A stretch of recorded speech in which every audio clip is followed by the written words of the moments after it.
Chapter 1 Reasonable and Sensible. What happened last night? Let's all pretend it didn't happen. Chu Fei, who had yet to wake up from his hazy slumber, shook his head that had a bit of a headache and looked at the large stack of cash on the bed before he could react. It was only when he saw Suli, who had long since changed her clothes and was wearing a famous brand, that he gradually came to his senses. Beauty, last night we were all drunk. You love me and I love you. Is there a need to insult me like this? Besides, do you see me as someone who lacks this amount of money? Chu Fei's gaze looked up and down at this beauty in front of him. It had to be said that the natural beauty, the figure was completely not comparable to ordinary women. Feeling the other party's fiery gaze, Suli's pretty face became extraordinarily red. This damned guy doesn't know how to be compassionate. Last night was so raw that even now she was still in some pain. Moreover, that was still her first time. But thinking about her next life, her face became a little cold again. Then what do you want? Name a price. Within a reasonable range, I can satisfy you. Chu Fei laughed.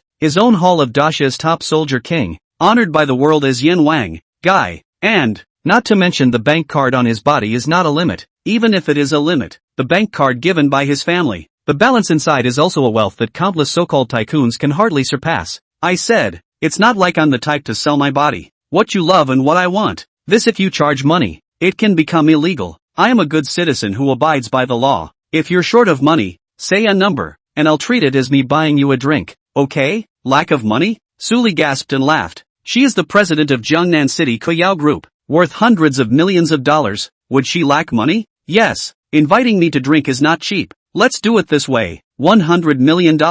It's cheap for you. Chu Fei, who had just lifted the covers and was ready to wear pants and leave, but didn't care what Suli said. His eyes looked at a touch of falling red on the bedsheet with a face of dismay. At that moment, 10,000 wild horses raced past in his heart. Sinning this woman who came out to the bar to buy a drink, was actually still a perfect body? What's more, it seems that last night, himself did not prepare safety measures. Finished calf. Chu Fei's face all of a sudden cold sweat straight up. Suli, however, thought that Chu Fei was frightened by this price, and immediately sneered. What? Can't take it out? Since you can't take it out, then don't talk big. The money will be taken for you to buy supplements. Last night's performance, I feel it was quite average. As the words fell, he turned around and was about to leave. At this time, Chu Fei quit. General, what the hell is average? Isn't this the same as saying in a roundabout way that he couldn't do it and she wasn't satisfied? Without even having time to lift his pants, he rushed forward with an arrow step and walloped Suli, who was planning to leave, against the wall. Did you just say I'm average? Suli's entire heart was in her throat. Looking at the guy in front of her who had scars all over his chest, there were more than a few moments of fear in her eyes. Looking down, she hastily inclined her head, her face reddening. Stiffly and angrily, she said, "Stinking rascal, what do you want?" No means no. What? Getting up in the morning and still planning to come once? You can. I'll accompany you to the end. Let's see if it's your legs or mine that get weak in the end. Chu Fei admitted that he conceded. However, it didn't mean that it was because he couldn't. Mainly because there were no safety measures. He was also afraid that if in the future, like some dog-blooded dramas, he held a child at his door and said that he had abandoned his wife and child, then it would really be unreasonable. Okay, you say a number. Let's forget about this today and pretend nothing happened, okay? Suli laughed, with a hint of disdain on her face. What? You're wimpy at this. You still think you're so powerful. Chu Fei didn't want to talk nonsense with her and turned around to put on his clothes. His tone became calm. Seeing him like this, Suli also calmed down. Although there was still some pain, she forced herself to endure it. Do I look like someone who lacks money to you? Everyone is just a stranger. Goodbye. Just as Suli was planning to leave, Chu Fei spoke. 100 million. Is that enough? Without knowing when, Chu Fei had already sat on the sofa in the room and quietly lit a cigarette. Suli did not say anything, but the expression on her face already showed it. $100 million? There wouldn't be more than 10 people in the entire Jiangnan who could casually take out $100 million.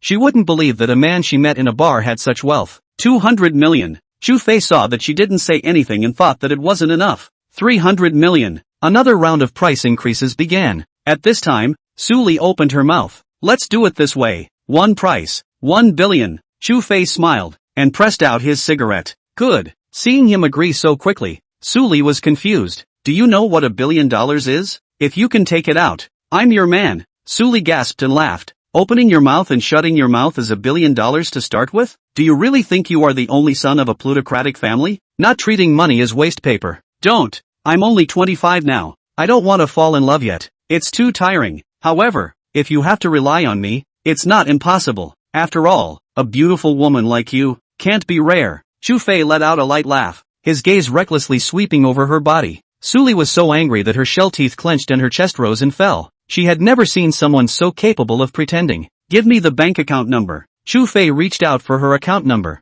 Suli, moreover, did not hesitate for a second and handed over her private bank card. She just didn't believe that this man could really take out $1 billion. A few seconds later, her cell phone vibrated. Taking it out and looking at it, on it was a text message from the bank. It clearly read, your 0088 tail number bank card credited 1 billion. Balance 101-230-1435. She was confused. Looking at the series of zeros on it, she was a bit dazzled. Your card. Bye. Handing over the bank card to Suli's hand, Chu Fei turned around and walked out of the room, leaving behind Suli, who was still in a daze. It was not until after Chu Fei walked away that Suli reacted. However, where in the room was there still Chu Fei's figure?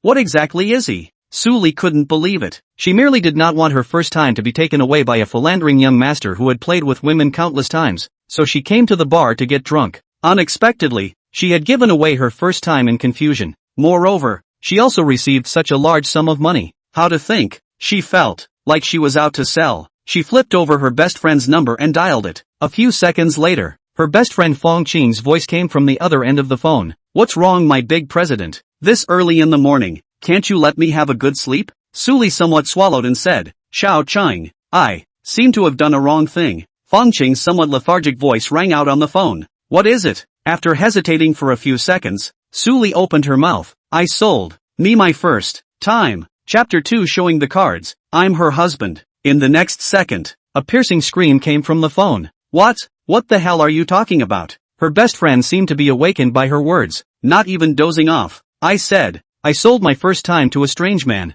This time, Suli seemed much calmer. You're crazy, aren't you? You're going to marry Zhao Xiao next month. If he does this to you, you won't have a good life in the future. Fong Qing's tone seemed anxious. But who knows? Suli smiled to herself. Could it be that my days will be better after I marry? To him, I might as well give it to a dog. Ever since she had met Zhaoan, Suli hadn't thought that her life would be better in the future. Because she had heard more than once that Zhaoan had brought some woman out of some hotel. Almost every day was never the same. What kind of good life could she have if she married there? Fong Qing was also frozen by her words. Only after a few seconds did she open her mouth. You're the president of Kuyao Group, worth hundreds of millions of dollars. Your first time, you can't just sell it for a few tens of thousands of dollars, right? Suli hesitated. She didn't know whether to tell her bestie the price, but after thinking about it, she still said it. $1 billion. That person gave me $1 billion. In fact, until now, Suli was still confused. 1 billion couldn't even fit in a truck. She really couldn't imagine what that man's origin was. Without even blinking an eye, he transferred the account to himself. My good Mr. Su, are you drunk? $1 billion? It's enough to buy Kuyao Company. Okay. Fong Qing obviously didn't quite believe it. If this was true, then this money was too good to be true. Ordinary people wouldn't necessarily be able to earn this much money in a lifetime, or even 10 lifetimes. This figure was something that countless people could not even dream of. Really, all this money is now in my private account. That guy is gone. I don't know what to do. Suli was a bit overwhelmed. This much money was enough to solve all her current problems. The reason why her parents let herself marry Zhaoan was for the sake of Kuyao Company. Right now, Kuyao Company was under pressure from the market and the Zhao family. If there wasn't enough money, then the new products that Kuyao Company was still researching couldn't go online, and would even be interrupted, causing the entire company to receive the implication. Because all the manpower and material resources of the entire company had been invested in it, it couldn't fail. Once it failed, the company went bankrupt and suffered liquidation. The contracts with other companies would also naturally be terminated, compensating the other party for the breach of contract, and Zhaoan promised that as long as he married himself, he would invest $500 million in Kuyao Company to support their Kuyao Company's research. Don't panic, since the other party is willing to give you money, it means he doesn't want any trouble. This money you take with peace of mind. It's perfectly fine to use it as your own, but there is a problem. That is, the other party's origin is unknown, and I don't know what purpose the other party has in the end. To be able to take out so much money in one breath is definitely not an ordinary person, so you'd better pay attention to it. Hearing her girlfriend say this, Suli was a bit flustered. If the other party really came with some purpose, then what should she do? In case, where are you? I'm coming over now. Fong Qing was clearly uneasy with her and wanted to come over personally. I'm planning to go back to the company now. You come to the company to find me. Hanging up the phone, Suli was in an extraordinarily apprehensive mood. Looking at the balance displayed on her cell phone, she was still in a bit of a trance. On the other side, Chu Fei just happened to walk to the downstairs of Kuyao Company. Looking at the note in his hand, there was only one address on it, and it was here. There was also a woman's name, Suli, although he couldn't figure out why Master, his old man, had asked him to protect this woman, but by completing this last task, he would be liberated. However, the duration of this mission was the longest among all the missions he had performed, lasting for 3 years. After 3 years, the sky was as big as the earth, and he could go anywhere he wanted. I don't know how this woman looks like. If she's an ugly, then I'll lose blood. If it's a beautiful woman, maybe something good will happen. Chu Fei revealed a hint of a bad smile, and then stepped into the lobby. Seeing someone come in, the girl at the front desk hurriedly put down her cell phone and looked at the visitor with a smile on her face. The second she saw Chu Fei, her heartbeat immediately accelerated. So handsome, this body, this appearance, simply a match made in heaven with me. The receptionist girl couldn't help but smile secretly in her heart, but she quickly collected her smile. Sir, may I ask who are you looking for? Chu Fei smiled faintly. Hello, may I ask if Suli is here? The receptionist girl froze. This person was actually looking for the president. Hello sir, may I ask if you're looking for our president? Do you have an appointment in advance? Usually when one came to look for the president, they basically made an appointment in advance. After all, not everyone could see President Su. No, however, I'm here to protect her. I'm her personal bodyguard. Where is your president's office? Just tell me, I'll go up myself. Personal bodyguard? The receptionist girl let out a light laugh. Handsome guy, have you read too many novels? After practicing a muscle, you want to be our president's personal bodyguard. Do you still want to be our president's husband? This kind of bridge is only found in novels. Don't even think about it. Chu Fei's head was filled with black lines. This little girl doesn't believe it. What should I do about this? Hey, you saw through it. Alright, I'll show my cards. I'm your president's husband. I came over to look for her for something urgent. Where is her office? Just tell me. The receptionist girl completely lost her previous feeling this time and rolled her eyes. This person was really crazy. Most people in the entire Jiangnan city knew that the president was going to get married to Zhao Group's Mr. Zhao next month. Now a husband came out of nowhere. Who would believe it? I say, pick someone to brag about. Okay, our president is getting married to Mr. Zhao next month. If Mr. Zhao hears this, you'll be careful of what you eat. Getting married next month? Chu Fei's heart muttered for a while. Getting married is a human wife. Haven't tried it yet. It's fine. Being married doesn't affect her having 2 husbands. The receptionist girl gave another blank stare. Sure enough, there are quite a lot of shameless ones in this world. Hurry up and leave, or I'll call security. I don't want to say one more word to a scum like you. As soon as the words fell, the receptionist girl saw the exhausted Suli slowly walking into the lobby. Hastily standing straight, she respectfully shouted,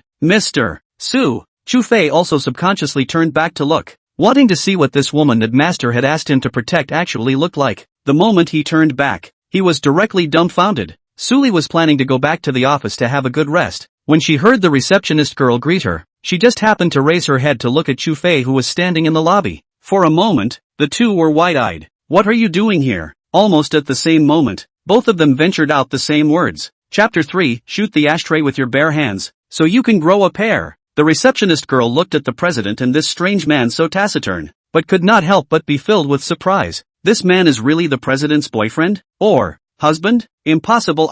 Suli took a deep breath and finally realized that the words her girlfriend said to her were definitely not nonsense. Otherwise, this guy came to the door. What the hell do you want? With a cold face, she just looked at Chu Fei.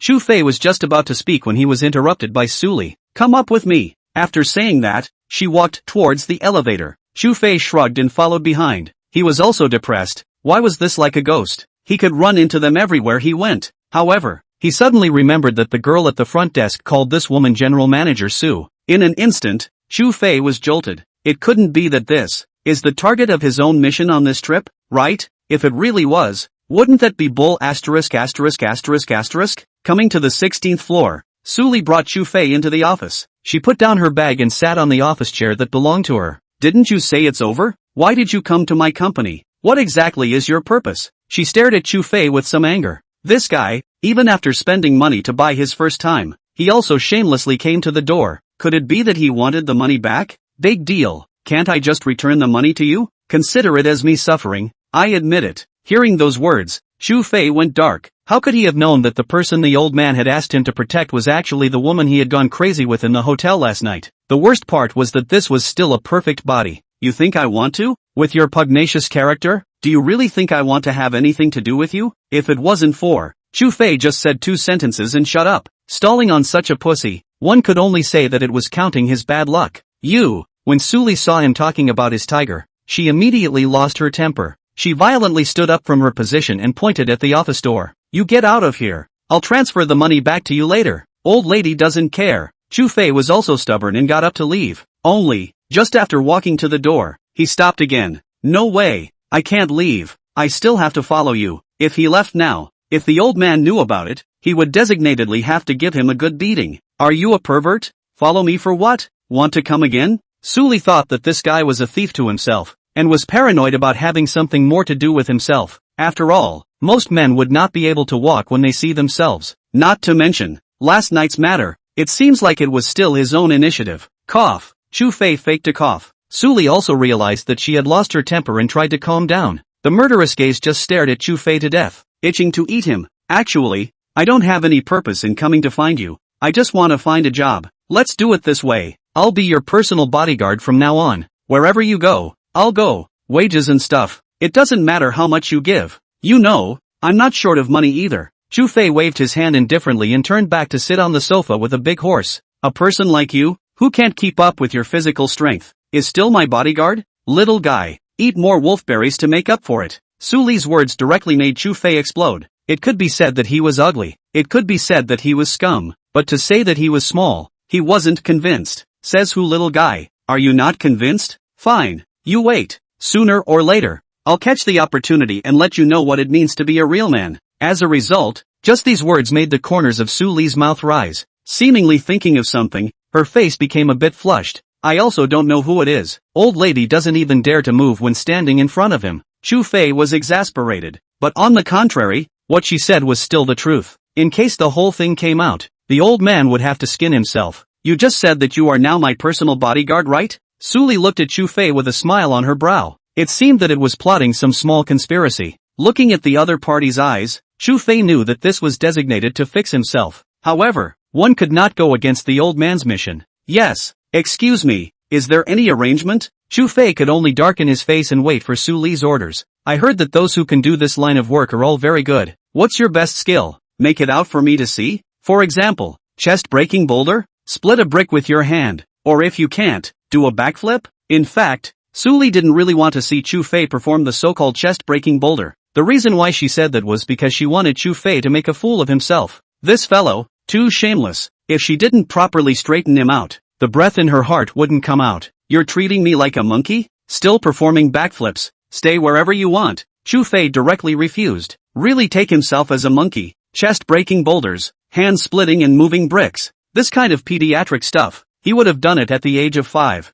TSK, it seems that this bodyguard of yours doesn't work. Suli sked directly to Chu Fei whole broken defense. Can't. Again. No. In the morning, he said that he was average. And just now, he said that he was a little guy. Now, you're still saying that you can't? This is intolerable. Chest breakers, ha, come on. I'll let you tiger open your eyes today. Chu Fei glanced around and saw the ashtray placed on the table. This was used for entertaining guests. A transparent glass ashtray with thickness and hardness comparable to a stone. When smashed on the head, it could definitely open a gash. He picked up the ashtray and slammed it with both hands. Splat! The entire ashtray was shattered by his slap, and the glass pieces fell all over the place. Suli's entire body froze in place. She didn't expect that she was just flirting with him, but she didn't expect him to come for real. Now, am I qualified enough to be your personal bodyguard? Chu Fei looked at Suli and breathed a sigh of relief in his heart. Little, playing with me? You're still a bit young. Suli slowed down and nodded slightly.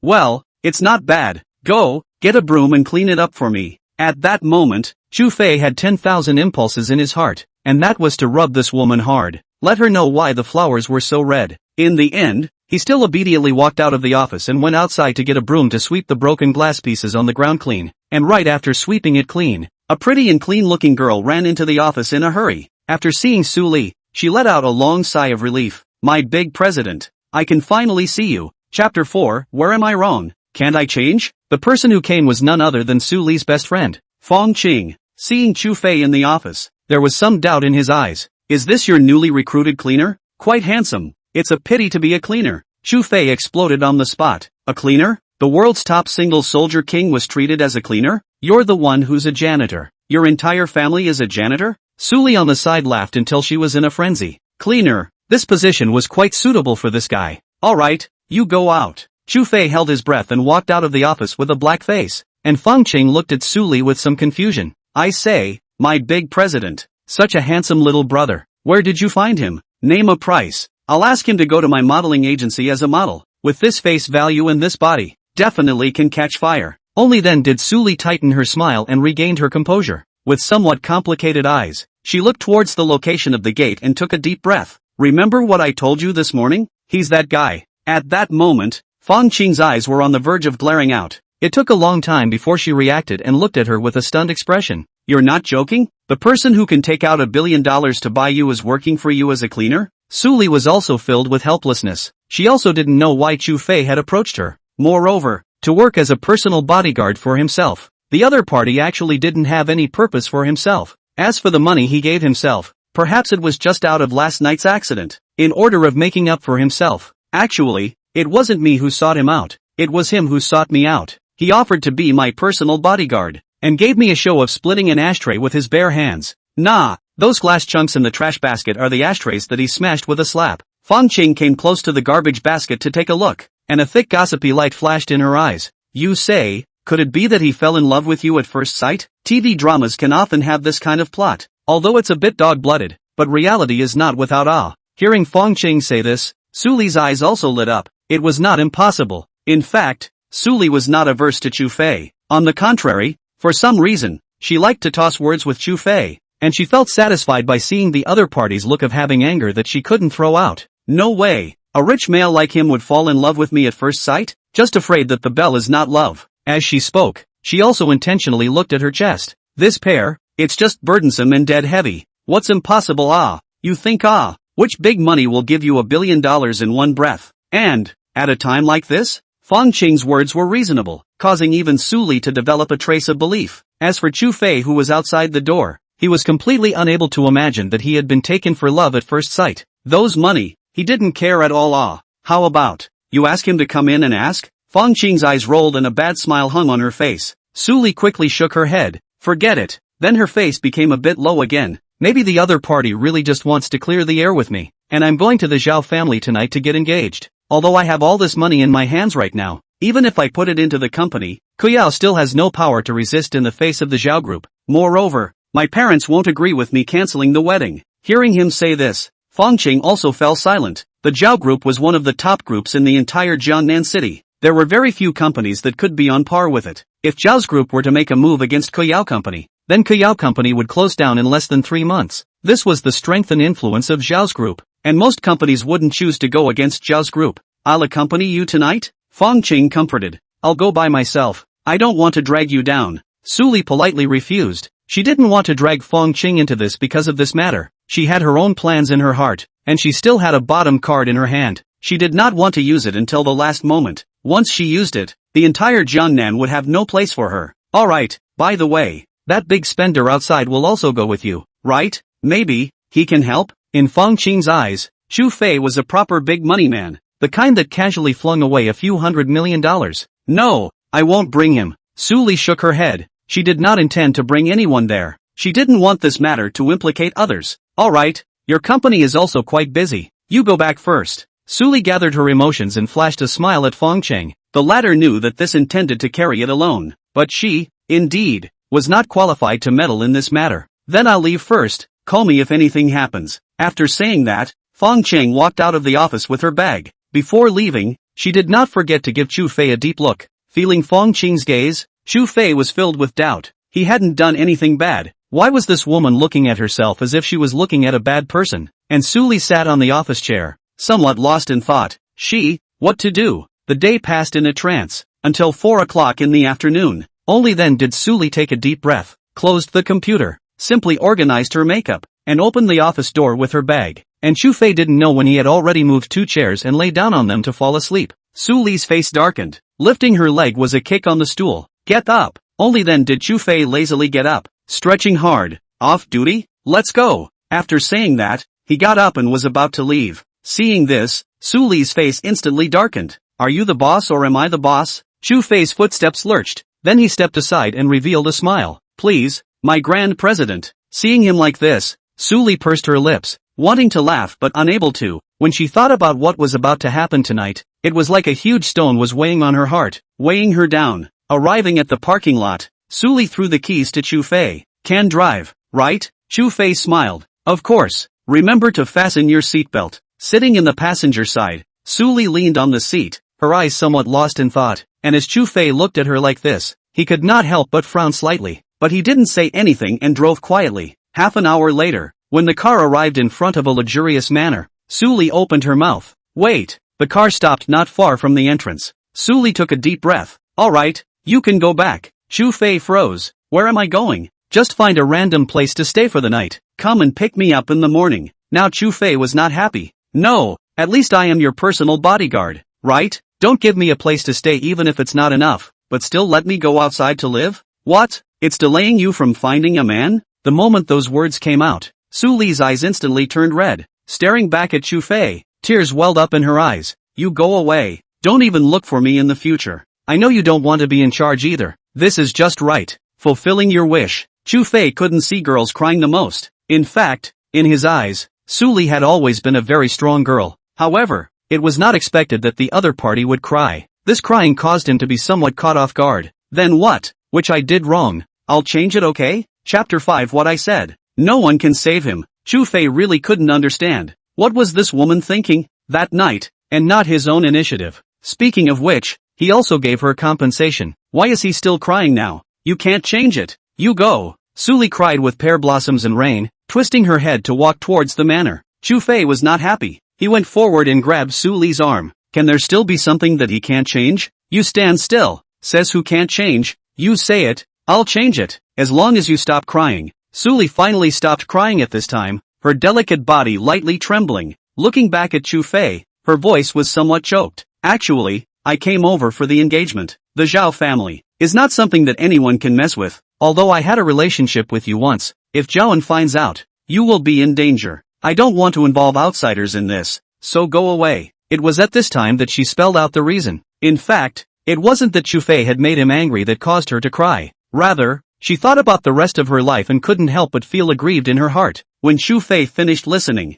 he let out a long sigh of relief. Dare I say it wasn't because of himself. Scared me to death. I thought I made you cry. However, you were wrong when you said I would be in danger. I'm just a bodyguard. Why would they bother with me? Right, we said we'd keep you close, so we'll keep you close. Let's go. Let's go together. It's just an engagement. What's there to be afraid of? Great thing. In Chu Fei's opinion, Su Li's engagement was not a bad thing. Anyway, it has nothing to do with himself. Such a tiger lady, whoever encounters who is unlucky. But when Su Li heard this, she was so angry that her chest hurt. You get lost. Chu Fei shrugged his shoulders, pulled her back into the car, and with a step on the gas, drove directly into the manor. And Su Li also took the opportunity to wipe her tears and recovered her previous appearance. But with red eyes, it was still evident that she had cried. In the manor, there were countless luxury cars. In front of the luxurious villa gates, many of Jiangnan's top bigwigs had come over to congratulate the Zhao family on their engagement. Chu Fei parked his car in an empty space and opened the door for Su Li.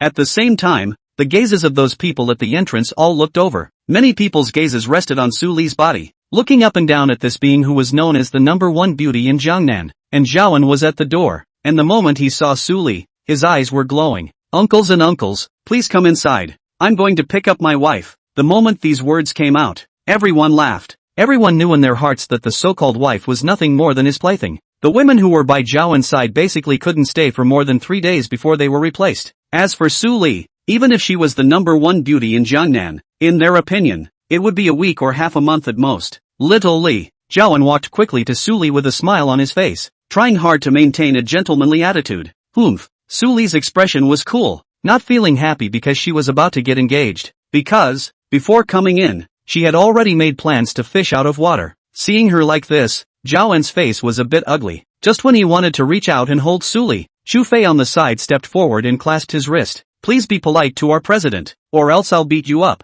Su Li on the side stiffened. This guy, Is he crazy? Doesn't he know that the man in front of him is Jiawen? And Jiawen also frowned as he looked at Chu Fei. Little Li, who is he? He was very upset about the Chu Fei who suddenly appeared out of nowhere. He's the bodyguard I found. Chu Fei, let go of Mr. Zhao. Bodyguard? Jiawen's eyes narrowed slightly as he looked at Chu Fei with a hint of sneer in his gaze. Only then did Chu Fei let go of his hand. Yes, in fact, the first time he saw Jiawen, Chu Fei knew that this brat was not a good thing. With his flippant footsteps, he looked like he had overused his kidneys. He didn't know why Suli would choose such a man. Wasn't he afraid that he wouldn't be able to fulfill his own needs in the future? Little Li, are you planning to defend yourself against me by finding a bodyguard now? Or is it that you are afraid that I will do something to you? As he spoke, Jiawen looked at Suli. In his tone, he carried a great deal of dissatisfaction. After tonight, the two of them would be an unmarried couple. In fact, it wasn't too much to say that it was an official couple, because sooner or later,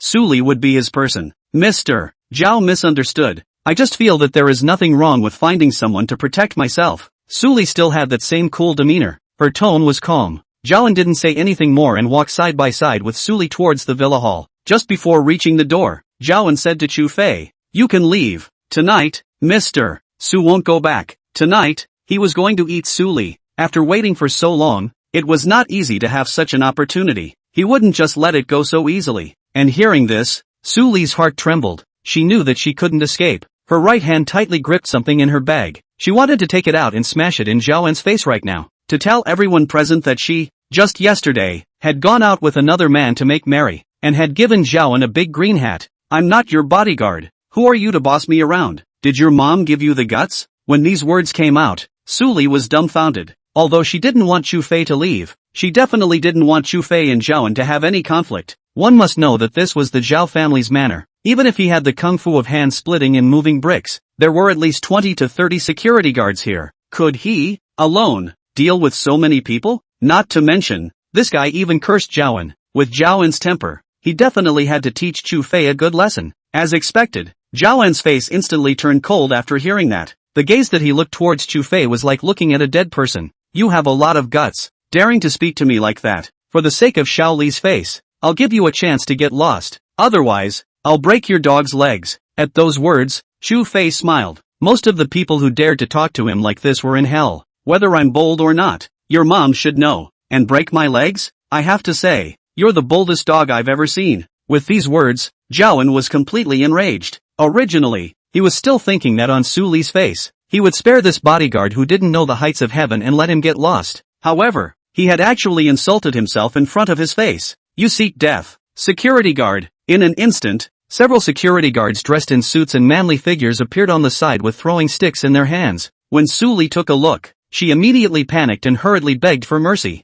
"Mr. Zhao, it's not necessary, right? He's just a bodyguard. Let him go." Then he rushed at Chu Fei and gave him a wink, telling him to hurry up and leave. After all, she did not want Chu Fei to spend the rest of his life in a hospital bed. However, Chu Fei acted as if he didn't see it, and his gaze swept casually over these few security guards. Jiawen pinched Su Li's chin with a ferocious expression. "Su Li, I'm telling you, no one dares to speak to me like this in Jiangnan. He's dead today. I'm telling you, Jesus can't even save him." Chapter 6: Killing a Dog. Not to disturb your pleasure, right? In a flash, the atmosphere became extraordinarily tense. The surrounding several security guards had already held their weapons in their hands, ready to swarm at any time. Su Li's entire heart was in her throat. "Jiawen, if you dare to move him, this marriage will not be contracted." For the sake of Chu Fei's safety, she gave up her life. Even if Koyao Company went bankrupt, she didn't want to drag Chu Fei into the water. At that moment, Jiawen's eyes went cold. The gaze that looked at Su Li carried a hint of coldness, and he let out a cold smile. "Su Li,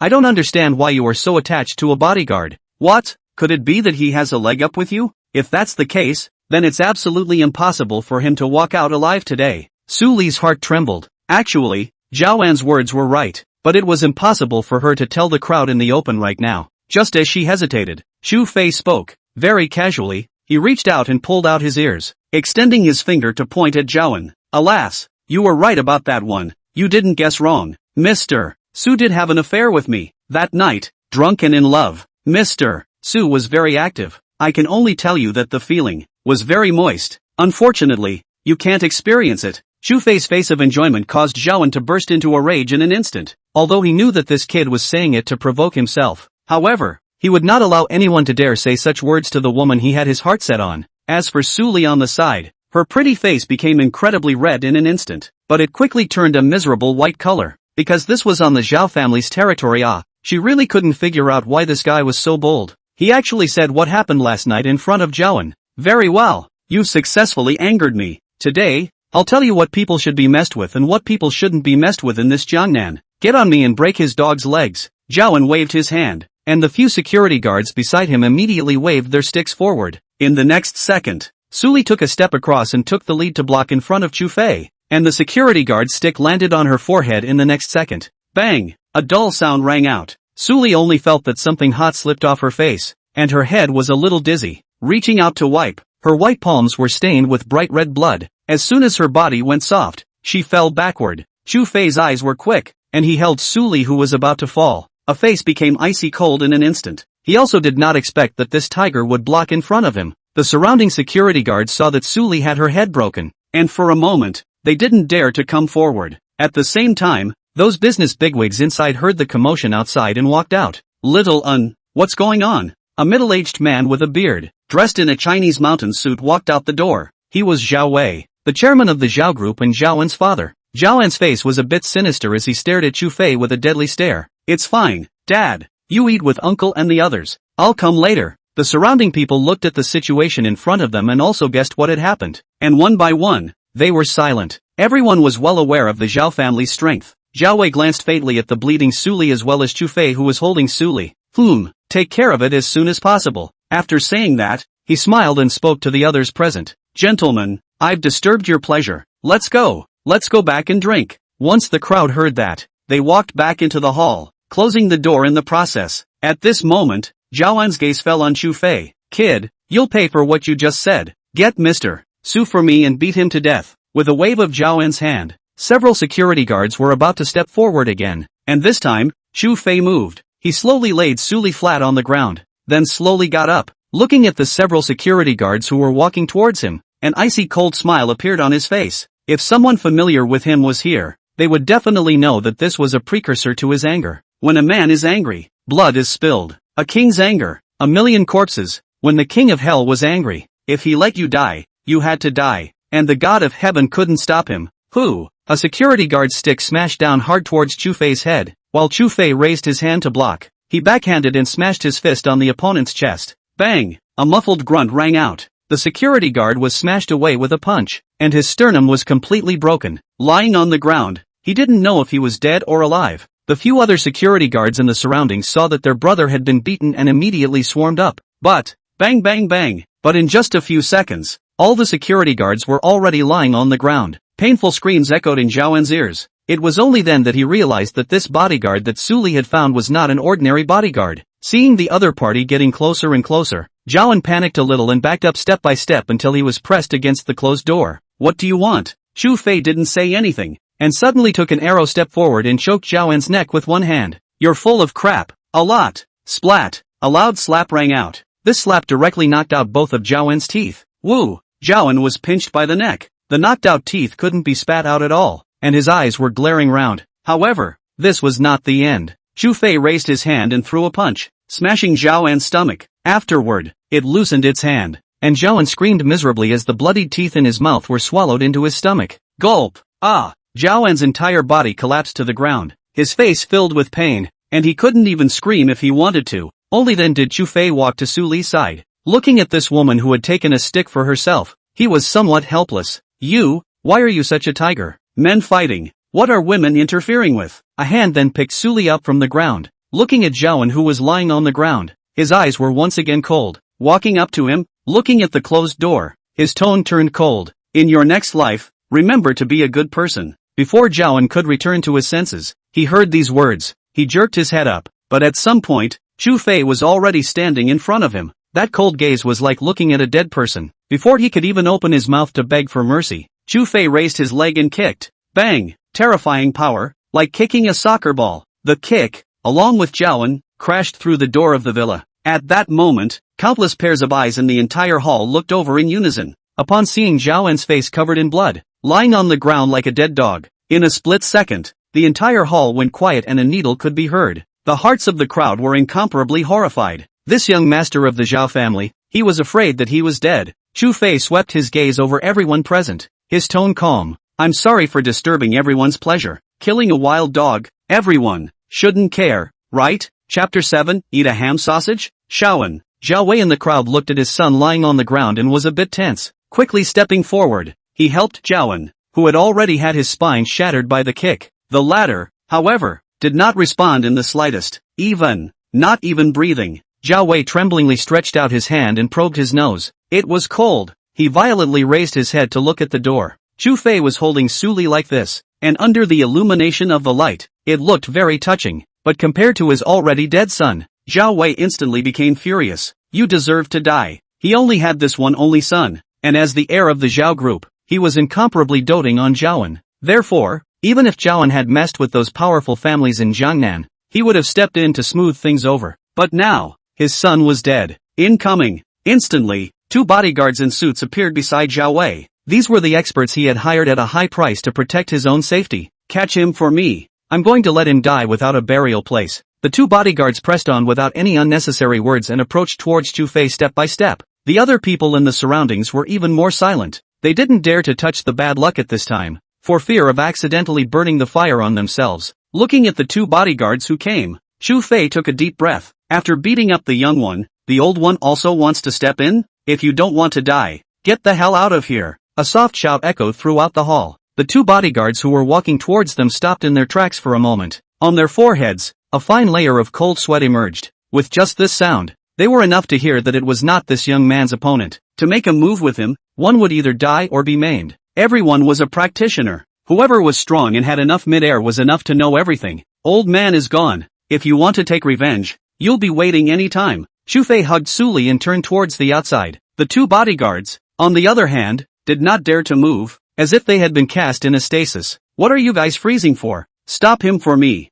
Zhao Wei roared at the two bodyguards. He didn't understand why the two would let the other leave. One of them turned around and whispered, Boss, we aren't his opponent. Not only the two of them, in the entire Jiangnan, no one would be that man's opponent. That terrifying aura on the other party was completely something that only a strong person who walked out of a mountain of corpses and a sea of blood could possess. Zhao Wei's face could be described as dark to the extreme. His son had been killed, and he still didn't dare to nag. Even the two bodyguards who spent a high price on him didn't dare to make a move. He was furious. Hospital. Su Li woke up leisurely, with a circle of gauze wrapped around his forehead. A tingling sensation came from her head. Looking around, she realized that Chu Fei was standing right next to the window and didn't know what he was thinking. Chu Fei? Only after hearing Su Li's voice from behind him did Chu Fei turn around. Looking at Su Li, who had already awakened, he let out a slight sigh of relief. A light laugh followed. I have to say, you have a lot of guts. You dared to take that stick. Does it hurt? Su Li blankly glanced at him without any good reason.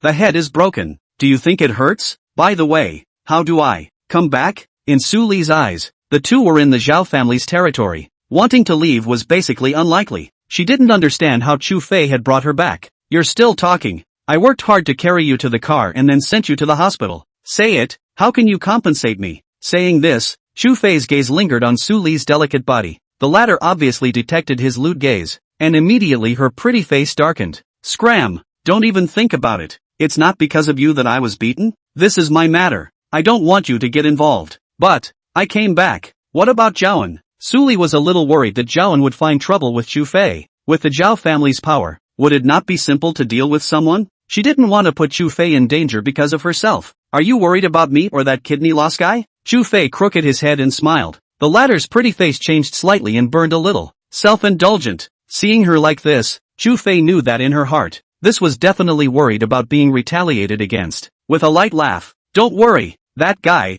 it's estimated that he won't look for trouble from you in this lifetime, but some embarrassed is that you can't marry him. Should it be okay? When Su Li heard this, her eyebrows wrinkled slightly. She always felt that there was something in Chu Fei's words, but, for a while she couldn't figure out what exactly those words meant. The wedding between herself and Zhaoan had basically been determined and would almost never change, but this guy was telling himself that he couldn't marry him. This, although there was some fear of retaliation from the Zhao family, no matter what, at least for a short period of time, she wouldn't be harassed by Zhaoan. Thanks. Su Li thought about it and finally these two words emerged from her mouth. Don't say these empty words. I prefer practical actions. Chu Fei heatedly smiled and walked forward. Watching him slowly approach, Su Li subconsciously covered her chest. A pair of beautiful eyes stared at him in death. What do you want? I'm telling you, this is a hospital. Chu Fei came forward and reached out to ruthlessly pinch on her small face. Little, you're a real tiger. Su Li's face was hot from his actions. Viciously blanked him. You're the tiger. Your whole family is a tiger. In my eyes, you are a bandit.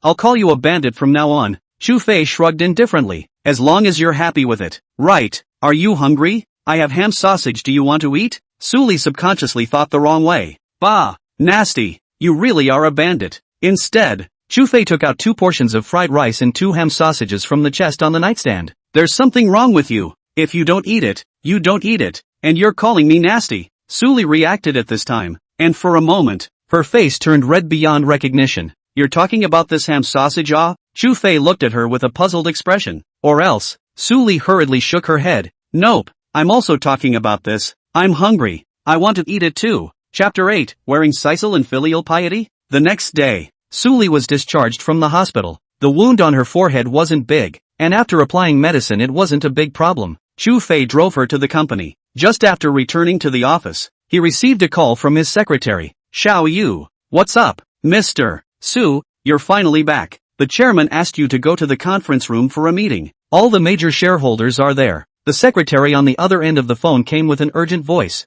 Su Li's pretty face turned white. She guessed what had happened. But now, one could only go to meet the major shareholders and her father with a stiff upper lip. What's wrong? Chu Fei looked at her pale little face and subconsciously asked. Nothing. Going to a meeting. Just wait for me here. After saying that, Su Li walked towards the conference room. Just after pushing open the door of the conference room, he heard noisy sounds coming from inside. The major shareholders were quarreling, and she even heard some shareholders intending to sell those shares in their hands and withdraw their investments. Seeing Su Li come in, the entire conference room quieted down, and sitting on the first place is Su Li's father, Su Wu. He was over 50 years old, and his hair had already turned a few shades of gray. Greetings, chairman, shareholders. Su Li walked to a seat and sat down. Su Wu glanced at the gauze on Su Li's forehead, and his brows wrinkled slightly. Yesterday at the Zhao family, what exactly happened? You were already gone before I even went there. Originally, Su Wu had planned to go over later. After all, it was his own daughter's engagement. He definitely had to be present, but he never expected that something would happen before he even went. Upon hearing that Zhaoan had been killed by his own daughter's bodyguard, the entire person was dumbfounded. When he woke up this morning, all of the investment companies had all withdrawn their investments, and the companies that had cooperated with them preferred to terminate their contracts and refused to cooperate, even at the expense of compensating them for the breach of contract. He knew that this was the Zhao family targeting Kuyao Company. However, now that the company's latest research and development of the special effect medicine had entered the concluding stage, there was only one last investment left. Once successful, the benefits gained would be several times the investment. At this critical time, it was just short of the Zhao family's investment. However, something happened.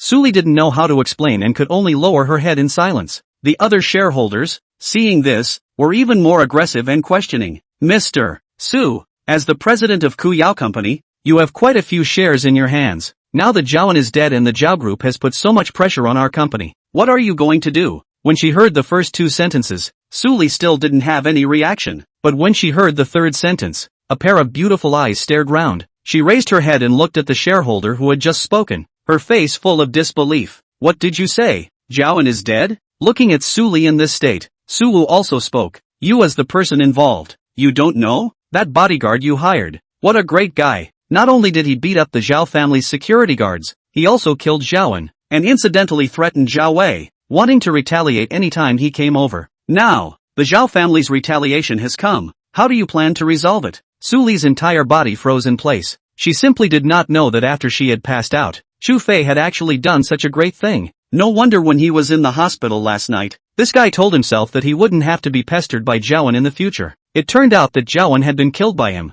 Finished. Su Li knew that this was a completely difficult time for Kuyao Company. Within 3 months at most, it would go bankrupt. The only way now was to use the money that Chu Fei had given himself to stabilize the situation first. She took a deep breath and slowly opened her mouth. Chairman, shareholders, I still have some money in my hand that can support the company's operations. As soon as the words fell, they were greeted with mockery from some of the shareholders. Mr. Su, I know the company has been on the rise all these years, and you've made a lot of money. But That money of yours is at most tens of millions of dollars. Is it really enough to run the company? That's right. What can tens of millions of dollars do? I've already decided to sell off the shares in my hands. Let's see if there's anyone willing to take over. If there's no one to take it over, it can only be recovered by the company. Right, I'm planning to make a bid as well. For a while, the several shareholders present said that they wanted to sell the shares in their hands. Other than that, just the shares in their hands, together, were worth at least over $100 million.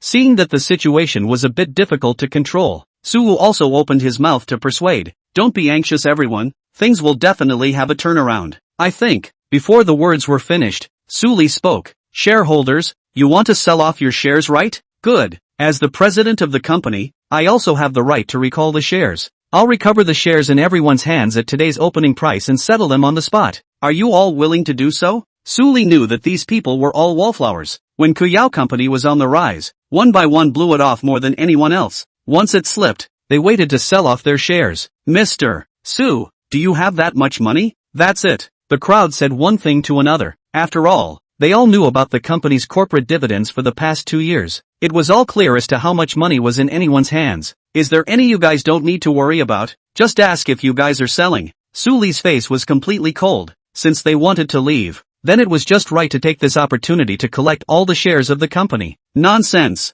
I don't care if you have so much money. All you have to do is beg the Zhao family to be gracious. And you, as Zhaoen's fiancé, go and wear mourning for Zhaoen. I'm telling you, the Zhao family is already preparing for the funeral now. You're not allowed to go anywhere. I'll personally take you to the Zhao family when it's noon. Meeting adjourned. Suwoo walked out of the conference room with a cold face. And Suli's face was also extraordinarily ugly. Her spirit was a bit dazed as she walked towards the office. Just as he entered the office, he saw Chu Fei sitting on the sofa getting high on melon seeds and crossing his legs, and immediately let out a miserable laugh. You're really good. Zhaoen was all killed by you. You still kept me in the dark. You're really good. Faced with Su Li's yin and yang, Chu Fei was a bit puzzled. Didn't I tell you last night? Su Li ignored it and just sat down limply on the office chair. You know what? My father asked me to go and wear mourning for Zhaoen. Chapter 9. I'm actually a top-ranking rich kid. Wearing hemp in mourning? Hearing that word, Chu Fei's gaze held a hint of puzzlement. He was surprised that Zhaoen was already dead. Why would Su Li's father ask her to wear mourning? It was hard to believe that he was bent on sending his daughter to a powerful family. But even if that was the case, would the Zhao family accept it? In his place, he definitely wouldn't agree. I'm a bit puzzled as to why your father is doing this. Chu Fei spoke out his doubts. Su Li let out a miserable smile and shook her head slightly. Isn't it because the Zhao family is a big family in Jiangnan? In the entire Jiangnan, almost no one dares to go against the Zhao family. And just this morning, all those group companies that had cooperation with the company, almost all of them terminated their contracts overnight, causing the company to be on edge right now. Many people are starting to want to resign. Paper couldn't wrap fire. And this wave of Zhao Group's offense had directly destroyed the hearts of Kuyao Company. No one would believe that Kuyao Company could fight Zhao Group to the end. Isn't it a good thing to terminate the contract? Getting the compensation. There's every chance to make a comeback. For some of the judgments in business, he had learned by ear when he was in the family. In his opinion, terminating the contract was not a bad thing, unless Kuyao Company had pressed all their cards in the last step. Otherwise, the moment Su Li opened her mouth, she explained the current situation of Kuyao Company. Upon hearing it, Chu Fei then shook his head. It could be said that Kuyao Company had already reached the edge of the cliff, and was only one step away from stepping into hell at the threshold. Forget it, you don't understand even if I talk to you about this. Later, at noon I will go to Zhao's house. You don't need to go with me, okay? Although the two of them hadn't been in contact for a long time, Su Li knew that once Chu Fei determined something, it was something that even 9 oxen couldn't pull back. Chu Fei following her to the Zhao family would only mess things up. She didn't want anything unexpected to happen again. No way. Chu Fei shook his head. We agreed to protect you closely, so how can we not follow you? Su Li pursed her lips and said nothing. The expression on her face was filled with complexity, and she didn't know what she was thinking. I said, a tiger lady like you, why do you cower when you encounter the slightest thing? Think about it. Master told you today, even if you stab through the sky, Master will give you a roof over your head. No need to doubt me. I have that ability. Hearing these words, Su Li's originally melancholic demeanor poofed into laughter, giving him a big blank stare. I really don't know where a bodyguard like you got that ability. However, I'm quite curious. Where did you get all that money from? To be able to take out so much money in one breath, are you really willing to be my bodyguard? Regarding Chu Fei's identity, Su Li had always been very strange. In fact, she had also looked for her girlfriends to investigate Chu Fei's identity. However, the result obtained was nothing. It was as if there was that information about Chu Fei that didn't exist at all. Actually, I'm a top-tier rich second generation. Just my family's manor alone has several thousand acres. A top family ranked in the top 3 globally. A single word from me can paralyze the economy of some small countries. Chu Fei crossed his legs and sat on the sofa in a dangling manner. Suli glanced at him and said in a rather conspiratorial manner, "Top rich second generation? No wonder you can take out $1 billion in one breath. TSK. Your family's assets are afraid to be more than your inventory, right?" Chu Fei was not a little cutie. Where could he not understand the meaning of Suli's words? You don't believe it? Actually, what he said was the truth. But Suli didn't believe it at all. Believe? Why don't I believe it? You're a top-tier rich second generation. Alright? Chu Fei's face was filled with helplessness. This dared to take herself as an ingrate, right? Just as the two were flirting with each other, a knock came from outside the door. It was at this time that Chu Fei stood up from the sofa and stood beside Suli. Suli also resumed her cool appearance. Please come in. The office door was pushed open. Suwu's face was somewhat cold. Go! I've already called the Zhao family. Hearing this, Suli's heart trembled. As for Chu Fei, he frowned and wanted to say something, but Suli gently pulled his sleeve. This tiny movement was seen by Suwu, but he didn't say anything. He just coldly spoke. This time, you, the bodyguard, don't need to go. He had already received wind that the Zhao family had already arranged for countless security guards to be stationed within the Zhao manor. As long as Chu Fei dared to appear, there would definitely be no return. Where I'm going, no one can stop me. Regarding Su Wu's condescending tone, Chu Fei had always been unable to give a good face. Then you can leave. My daughter doesn't need a murderer as a bodyguard. Su Wu turned back and looked at Chu Fei with a cold gaze. Dad, can you stop talking? Suli, who hadn't said anything, spoke up. I'll wait outside for 3 minutes for you to settle it yourself. After saying that, Su Wu turned around and walked out of the office. Inside the office, only Chu Fei and Suli were left again, with 4 eyes facing each other. It was still Suli who took the lead to open her mouth. How about? In fact, she did not want Chu Fei to take any more risks. Even if she went to wear mourning herself, her life would not be in danger. It was thought that the Zhao family wouldn't embarrass themselves in front of so many top bigwigs in the entire Jiangnan. As I said, I'll take the top when the sky collapses. So what are you afraid of? The big deal is to directly lift the table. Suli looked at him like this and knew that she had no way to persuade him. He could only say in a pleading tone, then you can't just do anything later. Look at my eyes and act. Is that okay? Chu Fei looked at her gaze and nodded slightly. Then he slowly reached out and touched towards Suli's small face. The latter subconsciously wanted to dodge, but Chu Fei wrapped his arm around her neck. Don't move. There's eye poop. Suli pushed him away, her pretty face reddening. Bandit, no need for you to get it. He then wiped the corners of his eyes, but there was nothing there. You lied to me? Chu Fei hemmed and hawed. Actually, it's just to eat your tofu. Suli's face darkened. Get lost. The flirting between the two made Su Wu, who was waiting outside the door, unable to watch. Was it fun? At that moment, Suli hurriedly lowered her head and made a wink at Chu Fei. Chu Fei also shut up. What to say? This old man was also Suli's father, so this bit of face still had to be given. After all, he was molesting his daughter. You can go, but remember, no matter what happens, you're not allowed to talk too much or make a move. I will find a way to bring you back safely. Understand? Su Wu knew that Chu Fei had to go. He didn't want to make a last stand until it was absolutely necessary. Okay, Chairman. A group of 3 people took the elevator downstairs and drove straight to the Zhao family. And at this time, the Zhao family had white lanterns hanging everywhere. Chapter 10, Your son can be fertilizer. In the Zhao family estate, there was snow white everywhere. The original villa hall had now turned into a huge spiritual hall. A coffin of golden heather was quietly placed in the center of the room. Incense candles lit up the entire room. Around it stood a group of people, draped in mourning. A woman knelt on the ground, losing her voice and crying. Zhao Wei stood to the side, his face cold and terrifying. There were also many guests around with flowers in their hands, wearing black suits silently placing the flowers aside. They then bowed to the coffin before finally walking out of the hall and chatting outside. However, the topics of conversation were all about Zhao Wen's death. Not many people were present that day, and Zhao Wei had also let slip that the cause of Zhao Wen's death would be kept absolutely secret. Therefore, the others simply didn't know how Zhao Wen died. Just as the crowd was smoking cigarettes outside and discussing, a familiar license plate came into the sight of the crowd. In fact, most people knew that yesterday was the day Zhao Wen and the Su family's daughter got engaged, and most people had received an invitation from the Zhao family to come to the engagement ceremony. But before they could arrive, they were informed that they didn't need to go over,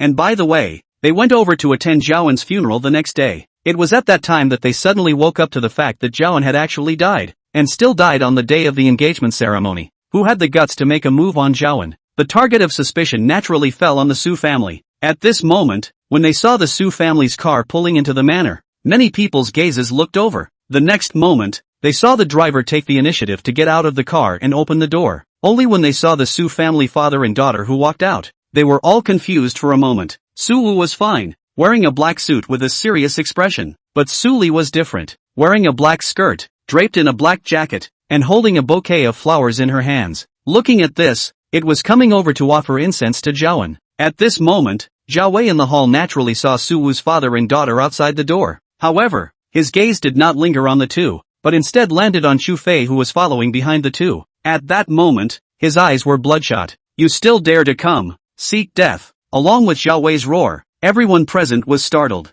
Thinking that the person Zhao Wei was talking about was Su Li, they couldn't help but be a little stunned. As Zhaoan's fiancé, it seemed like it was only right for Su Li to come and offer incense, right? Why? Zhao Wei would be so angry. However, the same people who were present that day also saw Chu Fei behind Su Wu's father and daughter. At once, their hearts were shocked. The crowd had not expected that this murderer would still dare to appear. Could it be that he wasn't afraid of death? Last time, he was allowed to run away. And this time, Zhao Wei had placed hundreds of security guards throughout the manor. Even if Chu Fei was more powerful, it was hard to defeat him with 2 fists. Facing 100 people, even if his kung fu was high, he would have to concede.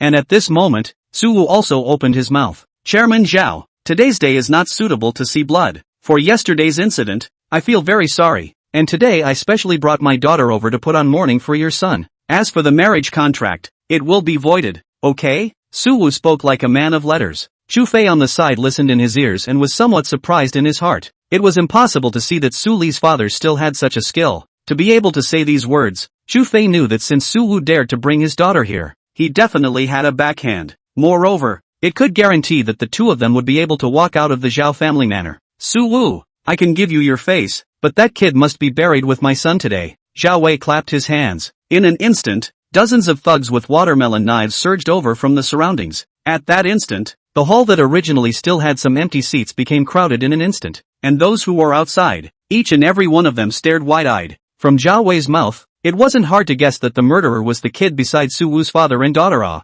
However, how in the world did this kid dare to do this? Chairman Zhao, this kid is the person beside me. Yesterday's matter, it's him who didn't take it lightly. Today he came. One is to offer incense to your son. The second is to break off the marriage contract. As for the third, well, that's to talk about the matter of compensation. Zhao Wei, upon hearing this, was exasperated by his words and laughed. But before he could say anything, the woman who was still kneeling on the ground and crying suddenly got up. With red eyes, she looked at Chu Fei beside Su Li. Is it him who killed little Un? Zhao Wei was cold. Yes. The woman next to him, however, angrily rebuked. Then what are you wasting your words for? Give me a go. Chop him to death. And she was Zhao En's mother, Lu Sui. She was the only female bigwig in the underground of Jiangnan City a long time ago, and only washed her hands in gold after marrying Zhao Wei. Although not as powerful as before, there are a lot of people who remember her name. The Zhao family is relying on Zhao Wei to run their business, but when they encounter some difficult opponents, Lu Sui will step in. The two of them were one white and one black, and that's how they managed the Zhao group to this point. Now, the murderer of her son was right in front of her. How could her temper endure it? Seeing that those thugs were about to come forward, Su Wu's face sank. It seems that the two of you are planning to have to see blood? Lu Sui didn't care about Su Wu. She didn't have any interactions with him. So what? I could care less about your father and daughter. But that kid, he must be buried with my son today. Su Wu's gaze landed on Zhao Wei. Doesn't Dong Zhao intend to talk about it? Zhao Wei looked at Su Wu, his face a little dark. In fact, what he was afraid of was not Su Wu, the person behind Su Wu. Behind Su Wu stood the number 2 person in Jiangnan City, although it is not clear what relationship there is between the two. But, if something happens to Su Wu, then the person behind him will specify that he will step in, casually finding a few reasons to make a move against Zhao Group. That matter would still be quite troublesome. Although the person behind Su Wu was not involved in business struggles and would not take sides, but if someone was using tactics behind the scenes, then they wouldn't sit back and watch. Su Dong, this kind of thing, if it were you, what would you do? Su Wu took a deep breath. Then what are you going to do? Lu Sui's eyes were red. She was also clear about the figure behind Su Wu, which was why she didn't interrupt the conversation between the two sides. Zhao Wei's words hadn't even finished yet, so Chu Fei couldn't listen to it anymore for a bit. From the beginning to the end, dare I say that I am a guy that can be pinned down at will? If a tiger doesn't show its might, does it really think that it's a kitten? He took a step forward and stood in front of Su Li. Zhao Dong, right? Originally, I was a bit heavy-handed, and wanted to apologize to your son or something. Now I see that there's no need for that. Trash like your son. Living wastes the air, dying wastes the land. Might as well be cremated. Sprinkle the ashes in the garden. It can still be used as fertilizer. Chapter 11 Compensation? Not a dime. When these words came out, the entire room was shocked. The air froze. Even Su Wu looked at Chu Fei with a shocked expression. He couldn't even figure out what this kid meant when he was in the middle of negotiations and this kid suddenly came out and said something like this? Could it be that he felt that Zhao Wei's current fire wasn't big enough to add fuel to the fire?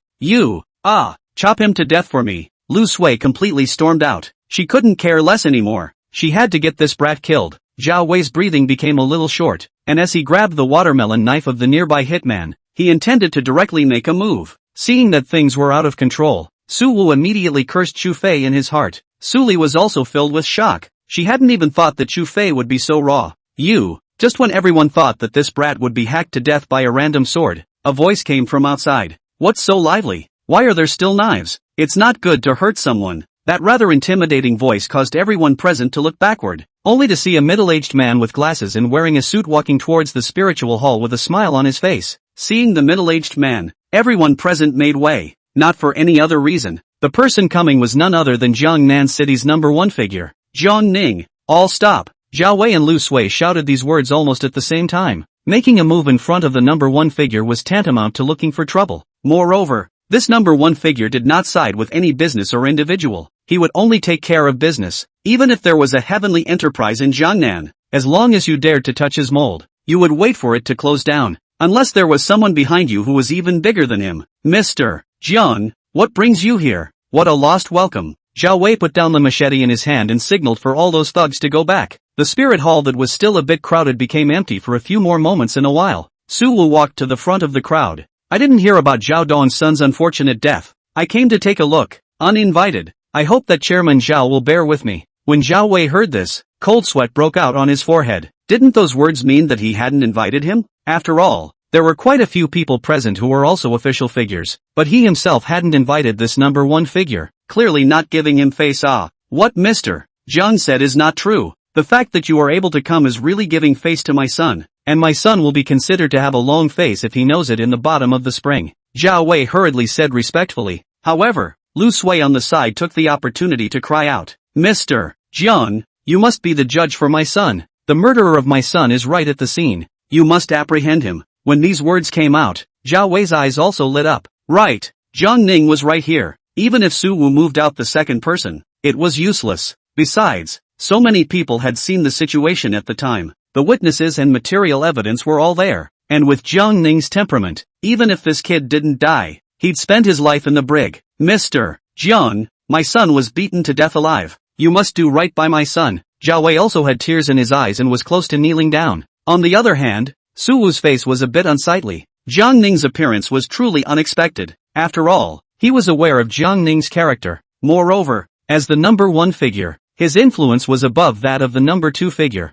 Su Li's small face also turned a little pale as she tightly grasped Chu Fei's sleeve. Raising his head, he looked at Chu Fei's face, his heart filled with guilt. If he hadn't brought him along at that time, this wouldn't have happened. Oh, there's still such a thing. Since Dong Zhao has opened his mouth, then as an official, I naturally have to enforce the law impartially. When Mr. and Mrs. Zhao Wei heard this, their eyes lit up. Jiang Ning had opened his mouth. There was no way this could run. As long as this brat was caught in the brig, they had 10,000 ways to let this brat die in the brig. That's him, Mr. Jiang. Zhao Wei raised his hand and pointed, landing on Chu Fei. And at that moment, Su Li's grip on Chu Fei's sleeve became even more tense. Fearing that Chu Fei would be taken away, Jiang Ning turned his head to look at Chu Fei, his face unusually calm, seemingly not surprised that Chu Fei was the murderer. Su Wu was a bit tense and opened his mouth to explain. Mr. Jiang, this matter is a misunderstanding. And Su Li also explained at the side. Mr. Jiang, my bodyguard was trying to protect my safety before he struck too hard, causing Zhaoan to die. And you see, it was them who made the first move to injure me that caused my bodyguard to strike. She pointed to her forehead.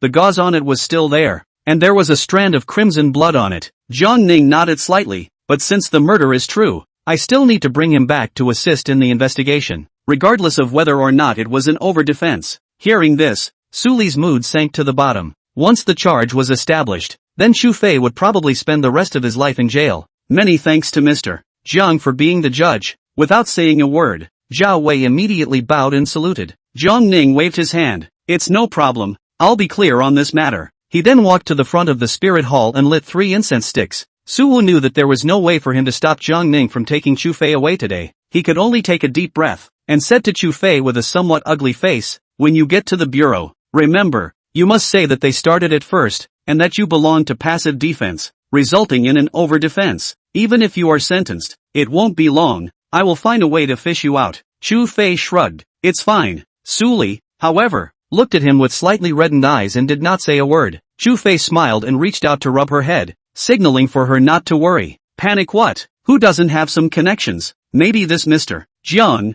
is my dad's friend. Hearing this, Su Li gave her a blank look. This guy, bragging without a draft. Alright, everyone, I won't be long. Chairman Zhao, I'm sorry for your loss. I'll take the person away first. After saying that, he looked at Chu Fei. This brother, go. Chu Fei didn't hesitate and turned to follow Jiang Ning and his 2 secretaries. Watching Chu Fei being taken away, Zhao Wei and Lu Sui's moods instantly became much better. Right, Dong Su, you just said the matter of compensation. Why don't we go inside and have a good chat? There's also the matter of the marriage contract. I think we need to have a good chat as well. Zhao Wei was not a kind-hearted person. This matter, there was no way he could just let it go. With his son gone, someone had to pay the price. Su Wu's face was a little dark and scary, but he had no choice now. The number 1 person had made an appearance, and the number 2 person behind himself might not be able to do much to help. This was something that could only be negotiated with the other party. Before he could open his mouth, Su Li spoke. A pretty face was as cold as frost. When the person dies,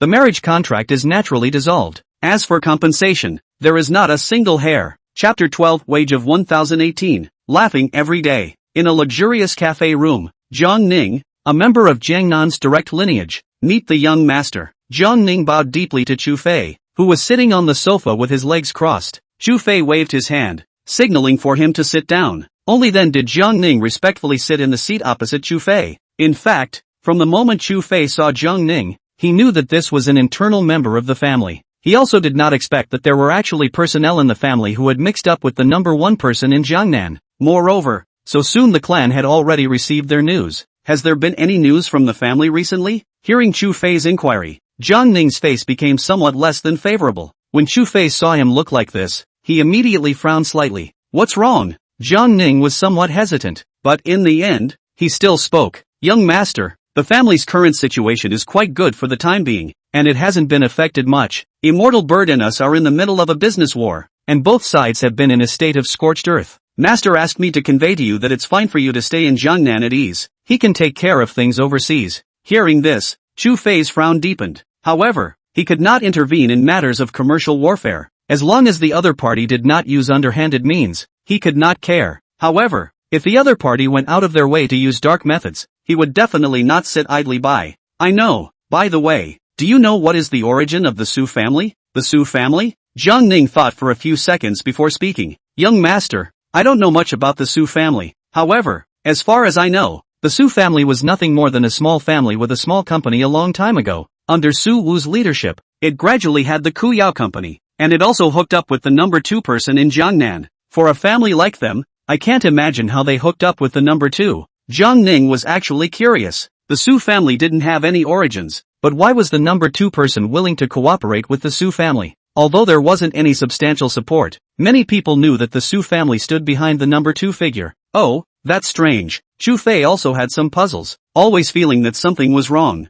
Master Elder, why would he let himself protect Su Li? A girl from an unheard of small family was worthy of letting himself be personally protected by the King of Hell? By the way, young master, there's one more thing that Master asked me to pass on to you. When he finished saying this, Jiang Ning's face was clearly a bit embarrassed. What?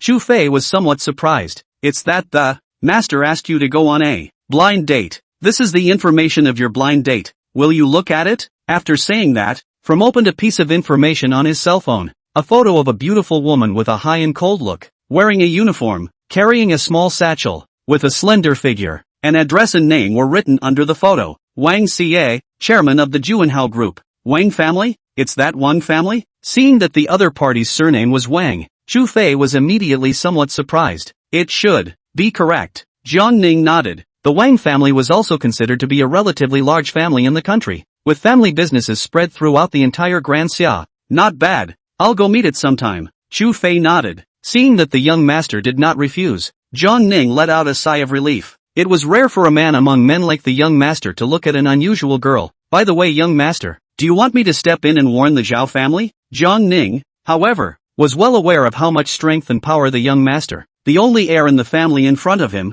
had. With just a single word, he could immediately make the entire Zhao family disappear in Jiangnan. However, the young master was used to keeping a low profile, and opponents like the Zhao family were not even qualified to make the young master use his means. There's no need. It's just a small family. You do your thing properly, and I'll naturally look for you if I need to. Jiang Ning nodded and presented his business card with both hands. Young master, this has my phone number on it. If you need anything, give me a call. I will definitely do so. Chu Fei waved his hand. You go back first. I'll go back myself later. Yes, young master. Only then did Jiang Ning leave the cafe with his people. Only 10 minutes after Jiang Ning left did Chu Fei come out of the cafe. Looking at the information coming from his cell phone, he was somewhat depressed. However, he couldn't go find Su Li for now. After all, he had just been brought out by Jiang Ning, and going back again would be too much of a child's play. After glancing at the information in his hands, he thought about it and still planned to go meet this so-called blind date. Pops arranged it. Always have to give face to it. He casually stopped a cab and went straight to Juanhao Group. Coming downstairs, he made a call to this woman called Wang Xiyu. Hello, may I ask who you're looking for? A woman's high and cold voice came from the other end of the phone. Wang Xiyu? So what? I'm your blind date. Do you have time? I'm downstairs in your company. Come down for a chat? In the office on the top floor of Juanhao Group. Wang Xie's brows furrowed as she listened to the man's voice on the other end of the phone. She had also received a call from her father yesterday, saying that he had introduced her to a blind date. As for the identity of the other party, her father didn't mention a single word, but only said that she must make the other party her boyfriend. Wang Xie was puzzled. What other family in Daxia could compare to their Wang family? The people who wanted to chase after themselves were enough to circle around the entire Jiangnan city. But thinking about her father's words, she still didn't refuse. She would like to see what this so-called blind date is all about. Hanging up the phone, she took the elevator to the downstairs. Just as she arrived at the door, she saw a man dressed in a bodyguard's clothes squatting in a flower bed not far away, smoking a cigarette. She frowned. Her blind date should not be this guy, right? By the looks of it, it's just a small security guard. Was her own father mistaken or not? And Chu Fei happened to see Wang Xie as well and threw away the cigarette in his hand. Not to mention, this is quite pretty. Compared to Su Li, she has her own charm. Su Li belongs to the kind that is quite tigerish on the surface, but is actually quite weak on the inside. But this one, on the surface looks quite high and cold. Just don't know how it is on the inside. Hello, introduce yourself. Chu Fei. He extended his hand. Wang Xiyu forced herself to endure the discomfort in her heart and shook the other party's hand. Wang Xie. After just a simple touch, she drew back her hand. Chatting? Wang Xie didn't say anything, just nodded. The two went to the milk tea store across the street and ordered 2 cups of milk tea. Tell me about your identity. I like to be straightforward and don't like to beat around the bush. Wang Xiyu clasped her hands on her chest and looked at Chu Fei with a cold face. At the first glance, she had no good feelings for this man. Me, just a small security guard, no 5 insurance and 1 gold, a salary of 1,800 per month, laughing all day long. Chapter 13. I'll sleep on the bed. You hit the floor. Chu Fei shivered a mouthful of milk tea, chewing on the pearls in his mouth. On the other hand, Wang Xie on the opposite side frowned deeper and deeper. Looking at Chu Fei's gaze, she always felt that this person in front of her was purely sick in the head. Do you think this is interesting? If you're not willing to say it, I won't force it. Wang Xie's family concept was very deep. For the sake of her family's honor and disgrace and interests, even if she was allowed to marry a stranger she didn't know, even if the other party was ugly and fat, she didn't care. This was her mindset. What I said is true. Didn't lie to you. Chu Fei looked at the other party very seriously. Seeing this, Wang Xie got up and was about to leave. For such a person, she had no reason to continue talking nonsense with the other party here. You really want to know? Just after taking a step, Chu Fei opened his mouth. Wang Xiyu looked back at him. What do you think? Although it was unclear what exactly this man's origins were, it was not difficult to hear from her own father's tone that the other party's family lineage was definitely not lower than the Wang family, or even higher. Such a person, If she could obtain greater benefits for the family, she would be completely willing to offer herself. Chu Fei smiled indifferently. Then what benefits will I get from telling you? I'll be your girlfriend. Without any hesitation, Wang Xie directly spoke. When Chu Fei heard that, he froze.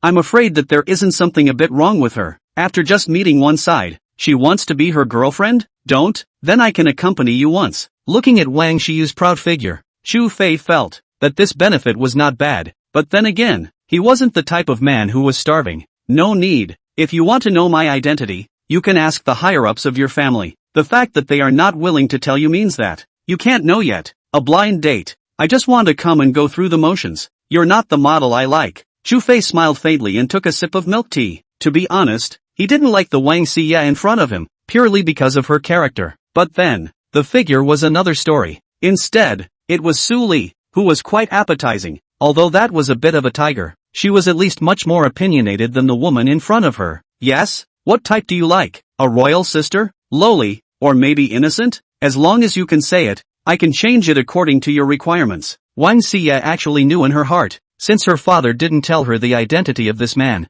that meant that the other party's identity was even bigger than the Wang family's origins. If she could really be with the other party, then nothing would matter. I want the colorful saw. Can I do it? Chu Fei spoke in a shocking manner, directly causing Wang Xie to freeze in place. Only after a long time did she react. You did that on purpose? Chu Fei smiled without saying anything. Wasn't this obvious enough? Good. The next time we meet, you'll see. As the words fell, Wang Xie directly turned around and left, leaving behind a confused Chu Fei. He seemed to have broken into a big trouble. Colorful? What kind of tiger and wolf words are these? Chu Fei watched the other party walk out the door and shook his head slightly. It's still good to be a tiger woman. This woman, too licky, can't stand it. After settling the bill, he turned around and walked out of the milk tea store. Just after going out, he received a call from Su Li. Hesitating again and again, he still answered it. How are you? Is everything okay? Su Li's worried voice came from the other end of the phone. It's fine. That person saw that I didn't look like a bad person, and after briefly educating me for a few sentences, he let me go. I'm on my way now. Hearing Chu Fei's reply, Su Li let out a long sigh of relief. Luckily, nothing happened to him. Where are you? I'll come to pick you up. I'm at Prosperity Street. More than 10 minutes later, Su Li drove her car to under the street sign of Prosperity Street. Boss, you personally came to pick me up. It really flatters me. As soon as he got into the car, Chu Fei turned on that bandit mode. However, Su Li's expression wasn't too good and she didn't have the heart to joke with him. What's wrong? Su Li drove the car and talked about what happened in the Zhao family. The conditions that Su Wu said before, Su Li rejected all of them. The Zhao family was also completely enraged, and launched an all-out battle against Koyao Company. Most of the companies in the entire Jiangnan city had cut off their cooperation with Koyao. This time, Koyao Company was considered to have completely entered the dark period. If they could turn around, they wouldn't have to look at the Zhao family's face. If it couldn't turn over, then it wouldn't be able to turn over for the rest of its life. Hearing Su Li's explanation, Chu Fei didn't say anything, but his heart already had plans. This Zhao family, very bouncy. What do you say? What do I do now? Su Li opened her mouth with a face full of melancholy. Cool it. Besides, you don't lack money. Those money I gave you before are enough to support your company for several months, right? Su Li thought of all that money on her card and couldn't help but blank him. This money, but sacrificed himself to get it. By the way, can I ask, the new drug your company is researching, what exactly is it targeting? Su Li took a deep breath. This is confidential. Can't tell you. The role of the new drug was an absolute secret. Other than the researchers and her as the president, as well as the chairman of the board, none of the major shareholders knew about it. Not to mention, the rest of the company. However, what I can tell you is that if this drug is successful once it is researched, at least the whole world will import this drug from our company. The value will at least be able to reach hundreds of billions or even more. It can make Koyao Company, in one fell swoop, become one of the top companies in the entire Great Summer country. Hearing Su Li's words, Chu Fei was also somewhat surprised. A new type of drug had such great benefits? If this were to spread out, it was estimated that there would be countless people who would choose to acquire Koyao Company at this time, or even buy out the researchers under them. Aren't you afraid that the researchers under your hands will be bought out by others? At those words, Su Li smiled. Buying off my people? Actually, they don't even know where my research base is. I'm not afraid to tell you. A large portion of those research members in my institute haven't returned home for a year. Even their calls to their families are under our supervision. This was Su Li's most assured point. At least she didn't have to worry that her own researchers would be bought by outsiders. Chu Fei also sort of understood that this tiger lady was very meticulous when it came to doing things, and even thought of this point. While the two were talking, they had already arrived at a villa. The villa was not large, and it only covered an area of more than 200 square meters. Other than Su Li, there was no one else in the villa. After parking the car, Su Li said to Chu Fei with some fatigue, "I'll go back to my room to sleep for a while. You find yourself a room to stay in. Without my permission, you are not allowed to enter my room, okay? You bandit." Unexpectedly, Chu Fei righteously refused, saying that I will protect you closely. Then I definitely have to fulfill this responsibility. In the future, you will sleep on the bed and I will hit the floor. Scram! Chapter 14, offering $2 billion to invest in Koyao. The next morning, Su Li had just awakened from her sleep when she smelled the fragrance. Rubbing her still somewhat hazy eyes, she opened the bedroom door. He saw that on the dining table downstairs, there were 2 bowls of steaming noodles, also covered with a poached egg. Chu Fei just happened to come out from the kitchen. Awake? Hurry up and wash up for breakfast. Su Li pursed her lips. This was the first time a man cooked for himself. Good. Hurrying downstairs to wash up, came to the dining table. Looking at the steaming noodles in the bowl, she couldn't help but eat her fingers. Can't see, you can still cook? Thought, you're just a rich second generation. She let out a light laugh. I know too much, do you want to try? The corner of Chu Fei's mouth rose as he looked towards Su Li. The latter subconsciously covered her chest, and a touch of pink appeared on her face. Go to hell, bandit. Chu Fei laughed and didn't say anything. After eating breakfast and changing his clothes, Chu Fei then drove his car to send Su Li to the company. Only, just after arriving at the company, he was called to the chairman's conference room for a meeting. Before entering the conference room, he heard the voices of the major shareholders arguing. Su Li, cold face, pushed open the conference room door. All shareholders, listening to what you guys are saying, you are planning to let the company buy back the shares in your hands, right? When he was outside the door, he heard the major shareholders discussing who to find to sell the shares in their hands. Right now, the entire Jiangnan city's large and small companies, almost all of them were not cooperating with them. Zhao's group had even directly released words to target Koyao Company for suppression. The companies that have a relationship with Zhao's group, naturally needless to say, all of them cancelled their contracts. Even if they don't have a relationship, they also chose to cancel their contracts in order to sell Zhao's group a face. Right now, Koyao Company could be said to be surrounded by enemies. Mr. Su, although I don't know how you conferred with the chairman and the Zhao family, but in this current situation, we have no choice. Unless you can tell us what kind of drug we are actually researching. Only then can we make a judgment as to whether or not we should sell our shares or make additional investments. A shareholder surnamed Wang spoke up. He was one of the older shareholders of Koyao Company, and was also the investor who had invested in Koyao Company at the very beginning.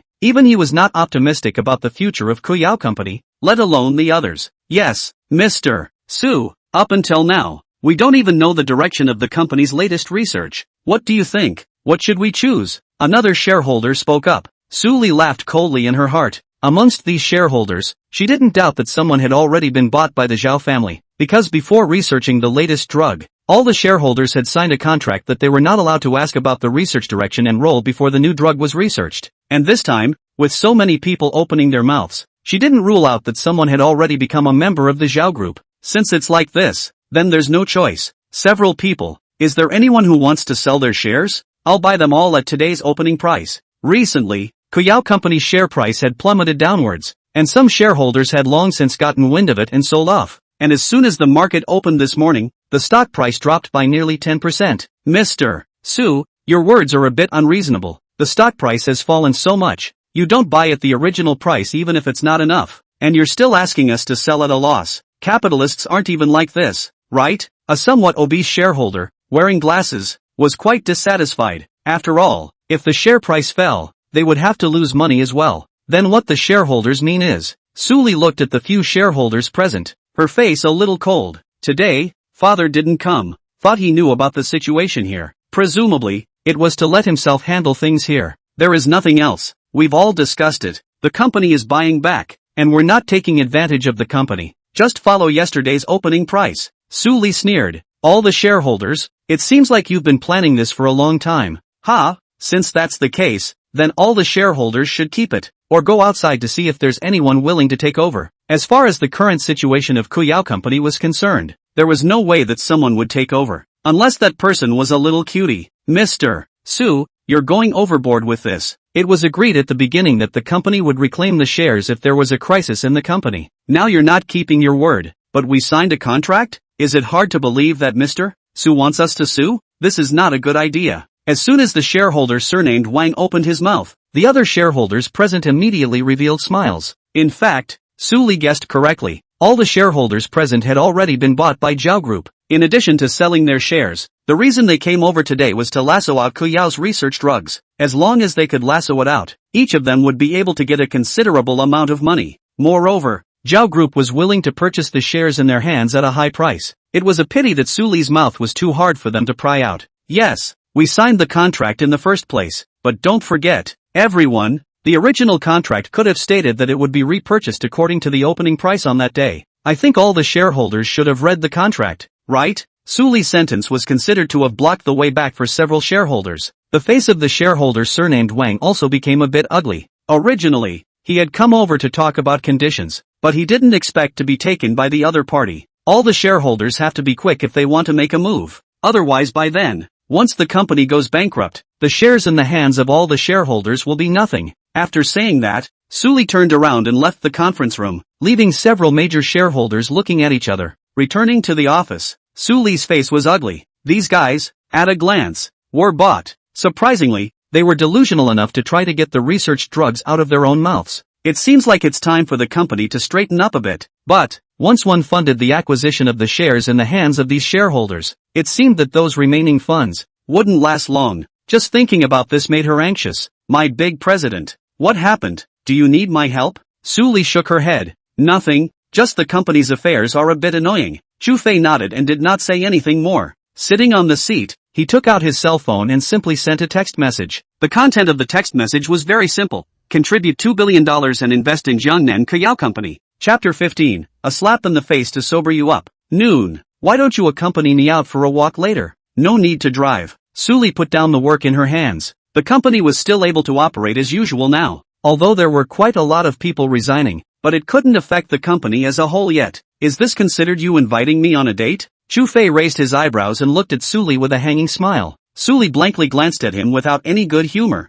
Whatever you think. The two left the company and walked on the busy streets. The weather in September wasn't too hot, nor was it too cold. The breeze blew by, but it made Su Li's mood much better. By the way, Bandit, do you have a girlfriend? The words just fell. The next second she regretted it. Didn't know what was going on. Such a question came to her head all of a sudden. No. What? You want to be my girlfriend? The requirements to be my girlfriend are not low. Can you do it? Forget it. Since you've asked, I can't refuse. Just reluctantly let you be my girlfriend. Chu Fei had a trace of helplessness on his face and let out a long sigh. Su Li glared at him fiercely. Do your spring dream. The people chasing me are enough to circle the entire Jiangnan for a week. You think I would look at you? Who knows? Chu Fei shrugged. Whether you're on or not, you know in your heart. Su Li, can you have some face? On the street, she was going crazy. This guy, always being immodest. Just as the two were flirting with each other, Chu Fei suddenly felt a strong sense of crisis. The hairs on his body stood up at this moment. He instantly pulled Su Li into his arms and turned his head to look at the window on the third floor in the distance. But, there was no one at the window. But Su Li mistakenly thought that he just wanted to eat his tofu. For a moment, her pretty face turned red and she violently pushed him away, angrily cursing Bandit. Stop it. Chu Fei's brows were tightly locked, and his gaze was dead set on that window on the third floor across the street. If he hadn't sensed it wrongly, the wisp of crisis just now came from the location of that window. From the time he had protected Su Li in his arms to the time he turned his head to look over, it only took a second, and the other party was able to dodge it. It was enough to prove that the other party was not an ordinary person. Being held tightly in Chu Fei's arms, Su Li's face burned, feeling the other party's powerful heartbeat. For some reason, she felt an unprecedented sense of security. It seemed that leaning in this man's arms, any danger would come closer to her. Alright, it's alright. Chu Fei slowly loosened his embrace, while Su Li felt so much loss. Returning to her senses, her face returned to normal this time. Just now, did something happen? Chu Fei shook his head and gave her a hefty smile. Nothing, just wanted to eat your tofu. Su Li gave him a blank look. Go to hell. While Chu Fei's heart was incomparably cold, he was pondering whether the other party was coming at himself or at Su Li. If it was towards himself, then the other party would definitely still show up. But if it was coming at Su Li, then it was unclear. Master had asked himself to protect Su Li. Then it meant that Su Li would definitely be in danger. and now that the danger had come, it was time to see how to deal with it. Right at this moment, Su Li received a call from Feng Qing. Hello? Xiao Chang. Little Su. Where are you? I'm so annoyed. Come over and have a drink with me, okay? I'm at the Drunken Jade Clear Bar. Feng Qing's somewhat drunken voice came from the other end of the phone. Okay, wait for me. And Chu Fei took the car and arrived at the Clear Bar. Just as they entered, they saw Feng Qing sitting on the sofa. Only, at this time, her condition was not that good. Drunk, there was a man next to her making a move on him. Only Feng Qing kept resisting. Su Li quickly stepped forward and ripped the man out. Who are you? What are you doing to my bosom friend? The man had obviously also drunk a lot of wine and his mouth was full of alcohol. Yo, here comes another beauty. Come on, pretty girl, have a drink with me. As he spoke, the man reached out to wrap his arms around Su Li's neck. In his hand, he even picked up a bottle of wine and made a gesture to pour it into Su Li's mouth. Chu Fei pinched the man's hand, his face cold. Scram! Being pinched by someone's wrist, the man obviously came to be in a temper. Do you know who I am? Dare to touch old me. Believe it or not, I'll make it so that you can't leave this gate today. The man drunkenly roared at Chu Fei. The bottle in his hand was even more unceremoniously smashed towards Chu Fei's head. The people in the surroundings were watching, but none of them dared to go forward to stop him. Not for anything else, just because this guy is a bureau chief's son. Su Hui. The bar regulars, in the bar to molest the salesman, do not know the beauty, that is a common thing. Move him, dare you? While Chu Fei was not accustomed to him, before the other party's bottle could fall, he raised his hand and slapped the man's face hard. Splat! The loud slap made many people present confused, and Su Hui was also awakened by the slap. Now, awake? Chu Fei let go of his hand and stared at Su Hui with a cold expression. The latter shook his still somewhat dazed head, his gaze staring at Chu Fei sinisterly. You dare to hit me? In this clear bar, no one had ever dared to call his bluff. Unexpectedly, he was actually beaten up in his own territory. How could he tolerate this? Will you roll by yourself? Or will I throw you out? Chu Fei's tone was calm. Su Hui laughed. It was just a very cold smile. Fine, don't leave if you're capable. After saying that, he dragged his drunken body and left the clear bar. Only then did Su Li sit beside Feng Qing and gently patted her back. Why did you drink so much? Feng Qing cried out at once. Wow, Lin Shui that broke up with me. It's so hard in my heart. Feng Chang hugged Su Li and cried with a snotty nose and a tear. And at this time, the boss of the clear bar also came out. 3 bits, hurry up and leave. That person is not someone you can mess with. That's the son of the director of the law enforcement bureau in this area. He knows a lot of gangsters. If you guys don't leave, you won't be able to leave later. The boss was also a bit worried. If these 3 didn't leave, he wouldn't have to open this bar. If there was a fight, he didn't know how much he would lose. Su Li looked at Feng Qing in this state and couldn't continue to stay. Thanks boss, we'll leave now. Afterwards, she gave Chu Fei a wink, and the two of them helped Feng Qing to leave. However, just after walking to the door, that Su Hui who had been slapped by Chu Fei returned. Only this time, he was not alone. Behind him, there were at least a dozen punks standing, with dyed hair of different colors, each holding a cigarette. That's him. Su Hui looked towards Chu Fei, his eyes filled with ferocity. Seeing this, Su Li supported Feng Qing and took a step back. Chu Fei stepped out a step forward and looked at the dozen or so punks in front of him. That slap just now didn't make you sober, right? Do you want to give 2 more slaps, so that you can properly sober up? As soon as the words fell, a punk spoke up. Grass, how do you talk to our brother Hui? Brothers, him for me. Chapter 16, you're playing pretty fancy. More than 10 gangsters immediately rushed forward to punch and kick Chu Fei. Su Hui, on the other hand, stood aside with a cold smile on his face, daring to hit himself. He was going to make him crawl out of here. However, things always went against his wishes. Those so-called brothers who rushed up were put down by Chu Fei in the blink of an eye. With 3 punches and 2 kicks, there were already more than 10 people lying on the ground. One by one, they were lying on the ground wailing in pain. Su Hui hadn't even reacted to the fact that the group of people he had found were already lying down. If not for the fact that these people had been following him for quite a long time, he was skeptical that this was not an actor hired by the other side. So not to be beaten. In this situation, what else could he do? Run. He was about to run away. However, Chu Fei had already anticipated his movements. Just as he raised his leg, a huge force came from his back, directly kicking him to the ground. What I said to you just now, you didn't hear it clearly, right? Still looking for someone to clean me up? Chu Fei walked forward and crouched on the ground, looking at Su Hui with a smile on his face. Do you know who I am? Let me tell you, my father is Su Lin. If you dare to hit me, believe it or not, I'll have my dad arrest you and take you in. Up until now, Su Hui hadn't even gotten the situation right. he was still vainly trying to use his father to intimidate this fellow in front of him. It was a pity that his threats were useless as far as Chu Fei was concerned.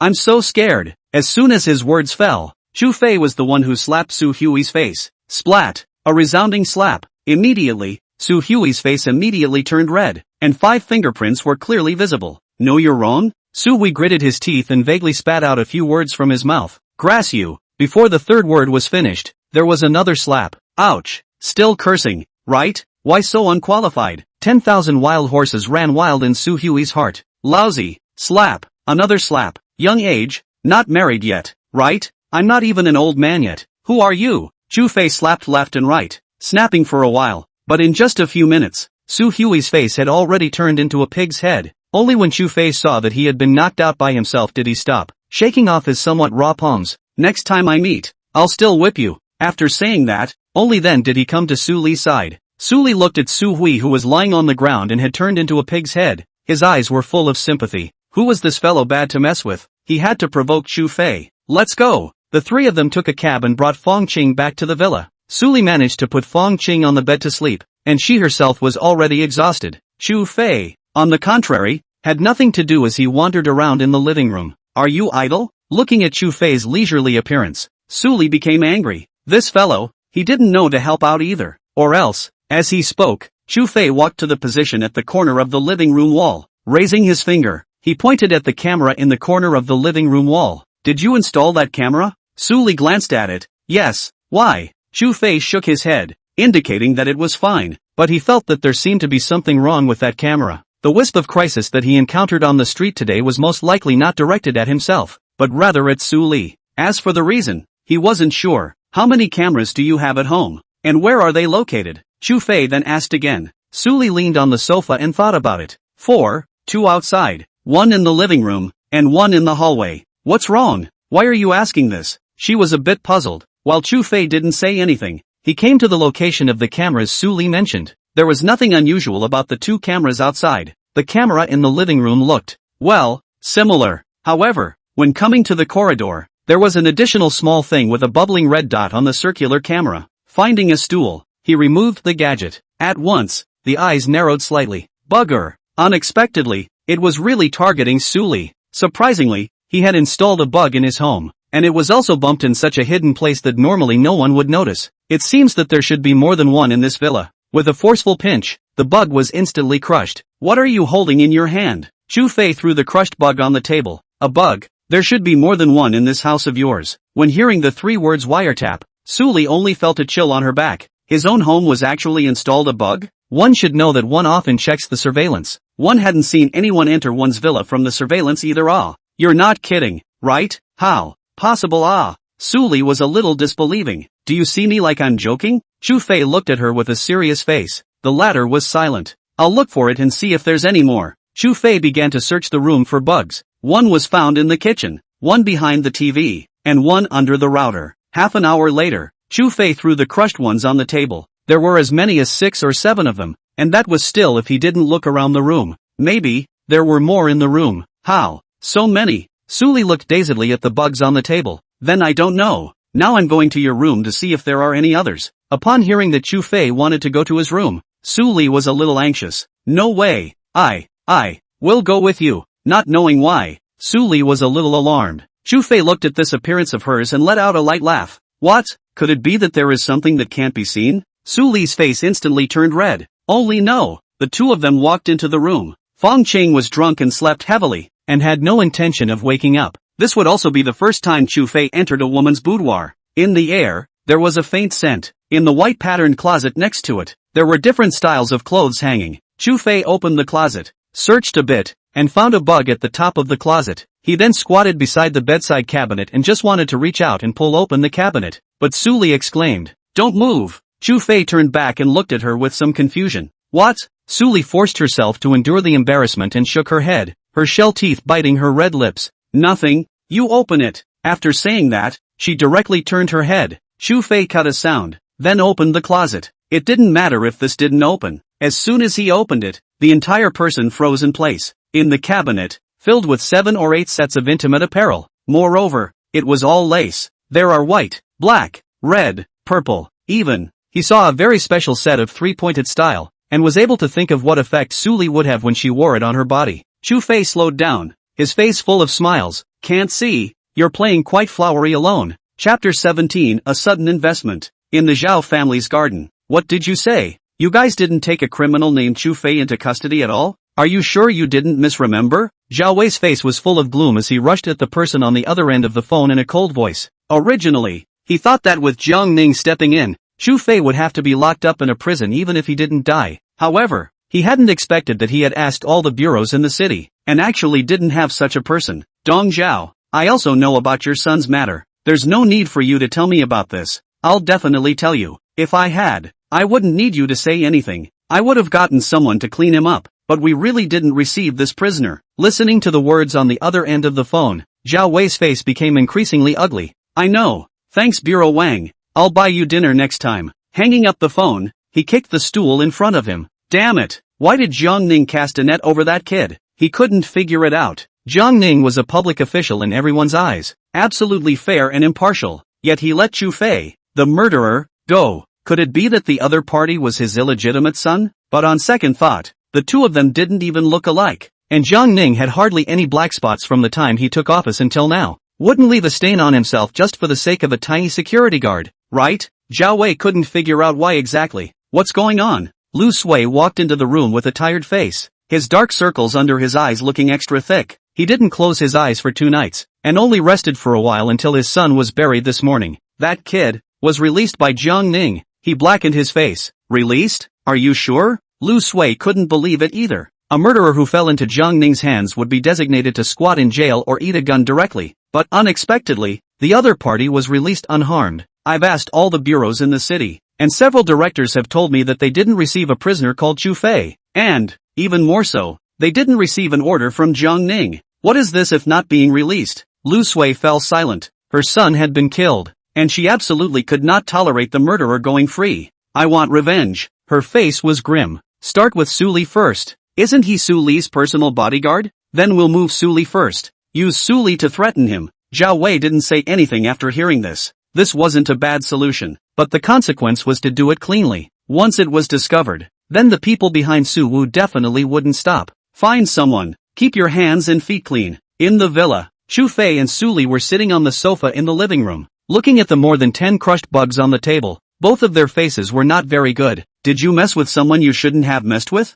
The other party was able to silently sneak into your home to install a bug for you. Chu Fei frowned slightly. Since the other party was able to dodge the surveillance and enter Su Li's room to install a wiretap, it meant that the other party was definitely not an ordinary person. No, in Jiangnan, I didn't provoke anyone, except for the Zhao family, but before Zhaoan died, the Zhao family wouldn't have done such a thing. Su Li also didn't understand what kind of person would find trouble with herself, even going so far as to install so many bugs in her villa. Do you still remember when you were on the street? Chu Fei suddenly spoke. Su Li was slightly stunned, and a few more points of incomprehension appeared on her pretty face. Actually, I wasn't trying to eat your tofu. Hearing those words, she gave Chu Fei a blank stare. Then because of what? She did not understand. Since it was not for, then what was it for? Since as your personal bodyguard, I have a strong sense of danger. When I was on the street with you, I had a feeling that someone was going to take a shot at you. It's just that, when I checked, the other party should have left, so I didn't catch him.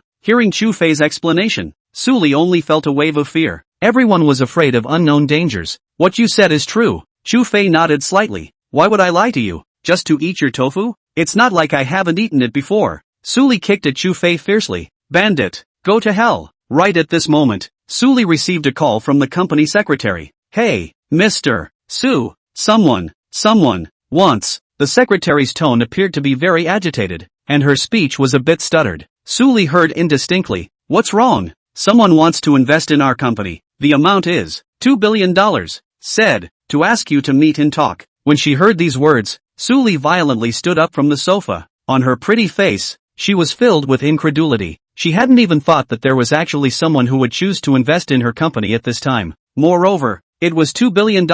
One must know that once this amount of money entered the company, Kuyao Company was completely sufficient to be self-sufficient. Even, it would be able to expand the original factory. In this way, even if the other companies in Jiangnan City didn't cooperate with her, she could completely look for other big companies in other urban areas to cooperate with. There was no need to save any face for the Zhao family. Now, Su Li's tone even looked a little more excited. No, he said to meet at the company tomorrow at 3 in the afternoon. The secretary's words made Su Li's heart, which was still hanging in the air, fall. Although it was still unclear which company was going to invest in her company, this was tantamount to sending charcoal and snow. Right at this moment, Chu Fei poured a pot of cold water on the side. You shouldn't be too happy too early. Earlier, you did say that just these shareholders of your company are not good things. Aren't they going to offer the shares in their hands? Call them directly to a meeting tomorrow morning and see if these people are planning to sell. If they do, directly acquire all of their shares. That way, if your company has a chance to rise again, you won't have to look at their faces at all. Hearing Chu Fei's reminder, Su Li's eyes also lit up.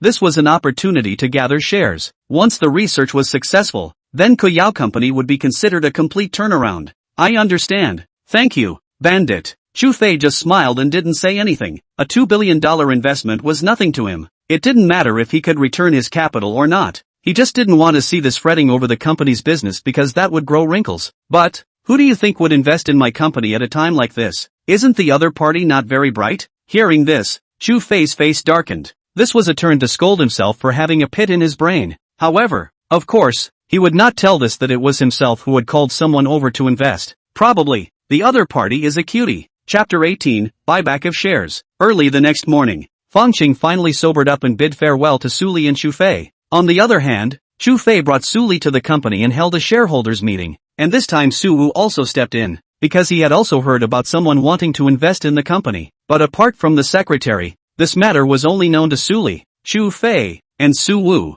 Several major shareholders were still unaware that someone was investing in Kuyao Company, and even if they were, they wouldn't have guessed that it would be such a large amount. I don't know how well the shareholders have considered it. The shares in your hands, do you intend to keep them to have children? Or do you intend to let the company buy them back? Su Li looked at the several major shareholders present with an icy face. The several major shareholders looked at each other. They actually only had two choices right now. Either sell the shares to Zhao Group or buy them back to the company. Obviously, it was pretty much the same price for whoever they gave it to. Zhao Group wasn't stupid and wouldn't give them too much over the opening price. Mr. Su, you know the situation of the company right now. Even if we want to make an offer, do you have enough money to take it over? Chairman, what do you think? In fact, Su Wu actually said that he was the chairman of the board, but the truth was that the company's affairs had long been handed over to Su Li for full management. He just wanted to properly retire at home. In this matter, it depends on what you all think. I've already handed over the company's matters to Mr.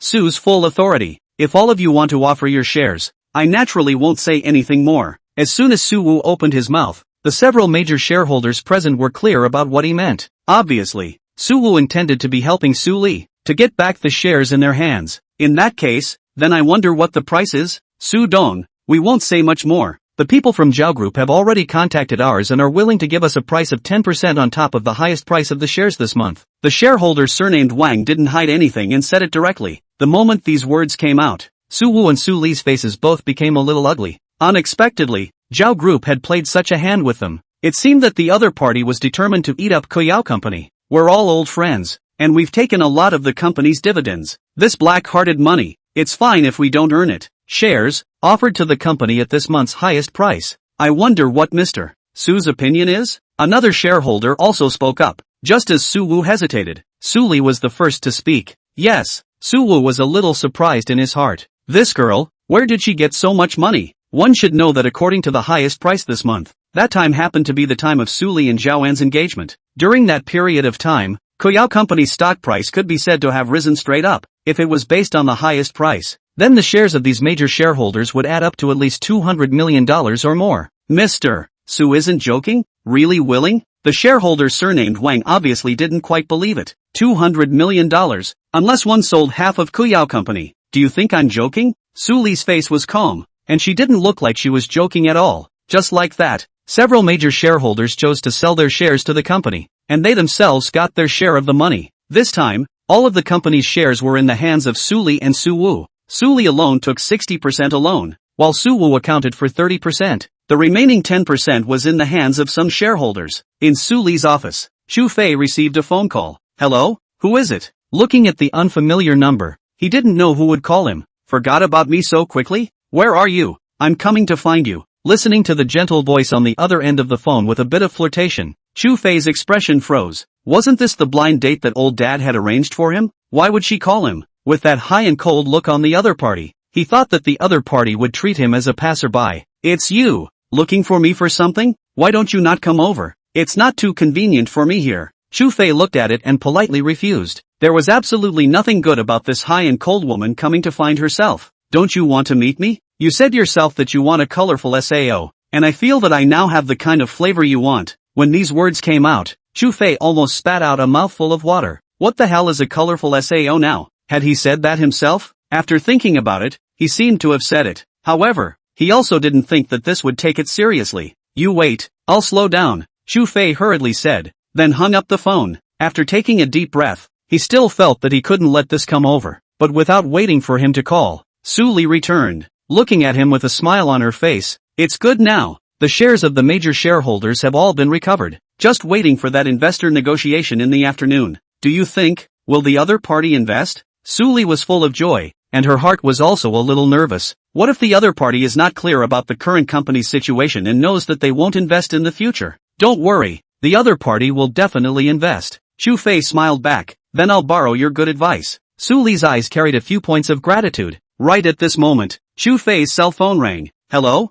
Where are you at? Waiting for you to call back for several minutes. Chu Fei's face instantly became somewhat embarrassed. Nah, I'm taking a call. Su Li actually heard the woman's voice on the other end of the phone, and her face that was originally covered in smiles instantly became calm. Chu Fei did not feel anything wrong and left the office to come outside. I say, what exactly do you want? He was a little depressed. It was hard to believe that this blind date really wanted to find himself as a boyfriend. I said, I've got that feeling you want. You said it yourself. Where are you? I'll come over to find you now. Looking at the other party, Chu Fei knew that this would never stop until she saw herself. I'm downstairs at Kuyao Company. Come over. Hanging up the phone, this was a relief. Then he walked into the office. Boss, I'll go down to meet my friends. I'll be back soon. As you wish. Su Li didn't even raise her eyes, just coldly said. Chu Fei was muttering in his heart. He didn't provoke her. Why the cold look? While after Chu Fei went downstairs, Su Li stood in front of the office's floor-to-ceiling window and looked at Chu Fei downstairs. There was some sourness in her heart. The friend this guy was talking about was perhaps a girlfriend. The person he liked. What was it like? Just at this moment, Su Li saw a luxurious red Ferrari parked downstairs in the company. The car walked down a woman wearing bottoms and red tights. A set of clothes that wrapped that perfect body tightly. Concave and convex. Chapter 19, Someone from the Family. Downstairs, when Chu Fei saw Wang Xie who walked down from the car, his eyes went wide. This has changed too much, right? Just this outfit. I don't know how many men to be mesmerized.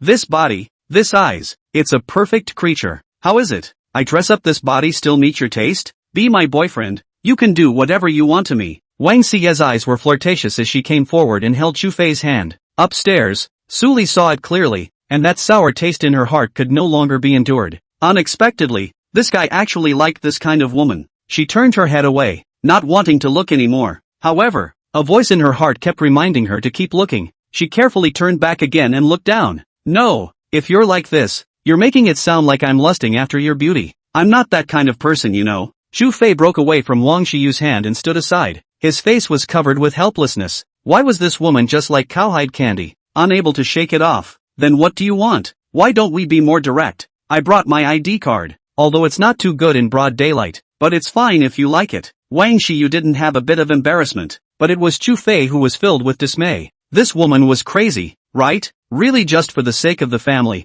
going to dedicate herself to a stranger she didn't know. Alright, I'm showing my cards. I'm just a small security guard, don't look for me either. We're not suitable. After saying that, Chu Fei was about to turn around and leave, but the latter, however, pulled him back. Whether it's suitable or not, that's always something you have to try before you know. For example, if Shemu is suitable, isn't that just right? These words directly gave Chu Fei a face of thunder. No, where did you learn such tiger and wolf words? A nice big girl saying such words will be misunderstood. Wang Xiyu's face darkened. What exactly do you want? I did what you said about the colorful SAO, and now you're not satisfied. You say it, I'll change it. What style do you really like? Wang Xie wasn't that kind of casual woman. Not just anyone was enough to make her like this. But, Chu Fei was truly different. Although she didn't know what exactly attracted her to this man, but she would actually do such a thing for her. She felt that she had already done enough. No, be reasonable. I didn't say I like you. Right, you go back. Mortal woman.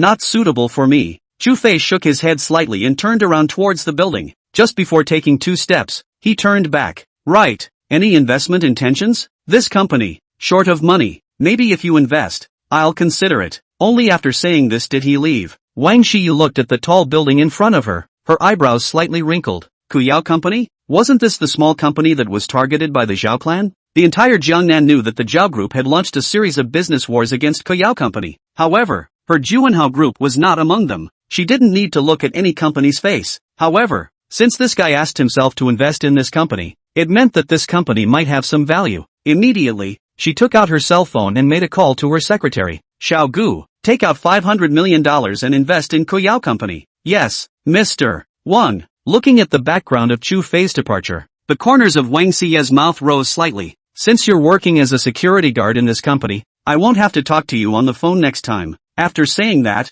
she turned around and got into the car, and with a single step on the gas, she left in a cloud of dust. Upstairs, Su Li looked at the other party, her eyes full of complexity. Somewhat lost in thought, she sat on the office chair and didn't know what she was thinking. Boss, I'm back. Su Li did not look up, just gave a hum. Boss, what's wrong with you? Are you sick? Should we go to the hospital? Looking at Su Li's listless appearance, Chu Fei said from the side, you're the one who's sick. Your whole family is sick. Scummy man. In a fit of anger, Su Li directly cursed. Chu Fei froze on the spot when he was scolded by her. No, be reasonable. I didn't mess with you. What are you scolding me for? And calling me a scum? I don't seem to have done anything either, right? Su Li directly lazily ignored him and looked at the company's big and small affairs on her own. And Chu Fei would not make a fool of himself, sitting on the sofa and playing with his cell phone by himself. It was nearing noon. Chu Fei received a text message. Young master, I have arrived in Jiangnan. Do you see? Want to meet? Looking at the text message above, Chu Fei knew that he had to go over to meet this butler of his. There were some things that the butler knew better than Jiangning. So what, boss, can I take a half day off? Whatever, go wherever you like. Better never come back. Scum. Bah. Su Li returned a sentence without a good mood. Obviously, she hadn't slowed down from what just happened. Chu Fei darkened his face. Tell me, where am I a scum? If I were a scum, would I still give you so much money? You can call me a scum if you want to. Return the money to me. I'm dying of poverty right now. I can't even afford a set of clothes. Dream on. No give. Su Li's heart did remember his words. I have something to do. I'll be back after going out for a while. Right, don't go out of the company if you're fine. Chu Fei also gave an explanation before leaving. Since someone was secretly targeting Su Li, this girl definitely could not just go out. If there was any danger and he was not by her side, it was very likely that something would happen. I want you to manage. Get lost. Su Li angrily cursed. Only then did Chu Fei leave and drove Su Li's car towards the airport. And Su Li looked at the time. It was lunchtime. In the afternoon, she still had to have a meeting with the investors, so she didn't go home. After thinking about it, she decided to go to the small noodle shop downstairs to eat something randomly. He himself was just downstairs, so nothing should happen. It's so close, it's just across the street. Grabbed the satchel and went downstairs. The sun was just right, not too hot. She had just gone downstairs when she was being watched. A few gazes fell on her from a small black car on the roadside. Boss, the target has appeared. She's the only one. Do it now? A low voice came from the other end of the phone. Do it, remember. Be numb. Chapter 20. 2 teams? In a luxurious hotel. Young master, haven't seen you for many years. You are still as handsome as ever. In front of Chu Fei was a man with somewhat gray hair who looked to have reached around 50 years old. This was Chu Fei's housekeeper of the small courtyard, Chu Kai. When he was at home, young master, I have always been this handsome. However, I am curious, what has happened to the family recently? Why did you personally come over? Actually, at first, Chu Fei did not intend to have Chu Kai come over. He just wanted the family to send a random person over and invest in Su Li's company in the meantime. But he did not expect the person who came over to be Chu Kai, the butler. The family has been in a bit of trouble lately. However, the family head and several elders are making preparations. There won't be any problems in a short time. Young master, you don't have to worry about that. This time when I came over, the family head said that you might have to pay more attention recently. The immortal bird seems to have sent someone into Grand Xia. Hearing this, Chu Fei's eyes narrowed slightly as a trace of an icy aura erupted from him. The immortal bird was a very powerful foreign family, holding one of the strongest secret teams in the world in its hands. It specialized in targeting some rival families and carrying out dark methods. It was just that he hadn't expected that the other party would actually dare to enter Daxia. They came here for me? or is it to target the rest of the clan? Chu Kai, however, shook his head, stating that he wasn't sure. As far as the current situation was concerned, he was also unclear about the other party's purpose. Even if the family relied on the family's intelligence, they were unable to find out for the time being. I know, if there is any news, remember to inform me. I know, young master. By the way, young master, the master also asked me to ask you if you have any favorite person? Hearing those words, Chu Fei's face immediately darkened. Object, Wang Shiyu's kind? He felt horrible just thinking about it. This woman had too many ideas, and he could only stay away from this kind of person.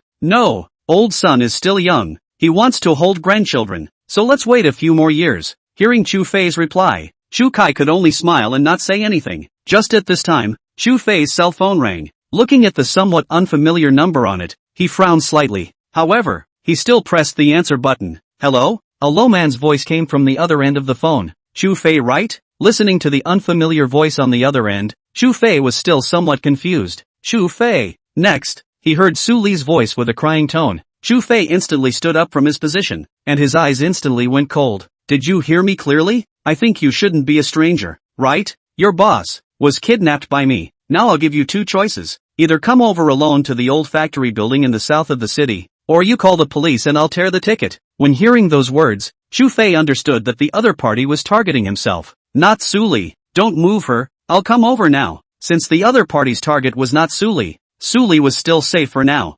I just like dealing with smart people. The phone was hung up, and a hint of killing intent clearly appeared in Chu Fei's eyes. Rushing towards himself? Was it the immortal birds people? If so, then the other party's intelligence system was too strong. It was just that he did not understand that he had just come out for less than half an hour, and something had happened. Didn't he tell her that he couldn't leave the company? Young master, what's wrong? Seeing that there was something wrong with Chu Fei's face, Chu Kai asked in a voice. Came over to have dinner with you. My protection target this time was kidnapped. Hearing this, a thin layer of cold sweat broke out on Chu Kai's forehead. Having a meal with yourself caused the young master's mission target to be kidnapped? Wasn't this clearly saying that it was indirectly related to himself? Young master, don't worry, I'll contact those people in Jiangnan. At all costs, your mission target must be rescued. With the Chu family's ability, trying to rescue a kidnapped person was a complete breeze. That won't be necessary. The other party's targeting goal is me. I'll just go over there myself. Chu Fei got up and left the hotel, and it was only after he left that Chu Kai let out a sigh of relief. Only then did he hastily take out his cell phone and call Jiang Ning. At this moment, Jiang Ning was in his office, sipping tea and watching the recent news. With his current status, most of the time he was quite idle. He would only get busy unless there was some major change outside of Jiangnan. At this moment, a call came into his personal cell phone. Looking at the number on it, he hurriedly stood up from his position. Butler Kai, why do you have time to call me? Just kidding, the young master's butler personally called him. It was designated that something big had happened. You already know about young master's matter in Jiangnan. He has a protection target in Jiangnan that you know about, right? Jiang Ning's face immediately tensed up. He was aware of this matter, and he was well aware of it from the previous meeting with the young master. The protection target was the president of Kuyao Company, Su Li. However, the young master had also said that he didn't need to intervene in the commercial war. I know. What's wrong, Keifu Butler? Is something wrong with the young master? His mood was instantly tense. This if something happened to the young master in Jiangnan, he would not have to be the number one person in Jiangnan. That's not true. It's that something has happened to the young master's mission target. He's been kidnapped. You now, use all the connections you can to investigate the movements of the other party for me.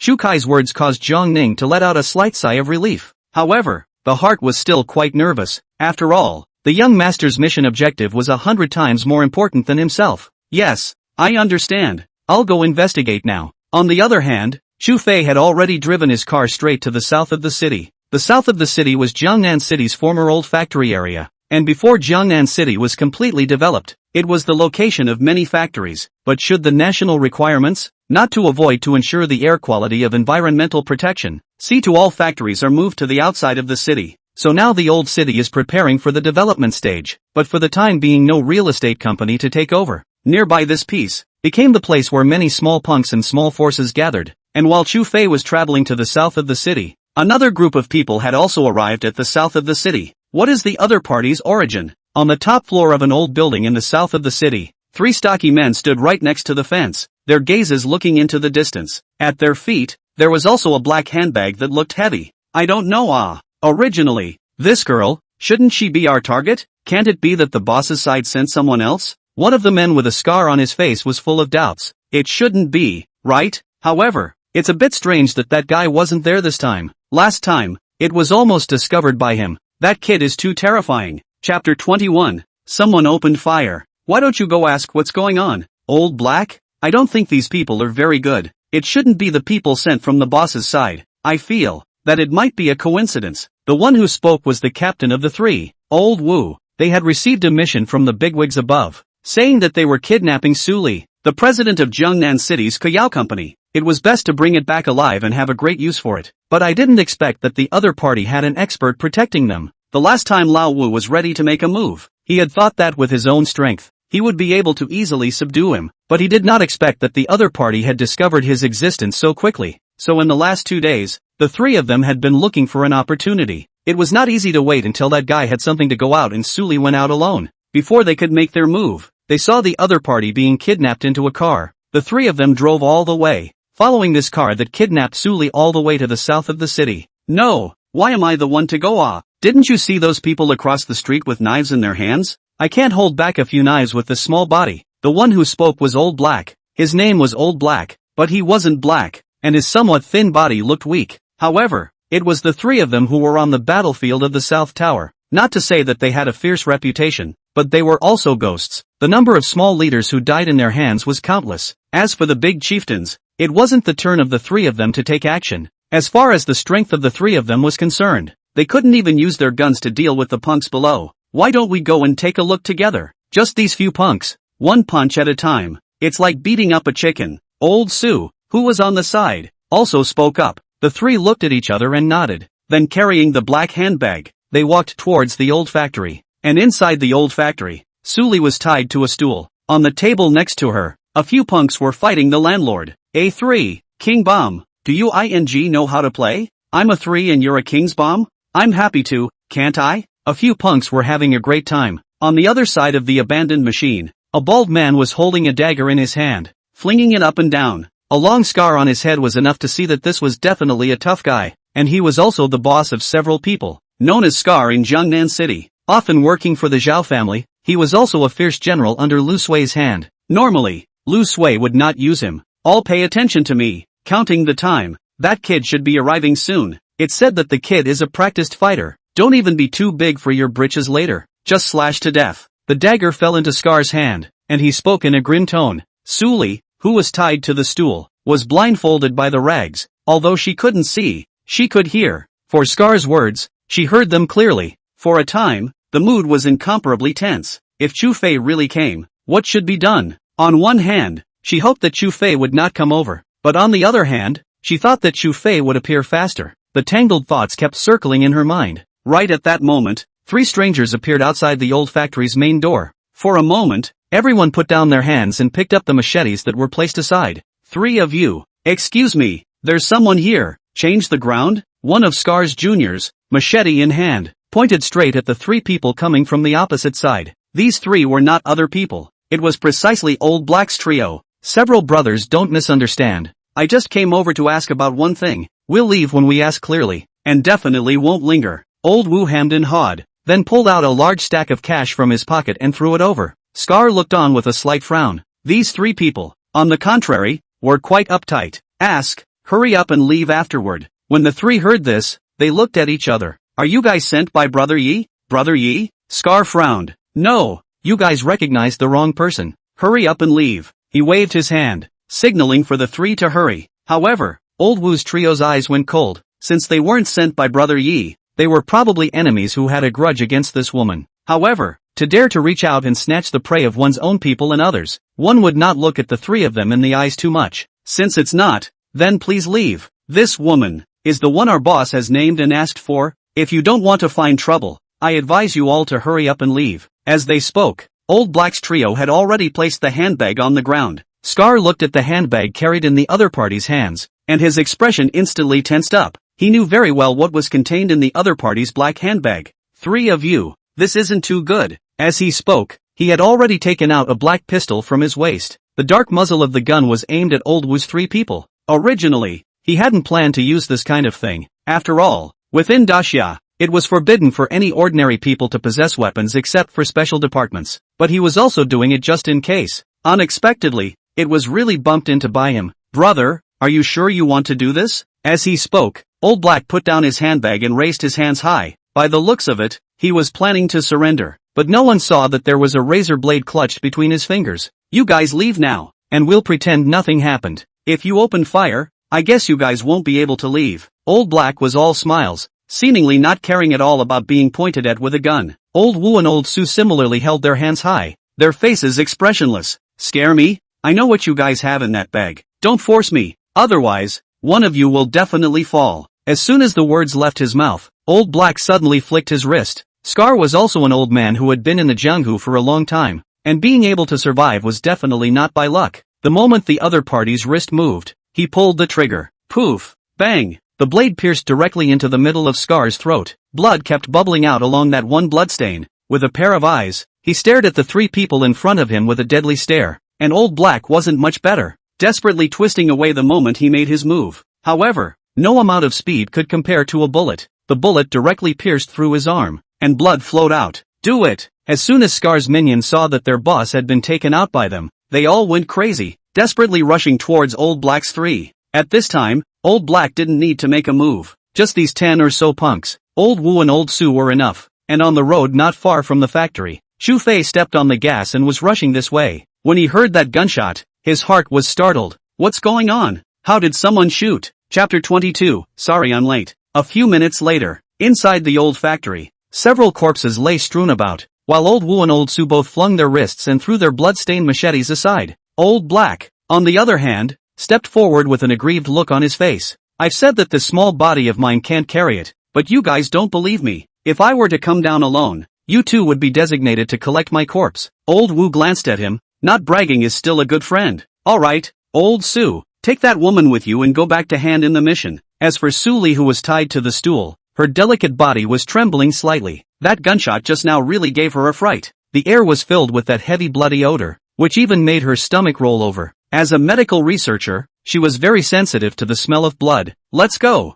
Don't stall for time. This place should be discovered soon." Old Black also spoke up. Just as Old Su walked towards Su Li, a sharp break sounded. The three of them turned around to look towards the gate, and at some point, Chu Fei was already standing at the gate, looking at the corpse on the ground. His face sank, looking at the three people again. His heart was filled with puzzlement. What happened? What exactly happened just now? And the moment he saw Chu Fei, Old Wu's face changed. It's him! He knew very well that this man was the one who had found him last time. Unexpectedly, the other party had also come. "You guys, who are you?" As he spoke, Chu Fei approached towards the three people step by step. Old Wu also calmed down at this moment, his face somewhat gloomy as he looked at Chu Fei. "Brother, this matter has nothing to do with you. Let us go, and feel free to ask for whatever conditions you want." He was very clear about the strength of the man in front of him. The other party was nothing more than a bodyguard beside this woman. As long as he was given enough conditions, he could completely make the other party turn against him. Fighting hard was not a good choice. After all, the three combined were not necessarily his opponents. "Is that so? Do you know that she is the one I want to protect?" As for Old Su, who was beside Su Li, his eyes narrowed slightly. "Brother, I know that your strength is extraordinary, but I don't think you will watch this woman die in front of you, right?" At some point, Old Su had an additional dagger in his hand, which was pressed against Su Li's neck. The sharp blade cut through Su Li's snow-white neck, and a trace of blood slowly flowed out. As long as Chu Fei dared to move, he would slice open Su Li's aorta without hesitation. Chu Fei stopped his steps and looked at the three people in front of him with an icy gaze. "Whose people are you?" "These people. You guys killed them, right?" He was also very strange. It seemed that these people who were killed and these three people were not an organization at all. Moreover, the target of these three people was not themselves, but Su Li. As for these people who were killed, the target was perhaps himself. Right at this moment, his mind suddenly thought of what he and Su Li had met on the street earlier. That sudden sense of crisis might have been brought by these three people in front of him, and the other party's target was Su Li, not himself.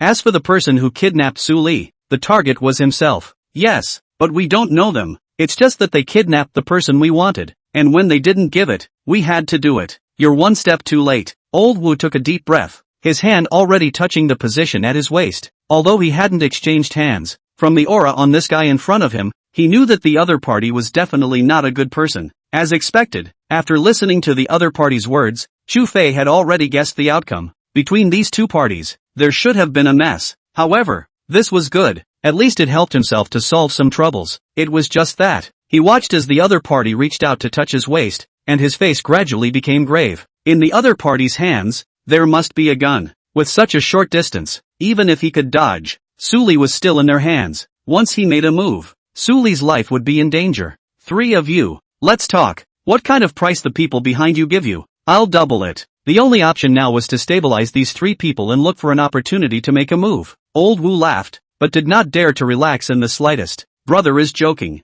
Money is not important to us. As you know, mixing in our business, the most important thing is credibility. If there is no reputation, next time no one will find us to take orders. So, brother, you'd better go. Old Wu's words caused Chu Fei's eyes to completely chill, and a terrifying killing intent erupted from him. That is, there's no more to talk about. Feeling that terrifying killing intent from Chu Fei's body, Old Wu's three people's faces changed greatly. This fellow was extraordinary. This was definitely a strong person who had walked out from a mountain of corpses and a sea of blood, having gone through the baptism of blood and fire, without a decade or 8 years. Absolutely can't do this. The three of them, they had been working together for 5 or 6 years. However, even if the three of them were added together, they couldn't be compared to this man in front of them. Brother, don't be like this. Do you want to watch her die? Old Su opened his mouth. The dagger in his hand moved even closer to Su Li's neck. Blood slowly flowed down the blade. Seek death. Chu Fei was completely enraged. Between raising his hand, a stone flew out from his hand. Whoosh! The stone was like a bullet as it flew towards Old Su's wrist. Old Su subconsciously had to make a move, but his speed was too slow. Poof! The stone pierced his wrist and the dagger fell to the ground with it. Lao Wu and Lao Hei's eyes were ruthless as they raised their hands and pulled out the guns on their waists to fire at Chu Fei. Bang bang bang! Several shots were fired in succession. However, they were all easily dodged by Chu Fei. With a roll, he appeared in front of Old Su. Raising his hand, he slammed his fist at Old Su, who subconsciously raised his hands to block. But, this was just a false move by Chu Fei. The fist that blasted out was suddenly withdrawn, and his elbow was pushed hard against Old Su's chest. 8 Extreme Avalanche. Bang! Old Su's entire body was like a cannonball that was instantly blasted away. The ribs in his chest were broken in an unknown number of ways. Lying on the ground, he didn't know if he was dead or alive, and Chu Fei took the opportunity to pull on the stool that was tying Suli, and violently exerted his force, directly breaking the stool. Afterwards, he carried Suli and hid behind an abandoned machine. Go! Old Wu and Old Black were well aware of Chu Fei's terror.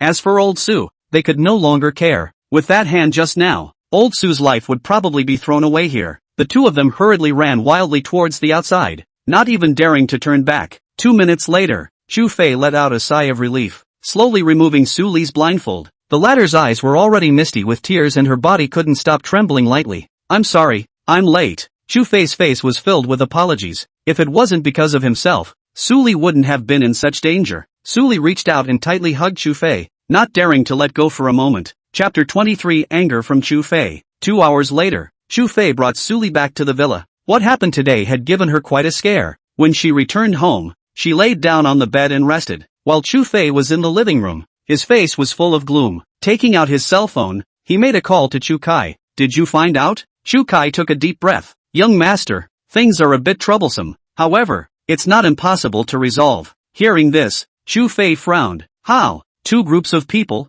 different targets. One was targeting himself, and the other was targeting Su Li. There was an ominous incident between the two sides, and a big fight broke out. Young master, the 2 groups of people, the one targeting you. We've already found out that it's the people under Lu Sui's hand from Zhao Clan. Probably because of the previous incident, that's why they thought of kidnapping MS. Su and threatening you. As for the other group, the identity of the other party is somewhat complicated. To put it simply, the other party is targeting Miss Su, but the other party's place of origin is not Daxia, but someone who came back from the South Tower. As for who exactly the other party's men are, we are still in the process of tracking them down. At those words, Chu Fei's brows furrowed. No wonder when he fought with these people, he felt that this was not an ordinary opponent. It was actually the guys who had returned from the South Tower. That place, the South Tower, was in a period of war all year round. Things that killed people happened almost every moment, and Chu Fei had also carried out missions over there. The missions were not very difficult, but the guys he met were all ruthless people who did not want to die.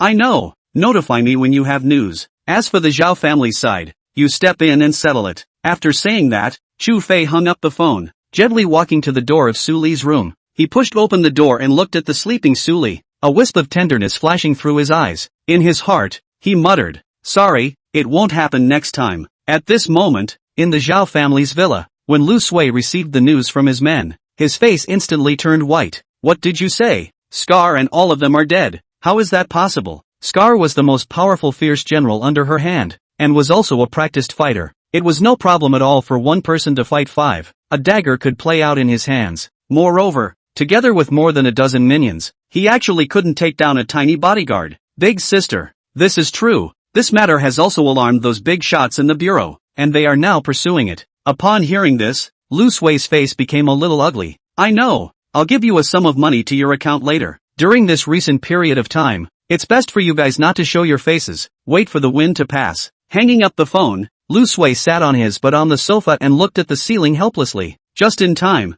Zhao Wei came out of his room. He had just finished a phone call with someone from the company to ascertain the recent developments of the company. Seeing his wife in such a state, he couldn't help but open his mouth and ask, "What's wrong?" Lu Sui shook her head. "It failed, got rescued by that guy, and all my people are dead. The people above have already started tracking them down." Hearing this, Zhao Wei's face changed slightly. "How? Could it be that kid is not made of iron? I remember. Didn't that Scar under you have black flame in his hand?" The so-called black fire was a gun bought through special means. To have a gun in hand and still be killed by the other party, this is completely impossible.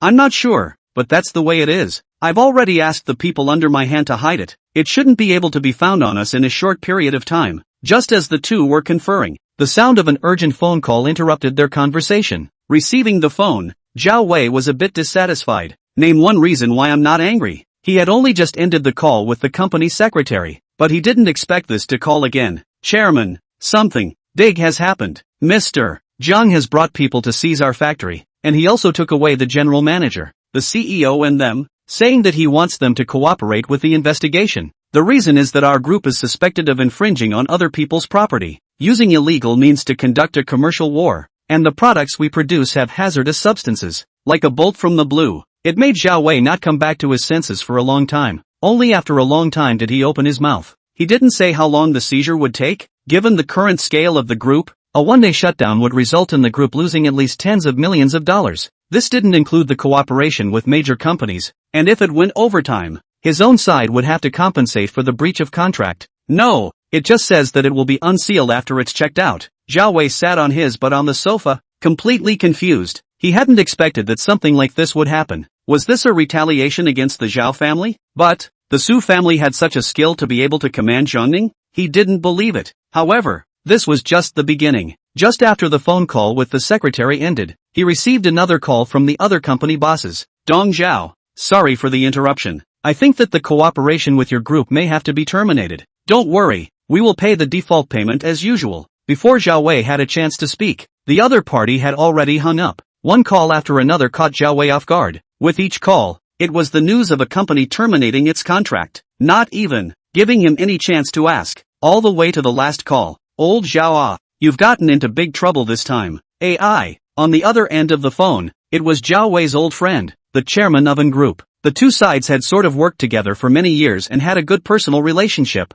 "Olden, can you tell us more carefully? I don't know who I've messed with to bring such a big impact on my Zhao group. Even Zhang Ning has gone after me." Zhao Wei didn't understand that even a character like Zhang Ning would make a move against him, so the person he had messed with would have to have a much more powerful background. "Old Zhao, to be honest, I'm not sure, but the people above have put the word out that the entire Jiangnan city is not allowed to allow any company to cooperate with you. All companies that have cooperation with you must cancel their contracts within 3 days, or suffer the consequences. As you know, when the big shots above open their mouths, we, the little people, can only do as we're told." These words fell on Zhao Wei's ears, and his entire person was as if he had aged a few dozen years. He had worked so hard to run the Zhao group to this point, but he was still no match for the words of those big shots. Even the people he had provoked were still unclear. "Thanks a lot, I know." Only after hanging up the phone did Zhao Wei sit on the stool with a disoriented face. Zhao group, could it really be over? The heart and soul that he had built with his own hands, was it just gone? Just at this moment, the butler walked into the hall. "Master, a few people have come outside, and the leader says he wants to talk to you. By the looks of it, they should be officials." Chapter 24, You're not authorized to know. Being an official? Zhao Wei and Lu Sui both looked at each other and saw the shock in each other's eyes. Zhao's group had only just been subjected to pressure from the officials, and now only a few short minutes later, the officials were at their doorsteps. This speed was a little too fast. Only, it was a blessing, not a curse that could not be avoided. Right now one could only pray that the other party wouldn't lay their hands on Zhao group. Otherwise they would never have the chance to turn around again. Quickly please, Zhao Wei waved his hand, signaling for the butler to hurry and pick up the people. 2 minutes later, Chu Kai brought Jiang Ning to the villa. The moment he saw Jiang Ning, Zhao Wei's face became a bit ugly. So it's Mr. Jiang, please take a seat. Only, Jiang Ning didn't reply. Instead, he invited Chu Kai to sit down with both hands. It was only at this time that Zhao Wei noticed this somewhat elderly-looking old man beside Jiang Ning. Surprisingly, he was able to make Jiang Ning, the number one person in Jiangnan City, invite him to sit down with both hands. So the other party's origins were afraid to be incredibly large. Lu Sui wasn't a small person either, and when he saw this action, he was immediately filled with pallor. Mr. Jiang, this is... Zhao Wei wiped the cold sweat from his forehead and softly inquired. It was definitely not a good thing for such a big shot to appear in his own house. Jiang Ning just gave him a faint look. You're not qualified to know. A single sentence directly made Zhao Wei's prepared words of patting himself on the back all swallowed into his stomach. Chu Kai sat on the sofa, while Jiang Ning stood on the side, completely lacking the might of a number one figure. I don't know what this gentleman has come to find me for. Where did the villain provoke the adults not? Zhao Wei's face showed nervousness. Not daring to speak loudly, Chu Kai crossed his legs and took out a cigarette from his pocket. Seeing this, Jiang Ning hurriedly took out a lighter and lit it for Chu Kai. This image, falling in Zhao Wei and Lu Sui's eyes, was simply a bolt from the blue. No, one person taking the initiative to light a cigarette for someone?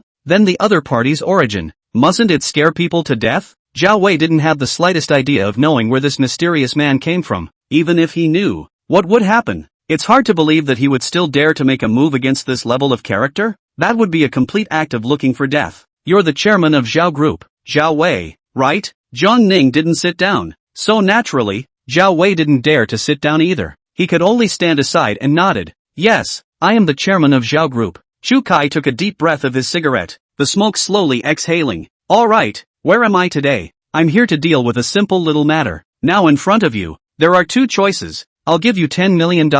I want all the shares of Zhao Group, and you and the rest of the Zhao family shall never appear in Jiangnan. The second choice, squatting in jail. Time, 20 to 30 years. Not much. Choose. Two choices. Directly let Zhao Wei froze in place. $10 million?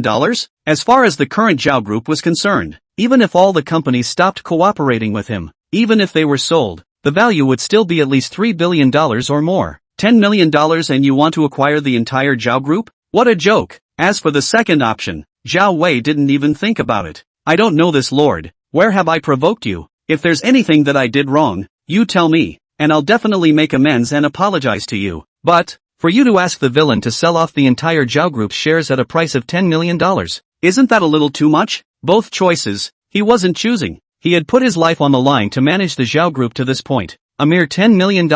He wouldn't even look at it. Jiang Ning at the side shook his head. Dong Zhao, there are some things that are not for you to get involved in. Chu Kai raised his hand, signaling for Jiang Ning to keep quiet. Jiang Ning immediately shut up. In his own capacity, he was a bit talkative. It seems like Dong Zhao is not happy? How about this? $5 million.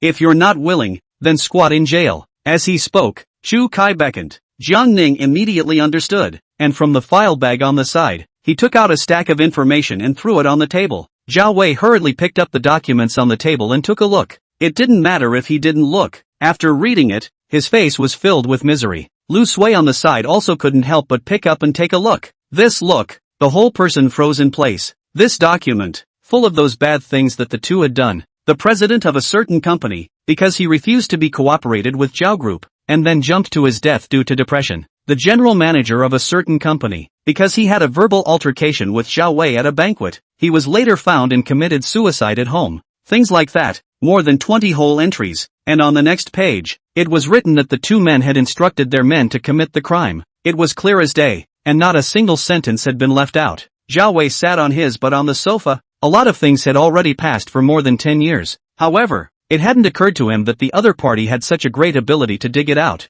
With this, it's enough, right, Dong Zhao? There's no time to lose. I've brought the contract. If you're willing, you can sign it now. If you're not willing, This document, I'll leave it to Xiaojiang. Chu Kai had a smile on his face, but underneath that smile, everyone knew what it represented. Just these things on here were enough to sentence the two to death countless times. I sign. How could Zhao Wei not think that he, who was supposed to be on a green cloud, would actually end up in such a situation just because of a small matter? When the contract was signed, Zhao Wei was as if he had aged 10 years, and his entire body sat on the sofa breathlessly. This lord, can you tell me, where exactly did I provoke you guys? He was puzzled. He himself had only targeted Su Li and that tiny bodyguard beside her. Even if the Su family had heavenly abilities, they wouldn't have found such a big shot to stand up for them. As for that little bodyguard, it was even more impossible. You've messed with people you shouldn't have. Just like Su Li, you shouldn't be a stranger, right? Su Li? Zhao Wei let out a miserable laugh. He sort of understood.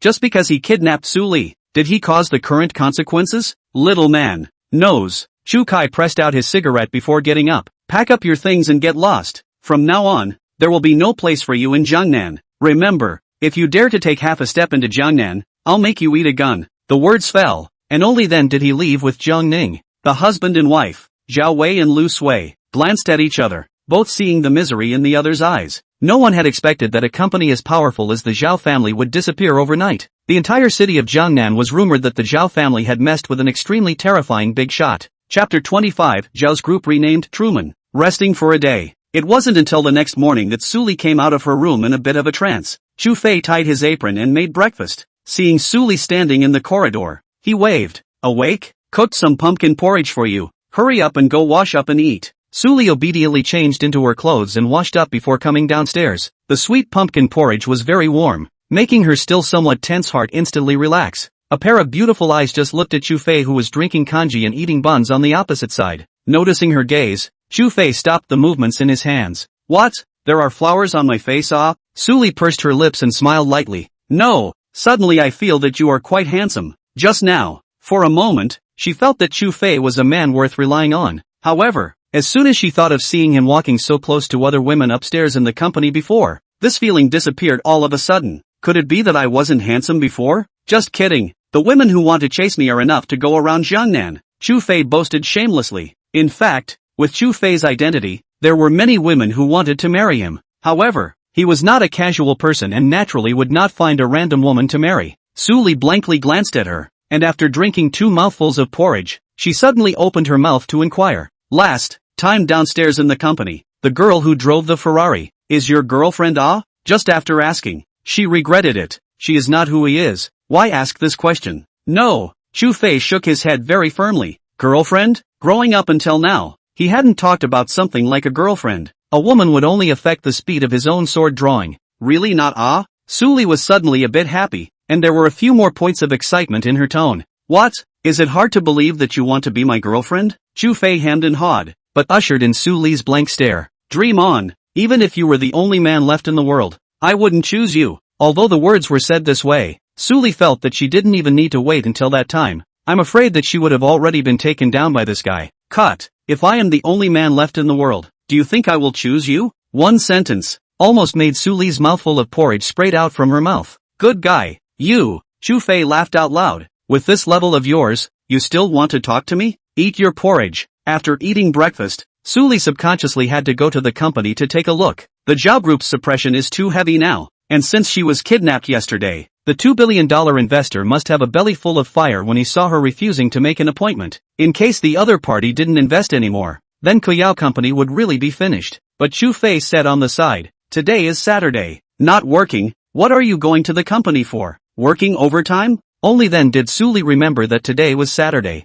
There were so many annoying things during this period of time that she actually forgot that today was Saturday. Okay. Su Li had a few more points of sorrow on her face. Taking out her cell phone, she swiped through the recent news. When seeing a piece of news, the whole person froze in place. Only after a long time did she scream out. Ah! Something big has happened. Chu Fei was cleaning dishes in the kitchen, and when he heard this scream from her, he hurriedly came out. What's crazy in the morning? But Su Li was full of surprise as she handed her cell phone over to Chu Fei. Above a piece of news clearly written, Zhao's group is fully liquidated, taken over by a mysterious big brother, renamed, out the door. The specific takeover price is not known. As far as this news is concerned, the current Zhao group has already changed. That is to say, the current Zhao group is not controlled by Zhao Wei at all. Kuyao Company, Then, totally still had a chance. I thought it was something, just this? Wasting my time washing dishes. Really? Chu Fei returned with some disdain. Actually, yesterday afternoon, he had already received a call from Chu Kai. The Zhao group had already been taken over by him,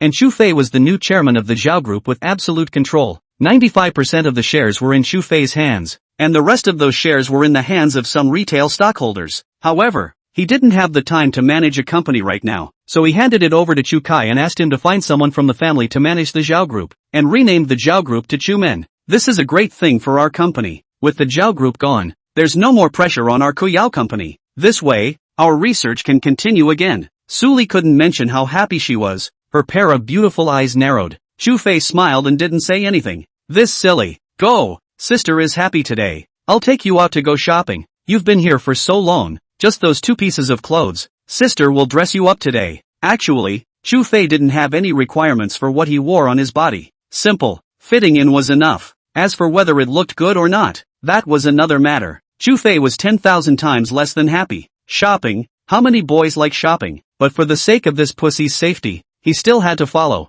as a bag-carrying little brother. Meanwhile, in the room of a small inn that didn't require registration, have you thought about how to explain to Brother Yi? The one who spoke was none other than Old Black. On his arm, there was a ring of bandages wrapped around it, and his face was a bit pale. This mission operation had failed, and Old Su had even died, so he was designated to be chastised by the organization. Explained truthfully, Old Wu's face was extraordinarily gloomy. In fact, he did not expect that the bodyguard beside that woman was so powerful. It was actually possible to save that woman from their hands. Moreover, the difference in strength between the two sides was completely out of the league. The other party was like a strong man with a big knife, while the 3 of them were nothing more than children who could just walk. It can only be like this. However, I'm wondering how the other party could come to protect such a woman when they are so strong. I've investigated this woman's information. It's just the president of a small company. How could there be money to hire such an expert? Old Black was filled with puzzlement. From the information they had gotten, plus the information they had investigated themselves, this woman didn't look like someone with a background in any way. How do I know? After this time, that guy definitely won't move an inch, and there's basically no chance of him wanting to act again. Moreover, the bug we installed in this woman's house should have been found by him as well. The two looked at each other and both fell silent. Only after a long time did Old Wu speak. I'll explain it to Brother Yi. After saying that, he took out his cell phone and dialed a number. Hello, Brother Yi? A man's somewhat hoarse voice came from the other end of the phone. Are things done? Old Wu suppressed his voice. The mission failed. Chapter 26, Bodyguard Model? In the middle of a busy shopping street. How about this set? Suli was picking out fitting clothes for Chu Fei. A blue suit, a white shirt, and a blue tie. Not bad. Chu Fei really didn't have the energy to accompany this in shopping. It's been a few hours, and she's still blindly strolling here. He had carried 7 or 8 sets of clothes in his own big bag, and all of them were his own. Even if they changed one set a day, it wasn't this fast. No vision. These clothes don't suit you. Suli put the clothes back to their original position again. It's almost enough, right? So many clothes, enough to wear. Chu Fei felt that even if he were to let himself go to the battlefield to fight and kill the enemy, it wouldn't be this hard. Accompanying a woman on a shopping trip was simply a torture. Choosing a set of clothes would take an hour or 2. Alright, then let's go home. Suli saw the 7 or 8 sets of clothes Chu Fei was carrying in his hand and didn't expect that she had actually bought so many for him. This was the first time she had bought clothes for a man. The two had just returned to the car when they received a call from Fong Chang. My dear Mr. Su, today is Saturday. Why don't you come over to my company to have some fun? After a few days of rest, Fong Ching's mood was always a little better. Sure, Chu Fei and I are shopping. Just in time to finish shopping. Come over now. It was not easy to relax for once. Suli did not want to go home so soon. Turn around and go to the supermodel company. Chu Fei's heart was so depressed. Can't you stay at home properly? He had to go out to play. What's so fun about it? However, who let Suli be the boss? So, he drove his car to Fong Ching's company downstairs. The receptionist girl at the door was no stranger to Suli. Mr. Su. Aha! You're Mr. Fong is upstairs, right? The receptionist girl nodded. Yes, in the office. Suli brought Chu Fei straight to Fong Ching's office. At this moment, inside Fong Ching's office. What?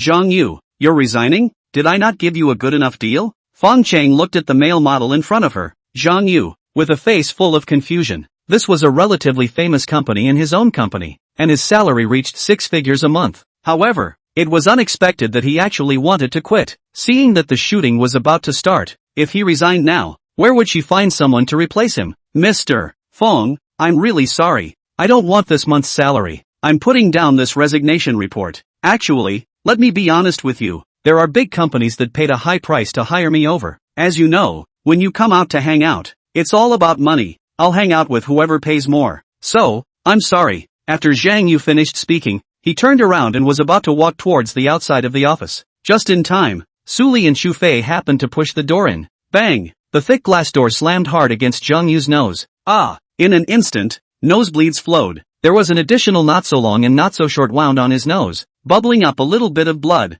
Zhang Yu squatted on the ground, covering his nose with tears in his eyes. Who is it? Didn't grow eyes? Su Li and Chu Fei walked into the house and looked at Zhang Yu, who had his nose bumped. Sorry, little Zhang. Bumped into you. Are you alright? Zhang Yu only raised his head at this time, looking at the near-perfect Su Li in front of him. Rubbing his nose forcefully, he pulled off a few sheets of toilet paper from Fong Qing's table and wiped his nosebleed. So it's Mr. Su. I'm fine, so I'll leave first. Zhang Yu had never even thought of getting involved with a figure of Su Li's caliber, let alone compensating her. Even if he was a relatively famous model in Jiangnan City, the other party was the boss of a large company. Wouldn't it be a matter of minutes if he wanted to get him? Zhang Yu, won't you think about it? Fong Qing rushed at Zhang Yu's departing back and said, but the latter simply ignored it and directly walked away. What's wrong? Seeing that Fong Qing's face was a bit off, Su Li walked up and wrapped her arms around Fong Qing's neck. Don't mention it. I suspect that Zhang Yu was robbed by my ex-boyfriend's company. It was only recently that I heard that he actually opened a joint modeling agency with another woman and has already poached quite a few people from me. Fong Chang was filled with depression.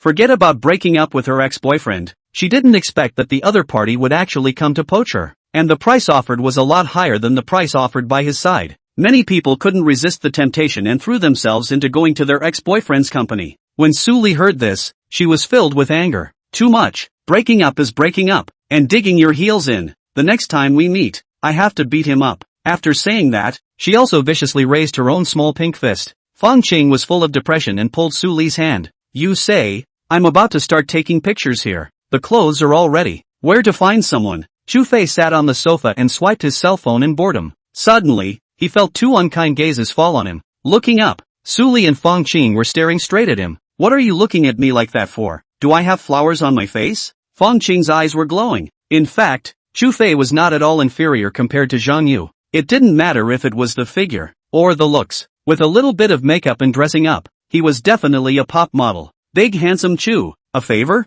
Chu Fei was filled with doubt. What favor? The two of them, Su Li and Fong Qing, looked at each other, got up and set up Chu Fei and walked towards the dressing room. Half an hour later, when Chu Fei came out of the dressing room, he had already changed into a different person. His flowing hair, trendy clothes, and his muscles presented a perfect streamlined shape. As soon as he came out, the eyes of quite a few modeling little Hunyang outside the door went straight. Wow, is this the new model from our company? Much more handsome than Zhang Yu. Zhang Yu is a scumbag. Where can he compare to this new handsome guy? Even Su Li and Fong Qing's gazes towards Chu Fei had a few more points of surprise in them. Unexpectedly, when Chu Fei dressed up, he was completely a type of man. Fong Qing raised her hand and gently patted Su Li's arched buttocks. Good sister, why don't you let me have him? Anyway, he is the bodyguard beside you. Let him be my boyfriend. He definitely does not suffer. Su Li exploded upon hearing this. Who is your sister? There's no way to talk about this. It's not easy for my old lady to find such a bodyguard.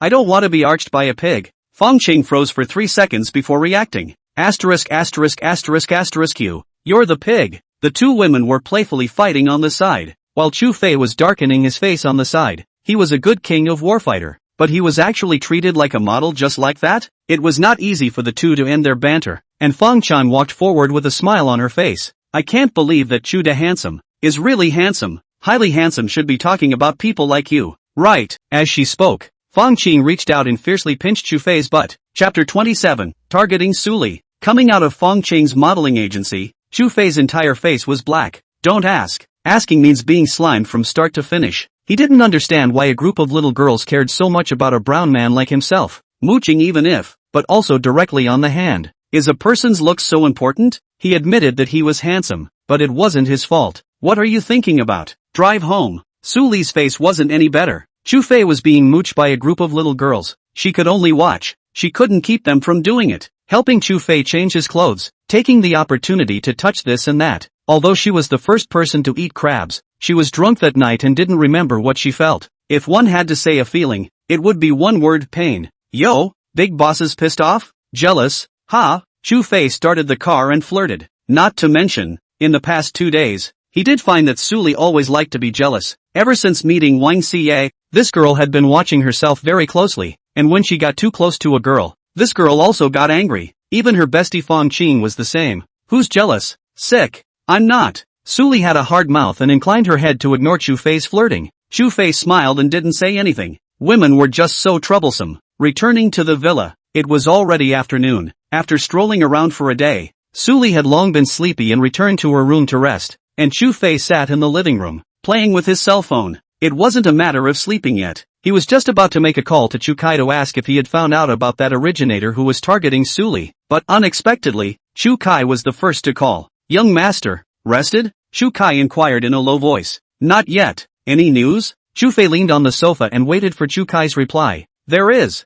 but this matter is not good for us to intervene. At those words, Chu Kai frowned slightly. Not good to intervene? Could it be that the organization targeting Suli had a big head? It shouldn't be. His own family's forces were spread all over the country. Even if the other party's origin was big, there was a certain strength that could interfere, right? Tell me. Chu Kai took a deep breath and slowly explained. Young master, after our intelligence organization's investigation, it was discovered that the person you solved was someone from the military department, and the other party was under special orders to return to the building. The reason for targeting MS Su is most likely for that drug that Ms. Su has newly researched. Young master, I don't quite understand what exactly Miss Su's company is researching that could actually attract the attention of the military department. Chu Kai was puzzled. The medicines that the small Koyao company was researching were at most some common special effect medicines or medicines for certain special diseases, but was able to draw the attention of the Ministry of War and make a direct move. He didn't dare to guess what kind of stuff Su Li's company was actually researching.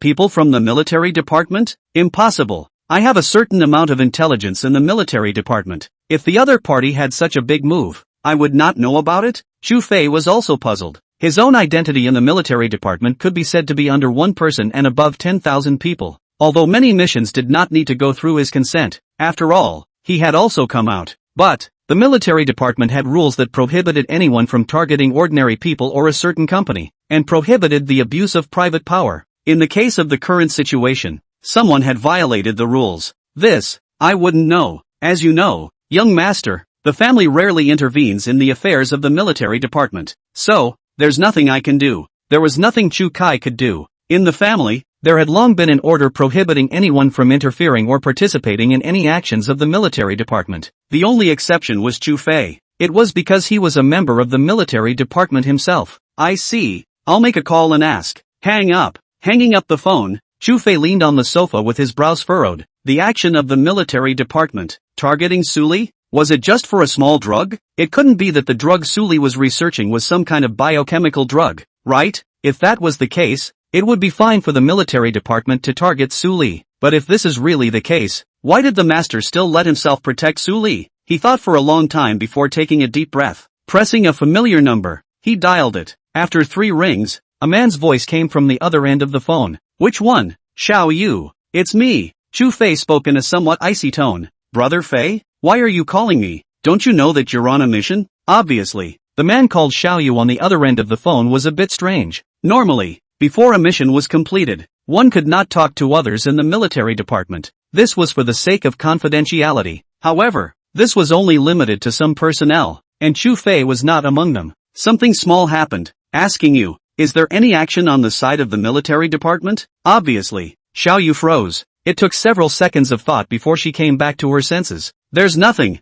None of us have been on a mission lately. We're resting in the camp. Brother Fei, what happened that you need to personally call here to ask? Little Rain was a special intelligence organization under Chu Fei's hand, including but not limited to the military department, foreign countries, and so on. Nothing. The military department hasn't made a single move recently? He was a little less convinced. If there was no action at all, then how could the person targeting Suli be someone from the military department? Saying there's nothing, it doesn't count. Before, on Yi Ao's side, it seems like something happened, but he didn't use the people from the military department. We didn't continue tracking afterward. Brother Fei, what's going on? Chu Fei's face was ice cold. Yao. An existence on the same level as him, no matter if it was his identity aka strength. Moreover, when he himself was in the military department, this fellow's small actions were quite a lot. However, this matter, whether it had anything to do with him or not, Chu Fei was still unsure. If it had something to do with him, Chu Fei did not mind turning his back on him. I know.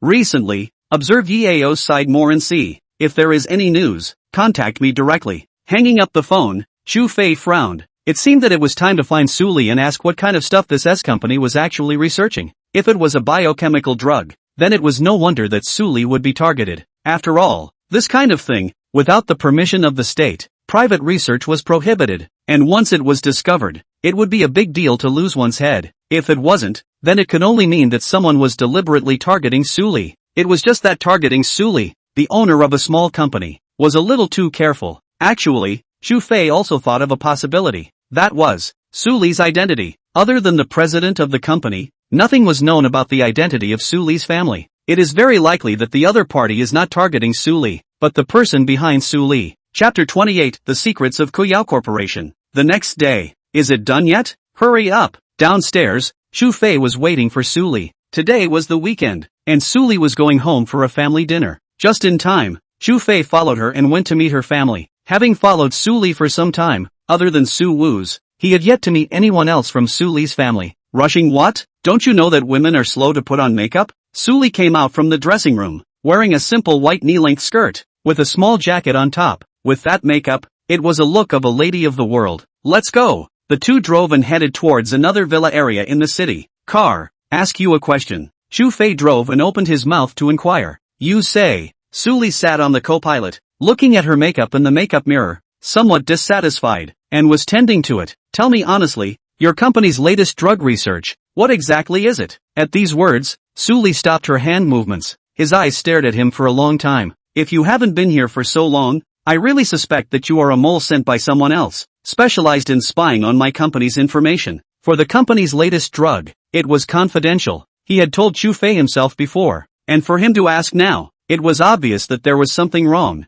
Do you know why you were kidnapped? Chu Fei spoke out of turn. Su Li's eyebrows furrowed, and there was some puzzlement in her gaze towards him. Previously, Chu Fei had told her that her kidnapping was a move by the Zhao family. The reason why they kidnapped her was probably for the company's secrets. But now, Chu Fei was talking about this topic again, causing her to feel a hint of something unusual. What does it mean? Chu Fei gazed at the red light ahead and slammed on the brakes. It doesn't mean anything. You're being targeted, most likely for your company's secrets. The person who is targeting you is not the Zhao group. And now, Zhao's group has changed. Do you understand what I mean? At those words, Su Li was silent. Zhao's group had changed people and changed its name, which was completely unexpected. For Kuyao Company, it was a good thing, but in Chu Fei's mouth, it was clear that this was still a conspiracy against himself. Do you really want to know about the drug our company is researching? I can tell you, but you can't say anything. You swear. Su Li was well aware of the value of the company's latest research, but for Chu Fei, she did not intend to keep it either. Even if Chu Fei knew, she believed that the other party would not say anything.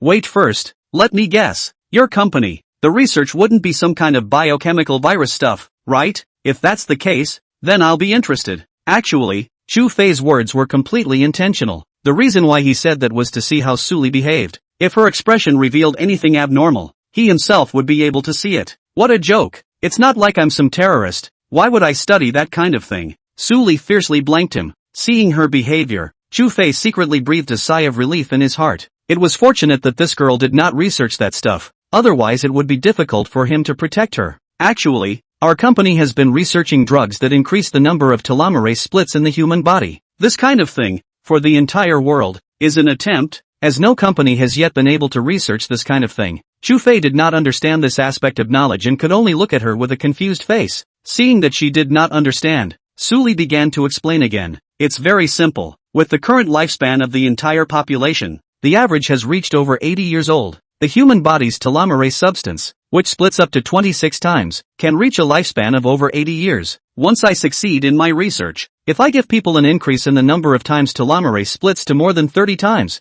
then people will be able to reach a lifespan of 100 years or more. Furthermore, this drug that I have researched is also able to resist certain viruses, just like cancer cells. Hearing these words, the shock in Chu Fei's heart could not even be expressed in words. Wasn't this a life extension drug? If this thing was researched, I'm afraid that the whole world would go crazy, right? One must know that people cannot control when they are born, grow old, get sick, and die. And once there was something that could change a person's lifespan, no matter who it was, they would all think about living longer, right? Now he also kind of understood why someone would target Suli, because this thing she was researching was too terrifying. Once it was controlled, it was almost like pinching the necks of all the rich people in the world. Which rich person didn't want to live longer? It wasn't hard to imagine that when this kind of thing was researched, the value of a single drug, tens of millions or even over 100 million, was not a problem at all. So why did I say that this thing is confidential? Now you understand? Suli was also nervous in her heart. No one knew what changes the appearance of this kind of thing would bring to this world.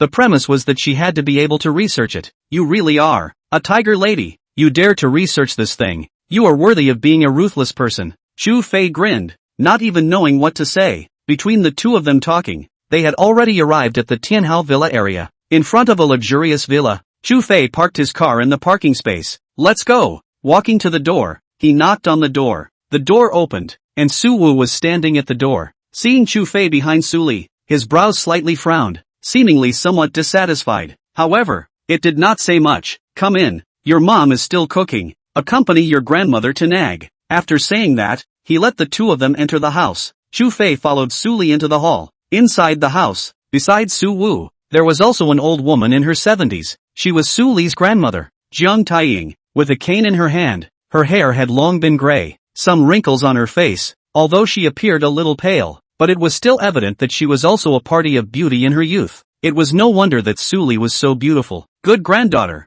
for such a long time, you didn't come to see grandma. Suli put down her bag and sat beside Jiang Taiying, holding her arm. Grandma, didn't I come here? Jiang Taiying patted her small hand and her gaze fell on Chu Fei. Looking up and down, he was full of smiles. Is this your boyfriend? Not bad. Great physique. Grandma is also getting old and wants to hug her great-grandson as well. Suli's pretty face was suddenly flushed, and she delicately said, Grandma, what are you talking about? I'm still young and don't want to get married. Jiang Taiying smiled and touched her hair. Silly girl, which has a girl who doesn't marry? You are 24, not small. Think of the years when I was 15 years old and followed your grandpa, and in the blink of an eye more than 50 years have passed. Chapter 29. The background of the Su family. Grandma, you said that Grandpa has been missing for so many years. Where would he go? Suli was somewhat curious. In fact, since she was born, she had never seen her grandfather. Even her father, he had only seen him before he was 10 years old, and after 10 years old, he had never seen Grandpa again.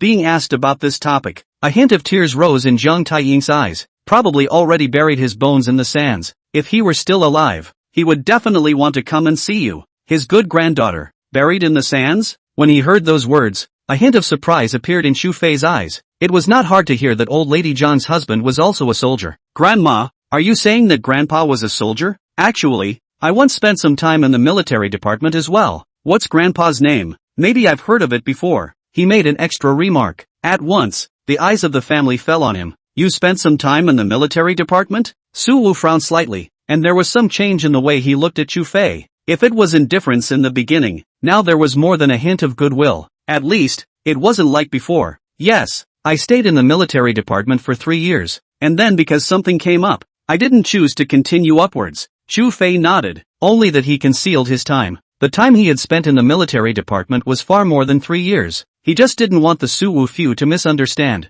Young man, what is your name? Jiang Taiying rubbed the tears in her eyes and looked at Chu Fei. Grandma, his name is Chu Fei, the bodyguard I hired. He's awesome. He can break boulders with his chest and split slate bricks with his bare hands. Suli snickered from the side. Chu Fei had a helpless face. What's all this with you, girl? People have spent 3 years in the military department. This is all child's play. Back in your grandfather's day, these have long been played out. A smile surfaced on Jiang Taiying's face, gently rubbing Suli's head. Chu Fei, right? Not a bad name. From now on I'll call you Fei. No wonder when you came in, I saw that you were very good. So you are also from the military department. Jiang Taiying waved his hand, signaling for Chu Fei to sit over. Chu Fei could hardly refuse an old man's good intentions and sat beside Jiang Taiying. Little Fei, your grandfather. Ah, his name is Su Jinghua. I don't know if you've heard of this name when you were in the military department. Hearing the nanny's reply, Chu Fei pondered for a while. From the time he had entered the military department until now, he had known all the officers, big and small. According to Nurse's words, Su Li's grandfather had entered the military ministry for at least 30 years, and if he had not sacrificed, he would have at least sat in the position of a great general. However, in his own memories, there were quite a few people surnamed Su in the military, but there wasn't anyone called Su Jinghua. Grandma, among the people I know, there are quite a few people with the surname Su, but the name you mentioned, I haven't heard of it. Moreover, Grandpa should be in his 70s, right? There are only 3 people in this age group with the surname Su, if you guessed according to the age group. Among these 3 people surnamed Su, one was called Su Kaigua, one was called Su Quanquan. As for the last one, it was his own master, Su Nianying. The first 2 people, one was the chef of the back kitchen, and the other was the head of the literary department, both reaching the age of about 70 years old. As for his own master, he also had a head full of gray hair. Although he was old, his strength was not something to be blown away. Of the 13 members of the entire dragon team, there were no more than 5 who could walk through 3 rounds in the hands of their master. As for those who could go through the moves with master, there was only himself. Probably, he's already dead. Jiang Taiying lowered his head, a hint of tears in his cloudy eyes. Su Li also grabbed her hand and softly comforted. Grandma, don't be sad. Grandpa may not be around anymore, but to see you in such good health, he must also be very happy. Jiang Taiying raised that wrinkled hand, wiped the tears from the corners of her eyes, and smiled. My biggest wish right now is to be able to hold a great-grandson. As soon as the words fell, Su Li's face became a bit more shy. Grandma. Jiang Taiying turned her head and placed her gaze on Chu Fei again. Little Fei, you shouldn't be married yet, right? What do you think of my family, Su Li? At those words, Chu Fei didn't even know how to answer. Dare I say that Grandma Jiang was giving the two of them a matchmaking. If she knew that he and Su Li had already been married for a long time, she would probably blossom with joy. Grandma, he's a bandit, cheeky as hell, Su Li said with some dissatisfaction. It's only when you have a thick skin that you can beg for food. Some people with thin skin can only go hungry. Jiang Taiying did not turn towards his granddaughter. Instead, he helped Chu Fei to speak in favor of him. Chu Fei could only sit aside with a face full of embarrassment, not even knowing how to reply. Let's eat. Su Li's mother, Zhang Qinglian, carried a bowl of carp soup as snow white as milk on the table. Let's go. Grandma, let's eat. Ignore him. Su Li helped Jiang Taiying walk towards the dining table. As a bodyguard, Chu Fei would not follow the boss's family to eat. But then again, in this family, old Mrs. Jiang was the one who made the decisions. Little Fei, we can't finish this table of dishes. Why don't you come over and eat with us? Jiang Taiying opened her mouth, and Su Wu didn't dare to say anything more. Although there was a little bit of rejection in her heart, the old lady had a few good feelings towards this brat.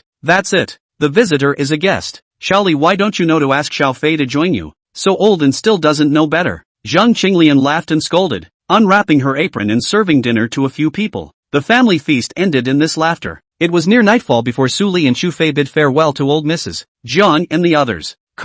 Bandit, did you really stay in the military department for 3 years? Why don't I know? Su Li looked at him with some curiosity. Previously, Chu Fei had never told her about this matter. Do I have to tell you what color underwear I wear? When these words came out, Su Li glared at him fiercely. Stinking bandit, all day long, you only play the rascal. Chu Fei thought for a moment and then continued. I'll call my friends in the military department to ask them when I have time and ask them to help look into your grandfather's matter. Maybe, your grandfather is still alive. Speaking of her grandfather, Su Li actually had a few more fantasies in her eyes. She who had never seen her grandfather before, when she was a child, she saw other children having their grandfathers to take them out to play, and she also longed for it. Aha! If Grandma knew, she would definitely be happy too. Thank you, Big Bandit. Chapter 30, being followed. Every Monday, it was another busy day for the hitman. Su Li was no exception, coming to the company early in the morning to start the day's work. As the president, her workload wasn't big.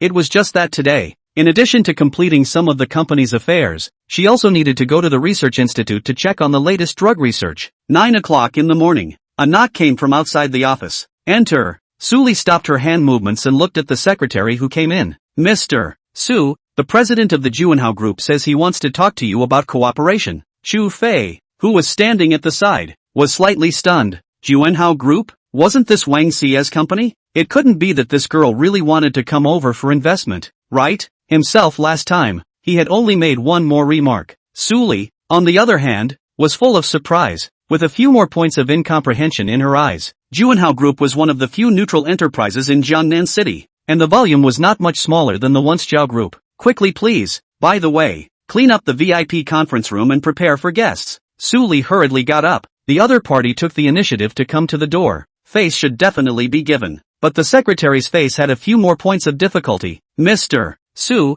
not only the Juanhao group has come over this time, even the Chu Men group has also come. This time it was Su Li's turn to be shocked. After Zhao's group turned into Chu Men, there had been little wind. This time, it actually came directly to the door. What is going on with this Truman? She was a little confused as to what this Truman group was doing coming to her small company. The other party said that they want to talk about cooperation, and the other party clearly stated that the investment amount will not be less than $2 billion. Now, Su Li instantly understood. This company that had acquired Zhao Group was outdoor, and the mysterious investor who wanted to invest in his own company before, saying that he was investing $2 billion, was presumably someone from the Truman Group. Quickly please, forget it, I'll personally go over. After saying that, Su Li hurriedly organized her makeup and led Chu Fei downstairs. In the hall downstairs, Chu Kai with two assistants was sitting on the sofa waiting for Chu Fei and Su Li. On the other side of the sofa, Wang Xie crossed her long legs and drank the coffee that the little girl at the front desk had just brewed. Beside her, there was also a female assistant wearing glasses. But in 2 minutes, Su Li and Chu Fei arrived late. I'm sorry for keeping the two old bosses waiting. Why don't we go up to the VIP room? Su Li had heard of Wang Xie's name and had seen pictures. However, had not heard of Chu Kai. One could only address the two as old bosses. It's Monday, Mr. Su must be a bit busy. It's fine, let's talk in the VIP room. Chu Kai laughed and got up to straighten his suit. Wang Xiyu also got up from the sofa and nodded slightly. General Manager Su, I've heard about you for a long time, and I've seen you today and I'm really a great woman. Su Li smiled indifferently. Mr. Wang is polite. Mr. Wang is the real heroine. In front of Mr. Wang, I am just a small company owner. I don't know why. Su Li always felt that this Wang Xie in front of her was a bit familiar, but couldn't recall where she had met. This figure, this appearance. Mr. Su is polite. Let's talk in the VIP room. Between words, several people had already gone up the elevator to the VIP room on the top floor. In just half an hour, the negotiation had been completed. Truman Group invested $2 billion, accounting for 30% of Koyao Company's shares. Juanhao Group invested $800 million, accounting for 12% of the shares. Excluding the shares in the hands of the two, Koyao Company was still under Su Li's control. Wang Xie invested $800 million. This was something Chu Fei did not expect. Although last time he told her to just invest $500 million, he did not expect that this time he came over and directly invested $800 million. Mr. Wang, Mr. Chu, tonight I will be the host and feast the two honored guests. After being the president for a few years, this point of awareness was still necessary. Not to mention, this investment was definitely the largest she had ever seen. Mr. Su is polite. But then, there is something I need to explain to Mr. Su. I'm just an agent of the company. The chairman hasn't come on board yet. Now, Su Li was all a bit stunned. Investing $2 billion and the chairman doesn't even show up? Wang Xiyu was also a little curious. What exactly was the origin of this Truman Group? Investing $2 billion without blinking an eye. Moreover, the chairman of the board didn't show up either. He invested in Koyao Company, completely in the face of Chu Fei. However, privately, he had also understood the direction of Koyao Company as well as some of the reports, and felt that the future achievements of this company might not be low. It's just that this Truman Group had just taken over the Zhao Group within a few days and invested $2 billion. To say that the mysterious chairman was not related to Su Li, she did not believe it at all. Mr. Chu is polite. One size fits all. This time I'm just inviting Mr. Wang and Mr. Chu. When the chairman comes next time, it won't be too late for me to invite them again. Su Li smiled and shook hands with the two. Chu Kai nodded slightly and smiled without saying anything. How could this little girl not guess that the chairman of Chu sect was the Chu Fei who was behind her? Before leaving, Wang Xie did not forget to throw a wink at Chu Fei. It seemed to be saying, I've already done what you said. Oh. Chu Fei blackened his face, not even knowing how to retort. After the two left, Su Li was greatly pleased. Bandit, you say, what is Juanhao Group investing in us for? The other party's volume can be fully qualified to be compared to Chu Mena. Investing in this tiny company of mine, isn't she afraid of losing money? In the office, Su Li was all smiles. It's probably because she sees the future direction of your company. As for Truman, perhaps he also sees this. This is good. With so much money, which will be credited tomorrow, the company is completely sufficient to start a new round of expansion.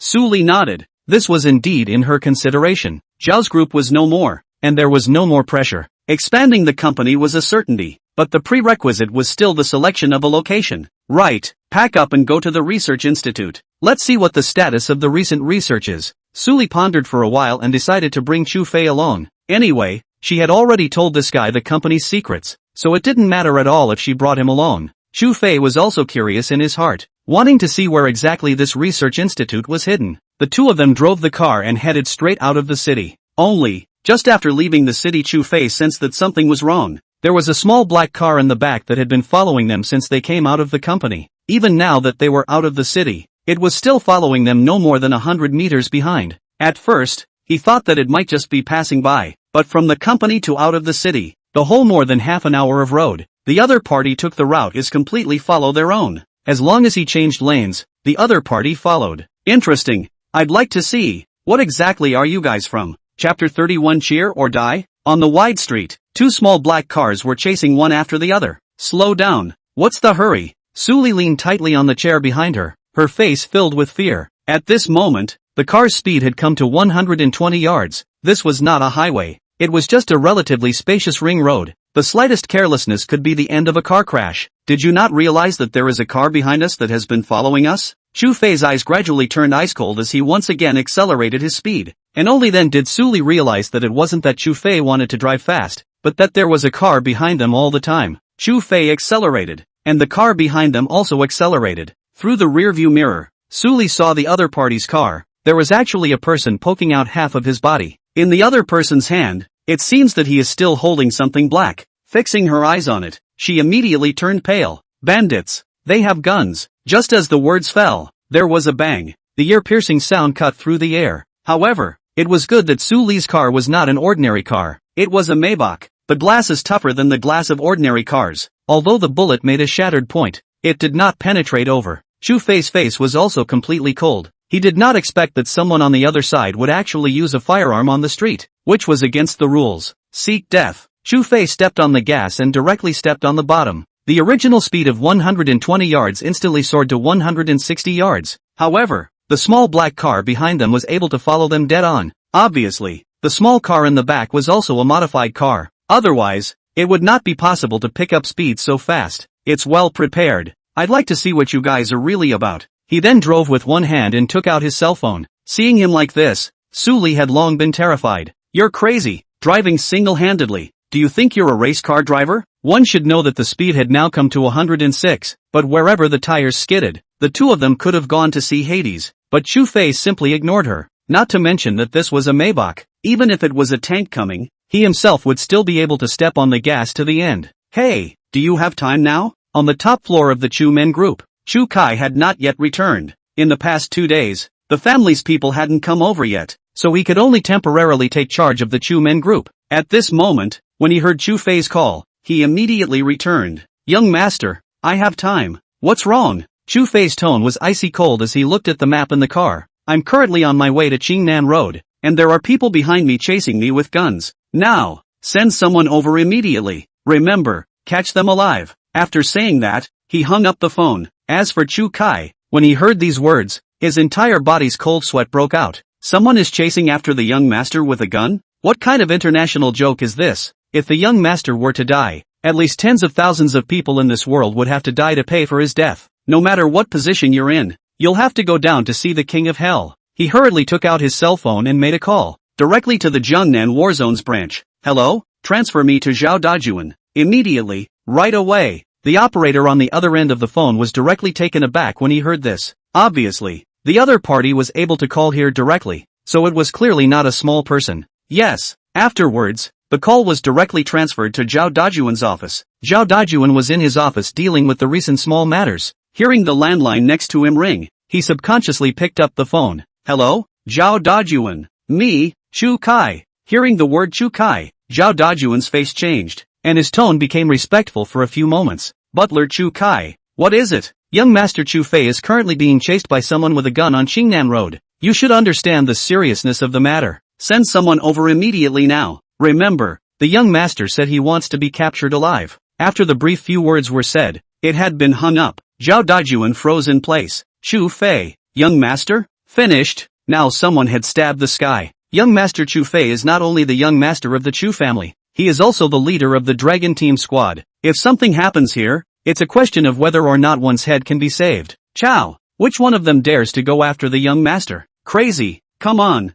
Transfer 3 combat helicopters to me and head to Qingnan Road. I'll personally take the field. At the same time, on Qingnan Road, Chu Fei was still frantically dodging the bullets behind him. It wasn't that he didn't want to counterattack, but the other party was actually holding submachine guns in their hands. Obviously, the other party was planning to put both of them to death. Bang bang bang. A burst of sharp gunshots echoed on this empty road. At this moment, the glass of the Maybach had already shattered long ago, and the body of the car had several more gunshot holes. Fortunately, the steel used in the body was very hard, and the bullets were temporarily unable to penetrate. If it had penetrated through, the two would have already been beaten into a sieve. Seeing that they were about to reach through the intersection and reach Qingnan Road, Chu Fei once again increased his speed. Boom! A violent roar rang out, and the body's 12-cylinder engine all trembled violently at this moment. However, the gas gauge was falling down crazily. Asterisk asterisk asterisk asterisk. The fuel tank has been pierced. Chu Fei's face changed greatly. Through the rearview mirror, he clearly saw that the ground was filled with clear 98 oil. The car in the rear. Accelerate. The other party can't run away. The person driving the car was none other than Old Black. And as for the person who fired the gun, it was Old Wu. And in the back seat, there were also 2 men holding submachine guns. These 2 were sent to assist them. The purpose of this time was to take care of the woman. Suli. Chu Fei was in control of the car, but it only traveled a few hundred meters, and its speed dropped steeply. It stopped right at the road sign of Qingnan Road. Get out of the car. While the other party had not yet caught up, Chu Fei kicked Suli down from the passenger side. The 2 then directly jumped out of the car from the co-pilot and ran towards the slope on the side of the road. The 2 had just left in no more than 10 seconds. When the Old Black, several people in the back had already rushed over. The 4 people got out of the car, and each person had an assault rifle in their hands. After slowly approaching, they realized that the other party had long since left the car. Old Wu looked at the clear footprints on the slope by the roadside, his eyes cold. Chase, and Chu Fei with Suli had already rushed into the paddy field next to him, not caring about the muddy soil in the paddy field. During the golden fall season, the rice had already matured, only that the harvesting hadn't begun yet, providing the 2 with the perfect hiding place. The 2 hid amongst the tall rice paddies, not daring to breathe. Phew! Chu Fei now only hoped that Chu Kai and the others would come a little faster. Otherwise, he could only fight to the death with the other party. Chapter 32, Suli's Injury. Rage. The empty fields were golden, and there were ripe rice grains everywhere. Old Black, you go over there. Little 2 and Little 3, you guys go over there. Remember, shoot straight when you see someone. That kid, very unusual. Don't be careless. On the ridge, several people separated towards different rice paddies. Old Wu was also walking towards the paddy field where Chu Fei's 2 people were, holding his submachine gun tightly in his hand. Chu Fei only felt the sound of footsteps getting closer and closer to him, while there was no weapon in his hand. His heart sank, and he could only gently pull off a section of the paddy leaf. There were some small sharp thorns on the top of the rice blade, and it was fast enough to be able to completely cut a slit in his hand. Chu Fei raised his finger at Suli by his side, signaling for her to keep quiet. Suli could only squat nervously in the middle of the rice paddy, not daring to move even though her legs were numb. Chu Fei, on the other hand, catapulted his body and walked towards the other side. His initial thought was to go around behind the enemy who was not far in front of him, and silently kill the other party and snatch the weapon in his hand. However, his own thoughts seemed to be a bit wrong. Just walked not 2 steps. The other party directly to his position is a burst of mutiny. Bang bang, accompanied by the sound of gunshots. Chu Fei could only lie down in the middle of the rice paddy, letting the wet soil dirty his body all over. The rice paddies tumbled and clusters of them fell on him. Chu Fei's eyes grew colder and colder as he crept forward in the middle of the paddy field. He had already sensed the other party's footsteps, which were at most 2 meters in front of him. In his mind, he precisely calculated his speed, as well as the opponent's reaction speed. Taking a deep breath, one hand grabbed a handful of dirt. 3, 2, 1. At the end of the countdown, Chu Fei rose violently. The dirt in his hand then flew towards Old Wu. Old Wu's reaction was not slow. Looking at the dirt flying over was a burst. Only, when he reacted to the fact that it was just a handful of dirt, his heart went cold. Crap! Chu Fei had already rushed in front of him at this moment. The paddy blade in his hand slashed his neck, followed by an elbow strike that ruthlessly smashed into his head. Blood gushed out from his neck as his finger unconsciously pulled the trigger. Bang bang bang! Several shots rang out. However, the body had already collapsed in the middle of the rice paddy. Chu Fei crouched his body and removed the submachine gun that was held tightly in Old Wu's hand. When he opened the magazine, there were only 2 bullets left, 2 rounds. Touching Old Wu's body, there were no more extra magazines left. On the other hand, Old Black, who was searching on the other side, as well as Xiao Air and Xiao San, realized that something was wrong. The three of them were rushing towards this side, and the submachine gun in their hands was aburst at the area where Old Wu had just been. Bang bang bang! A series of gunshots rang out, pressing Chu Fei to death at Old Wu's side and not daring to get up. Once he got up, he would be a living target. Just as Chu Fei was thinking about how to finish off the other three, a boom came from the sky. Buzz! 3 combat helicopters had arrived. Zhao Dajuan was sitting beside the helicopter's Gatling, and when he saw 3 people firing at the rice paddies, he knew the young master was definitely in the middle of the rice paddy. Asterisk asterisk asterisk asterisk. Looking for death. Pulling the trigger. The Gatling spewed out a fire snake and blitzed at the 3 men. Bang bang bang. 2 of them were instantly beaten into pieces of meat, blood and flesh flying around, and the remaining one was Old Black. How is this possible? He couldn't believe how powerful the other party was. How could he mobilize a combat helicopter? This was completely different from what Yi had said. Ah, damn it! Old Black scattered his legs and ran. This time, Zhao Dajuan didn't continue shooting. Instead, he took out an M99B style sniper rifle from behind his back. Run! I'll let you run! The scope was adjusted and a shot was fired at the fleeing Old Black's knee. Boom! A huge boom sounded. The calf of Old Black's left leg from the knee downwards were all turned into minced meat under this shot. This was the power of the M99B. If it hit the head, it would cause the head to explode like a watermelon under one shot. Only after seeing that Old Black could no longer walk away, did Zhao Dajuan put down his sniper rifle. Go down and capture him alive for me. Afterwards, holding the rope with one hand himself, he directly slid down under the helicopter. And at this time, Chu Fei also realized that the reinforcements had arrived. With a long sigh of relief, he shouted to Suli, who was still hidden in the rice paddies, "It's okay, come out." However, a few seconds passed, and Suli still hadn't gotten up yet. At this moment, Chu Fei realized that something was wrong. He rushed over towards Suli's position. When the paddy was peeled away, Suli was lying in the middle of the paddy field, blood staining the field water beside her. At her calves, blood was still bubbling. Her entire person had already fainted from the pain. Chu Fei hurriedly reached out to hold her in his arms. "Tiger, wake up!" However, Suli did not wake up at all. At the same time, Zhao Dajuan had also rushed to his side. Team Chu. Before he could finish his words, he saw Suli, who was being held in Chu Fei's arms. Blood stained her snow-white skirt. "Medic, hurry up!" He was also trying to save Chu Fei just in case, if he was injured. The 2 paramedics carrying medical boxes rushed over at once. Chu Fei carried Suli to the empty space next to him and gently put her down. "Thanks a lot." Then as soon as he pulled out the military dagger in Zhao Dajuan's arms, he walked towards Old Black, who was not far away. At this moment, the medic was stopping Old Black's bleeding. After all, he couldn't die yet. Zhao Dajuan roared at the medic, "If you can't cure him, I'll whip you 2 to death." As the words fell, he chased after Chu Fei. At this moment, Old Black was lying on the ground with a face full of pain. His gun had been surrendered, and he was now a rabbit trapped in a cage, unable to run away. Chu Fei walked in front of him, his expression icy cold. Crouching down, the dagger in his hand slashed at Old Black's hamstring. Splat! The hand tendon was picked off by a slash, and the pain on Old Black's face became even more intense. "Stop the bleeding." The 2 medics hurriedly took out medicine and gauze to stop Old Black's bleeding. "Do you want to be in pain, or do you want to be in pain?" At this moment, Chu Fei only had ice coldness in his eyes. Next to him, Zhao Dajuan stood aside, not daring to breathe. The Chu team in an angry state. He had the honor of seeing once, but that time, he didn't even dare to recall what happened to those enemies. "Ha! Want me to open my mouth? Dreaming?" Old Black let out a fierce laugh, but Chu Fei's reply picked off the tendon of his other hand. The intense pain caused Old Black's body to tremble. His teeth clenched. "Don't want to answer? I have plenty of time to wait for you to open your mouth. Take him with you and go back to the Warzone branch. I'll interrogate him myself." Chapter 33, There's still time to try again. In the holding room of the Jiangnan Warzone branch, Chu Fei was sitting on a stool with a cigarette in his hand, smoke billowing around him. Beside him, besides Zhao Dajuan, Chu Kai had also arrived. Suli had already been sent to the Warzone hospital, and would not be in any serious trouble for the time being. The doctor had said that the bullet hadn't hurt the bones either, and wouldn't have any effect on the future. And on the opposite side of an iron bed, Old Black was lying on it. The gauze wrapped around his legs and hands had long been streaked with blood. "Young master, what to do with him?" Looking at Old Black lying on the bed, Chu Kai's eyes were filled with cold killing intent, daring to make a move against the Chu family. He didn't understand just how big the other party's guts were.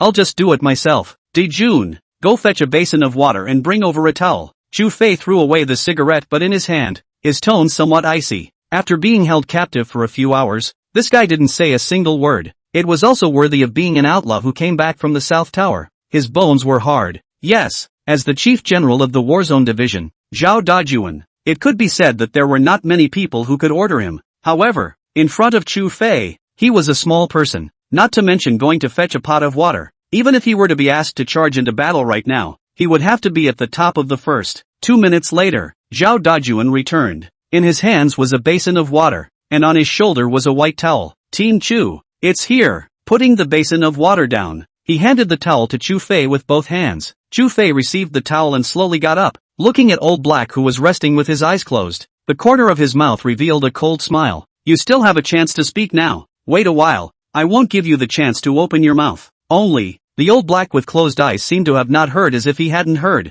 completely ignoring it. Chu Kai looked in his eyes and couldn't wait to go up and just kick this guy who didn't know the heights of heaven. However, with the young master at the side, he didn't dare to make a move. I like people with hard bones like you. Back when I was in the dragon group, there were quite a few people with hard bones. However, none of them could last either. I hope you are an exception. When Old Black heard the words dragon team, his body visibly trembled. He snapped his eyes open and his gaze was deadpan as he stared at Chu Fei. You, someone from the dragon team? He couldn't believe that this fellow in front of him was a member of the dragon group. If that was the case, it was no wonder you could not find out anything about this guy's identity. This was because the identity information of everyone in the dragon group was an absolutely confidential existence. Other than the highest level commander-in-chief, very few people were able to check the information of the members of the dragon group. You're wrong. The one in front of you is not an ordinary member of the dragon group. He's... Zhao Dajuan was about to open his mouth when he was interrupted by Chu Fei. He's a person who's about to die. It's the same whether he says it or not.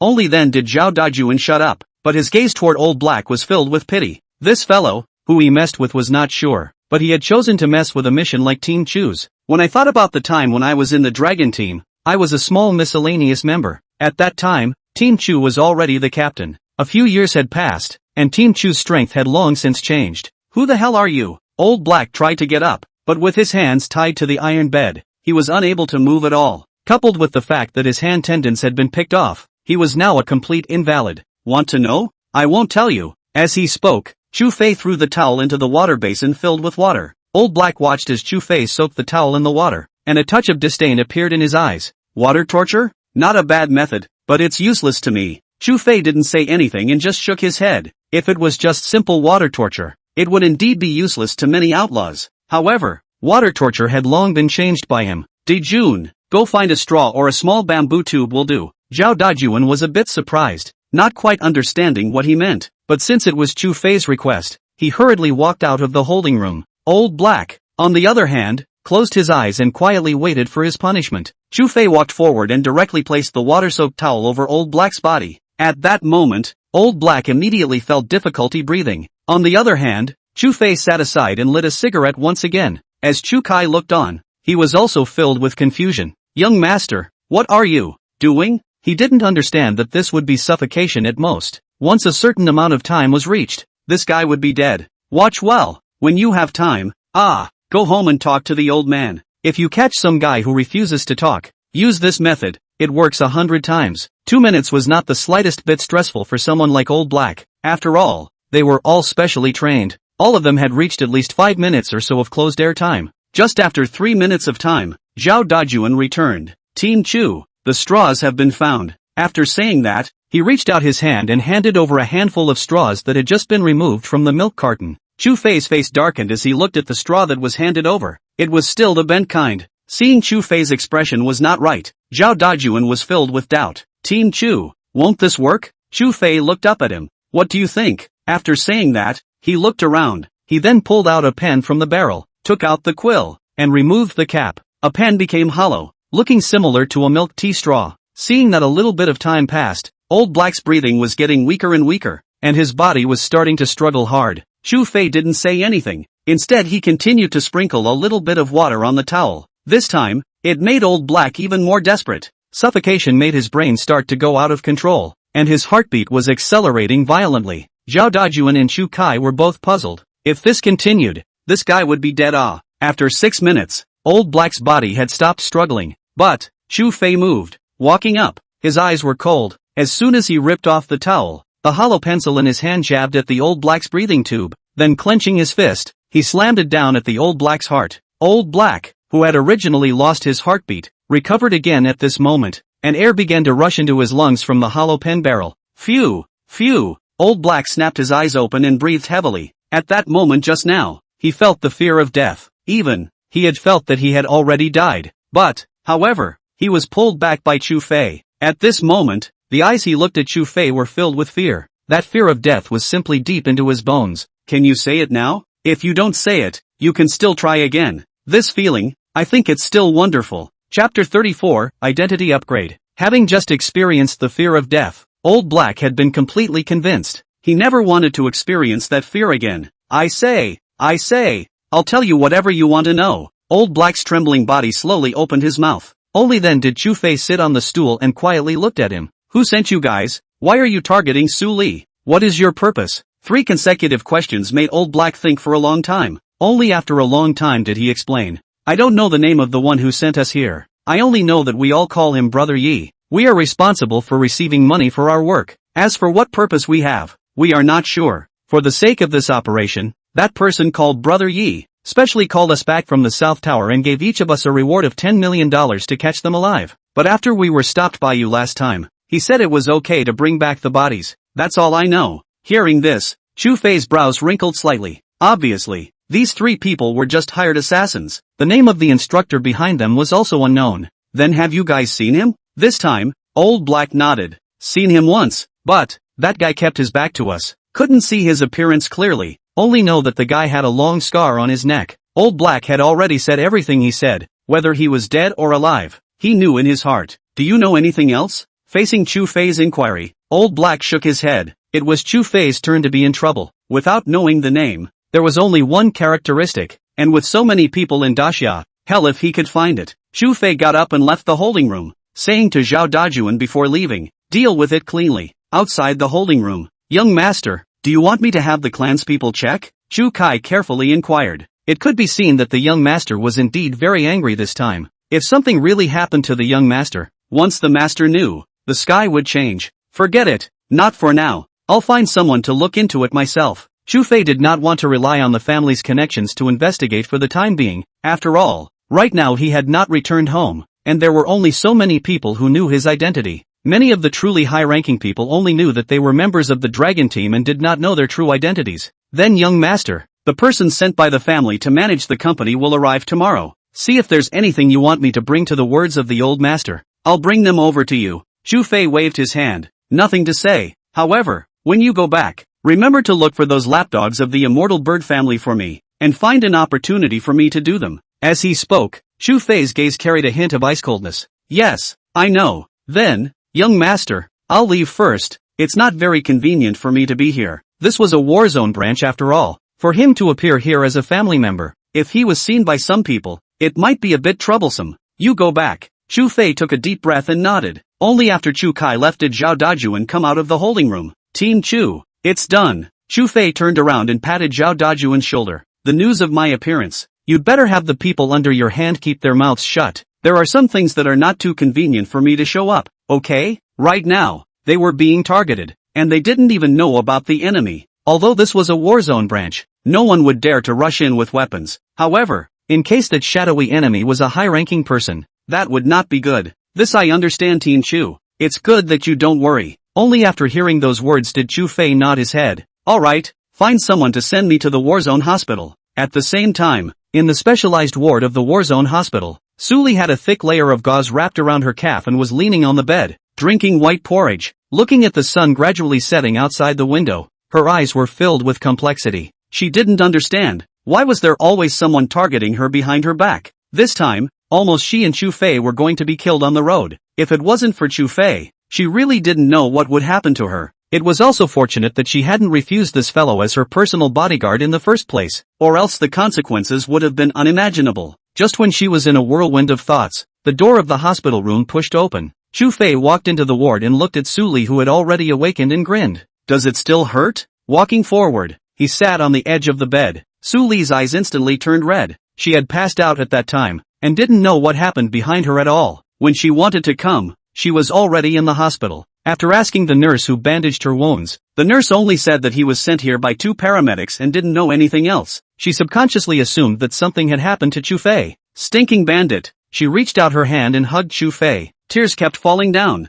In her heart, she had long since taken Chu Fei as her own. Why are you crying? Aren't I fine? Chu Fei was a bit at a loss for words, not knowing whether to hold her or let her hold her. You, Suli cursed angrily under her breath, and her soft body was trembling slightly. Alright, don't cry. These 2 piles of meat of yours are pressing me a bit out of breath. Chu Fei's words caused Suli to be startled violently. She then loosened her hands, and her pretty face that was originally covered in tear stains immediately turned red at this moment. Only then did Chu Fei raise his hand to wipe the tears from the corners of her eyes. Joking with you. Feeling the warmth of Chu Fei's fingertips, Suli's mood only then slowed down. After all, these 2 piles of meat of yours are just that much. The next sentence almost made Suli not slap her across the face. You dirty bastard. Calling you a bandit is really right. This guy could always say the kind of words that made one's blood turn over without even realizing it. Although he had been familiar with this guy for about 10 days, sometimes the words he said could really exasperate people. It's not like what I said was right. Chu Fei laughed. Just as the 2 of them were fooling around, a nurse walked into the ward with a piece of paper. Miss Suli Su, right? The female nurse had a smile on her face, looking like she had something good to tell the 2. It's me. Excuse me. What's the matter? The nurse looked at the list in her hand. Congratulations to both of you. Congratulations? 2 people? Chu Fei and Suli were both stunned. Congratulations for what? Congratulations on Suli's injury? It couldn't be that. Can you make it clearer? Suli was filled with confusion. She didn't understand what exactly this nurse wanted to say. Chu Fei was also in a daze. What is all this? Congratulations to the 2 of you who have been upgraded. In the future you will be father and mother? Chapter 35, Accident at the Research Institute. Boom! It was like a thunderbolt that landed hard on the 2 men's heads. Dad, Mom, the 2 looked at each other and spoke almost simultaneously. Impossible. Just kidding. That night, Suli was just the first time. Although there were no safety measures, it wasn't as if the pregnancy was so good. 2. Our Warzone Hospital's examination will not show any problems. This is for your blood lab sheet. After saying this, he walked up and handed over the lab sheet to Suli's hands. Suli looked at the lab sheet that was handed over, and didn't even dare to reach out to receive it. Instead, it was Chu Fei who took over and took a look. But, he also couldn't read too much so, took out his cell phone and began to search for the value of the above laboratory tests. This search came out a whole bunch of results. After turning over a few pages, he was finally convinced that Suli was really pregnant. He turned back somewhat stiffly and looked at Suli, who was full of lost concentration. Both of you, if it's okay, I'll go and get busy first. After saying that, the nurse turned around and left the ward, leaving space for the 2. It was not known how long the 2 had been silent, and in the end, it was Chu Fei who broke the tranquility. The seed that he had laid himself, he had to be responsible for it. So what do you have in mind? Only then did Suli turn back and look at him. I want to strangle you. Is that okay? Chu Fei was embarrassed. This was good now. Pop's request was met. Find a wife, plus a grandson. It was still a case of getting on the bus first and making up the ticket later. The air once again fell into silence. The 2 men looked at each other, neither of them knowing that such good fortune would happen to them. So what? Do you think I can do it? To be honest, this was the first time Chu Fei intended to walk into old age with a woman. It might be because of Suli's pregnancy, or it might be that after being in contact for a while, he found this quite appetizing. However, Suli looked at him and pursed her lips without saying a word. Seemingly, it was considering something. I am now. Still, before she could finish her words, she was covered by Chu Fei. I understand what you mean, but I'm telling you very clearly, give birth. I'll raise it. This was the first time Chu Fei was so firm. Suli did not say anything, just quietly leaned on Chu Fei's shoulder, enjoying this moment of tranquility. Right, I didn't make it to the institute today. Should it be alright? Chu Fei remembered that the 2 of them had originally aimed to go to Kuyao Company's research institute. However, these things happened midway, causing things to be delayed. Suli suddenly woke up. Yes, I forgot if you didn't say it. You go to my bag and get my cell phone. I'll give the administrator of the institute, Xiao Bei, a call to ask about the situation. With this accident today, there was no way she could go. If something went wrong with the research and she, the director of the institute, wasn't there, what would the people below do? Chu Fei handed the cell phone in his bag to Suli, and Suli hurriedly dialed the number of the institute's administrator. Beep. After ringing for more than 10 seconds, a woman's anxious voice came from the other end of the phone. Mr. Su, why aren't you coming yet? If you don't come over, something big is going to happen. Hearing Xiao Bei's anxious voice like this, Suli knew that something was definitely wrong with the institute. What has gone wrong? You slowly tell me. Only then did Xiao Bei open her mouth to explain. It turned out that after Suli left the institute last time, close to half a month had gone by, coupled with the fact that a lot of people had heard about the Zhao group targeting Kuyao company. So many people felt a crisis. This had also disguisedly led to a change in the mindset of some of the researchers within the institute, with several employees planning to resign from their jobs. Resign? We all signed a confidentiality agreement with each other. Once they resign, they can't look for research work on medicine within 3 years. If they breach the contract, they have to pay a lot of liquidated damages. Suli was puzzled. When everyone signed a confidentiality contract with her, it was clearly written on the contract that after breaching the contract, they could not look for a job for 3 years. If they breached the contract, they needed to compensate for the honorarium she had paid and the principal of the cost of the research project. For ordinary researchers, that was a huge astronomical sum. How would they have the guts to breach the contract? I've told them about this too, but it's like they're determined to quit. Which also includes Professor Yang. Hearing Professor Yang, Suli's face all changed slightly. Professor Yang was the main figure of this research. If he resigned, their research would not be able to continue for at least a long time. Even, it was very likely that it would be scrapped halfway. How come? Professor Yang is going to resign as well? She all felt a hint of incredulity. Yes, so, everyone is about to fall out if you didn't come today. Hearing this, Suli's face was ugly. I know, let me see if I can come over tomorrow. First, after hanging up the phone, Suli leaned back on her pillow, some incredulity evident in her eyes. When she and Professor Yang negotiated this project, the other party told her very clearly that she would definitely not take half a step out of the institute until this project was completed. However, it was only after a year's time that he was about to resign, which made Suli very puzzled. Something happened? Chu Fei saw that her face was not right and asked out loud. Many people at the institute are resigning, including a professor that I hired with a high salary. If this project doesn't have him, even if it's me personally on it, it will take a long time to resume progress. Hearing this, Chu Fei did not say anything. However, he had some thoughts in his heart. People in general wouldn't resign for no reason. It wasn't like they were fresh out of school and would resign at the slightest bit of dissatisfaction. Regarding the remuneration, he also believed that Suli was not a stingy person, at least, not in this regard. If it wasn't because of the honorarium, he had a feeling that someone should have secretly cut a corner. However, the nature of this matter could not be determined for now. No way, I still have to go to the research institute tomorrow. This project cannot be cut off. Suli felt that even if she was on crutches, she still had to go to the research institute to see what was going on. Come on, the way you are now, you will not be discharged from the hospital for at least 2 more days. Moreover, you can't walk around freely after being discharged from the hospital. It will all take at least half a month before you can walk. Let's do it this way. Tomorrow I will go to the institute for you.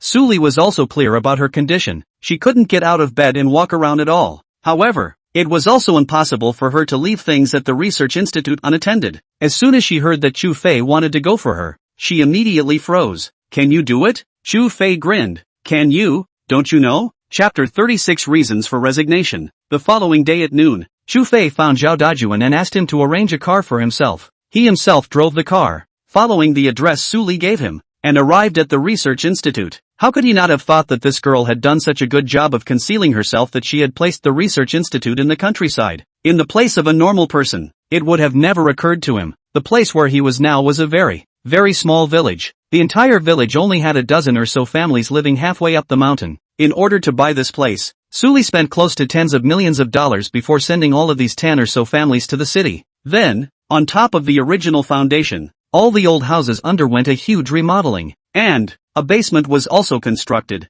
Arriving at the location of the village entrance, he saw a girl with glasses waiting anxiously right there. Upon seeing Chu Fei, she hastily waved. Secretary Chu. This was Xiao Bei, the administrator of the research institute and one of the people in charge of the research. You are Xiao Bei? Xiao Bei pushed his glasses. Yes, what exactly is the reason for MS? So this time that she's not coming over? On the phone, Suli did not tell Xiao Bei the reason why she was not coming over. Instead, she said that Chu Fei, the new secretary by her side, would go over to solve the problem. General Manager Su has been a little unwell recently and is hospitalized, so there is no way for her to come over for the time being. I've already understood the problems here. Those who are planning to resign now haven't moved, right? All waiting for me? Hearing Chu Fei say that, Xiao Bei nodded. Yes, in fact, Xiao Bei was also a bit guilty of muttering in his heart. This new secretary looked to be in his early 20s. very young. Could he really solve things here? Actually, she didn't believe it in her heart. Let's go then. Chu Fei had a hint of a smile on his face.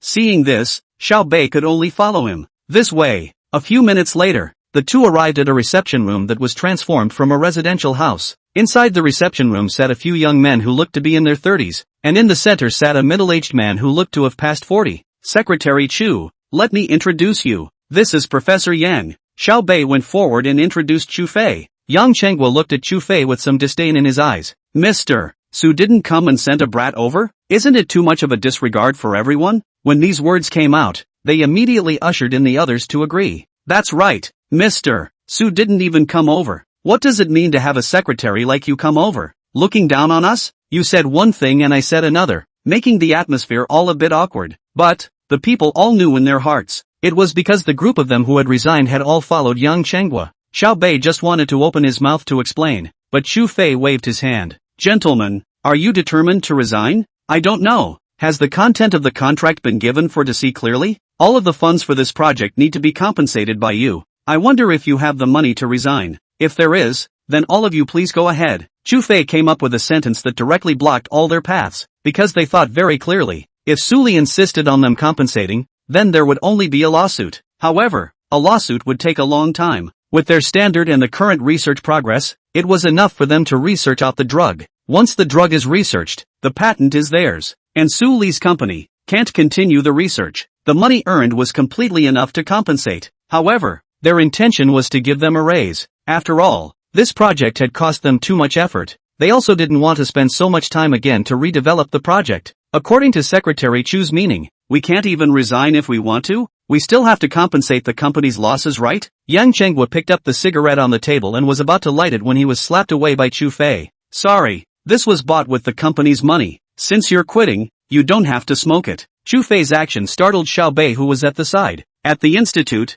no one dared to be so unreasonable to Professor Yang. This new secretary had too much guts. She wondered how Mr. Su could find such a man as a secretary. Kid, you're just a tiny secretary. I'm the professor of this institute. This institute won't turn without me. If you do this, does Mr. Su know? Yang Chenghua's eyes were somewhat cold as he stared at Chu Fei. In his opinion, this was all Chu Fei's personal behavior. As for Su Li, he did not dare to treat him like this yet. It doesn't matter if Mr. Su knows about it. Before I came, Mr. Su had already told me that I'm solely responsible for this place. You guys can certainly resign if you want to, provided that you compensate the money you need to pay out. Then I can let you leave from here with peace of mind. Until the money is in place, all of you can stay here properly. Hearing these words, the faces of those present changed, because this was equivalent to imprisoning their personal freedom in disguise. Not being able to leave this place, even if someone outside offered them a higher price, they wouldn't be able to get it. Secretary Chu, you're breaking the law.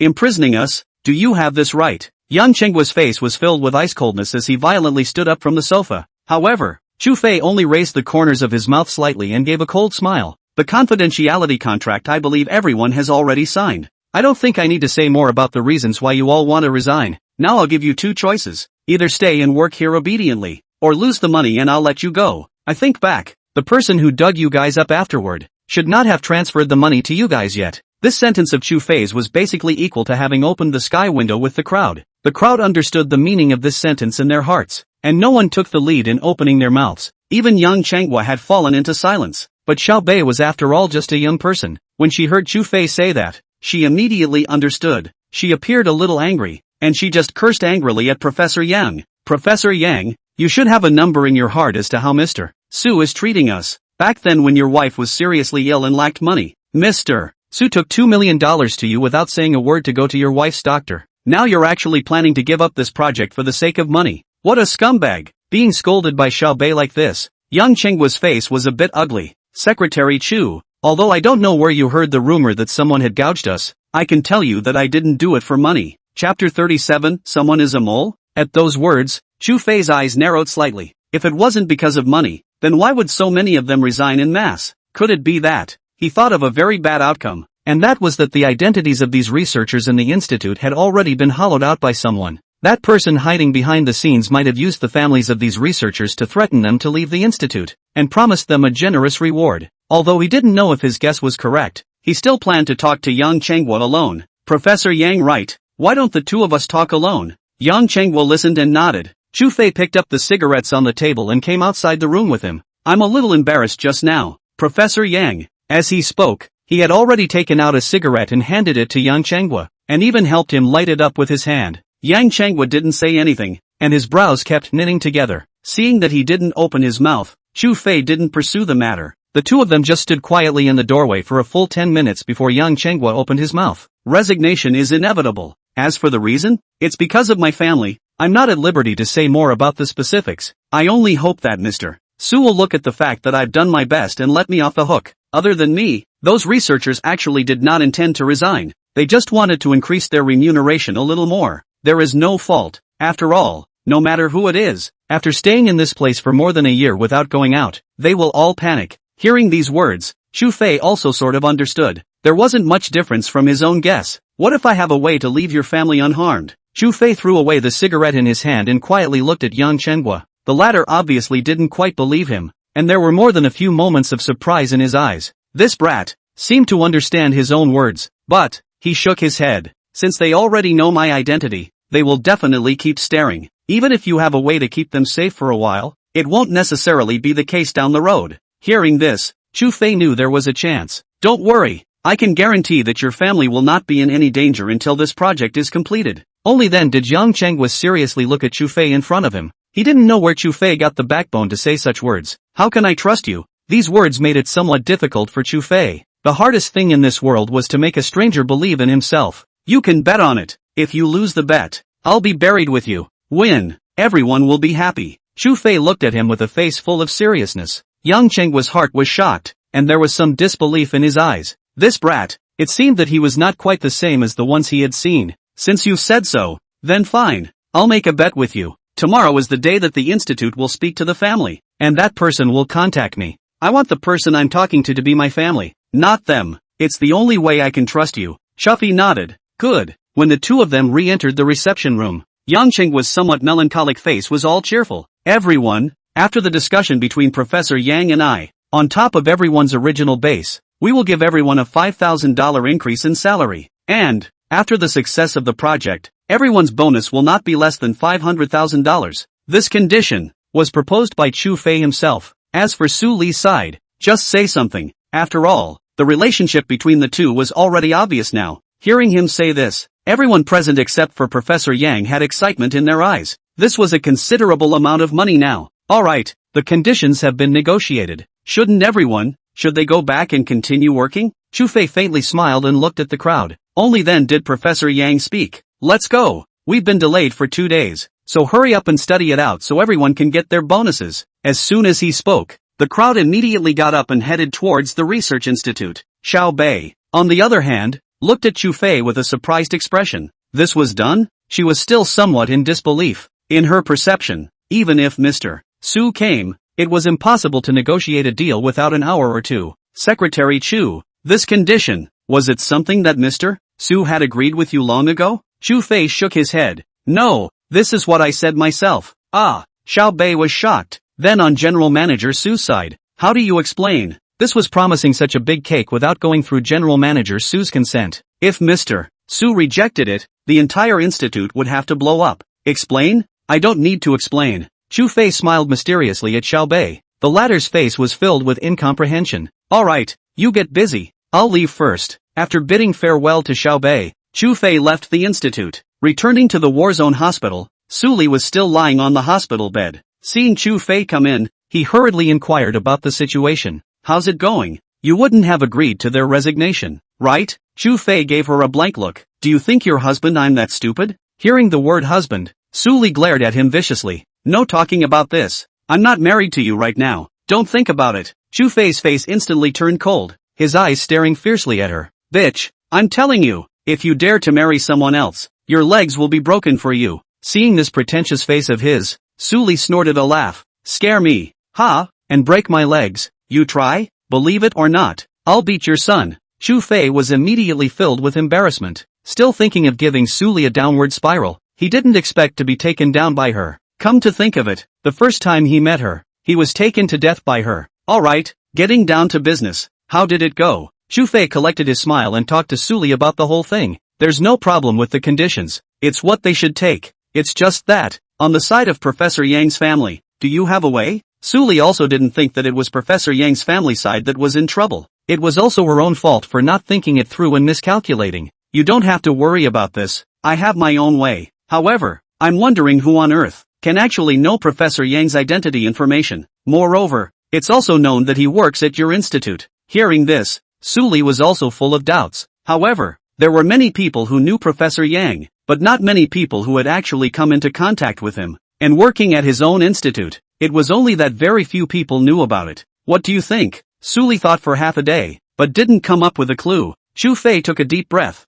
I feel that there might be someone who was a mole. Already sold the list of the institute's personnel. Within the company, besides you and your father, who else knows the list of institute personnel? Chapter 38, open the door, check the water meter. A mole? No way? Suli was obviously a little less convinced. Those who could know the list of researchers were all the company's senior staff. The lowest was at that level of general manager. If it was true that there was a mole, then the company might be in for a big trouble. If there is no mole, who do you think would know what researchers your company has? There shouldn't be any, right? Chu Fei thought very clearly. Without a mole, it was impossible for something like this to happen. Hearing this explanation, Suli also fell silent. For something like a mole to appear in the company, if there really was one, it would be a dereliction of duty on her part. It was just that it was not possible to determine exactly who it was right now, only after she with the company, in convening a meeting with the senior staff. Then what are you going to do next? Suli had no way to go to the company and could only recuperate from her injuries now. A lot of things, she could only leave it to her secretary,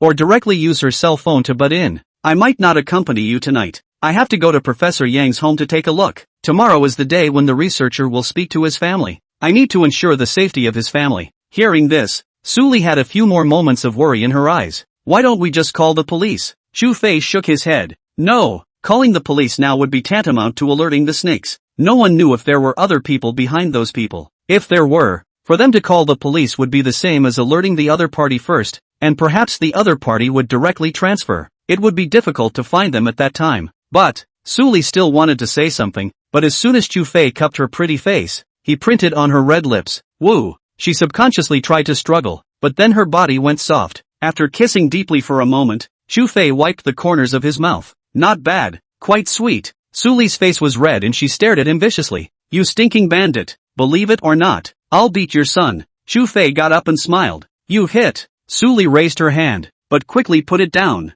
her eyes looking at him with some concern. Be sure to be safe. Husband's ability you still don't know? Don't worry, I'll leave first. Remember to send me Professor Yang's address. After bidding farewell to Suli, Chu Fei then left the ward. Taking out his cell phone, he made a call to Zhao Dajun. Hello, Dajun, are there any good men around? Team Chu, why are you asking this? Zhao Dajun was a bit puzzled. With Team Chu's strength, going there would be nearly horizontal. Cut the crap. I'll wait at the entrance of the Warzone hospital. Call 2 people over. Something's up. After saying that, he hung up the phone. But in 10 minutes, a black jeep stopped at the entrance of the hospital. Looking at the 2 people in civilian clothes who came down, the corner of Chu Fei's mouth revealed a smile. It seemed that Zhao Dajun, this brat, understood things and knew that he was going to do something, making these 2 people change into civilian clothes. Team Chu? The 2 people who came down from the car didn't recognize Chu Fei, but even General Zhao addressed this young man as Team Chu, so he knew how strong this young man's skills were.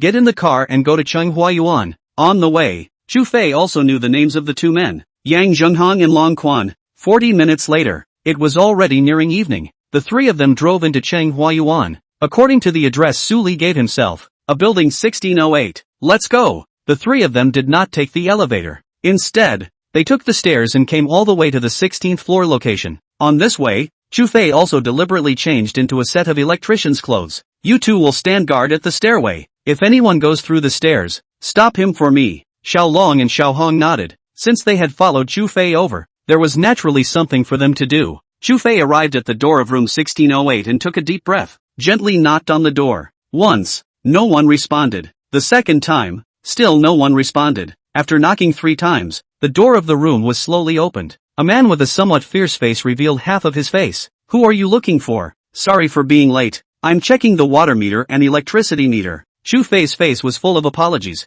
but his gaze looked inside the room, because he knew very well that this guy with a fierce face was not Professor Yang's relative. Prof. Yang's son was attending school at Beijing University, and besides his parents, there was only his wife left at home, and this man's age was just around 30 years old. It was obviously unlikely to be Professor Yang's father. So, wasn't it just checked yesterday? There was a hint of ferocity in the man's eyes. In fact, no one came to check the water meter yesterday at all. But, he felt that the man in front of him, who was checking the water meter, didn't look like he had come to check the water meter. It can't be. Yesterday, we checked the next door King Jianjuan neighborhood. Chu Fei's face was full of doubts because he didn't know if this guy was scaring himself or not. So he still said such a sentence stiffly. The man's heart let out a sigh of relief when he heard this. It seemed that this man wasn't here to find trouble, but was simply checking a water meter. Come in. Remember, don't wander off. As he spoke, the man had already opened the door. When Chu Fei walked inside, he found that there was no one in the living room. But in the room, there was clearly someone walking around. As far as the current situation was concerned, it was impossible for Chu Fei to make a move without alerting the other party. Coming to the bathroom, he briefly looked at the water meter. Only then did he come to the corridor and check the electricity meter. The man, on the other hand, just kept following him, came to the balcony, wanted to look through the curtains to see what was going on in the room. But, the curtains were drawn, and only through a gap could he see that there were people inside. 3 people were sitting on the bed, and one of them was a man who was walking around the room. This was what Chu Fei could see, and where he couldn't see he didn't know if there was one yet either. Don't look around. The man's somewhat icy voice came from behind him, seemingly quite dissatisfied. Hey, fine. Chu Fei could only reply in a low voice, pretending to glance at the meter. He then turned around and was about to leave. The man followed behind him, not saying a word. Just as the two were about to walk to the door, Chu Fei made his move. Turning around violently, he slammed his fist on the man's throat. A single blow killed the man, not giving him any chance to resist. The man could only watch as Chu Fei made his move, not even having a chance to react. Chu Fei slowly supported the man's body and placed him on the ground, trying not to make a sound. Then he opened the door and closed it again. Snapped. Along with the door being closed, a voice finally came from the room. Old Melon, order takeout for dinner. All hungry. The person in the room didn't seem to have realized that his teammate had already been taken out by Chu Fei. Chu Fei did not reply. Instead, he walked outside the door of the room and stood quietly, waiting for the other party to come out. The person in the room heard no response from outside and spoke again. Old Melon, where are you TM people? Chapter 39, Failed Mission. Kill the whole family. Several minutes passed. The people in the room still hadn't come out, but they had all realized that something was wrong. No one could guarantee what was going on outside. In the room, Professor Yang's parents as well as his wife were tied to the bed with their back hands, unable to move. Neither did they dare to speak, because there were 2 other strong men in the room. They were both holding knives in their hands, and they were afraid that they would accidentally be attacked by the other party. They had been living like this for a whole week. Every day, they were in a state of fear, and they had also expected that someone would also find out what was going on here. But, after a week, no one had called the police, and their hearts were filled with despair. But the important thing is that these 3 people who kidnapped them did not seem to be rushing to ask for money. Not only do they give them some food every day, but also occasionally give them some fruit. Other than not being able to leave the house, it was fine. But now, what was happening in the living room? They didn't know. The one who had gone out earlier to open the door for the water meter check hadn't responded until now. You, go out and look. The man with the knife pointed at Professor Yang's wife Ding Lei and said. After saying that, the rope had already been untied by them. Ding Lei's eyes were full of fear. She didn't want to go out. But, if she didn't go out, she would be beaten. She could only harden her head and come to the door of the room, gently pulling the handle. Outside the door, Chu Fei's body was close to the wall, and when he heard the sound of the handle twisting, his face gradually turned cold. His fists were clenched, already ready to strike. When the door opened completely, Chu Fei was already planning to make his move. However, that faint scent that filled the air caused him to stop his hands. A man would not have this kind of smell. Sure enough, when Ding Lei came out of the room, the first thing she saw was the thug lying on the ground. Subconsciously, she was about to cover her mouth and scream, but soon discovered Chu Fei standing at the side. Her pupils dilated at this moment, but Chu Fei put up a finger to his mouth, signaling her not to speak. Ding Lei was not stupid and naturally understood that this young man in front of her was probably here to save her. Immediately shivering, she opened her mouth to the people inside the room. He's dead. The living room is empty. When hearing these words, the 2 thugs in the room looked at each other and saw each other's surprise. Old Melon is dead? How long had it been since that water meter checking officer came in, and he was dead? And not a single sound came out. Go out and take a look. After making eye contact, the 2 nodded to each other and headed out of the room. Ding Lei, on the other hand, walked to the other side, leaving enough space for Chu Fei to exert himself. Chu Fei's eyes were ice cold, and he was already prepared to fight. The moment the two thugs walked out of the room's door with knives, he did not hesitate for a second. Raising his leg, he kicked the thug who came out first and sent him flying. The guide who came out after him saw that his companion had been beaten and slashed at Chu Fei with his knife. The two men were not ordinary thugs. Their reflexes were naturally very fast, but the person they were facing was also not an ordinary person. Chu Fei sidestepped and dodged, dodging the knife. With his backhand, he slammed his fist on the man's jaw, directly dislocating his jaw and falling to the ground. Without the slightest bit of politeness, Chu Fei raised his leg and wasted the man's hands. That crisp bone-cracking sound caused goosebumps to rise all over Ding Lei's body. One did not dare to imagine what this man who had come to their rescue was. The two men did not die. They were only deprived of their mobility by Chu Fei. Only after doing this did Chu Fei explain to Ding Lei, "Hello, you are Professor Yang's wife, right? I was found here by Professor Yang. He knows that something has happened at home. Don't worry guys, we'll take care of things here." Only after hearing this did Ding Lei let out a long sigh of relief, her eyes reddening. With a choked voice, she shouted into the room, "Dad, Mom, you guys come out. It's okay." When the two old men tremblingly walked out from the room and saw the person on the ground, their eyes were still filled with awe. It was at this time that Chu Fei opened the door and shouted at the hallway, "Little dragon, you guys come up." The two who were guarding the stairway,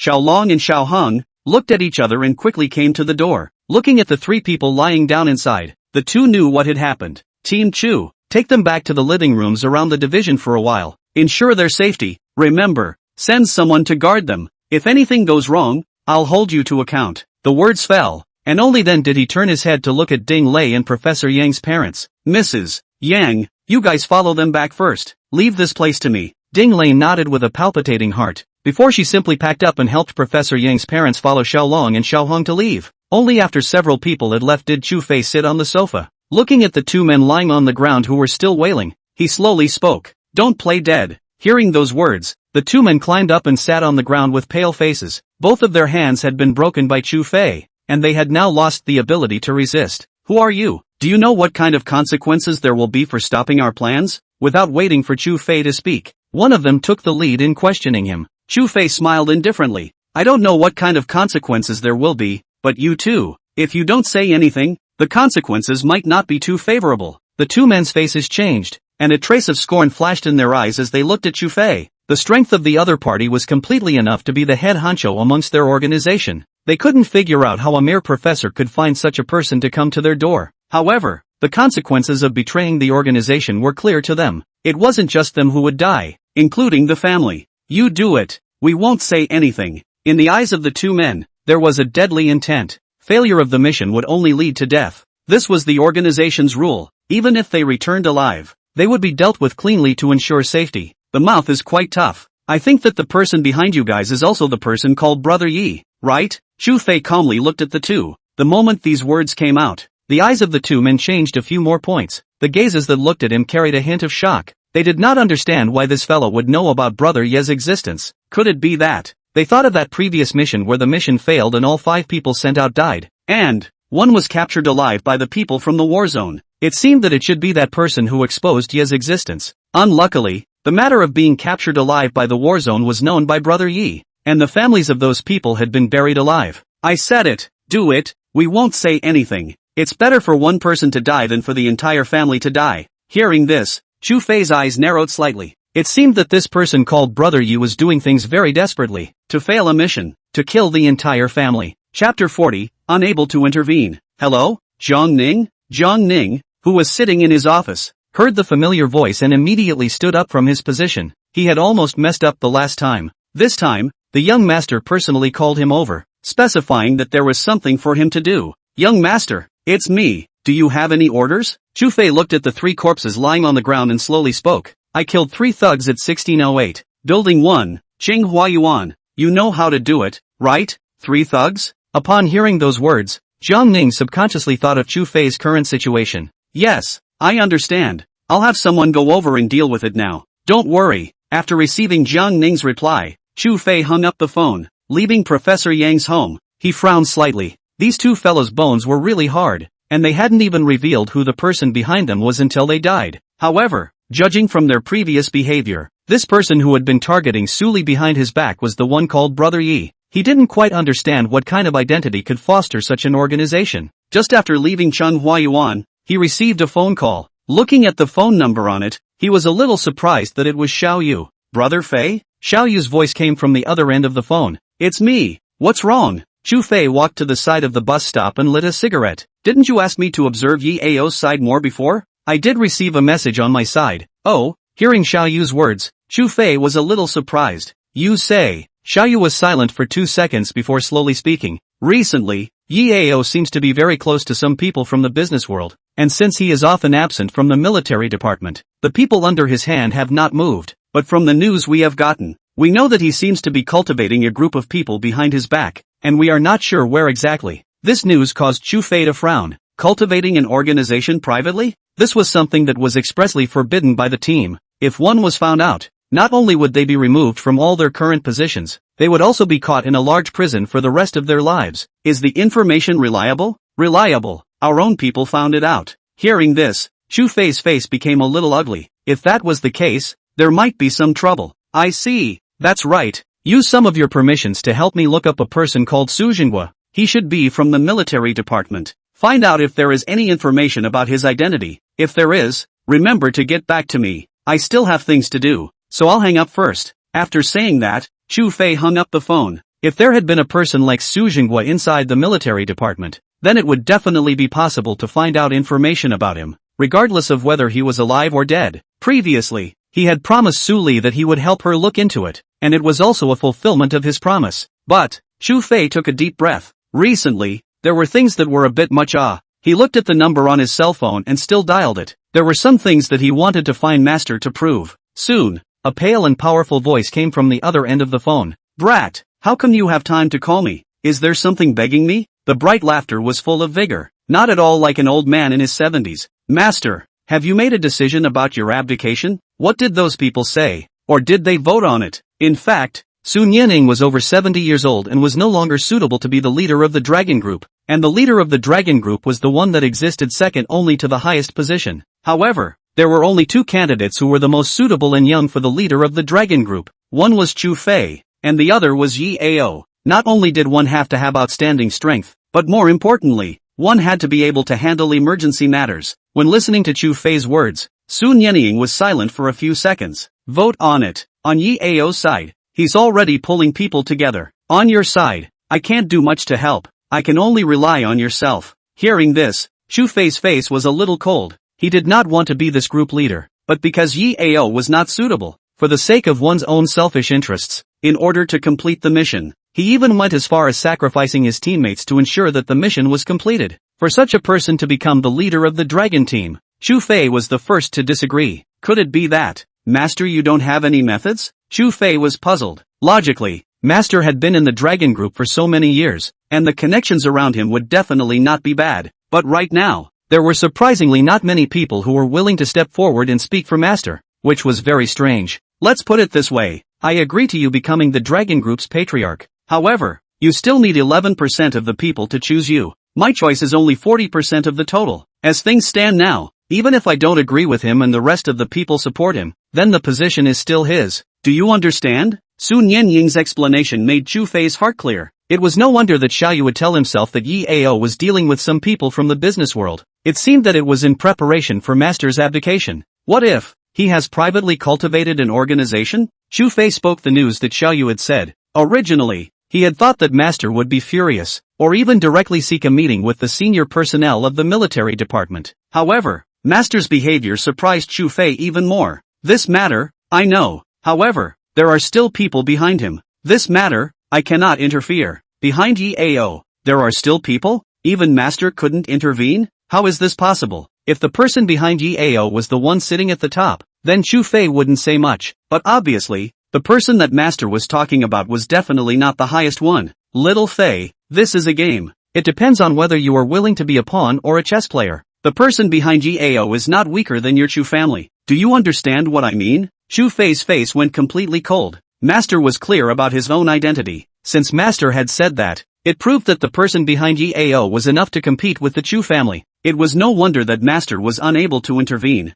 Master, if the other party does this, Isn't he afraid of causing the one at the highest position to get angry? Su Nianing sniffed and let out a long sigh. That one doesn't know for now, but I can tell you very clearly that even if that one knows, they can only turn a blind eye. The purpose of the other party is not to target the country. Just with that, it's enough. Chapter 41, Vacation? After talking to Master on the phone, Chu Fei's face wasn't very pretty. From his master's mouth he knew some news about Yao. This fellow was once an orphan. He was single-handedly nurtured by someone and sent into the dragon team, and he was still after him, counting himself as his senior brother. But this guy's character and temperament, in Chu Fei's opinion, it was only 2 words, desperate. In order to achieve his goal, he would do whatever it takes. As for the person who sent him in, even the master was not clear about the identity of the other party. It was only known that when Yao was alone, he defeated 5 members of the team at that time. Those members, but all of them were personally trained by the master, and their strength was definitely not bad.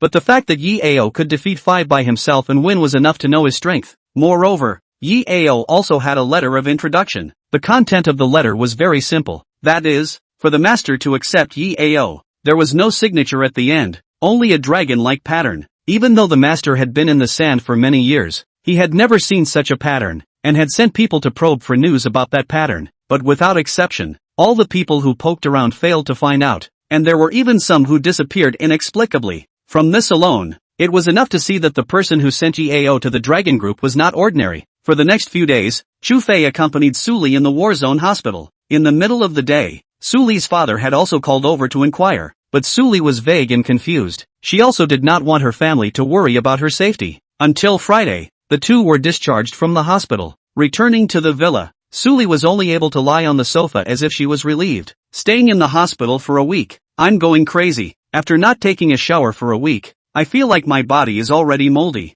Although it wasn't summer, the weather was hotter in the fall. If you don't wash once a day, you feel uncomfortable all over. Not to mention a week in the hospital. The feeling of being covered in goo almost didn't make Su Li go crazy. Your legs can't get wet right now, otherwise it will easily become inflamed, Chu Fei coldly said from the side. Su Li fiercely blanked him. I don't care. I have to take a bath today. The King of Heaven can't stop me even if I come. After saying that, she got up and was about to walk towards the bathroom. However, Chu Fei picked her up by the waist. Isn't it simple to take a bath? I'll help you. When Su Li heard that, her pretty face instantly turned red. Go to hell. Don't. However, Chu Fei didn't care about her resistance and directly carried her to the bathroom. People say that when a girl says don't, it means yes. It was close to an hour before Chu Fei helped Su Li out of the bathroom. It wasn't known if it was because of the weather, but her entire face was red. Chu Fei, on the contrary, had a bashful face. Bah, you are a bandit, Su Li scolded fiercely. Perhaps, after the two of them stabbed through that piece of window paper, the two of them were much closer compared to even before. If a man isn't bad,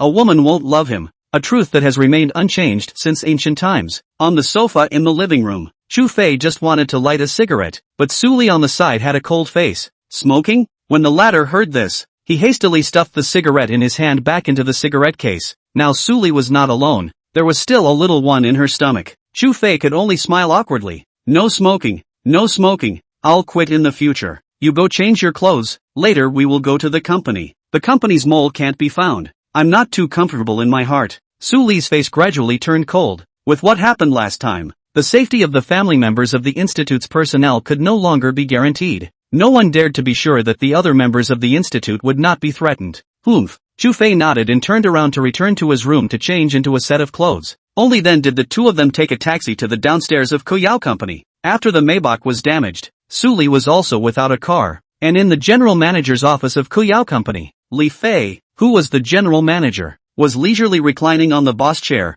drinking coffee and squinting his eyes to rest. His fingers gently tapped the desktop, and it seemed like everything was so casual. However, a knock came from outside the door. Enter. The female assistant came in through the door. Mr. Li, the president is back. Call all the executives above the supervisor to the conference room for a meeting. Hearing the words of the female assistant, Li Fei then stopped his hand movements. The president is back? I know. You go and get busy. Li Fei waved his hand, then frowned. The president hadn't come to the company this week, saying that he had some personal matters to deal with. Recently, the company was all run by the president, but the president only came to inspect occasionally, and nothing happened. But this time when the president came back, he had to call all the top management for a meeting in a hurry. Could it be that he had found something? Thinking of this, Li Fei's face became a bit tense, but it quickly regained its calmness. He wouldn't believe that the president knew that he had checked the list of researchers. After all, there were quite a few people in the company who could view the list of researchers. With some apprehension, he arrived at the conference room.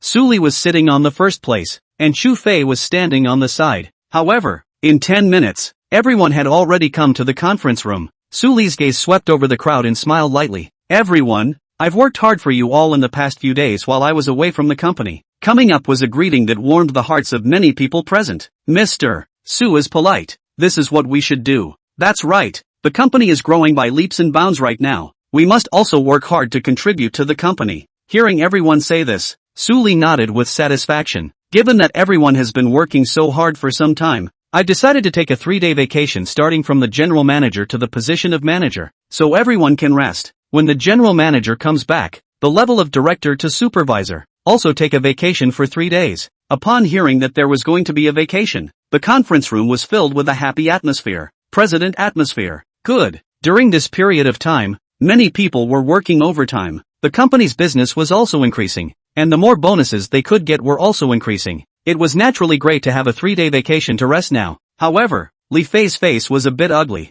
It was because he had just received the news that he had to keep a good eye on Kuyao Company in this recent period. Once the company had any decisions or changes, they would be notified immediately. However, with this vacation, he wouldn't be able to receive any news. President, I don't think this is proper. It's a good time for the company to develop. We can't delay the company's development because of the vacation. Li Fei was the first to jump out and speak against it, and Chu Fei's gaze fell on him. It's not good to take a vacation? Really treating the company as his own home, isn't it? Is that possible? Chapter 42, Making a Name for Yourself. Oh, Mr. Li's attitude of sacrificing himself for the public sector really makes me appreciate it. How about this? Mr. Li alone takes a week's vacation with pay. What do you all think? Su Li's gaze looked at the others. In the eyes of everyone, the position of general manager was not just an important position in the company. There were more things to deal with. Giving Li Fei a week's vacation, and a paid vacation, they felt it was nothing. Yes, Mr. Li has been exhausted in recent times.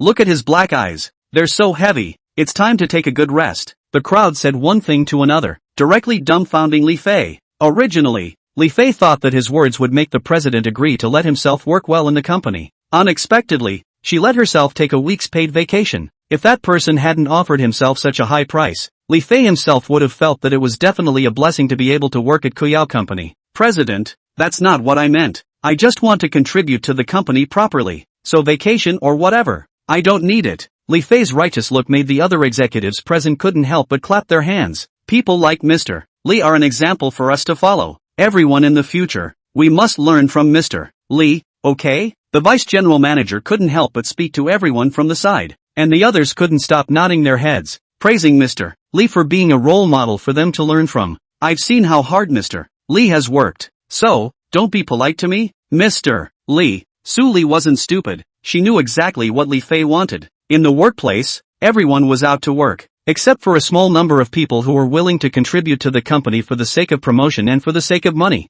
Who would refuse a paid vacation? And Li Fei was not willing to take a vacation, and was even willing to stay in the company to work overtime, which was problematic. President, Before Li Fei could finish his words, Su Li waved her hand. Alright, it's decided. President Li is on vacation for a week, and the others for 3 days. Dismissed. As the words fell, Su Li turned around and left the conference room. When returning to the office, Su Li sat on the chair with a somewhat pained face, strongly bracing herself to appear fine in front of the crowd. She almost let her wound fall apart. What's wrong? The wound collapsed? Seeing that she was in pain, Chu Fei hurriedly went forward and squatted down, lifting a corner of her skirt to check the gauze tied above. The snow-white gauze had long since penetrated except for a trace of blood. Good thing it wasn't too serious. It's fine. It should be a little blood spilling from the wound. Just rest properly for a few days. As soon as Chu Fei's words fell, the office door was pushed open. As soon as Fang Qing opened the door, she saw Chu Fei squatting under Su Li's skirt. His head tilted back,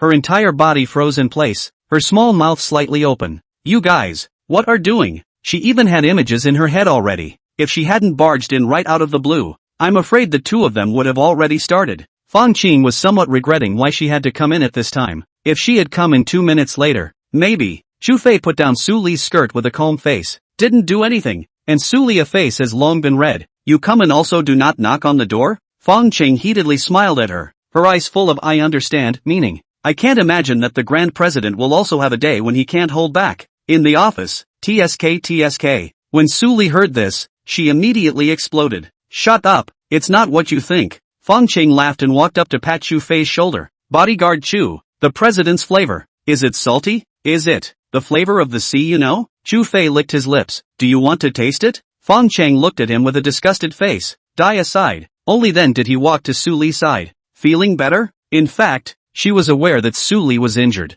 Those words just now were just a deliberate attempt to flirt with the two. Much better. Barely able to walk. Right. Why did you come over? Su Li was a little curious. Hadn't Fong Qing been busy with the modeling agency recently? During the time she was hospitalized, the two of them often made phone kanji. From Fong Qing's mouth, she knew that her ex-boyfriend's company had started to frantically poach her company's corners. Many good models were poached at high prices. Now her modeling agency was in crisis. There were few advertisements working with her anymore. I came over just to tell you a good thing. Afterwards, he came to Su Li's ear and quietly said a few words. Upon hearing it, Su Li's pair of beautiful eyes stared blankly. You're not kidding, right? Really? Fong Qing nodded. Of course it's true. Afterward, both women's gazes fell on Chu Fei's body. At that moment, Chu Fei only felt as if he was being stared at by a fierce tiger. What are you looking at me for? Do I have flowers on my face? Su Li smiled lightly. Chu Big Handsome, do you know that the last time you took that set of modeling photos at Xiaoqing's company, it brought about how big of an impact? Chu Fei was a bit puzzled. Isn't it just a set of photos? What impact could it have? Besides, his body was covered in scars everywhere. Would anyone really like a photo taken like that? What impact? He asked with a hint of curiosity. Fong Qing slowly spoke. The sets of clothes you wore in the beginning. Now the sales have skyrocketed. The merchants we worked with before are planning to rush them in bulk. And they've recently sent over a few new styles. So, hearing this, Chu Fei's face fell. Dare Fong Qing come over this time just to let herself go and be a model? Not going. It's not like you're giving me money. Is it fun to whore me out for nothing every day? When Fong Qing heard this, her eyes went wide. You still want money? Do you lack that little bit of money? In her opinion, Chu Fei was a top-tier rich second generation. Lacking. I do the work of 3 people by myself. Another bodyguard, another secretary, and a nanny. And from time to time, I have to warm the bed. There's still no money. Is it easy for me? Chu Fei's sentence almost didn't make Su Li jump up. What are you saying? When did I ask you to warm the bed? Don't talk nonsense. However, Fong Qing went off on a tangent of laughter. There's still this kind of treatment. Ha, why don't you follow me? Not only do I give money, I also give a lot. Chu Fei, however, firmly shook his head. I won't do anything illegal. I'm a good people who knows the law and understands it. Fong Qing glared at him fiercely. You're such a person. Good sister. Let's go. Ignore him. Isn't your car broken? Let's go buy a car. Chapter 43 Teasing Fong Qing's ex-boyfriend. Buying a car was not much of an attraction for Su Li, but not having a car was inconvenient, and directly called the manager of the Mercedes-Benz 4 store to make a phone call. Let him prepare a new top-of-the-line Maybach for himself. As for why this brand, Su Li can only say that this brand of car can resist a beating. The 3 of them, on the other hand, came to Fong Qing's modeling agency. In order to do so, they wanted Chu Fei to take a few more sets of modeling photos. Only, it seemed that the 3 people came at a bad time. In the hall of the company, a man and a woman were sitting on the sofa. The man looked quite good, like a white boy, crossing his legs and smoking a cigarette, and the woman sitting beside the man looked already old, at least 40-something. Her face was covered with foundation, as if she had brushed a layer of white ash, white and scary, very bored playing with her cell phone on the side. In front of the two, there were also several good-looking female models. Say yes, come work in my company and double your salary for a month, and I can tell you that my company has received quite a few orders. As long as you guys are willing to jump ship, I guarantee that your development will be 100 times better than you are in this small company. The somewhat harsh words made Fong Qing's face turn blue. She never dreamed that her ex-boyfriend Lin Shui would still dare to come to the company. Even if he came, he was still poaching people in her company? Wasn't this the same as riding on the head and ting on it? Lin Shui. Fong Qing rushed into the hall, her face full of anger. Su Li and Chu Fei were right behind her, quietly watching. Only when he heard someone call out to him did Lin Shui turn around to look. When he saw that Fong Qing had returned, his face was instantly covered in smiles. Little Chang, you're back. Ha, just in time. There's something I want to talk to you about today. While the woman next to her saw Fong Qing, she put down her cell phone. This is Mr. Fong, right? Not so good looking. I don't know how my family Shaolin could have taken a liking to you in the first place. The two of them sang in unison, causing one of Fong Qing's pretty face to change color. She held back the anger in her heart. You are not welcome here. Please leave. However, Lin Shuwei seemed to have no intention of leaving. Instead, he laughed. Shao Chang, you're not making any sense, are you? Anyways, this place is also something that I fought together with you. Although I've broken up with you now, I still have you in my heart. Today I came over. In fact, I just want to talk to you about the conditions of acquiring your company. Suli on the side listened to the conversation between the two. Her brows locked. Such a scummy man was simply unheard of. She couldn't help but interject from the side. People want face, trees want skin. If people don't want face, the world is invincible. If trees don't want skin, they will die. These words were clearly directed at Lin Shuwei. Lin Shuwei turned around and spotted Suli and Chu Fei standing not far away. He immediately let out a cold smile. So it's General Manager Su. Disrespectful. I don't know if General Manager Su came over. Was he looking for Shao Qing to take pictures? Actually, it's fine to look for me. I can take pictures for you for free. The meaning of these words was understood by all individuals. Scram. Get lost. If you don't get lost, I'll call security. Fong Qing didn't want to see Suli suffer, and immediately became angry. As for Lin Shuwei, he just sneered. In his opinion, now Fong Qing's company didn't have any more models that could hold their own. The owners of those branded clothes naturally wouldn't choose a modeling agency with no power to hire them to shoot clothes. Although his own company had been established late, he had still gotten quite a few orders thanks to his current girlfriend's tireless efforts. Fong Qing, those few headliners of your company have all been scooped up by me. What are you going to fight me with? Now I'll give you two choices. Either sell the company to me, and for the sake of previous love, I'll give you a general manager's position to sit on, or else, you'll have to watch your company disappear. At those words, Fong Qing couldn't even find anything to say to refute the other party for a moment. Several of the company's headliners had been scooped up by Lin Shuwei, and these few remaining models were still willing to stay only by relying on high wages. Otherwise, they would have been scooped up long ago. Where did the fleas come from, jumping so much? Chu Fei's brows wrinkled slightly. Originally he was too lazy to mind his own business. However, Fong Qing was at least Su Li's bosom friend, and this fellow had just spoken out of turn to vilify Su Li. If he didn't speak up again, he would be thought to be a soft eater by others, and it was at this time that Lin Shuwei's gaze landed on Chu Fei. At that instant, he frowned. It always felt like this fellow in front of him looked somewhat familiar. Then, as if he remembered something, he looked at Chu Fei with some surprise. You are the new model that Fong Qing hired? Not bad. Last week's Fashion Week, this guy was chosen as the cover of the boys' issue. With that styling and that body, he had simply become the male god in the hearts of many girls. And he also knew that this model was from Fong Qing's company. Brother, make a price. Come work in my company. I guarantee that the treatment will be twice as good as what you get here. Lin Shuwei looked like I'm rich and I'm the boss. In his opinion, these models were all about money. As long as they had money, what couldn't be done? As for those words that Chu Fei had just said, he completely treated them as if he hadn't heard them. You want to dig me? When Chu Fei heard that, he laughed, and Fong Qing and Su Li were both silent. Comparing being rich with this top-tier rich second generation? Fearfully, there weren't many people who could compare. Yes, you name a price. When Lin Shuwei heard him say this, he knew there was a deal. His company's best model right now had a salary of $200,000 a month. Even if it was Chu Fei, as long as it didn't exceed $300,000 he could accept it. In that case, that's fine. The price as well. I'm also just a newcomer. I don't know much about it. It's fine if you say so. Chu Fei had a face of a newcomer, and Fong Qing and Su Li both froze. This guy is a newcomer? A newcomer? Lin Shuwei all froze. He had thought that Chu Fei was a model who came from out of town. Unexpectedly, it was a newcomer. Then wouldn't he have made a huge profit by digging him up? Thinking of this, his eyes lit up. 50,000. This is not a low price. As long as you come, I guarantee that your salary will reach at least 100,000 after 3 months. For a newcomer, this price was definitely top-notch. No modeling agency would offer such a price to find a newcomer. However, Chu Fei was different. He was a newcomer who made it to Model Weekly on his first appearance. This potential was absolutely huge. 50,000? A bit less. 100,000. Chu Fei opened his price after thinking for a few seconds. Lin Shuwei agreed after just a little thought. 100,000 a month. Row, I promise you. But Chu Fei looked at him, somewhat surprised. You seem to have gotten one thing wrong. I'm not talking about a month. I'm talking about a minute's salary. Chapter 44, Familiar Groups. 1 minute? When they heard this, several people froze. It took several seconds before Lin Shuwei reacted, his face darkening.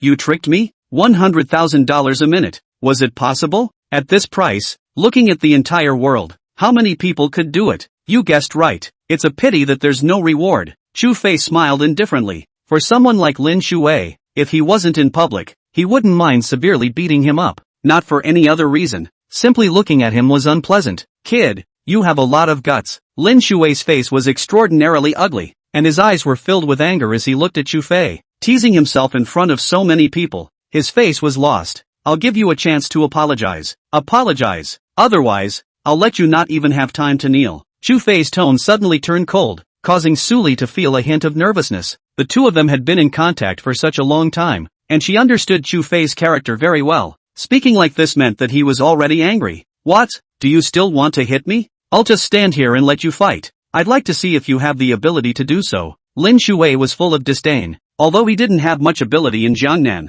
but at least he had the backing of his current girlfriend as a big mountain. With his current girlfriend backing him up, that powerful background is not enough to walk horizontally in Jiangnan. But the general company bosses see their own not to say hello? At this moment, the woman standing beside Lin Shui also slowly got up, ruffling the hair between her forehead. A haughty look hung on her foundation-covered face. Alright, I'm not going to nag you guys today. Fong Chang, right? In my name as the general manager of the Juanhao Group, I want to talk to you about the acquisition. If you're willing, we'll talk it over. If you're not willing, then the next days of your company will not be easy. Before Fong Chang could say anything, Chu Fei had already taken 2 steps forward and stood beside Lin Shui. The moment the woman's words fell, he slapped Lin Shui's beaten face. Slap! The loud slap caused many people present to jump. One had to know that there were still those models next to them who hadn't left. These little girls had all seen Chu Fei's perfect body last time. In their opinion, Chu Fei was a man full of stories, but this changed their view of Chu Fei. Not only was this a man with a story, but he was also a man of action.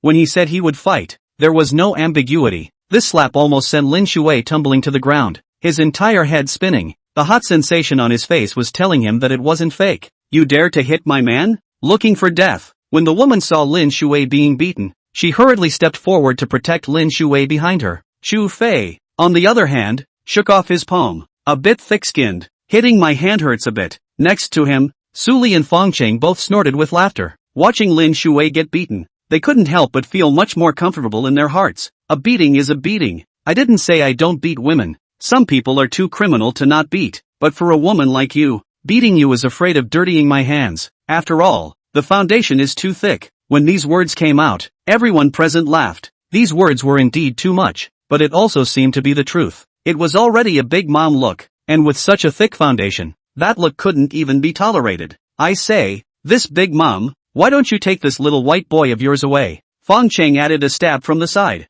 This time, the woman's face was completely taut. Trembling with anger, she held Lin Shui up and walked towards the outside of the company. Okay. Fong Chang, right? I remember. I'll let you know that I, Zhu Yin, am not so easy to mess with. Watching the two walk out of the hall, Fong Chang let out a sigh of relief. Her eyes fell on the other models, and a hint of disappointment flashed in her eyes. Since all of you are here, I won't say anything more. If you guys want to leave, I won't stop you. We all get what we want. Other companies pay high wages that I can't afford. You guys can also choose to leave. Her words made several female models look at each other, and they all lowered their heads, not knowing what to say. It was only after half a minute that a female model spoke up. I'm sorry, Sister Chang. My father's health has always been bad, and he has to spend a lot of money on treatment every month. So, she didn't finish, but Fong Chang already understood what she meant. Go on. This month's salary. I will call your cards on time. With the first, there would naturally be a second. 6 models, only 2 remained. Are you guys not leaving? The 2 female models looked at each other. In fact, they wanted to leave in their hearts. However,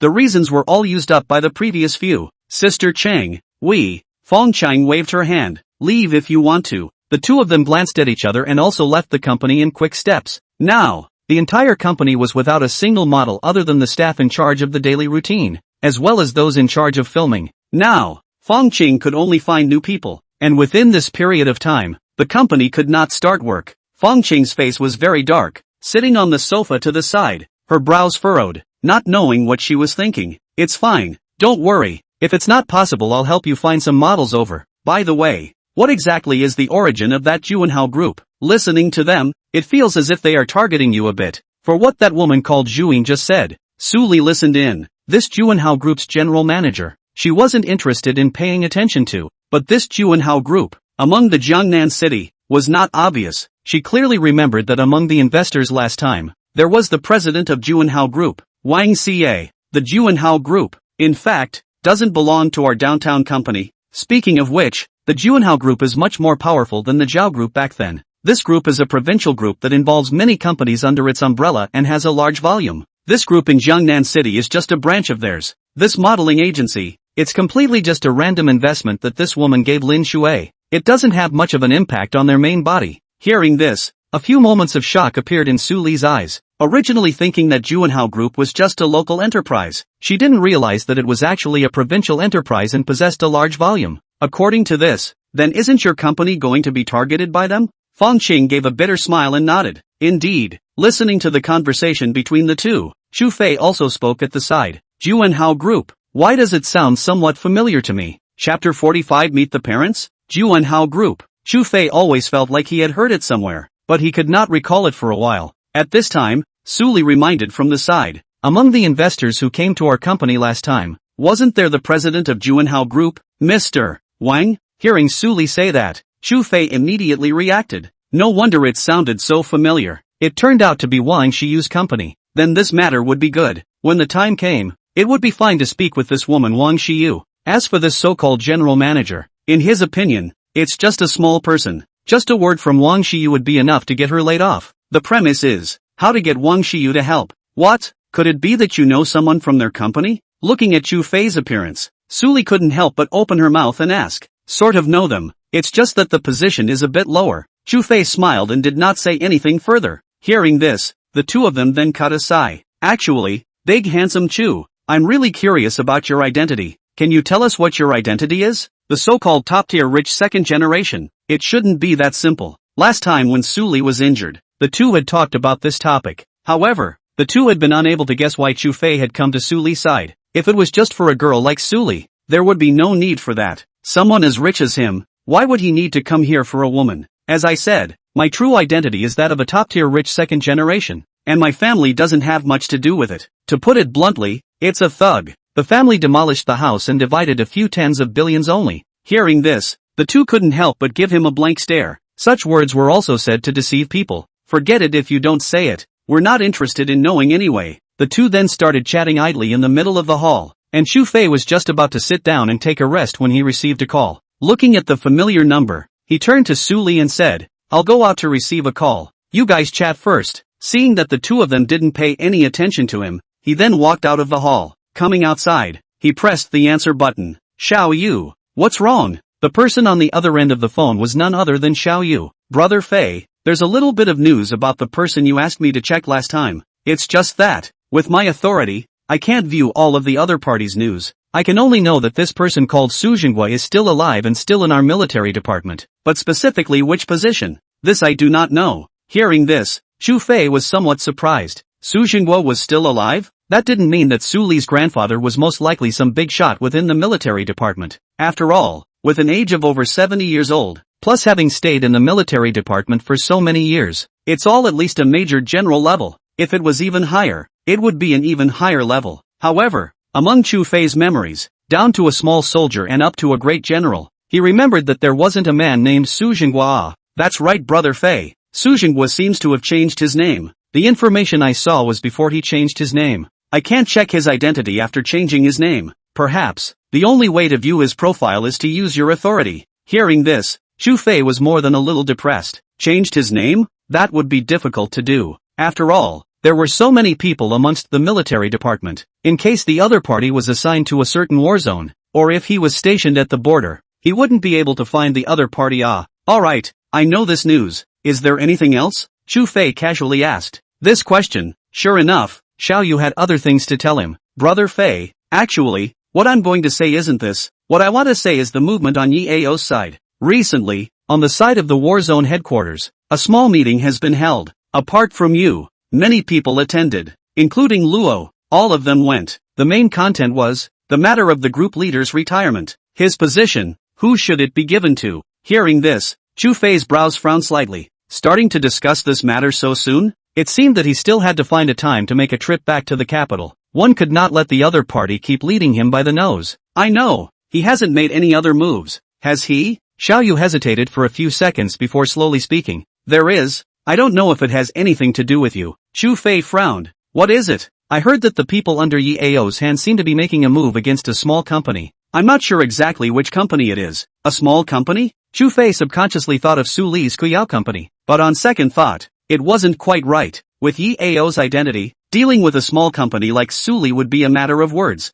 Moreover, if he really wanted to deal with Su Li's company, he would definitely be able to find some traces of it himself. Caught by himself, he definitely wouldn't be that good. Well, I know, if there's nothing else, I'll hang up first. After saying that, Chu Fei hung up the phone. Back in the hall, Feng Cheng and Su Li were still chatting. Seeing him come in, Su Li waved at him. Come over here for a moment, I have something to talk to you about. In fact, the two of them chatted about the pregnancy during the time Chu Fei was out. It was a shock when they didn't talk about it. When Feng Cheng heard Su Li say that she was pregnant, her entire body was confused. It took a long time to react. Go ahead. When are we going to meet the parents? Actually, Su Li hadn't thought about going to meet Chu Fei's parents so soon. But right now, her stomach was getting bigger day by day. One couldn't wait for their own after a few months. Big belly to meet the other party's parents. This would not only be a bad impression, but the reputation of one's own family might be too that.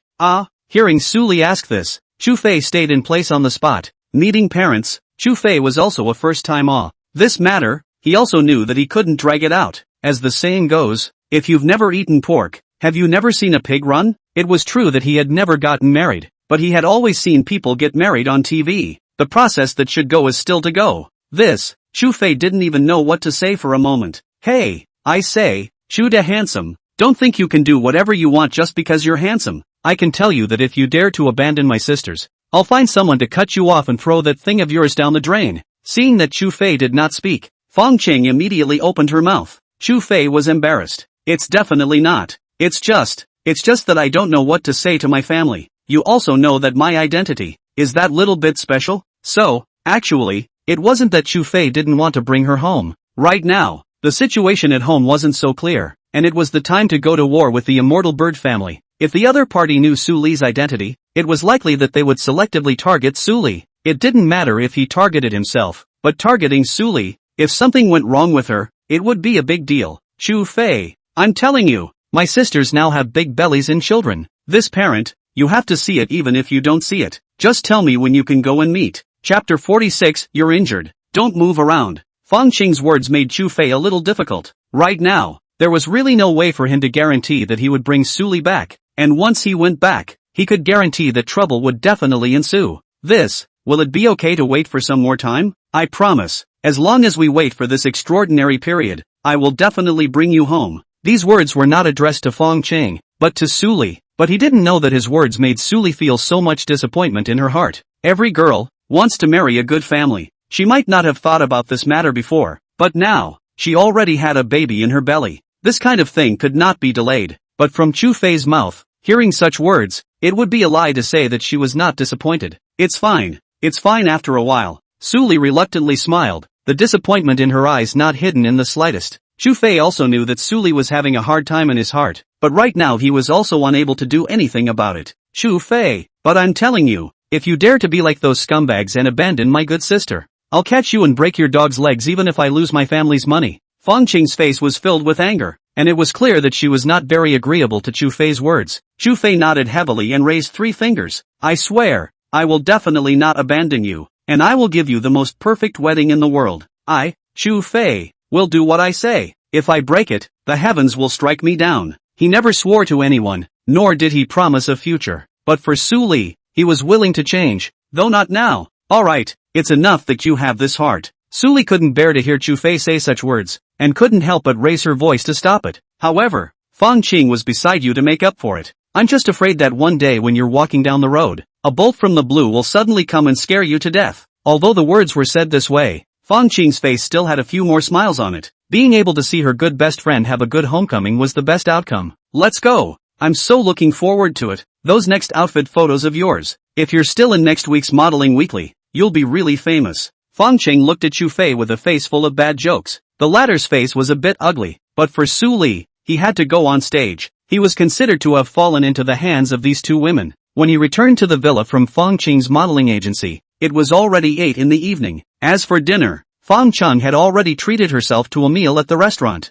saying that this meal would be considered as a payment to Chu Fei. After all, in her current modeling agency, the models were all gone. Chu Fei was the only foreign aide in her company. It was also because of Chu Fei that her company was barely able to last for a while. On the bed in the room, Suli was sitting on the edge of the bed. Chu Fei was squatting beside her with brand new gauze, alcohol and medicinal powder. The long skirt was slightly lifted, and a circle of gauze was wrapped around her snow-white calf, and the blood on it seemed to have dried up. It might hurt slightly. Bear with it, I'll get it done soon. Simple nursing. Chu Fei still knew how to do it. In the past, when he was on a mission, he hadn't been injured too often. In order to stop the bleeding, there was no shortage of earthly methods, using tobacco and cauterizing with gunpowder. Because he didn't have the means to carry gauze and hemostatic medicine with him, he could only barely stop the bleeding. After the mission, the wound had to be treated as soon as possible. The longer it took, the greater the chance of inflammation and infection. Humph. Suli gently nodded, her gaze always falling on his angular face.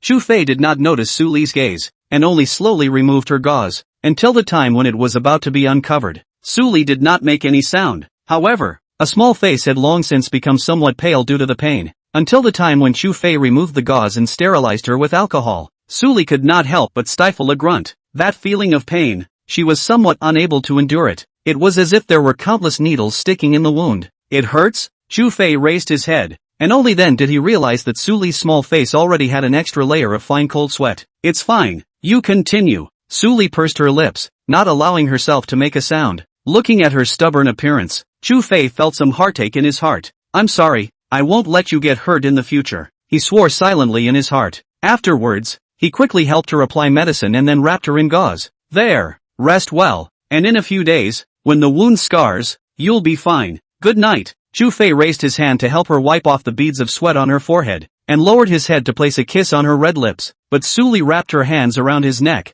I want you to accompany me. A pair of beautiful eyes just looked at Chu Fei with such affection. Chu Fei was not stupid and knew what Suli meant. Aha! But, say it in advance. You can't move around. There are still injuries on your feet. Before the words were finished, he was already pounced on by Suli. At the same time, on a card seat in the magnificent court bar, Brother Chu Wei, what's wrong with you? A sad face. Tell me if there's anything. I'll fix it for you. If Chu Fei was here, he would definitely be able to recognize that the kid who was speaking was Su Hui, who he had slapped a few times in the Qing bar last time. Don't mention it. I was slapped today, and I still don't dare to fight back. Holding a breath in my heart, Lin Shui drank a large mouthful of wine with a face full of depression. In front of his ex-girlfriend, he was actually slapped by a small model, and was also taunted by him so much, he was holding that anger in his heart that he just couldn't get out. This is not. Found Su Hui to come to the bar to drink. Grass. Dare to hit my brother Chu Wei. Are you tired of living? Brother Chu Wei, tell me who he is. I'll help you find someone to clean him up a bit and take it out on you. Su Hui violently stood up from his position, looking like he wanted to give Lin Shui a head start. Lin Shui shook his head and patted his shoulder. Forget it. He's someone from Kuyao Company. Kuyao Company was indeed a big company in Lin Shui's eyes. At least it was much bigger than his modeling agency. So what? It's not like I'm targeting his company. I'm simply looking at him and beating him up. This matter is simple. Brother Chu Wei, do you have a picture of that person? I'll wait for them to go to work. Then I'll go downstairs to their company and beat him up. Hearing Su Hui say this, Lin Shui also used the strength of alcohol to say, okay, little Hui, you're a brother for nothing. As for the photos, I have them. After saying that, he took out his cell phone from his pocket and opened a picture. It was the cover picture of this week's Model Weekly. Only, when Su Hui saw the man on it, his entire body froze in place. Brother Hui, that person you're talking about, it can't be him, right? At Su Hui's reaction, Lin Shui was a little puzzled. What? Could it be that you know him? Asking this question, Su Hui was filled with embarrassment. It seemed that the events of that day were all still fresh in his mind now. The fiery pain on his face was something he had never dared to forget. In his opinion, the other party was definitely not an ordinary person. Would there be good fruit to eat if one provoked such a person? It was clearly impossible. However, in front of Lin Shui, he naturally wouldn't show fear. Brother Shui, it's not that I'm saying, I've seen this kid before. Last time, I even fought with him in a clear bar and directly subdued him. Although I also received a considerable amount of injuries, that kid definitely didn't fare well either. Su Hui looked as if I had done away with him in the first place. Lin Shui, however, wasn't aware of this with a face full of surprise. Really? now I'm relieved. Little Hui, come, drink. I have to find you some sisters to keep you company properly tonight, but you remember to call me when you do it. I'll go watch the show. I'm going to make this brat kneel on the ground and apologize. Hearing these words, cold sweat broke out on Su Hui's forehead. Making that guy kneel? Unless one was impatient with life. However, the other party wasn't present anyway. That's for sure. The next time I meet him, I'll make sure to make him kneel down and apologize to you. Come on, drink. Chapter 47, The Four Great Families. Early the next morning, when Chu Fei woke up from his sleep, Su Li was still sleeping, and a hand was wrapped around his arm. Gently withdrawing his arm, he simply washed up before coming to the kitchen to cook a sumptuous breakfast for Su Li. After all, now is not Su Li eating alone. There is still a little one in her stomach. After making breakfast, he then carried the plate to the room. The sun is on your butt, get up and eat breakfast, he softly shouted. Su Li murmured somewhat hazily, don't, I still want to sleep a little longer. Seeing that she didn't want to wake up, Chu Fei didn't continue to call her, and just gently closed the door. Coming into the courtyard, he took out his cell phone and looked at the phone number on it. After thinking for a long time, he pressed the dial button. Soon, a man's cheerful voice came from the other end of the phone.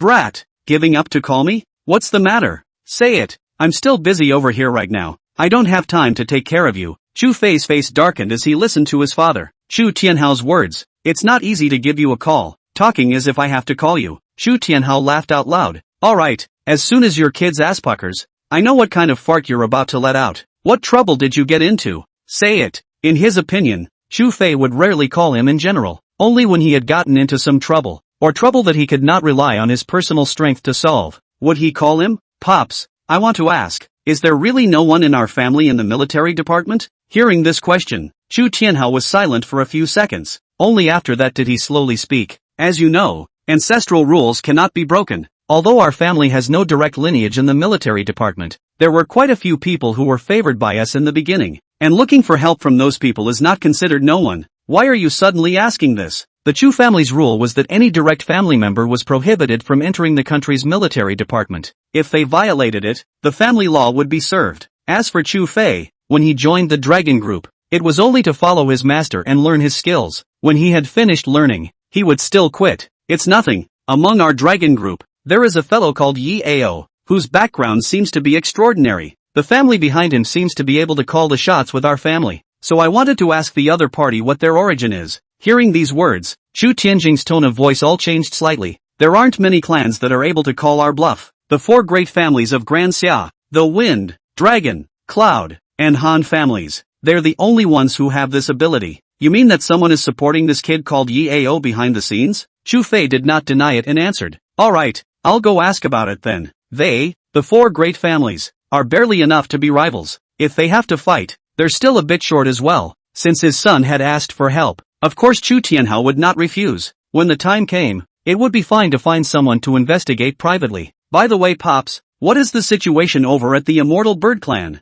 Chu Fei asked once again. The Immortal Bird Clan and his own family had fought for so many years, and they had not been able to share a result. Although most of them were commercial wars, the two families hadn't sacrificed some good men. The opposite side has sent out quite a few people, intending to clean up our top echelons in the country one by one. I have also sent out quite a few people to give them a will-o'-the-wisp. You don't need to pay attention to this matter. Complete your mission properly. Laozi is still waiting for you to come back to take over. Right, the little girl from the Wang family that I found for you last time. How is it? Still looking good, right? Collected yet? Chu Tianhao laughed and cursed. His son had grown up now, and many things needed to be understood. The sooner he returned, the more he would understand. In case something happened to himself one day, this kid would be able to stay calm in a crisis. I'm still young, not interested in that family stuff. As for that Wang clan girl, it's just like that. Didn't get to know her deeply. However, I don't intend to have anything to do with her either. Speaking of Wang Xie, Chu Fei had almost forgotten about yesterday's matter. He still had to look for Wang Xiu's help.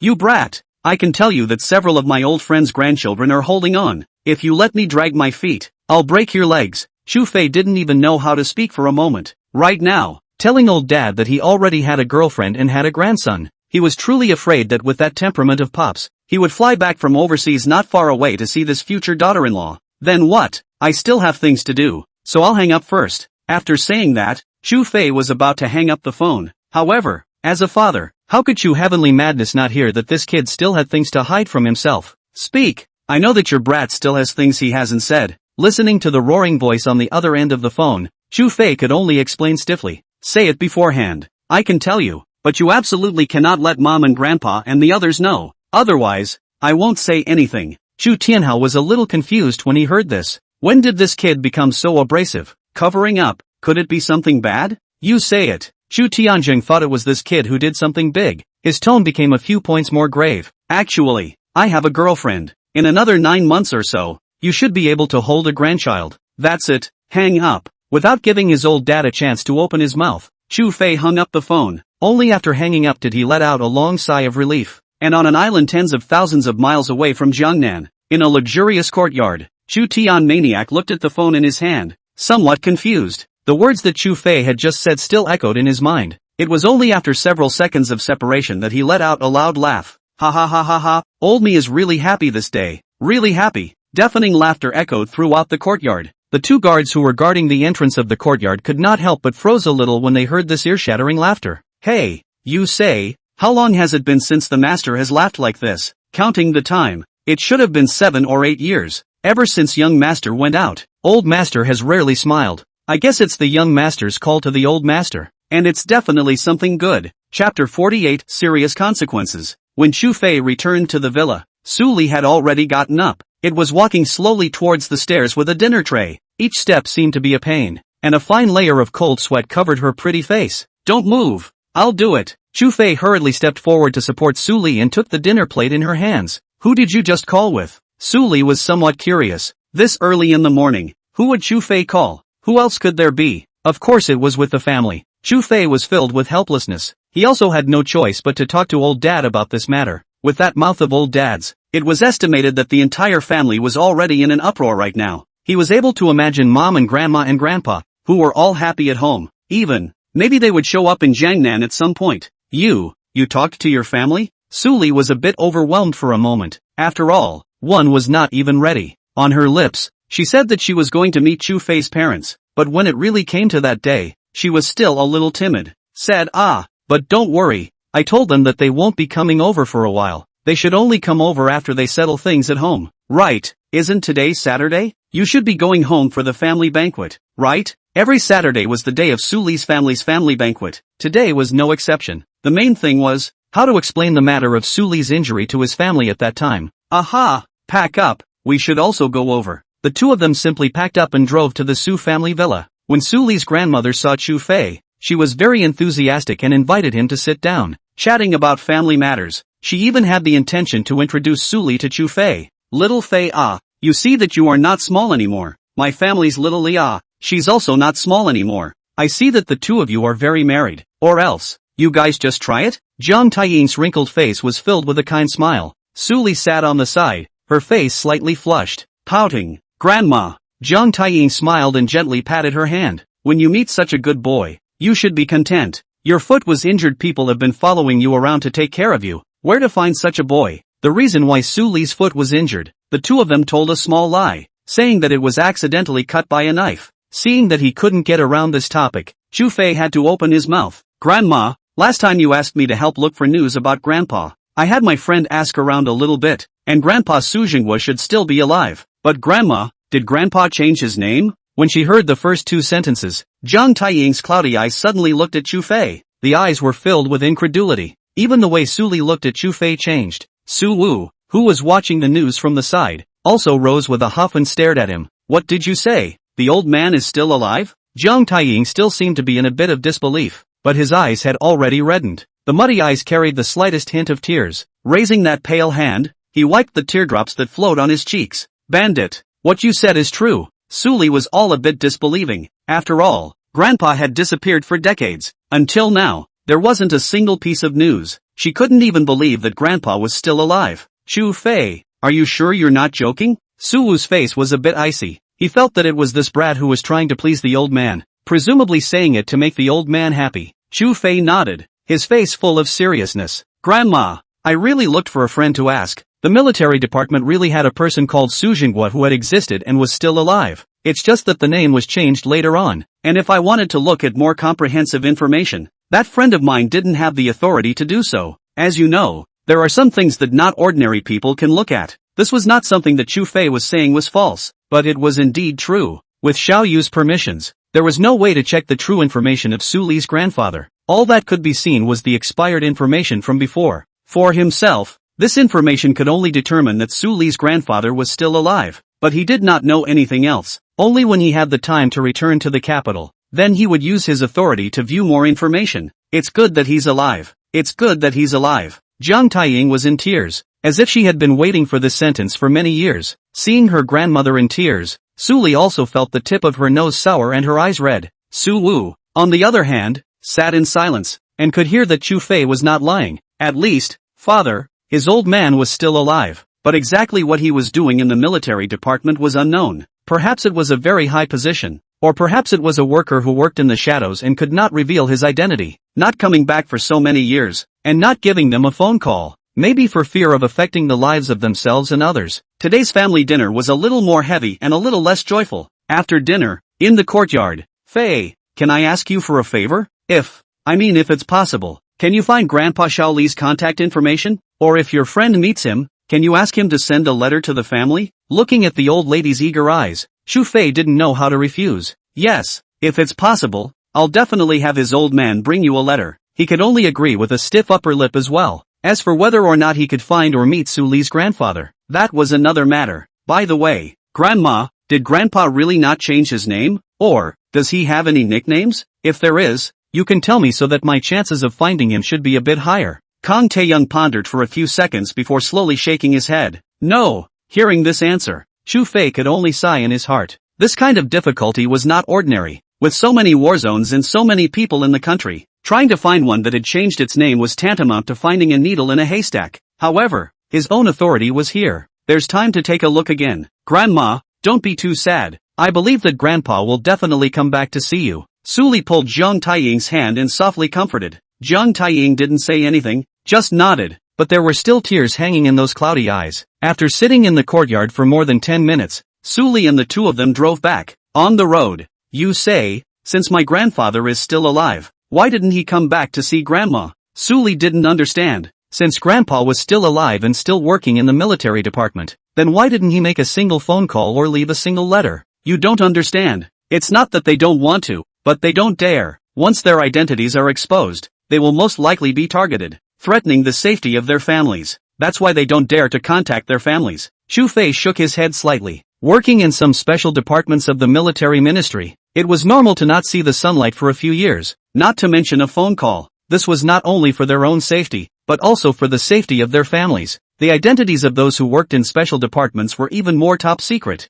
In addition to a few people who can view, once the level is not enough to view, will be arrested and questioned. Perhaps, Su Li's grandfather was someone who worked in the special department, but he was also a little incomprehensible. Over 70 years old, even if his health was good, he should have reached his retirement days. How? Is he still able to work in the military department? But, could it be that the family is so nostalgic that he can't bear it in his heart? Su Li wasn't able to understand that because of a single phone call would threaten the safety of his family? If you can bear it, it's fine. There are only two consequences of not being able to hold back. One is death, the other is treason. Which one, do you think, will you choose? Chapter 49, She's messing with my wife, okay? Death? Treason? Su Li was silent for a moment. She hadn't thought that just a phone call would bring about such serious consequences. Either way, it wasn't an option. The only thing that could be done was to cut off contact with her family. Until, that is, returning after retirement. By that time, I'm afraid everything has changed. I understand. Su Li could only nod helplessly. Chu Fei was silent, and there was actually another option.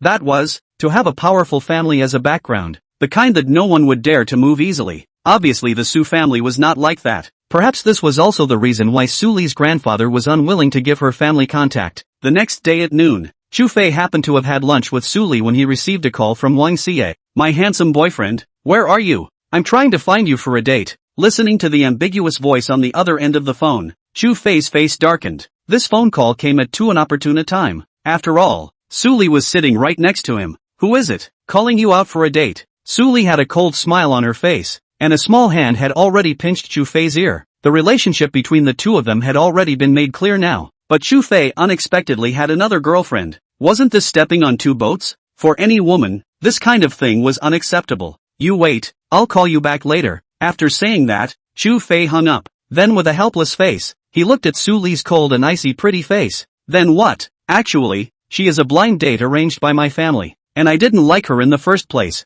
It's just that she had to pester me. Moreover, you're no stranger. Hearing the first few words, Su Li felt that it was still acceptable. After all, Chu Fei's family was so rich, arranging blind dates and whatnot was understandable. Only, this last sentence made Su Li somewhat surprised. I also know? Who? There weren't many people he knew. The president of Juanhao Group, Wang Xie. Chu Fei spread his hands out, expressing his helplessness. Only, Su Li looked at him with a stunned expression. President Wang? Are you joking with me? What is Mr. Wang's status that he would go on a blind date with you and pester you? It was only last time that Fang Cheng had told herself that the Juanhao Group was a provincial conglomerate, and its identity was definitely not comparable to that of an ordinary company. This Juanhao Group in Jiangnan was just a branch. Everything I said is true. If you don't believe me, why don't you go with me? Seeing that Su Li didn't believe it, Chu Fei planned to bring her along to meet Wang Xie. By the way, he would say to that he had a girlfriend. Let her not pester herself. After all, it was fruitless. He himself was not a philanderer and would not step on two boats. Su Li looked at him with suspicion filling his gaze, but in the end, he waved his hand. Trust was built on both sides. Since Chu Fei had said that, it would look like he was jealous if he followed him. Go by yourself. I won't follow. Although she is the president of Juanhao Group, there can't be anything with her. Otherwise I'll let Xiaoqing find someone to castrate you. Looking at Su Li's silly appearance, Chu Fei laughed. Don't worry. Actually, she and I are just working together. She has some things she wants to find me to help, and I also have some things I need her help with. That's why there's a connection. Only after hearing Chu Fei's explanation did Su Li nod. You go. Come back early. Only after bidding farewell to Su Li did Chu Fei drive out. In the car, he made a call to Wang Xiyu and arranged a meeting place. It was only half an hour later that he arrived at a luxurious Western restaurant. Looking at Wang Xiyu who was sitting on the sofa, Chu Fei was a bit puzzled. Walking up and sitting down on his butt, you can't really be planning to call me out on a date, right? On the dining table, besides a bottle of red wine and two freshly baked three-quarter cooked top-quality steaks, there were also 2 bunches of roses. Looking at this, it was alive with the scene of a date. Or else, Wang Xie revealed a flirtatious smile, and her feet under the table were gently touching Chu Fei's calves. Come on, everyone is an understanding person. If there's something, just say it. This woman was not stupid. If it was just a date, there was no need to get all these fancy things. She wasn't a woman who valued material things because she had everything she should have. It's worthy of you, young master of the Chu family. Men like you always give me an urge to conquer you. It's just a pity that a mortal woman like me can't fit into your eyes. These words caused Chu Fei to smile slightly. It seemed that Wang Xie already knew his identity. However, he was not surprised. After all, with the Wang family's identity, it wasn't difficult to know his own identity. The Wang family, overseas, also had quite a few businesses. With his own family, he was also considered to have economic dealings. Recently, I do have something I would like to ask for your help. It's just that this matter may require you to use your identity. Wang Xie's words caused Chu Fei to frown.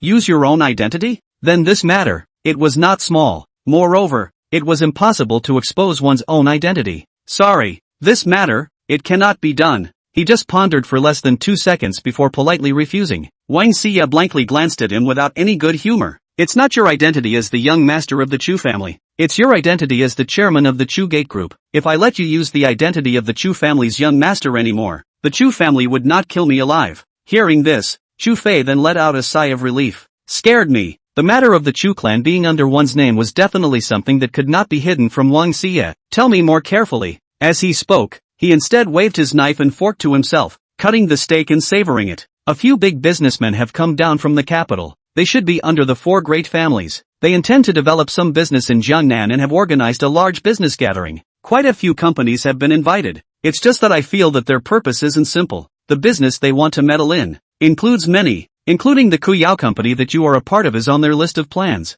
At those words, Chu Fei put down the knife and fork in his hands. Kuyao company was also among the other parties' list? One must know that Kuyao company was, at most, a third-rate company in Jiangnan. Before that drug was even researched, it definitely could not be ranked. But Wang Xie said that Kuyao company was on the other party's list of plans. He felt that the other party's purpose was definitely not a simple development business. What about your thoughts? Chu Fei's gaze fell on Wang Xiyu. Very simple. If they want to meddle in Jiangnan, the plans I've laid out for so long are going to be disrupted. That's why I want to cooperate with you and make them return empty-handed. Wang Shiyu took a sip of red wine and said faintly, the family had been laying out in Jiangnan for 2 years, and now the plan was halfway through. Many enterprises throughout Jiangnan had shares held by the Junhao Group. Although the amount was not large, it was definitely a shareholder. If the 4 great families wanted to intervene, it would be stealing the rice bowl from her hands. This kind of thing, she would not agree to, because the family's plan was to take all the businesses in Jiangnan. Yes, what about my benefits? Chu Fei slowly raised his head and lit a cigarette. What benefits do you want? How about I accompany you for a night? After saying that, Wang Xie deliberately came forward, and the flash of Snow White under her collar was clearly seen by Chu Fei. Chu Fei slowly exhaled a mouthful of smoke, staring unseeingly. It was only after a few seconds that he withdrew his gaze. The clothes are quite big and white. Not bad. As for the conditions, let's wait until I think of it. This is promised for now. By the way, the general manager of your company, open it. I see that she is very upset and angered my wife. Understand? Chapter 50, if you want to touch my wife, ask me. Wife? Wang Shiyu looked at Chu Fei's departing back with a hint of surprise in her eyes. The wife he was talking about. Couldn't it be Su Li, the president of Kuyao Company? If that was really the case, would his family agree? The president of a small company in the district could marry into the Chu family? Wang Xie somewhat did not quite dare to believe it. After all, a president of a small company with no identity and little status, wanting to marry into a powerful family like the Chu family was really a bit of a whimsical idea. However, it could not be ruled out that Chu Fei just liked Su Li. Wang Xie looked down at her own proud figure. Compared to Su Li, her own figure was more materialized than hers, right? Why did Chu Fei not like it? She did not understand. However, thinking of Chu Fei's instructions before she left, she still took out her cell phone and made a call to her secretary. President. The gentle voice of the secretary came from the other end of the phone. Notify that the company's general manager has been replaced. Just replace the vice president. The general manager stepped down. Hearing Wang Xie's words, the secretary didn't even inquire about any reason. Because the president's words were the most correct, there was no need for any reason to fire someone. Yes, I'll notify her by phone right now and email her afterward. At the same time, in a large, finely decorated flat room in a certain neighborhood, Lin Shuwei was holding onto the wall as he came out of the room. The sound of clattering water coming from the bathroom. His face was pale, and he seemed a little unable to hold on. It could be so crazy in the middle of the day, and he just couldn't hold on any longer. If it wasn't for the fact that Juyin was still able to help himself get his modeling agency up and running, he wouldn't want to stay for even a single day. As the saying goes, women are like wolves in their 30s and tigers in their 40s. Juyin was over 40 and approaching 50 soon. Isn't that just sitting on the ground and sucking up dirt? Who can stand it? Day in and day out. Nothing to do but have a strenuous exercise. Iron men have to be softened, let alone their own human body. Just ready to light a cigarette. Take a good rest. The cell phone placed on the table rang. However, it wasn't Lin Shuwei's cell phone, but Zhu Yin's. Honey, someone is calling you. The note is the president's secretary. Do you need me to help you answer it? Lin Shuwei saw the docket on it, and a few more moments of envy grew in her eyes. Juinhao Group's president's secretary. This position could be a lot stronger than the general manager, and every day with the president around. Although the power is not great, but actually slightly in the president's ear blowing a breeze, the company general people really do not dare to mess with. Ah, the president's secretary? I'm coming out now. Juin unapologetically opened the bathroom door and just came out. Lin Shuwei subconsciously lowered his head, unwilling to look directly. It wasn't that he didn't want to look, but he really couldn't. The sagging place had long since sagged, and the skin had long since lost the smoothness that a woman should have, just like a piece of brown cloth. Juin didn't pay attention to his change either. The president's secretary personally called her. There must be something important to inform her. Hello, Secretary Zhang? This is Juin. Secretary Zhang's cold voice came from the other end of the phone. Manager Juin, right? The president's office notified you that you're fired. Come to work tomorrow. Please come and organize your personal belongings and do a proper handover. Hearing these words, Zhu Yin's entire body froze on the spot. In her eyes, she was filled with a strong sense of doubt and shock. She still seemed to be in disbelief and smiled sarcastically. Secretary Zhang, could it be a mistake? I was fired. I'm Zhu Yin, the general manager of the company. However, Secretary Zhang's reply was that decisive. Yes, that's right. It's General Manager Zhu Yin. The email will be sent to your mailbox later. Please pay attention to check it. When the words fell, the phone had been hung up. Zhu Yin's entire body sat on his butt on the sofa, the wet water stains soaking the sofa. Lin Shuwei beside her was looking at her with a stunned expression. Honey, did you just say that you were fired? It can't be true, right? Juinhao Group's general manager. This position. It wasn't something that could be opened just by saying so. However, from the conversation just now, it definitely didn't seem like a prank. It seems like it is. Juyin was still in a state of disorientation. She wasn't even sure why she had been fired, and she didn't seem to have done anything against the company. Everything she had done was for the benefit of the company. Drip, accompanied by a ring on her cell phone before she opened it. Above it was an email from her cell phone's mailbox, and when she opened it, above it was a notice of dismissal, with the company's steel seal underneath. Seeing this, she realized that it was true. However, she was still unwilling to believe it. Hurriedly, she picked up her cell phone and made a call to the president. At this moment, Wang Xiyu was on her way back to the villa by car. When she heard the phone ring, she pressed the car's Bluetooth. President, this is General Manager Zhu Yin. May I ask the president, why was I fired? Did I do something wrong? Hearing Zhu Yin's words, Wang Xiye just said indifferently, you just messed with someone you shouldn't have, so you're fired. After saying one sentence, the phone had already been hung up. Zhu Yin looked at the hung-up call on her cell phone and sat on the sofa a little lost in thought. Lin Shui looked at her like this and tentatively asked, is this true? Zhu Yin backhanded him and slapped him across the face. It's all your fault. It's all your fault, causing me to be expelled. Although she didn't know who she had provoked, now that she had no place to take her anger, she could only take it out on Lin Shui. Wasn't this little white boy that she spent money and connections to raise just to take out her anger? Lin Shui was dumbfounded by the slap, but what greeted him were more slaps. Slap! Loud slaps echoed in the living room. At the same time, Chu Fei had already returned to the villa. Just after entering the villa, Su Li happened to hang up the phone. Seeing Chu Fei come in, she was instantly filled with smiles. Guess what call I just received? Seeing her so happy, Chu Fei shook his head. What good thing happened? Just now, I received a call from the president of our Jiangnan Chamber of Commerce, saying that there is a business banquet next Saturday, inviting me to go together. I'm telling you, this banquet is not something that ordinary companies can go to. At such a banquet, meeting and befriending a few more company bosses will be beneficial to the company's development. It seems that Koyao Company will be standing up soon. Looking at Su Li this happy, Chu Fei was somewhat unable to bear to burst her fantasies. It was only feared that the purpose of this business banquet was directed towards Su Li's company. Only before, his father had told himself that behind EAO was most likely one of the four great families. It hadn't been long before the other party came to Jiangnan to organize a business banquet. Such a purpose was too direct. If he was not there, Su Li, this idiot, would have been dug into a hole by the other party. However, a trace of ice coldness crossed the depths of Chu Fei's eyes. Want to move my wife? Have to ask me first. Chapter 51, just pretend later. Don't play for real. After this period of rest, Su Li's injuries had almost recovered.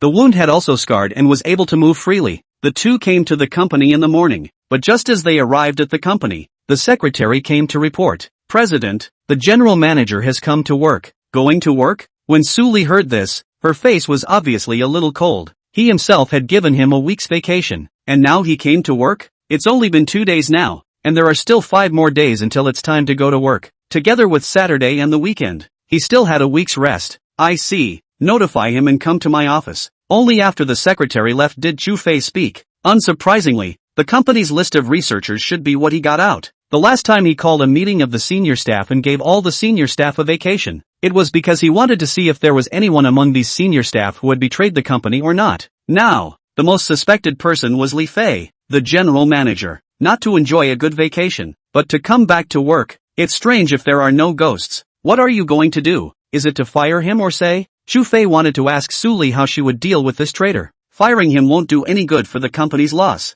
I want to collect evidence and send him in. And catch the one behind it. Su Li was also bold, although it wasn't clear who exactly was behind targeting her company. But the other party had bullied their own head, so they couldn't hold back. Catching the person behind this, don't think about it for now. Since the other party was able to buy out your company's general manager, they must have thought of a backdoor. Chu Fei was very clear that this mysterious person who was targeting Su Li's company, wanting to dig into his identity was definitely not that simple. Even if it was himself, he only knew a little bit of the clues. Digging deeper was impossible. While speaking, a knock came from outside the door. President, it's me. Hearing this voice, the two men stopped talking. Come in. Su Li looked towards the doorway. Only then did Li Fei walk into the office with a sarcastic smile on his face. President, is there anything you're looking for me for? Su Li smiled faintly. Mr. Li is really a nobleman who forgets many things. When we had a meeting before, I had let Mr. Li have a week's vacation. It's only been 2 days. Why did Mr. Li come back? Li Fei was first stunned before he laughed. President, look at my memory. I forgot. I didn't even know I was still on vacation today. However, there are still a lot of things I need to deal with in the company. For the sake of the company, I'm willing to bow and scrape. The matter of vacation. President, you see, forget about it. Su Li just quietly looked at Li Fei and didn't say anything. Feeling the gaze from Su Li, Li Fei didn't even know what to say for a moment. On his forehead, a layer of cold sweat emerged. President, if it's alright, I'll leave first. After saying that, he turned around and was about to leave the office. But Chu Fei took the first step and blocked the position of the doorway. President Li, why are you in such a hurry to leave? The president still has things he wants to have a good chat with you. Please sit down. Li Fei was very clear that Chu Fei was Su Li's bodyguard and secretary. With his own body, as long as Chu Fei did not allow himself to go out, he designated that he would not be able to go out. Oh, good. It was only when he spoke that Li Fei raised his hand and wiped the cold sweat on his forehead. Su Li slowly got up and walked back and forth in the office. Mr. Li, from the time you entered the company until now, I shouldn't have treated you badly, right? Whether it's performance dividends, or bonuses, or commission, it's all the same. The salary is also high compared to general managers of the same type of company. Do you know that's selling company secrets? After reaching a certain amount of money, how many years of jail time one would get? Chu Fei, answer him. Su Li turned her back to Li Fei and stood right in front of the floor-to-ceiling window, while Chu Fei slowly spoke. After the amount reaches 1 million, the maximum prison sentence is 7 years. The latter was startled by Chu Fei's words and hurriedly got up. President, are you suspecting me of betraying the company with these words? Only then did Su Li turn back to look at Li Fei and let out a light laugh. What kind of words are these from President Li? How could I suspect you? It's just that the company hasn't been peaceful lately, and someone is secretly betraying the company. So, I want to conduct a strict investigation. You executives are my most trusted people, and I also believe that you won't sell out the company because of a little bit of small interests. Hearing these words, Li Fei let out a long sigh of relief in his heart. Fortunately, there was no suspicion on his own head. Otherwise, once it was found out that he had viewed the list of researchers, there would really be no defense. But Su Li's words were not finished. The words turned, and her tone steeply turned cold. Mr. Li, I want to ask you, why did you check the list of researchers? I remember that I informed all of your executives before that you had to go through my consent if you wanted to view the list of researchers, right? You privately viewed the list. What is the so-called matter? When these words came out, Li Fei's originally relaxed emotions instantly tensed up, hastily explaining, President, I was just casually looking at it. I definitely did not want to betray the company. You must not listen to the slanderous words of some villain. Unexpectedly, Su Li actually checked the records. The matter of checking the list of researchers by himself was definitely something that could not be hidden. However, it was thought that Su Li did not have any evidence to say that she had betrayed the company. Mr. Li, I know you won't betray the company. I just said that, but only for the company's consideration. You go back first and take a good rest for a while. Come back to work after the vacation. Su Li revealed a smile, completely unable to tell that those were the words she had just said. Okay, I'll go back to rest. Li Fei rolled and ran out of the office, leaving the company without looking back. And after he left, Su Li and Chu Fei looked at each other. Basically, they could conclude that it was Li Fei who had betrayed the list of researchers. The most important thing now was how to find out the evidence that he had betrayed the company. It seems that we can only ask our friends at the bank to help. Su Li took a deep breath. Since Li Fei had sold the secrets, he must have received a large sum of money. This money was the evidence, but unusual people were not qualified to inquire about other people's running water. Right now, she could only look for help from someone who worked at the bank. Right, Bandit? Go downstairs to the mini-mart and buy some cigarettes, fruits. We also have to go to the research institute today. Bring some things over to Professor Yang and the others. And by the way, see how the research progress is going. Su Li rubbed some of her eyebrows, a little annoyed. Good. Chu Fei came downstairs and prepared to go to the small supermarket across the street to buy some small things. While in a 7-seat commercial vehicle by the street, Su Hui was filled with cold sweat. Brother Xu Wei, do we really have to do it now? It's not too good in the middle of the day. Looking at Lin Shuwei, who was swollen like a pig's head, he was somewhat puzzled. What on earth had this gone through to be beaten like this by his wife? A face that was swollen. Lin Shuwei's face was filled with viciousness. His gaze dead set on Chu Fei, who had come out of the Kuya mansion, itching to go up and give him 2 punches right now. The fiery sensation on his face still could not be eliminated. Chuyin had been expelled and had spread all his anger on himself. A whole 100 slaps almost didn't turn him into a little cutie. But who made that rich? Right now his own company still needed her support to operate. If she didn't support herself, the company was bound to collapse. He couldn't find anyone to vent to, so he could only involve his anger on Chu Fei. Without cleaning up Chu Fei for a while, it would be difficult for him to resolve his heart's hatred. If anything happens, I'll take the blame. There are $2 million in here. Consider it as a tea fee for the brothers. Looking at the bank card handed over, Su Hui was really afraid to accept it, because he didn't dare to make a move. And that guy, isn't this asking for trouble? But, at the beginning of his own words have been put out. If you don't do it, how can you lose face? Big deal. Just get beaten up again. Okay, brother Shui has said so. If I don't make a move, it will look like I'm not righteous. Brothers, get off. Chu Fei, who was preparing to cross the street, was still waiting for the traffic light. He saw that the door of a commercial vehicle parked on the opposite side of the parking space opened, and Su Hui was slowly walking down from the vehicle with a few juniors. Each one of them was staring at him with a fierce look, as if he had killed their family members. He was somewhat stunned. This kid, doesn't he still have a long memory? How dare he still come to trouble himself? But soon, he saw Lin Shui walking at the back of the crowd. If he didn't have a better memory, he almost didn't recognize this guy. What had happened here? A face swollen like a pig's head. That slap of his own didn't seem to have this much power. The green light came on. Chu Fei didn't move, quietly standing in place waiting for Su Hui and the others to come over. A few seconds later, Su Hui and the others walked over to Chu Fei. Lin Shui squeezed to the very front of the crowd, his fierce eyes just staring at Chu Fei. Kid,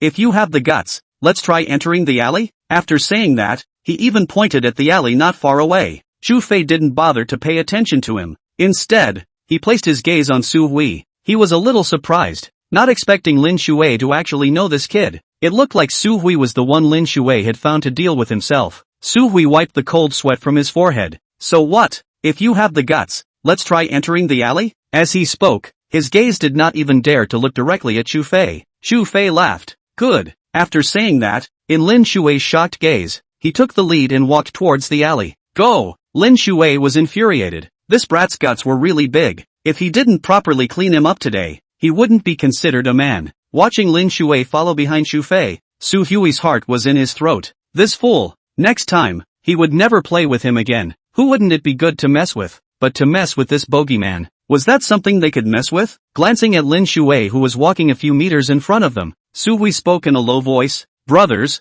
it's fine to pretend later. Don't play for real. Chapter 52. Don't forget, I'm a top rich kid. Inside the alleyway by the street, Chu Fei slowly pulled out a cigarette from his pocket and lit it, taking a deep breath. Phew! The thick smoke drifted away with the wind. Lin Shui walked up and faced Chu Fei directly, a sinister smile on his somewhat puffy face. Kid, kneel down and beg for forgiveness now. Maybe I'll be kind and let you go. Otherwise, later on, I'll let you have no chance to kneel down. The same words were coming out of Lin Shui's mouth at this moment. Chu Fei shook his head and laughed, his gaze resting on Su Hui in the crowd. Did he give you the guts to talk to me like that? You come out. As he spoke, he extended his hand and hooked his finger at Su Hui. Su Hui stiffly stepped forward with a fierce look. It's me, and, I'm telling you, this is Brother Shui. The wife is the general manager of Juanhao Group. Messing with Brother Shui? No good fruit to eat. I advise you that it is best to admit your mistake now, and we don't want to get rough. So, I don't know why. Su Hui's voice was a little trembling when he spoke.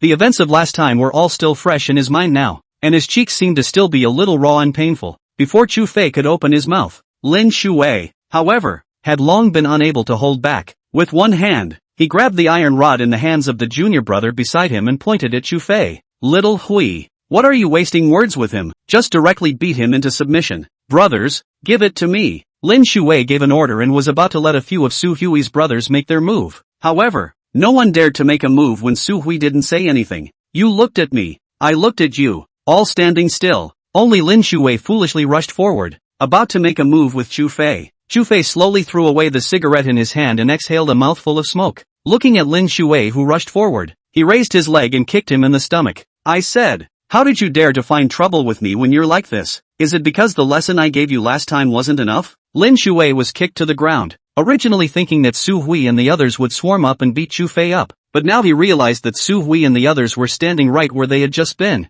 not moving a muscle. Little Hui, he didn't understand, saying that they would do it together. How come they rushed over to get beaten up all by themselves? Su Hui only at this time hardened his head and went forward, looking at Chu Fei with a sardonic smile on his face. That what? Big brother, can you lighten your hand? I still have a drinking game at night? Lin Shui saw Su Hui in such a manner. The whole person was dumbfounded. Was this still that arrogant and domineering prince? How come he was so respectful to a tiny model? Chu Fei didn't intend to make a move with Su Hui either. This brat still knew his place and didn't make a move with Lin Shuai. Otherwise, he would have just cleaned him up. Reaching out his hand, he gently patted Su Hui's face, still understanding. In the future, you will be my little brother. When Su Hui heard this, he felt somewhat flattered. This trip, it wasn't in vain. Not only did he recognize a big brother, but also a big brother who knows kung fu. Next time, if there was something he couldn't handle, letting his big brother take action would definitely be a handful.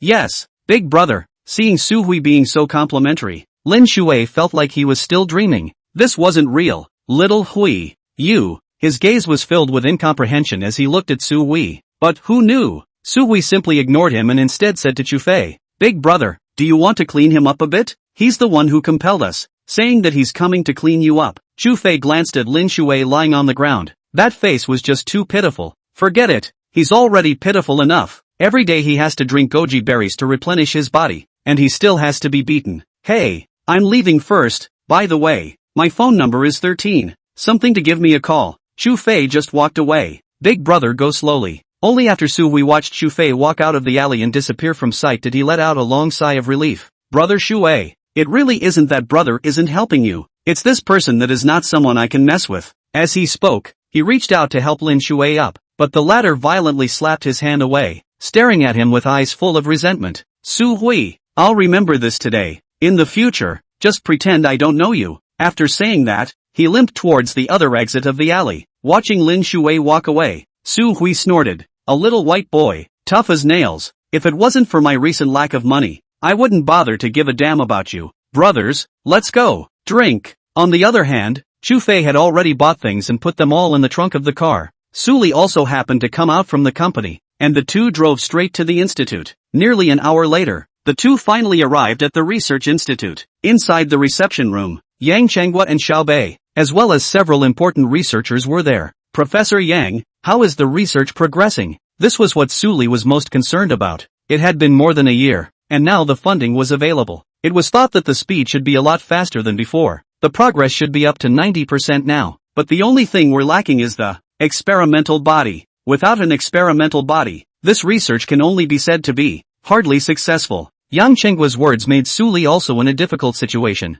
The appearance of a new drug would inevitably require many experimental subjects, and this time, the drug could not act on small animals, so it needed to be experimented on by living people. However, this was forbidden within Dasha. Even if it was not life-threatening, living human experiments were not allowed. Now that it had reached this stage, Su Li didn't know what to do. I'll try to think of a way. After all, this thing requires very strict scrutiny. Su Li's face was not so good-looking, her head lowered and her brows locked. Chu Fei on the other hand was a little surprised. Is the progress now to the point of experimenting on living people? Upon hearing this, everyone present was silent. As researchers, they deeply knew the seriousness of this kind of thing. The slightest carelessness would lead to a huge disaster. Therefore, a very, very strict scrutiny would be conducted. Professor Yang, I'm curious. This experiment, is it life-threatening to humans? Hearing Chu Fei ask this, Yang Chenghua shook his head. To be honest, the new drug is only beneficial to the human body. There is no harm,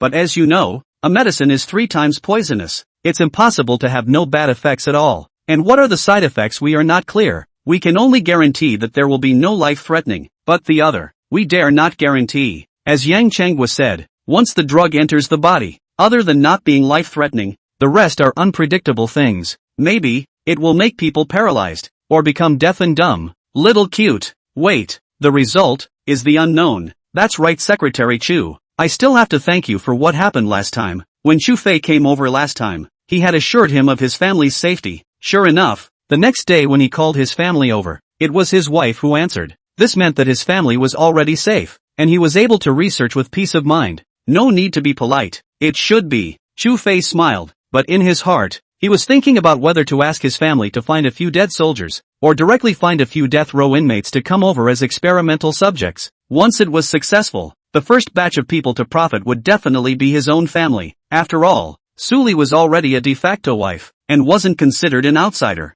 Why don't I try? Chu Fei suddenly came out with this sentence. The moment these words came out, it startled everyone present. What kind of international joke was this? No way. This is absolutely not possible. Su Li refused without even thinking about it. Letting Chu Fei risk his life, she couldn't do it. She would rather have this experiment end there and then than have any accidents happen to Chu Fei. Didn't Professor Yang say that it's not life-threatening? It's not like I'll die if I try. Chu Fei hemmed and hawed. He didn't know how many times he had crawled back from the gates of hell. What could one experiment in the district do? Secretary Chu, this won't work. Although according to our maximum side effects, at most it would only be a half-body paralysis. But in case of an accident, it would not be easy for us to explain to your family. Yang Changhua also rejected Chu Fei's proposal. Don't even think about it. Su Li suddenly got up. Professor Yang, I will think of a way for the experimental body. We'll leave first. We'll trouble you all here. After saying that, grabbing Chu Fei, he arrived at the parking place. Are you sick? You went to be an experiment. If something goes wrong, have you thought about it? Do you want the child to be born without a father? Su Li rushed at Chu Fei with a furious scolding, her eyes red. Chu Fei fell silent. He indeed did not consider this aspect, and also forgot about Su Li's feelings. In the past, he was all alone. Life and death had long been put aside, but now it's different. Not only do you have a wife, but you also have a child. One's shoulders seem to have, well, one more responsibility. I'm sorry, it's me who neglected your feelings. It won't happen next time. As soon as the words fell, Su Li jumped into his arms, sobbing in a low voice. Chu Fei gently patted her back. Alright, it's alright, I was wrong. Su Li hugged him tightly, unwilling to let go. Only after a moment did Chu Fei then open his mouth. Can you stop squeezing me? I'm a little out of breath. It's too big. Upon hearing this, Su Li hastily loosened her hand, her small face having long since turned red, glaring viciously at him. Bah! Stinking bandit! All you know is to be a hooligan all day long. Chu Fei laughed, looking at her silly appearance. His heart was very relaxed. Being together with Su Li always released that wave of pressure in his heart. Right, you don't have to worry about the matter of the experimental body. I'll figure it out. Su Li frowned slightly. What method do you have? Do you want to risk your life? I'll tell you. If you dare to secretly experiment, I'll beat up your child. Chu Fei laughed and pinched her smooth little face. Why are you so stupid? Don't you forget, I'm a top-tier rich second generation In this world, how many things can't be solved with money? Chapter 53, Congratulations. You're fired. It was already 6 in the afternoon when they returned to the city from the institute. In the car, Su Li suddenly turned her head to look at Chu Fei, a pair of beautiful eyes with a small hint of anticipation. Why don't we go eat Western food? Think of it as a date for me and you. You know, there's no process when we're together. As a woman, she also wanted to be able to have a sweet relationship herself, so that she could experience the sweet and sour of it. However, her current self had skipped the relationship stage and directly turned into premarital cohabitation. And with Chu Fei's child already in their stomachs, it was unlikely that the two would fall in love. However, it also did not prevent them from taking a walk of the process that should be taken. Good, promise you. In the face of Su Li's request, Chu Fei did not have any reason to refuse. It was probably also to make up for the time when she didn't experience a relationship with herself. The two of them drove to Jiangnan City's more famous Western restaurant, the Dragon Phoenix Western Restaurant. Those who could come here to eat were all rich people. The average person couldn't afford to spend money. A random meal would cost thousands of dollars, which was a month's salary for an ordinary person. The waiter at the entrance of the restaurant looked at the two of them with a smile on his face as they walked into the restaurant hand in hand. May I ask you too, do you need a hall or a private room? We have one VIP private room left, for Su Li and Chu Fei. Naturally the private room was better. Before the two could open their mouths, a sneer came from behind them. Trouble make way. Good dogs don't get in the way. The arrogant voice caused Chu Fei to frown slightly. Turning back to look, a bald man with a big belly walked head-on with a young girl in her 20s on his arm. What are you looking at? Never seen a rich man before? Hurry up and get out of the way. Don't block the way at the entrance. Noticing Chu Fei's gaze, the man spoke again. The gaze that looked at the two men was filled with mockery. Didn't brush your teeth after eating? Why is your mouth full of? Chu Fei nonchalantly disliked back. The man let out a cold laugh and looked Chu Fei up and down. A person like you is also worthy of coming here to eat? Blanking such a good-looking beauty. A meal is less than a month's salary for you, right? Afterwards, the man even spoke directly to Su Li. Beauty, are you interested in having dinner together? I'm a VIP private room. Unceremoniously, he dug in Chu Fei's face. Any other man would not be able to stand it. After saying that, the man took out a restaurant's membership card from his pocket and handed it to the waiter. Once he saw that the man had a membership card, the waiter's attitude became 3 times more respectful. Sir, inside please. You've come at the right time. We still have the last remaining VIP private room. After saying that, he looked at Chu Fei and Su Li. Both of you, let me arrange the hall for you, and please don't stand at the door. Hearing this, Suli gasped and laughed. It wasn't that she didn't have a membership card for this restaurant. In the past, she often came with Fangqing to eat steak, so she made a membership card for the sake of convenience. What?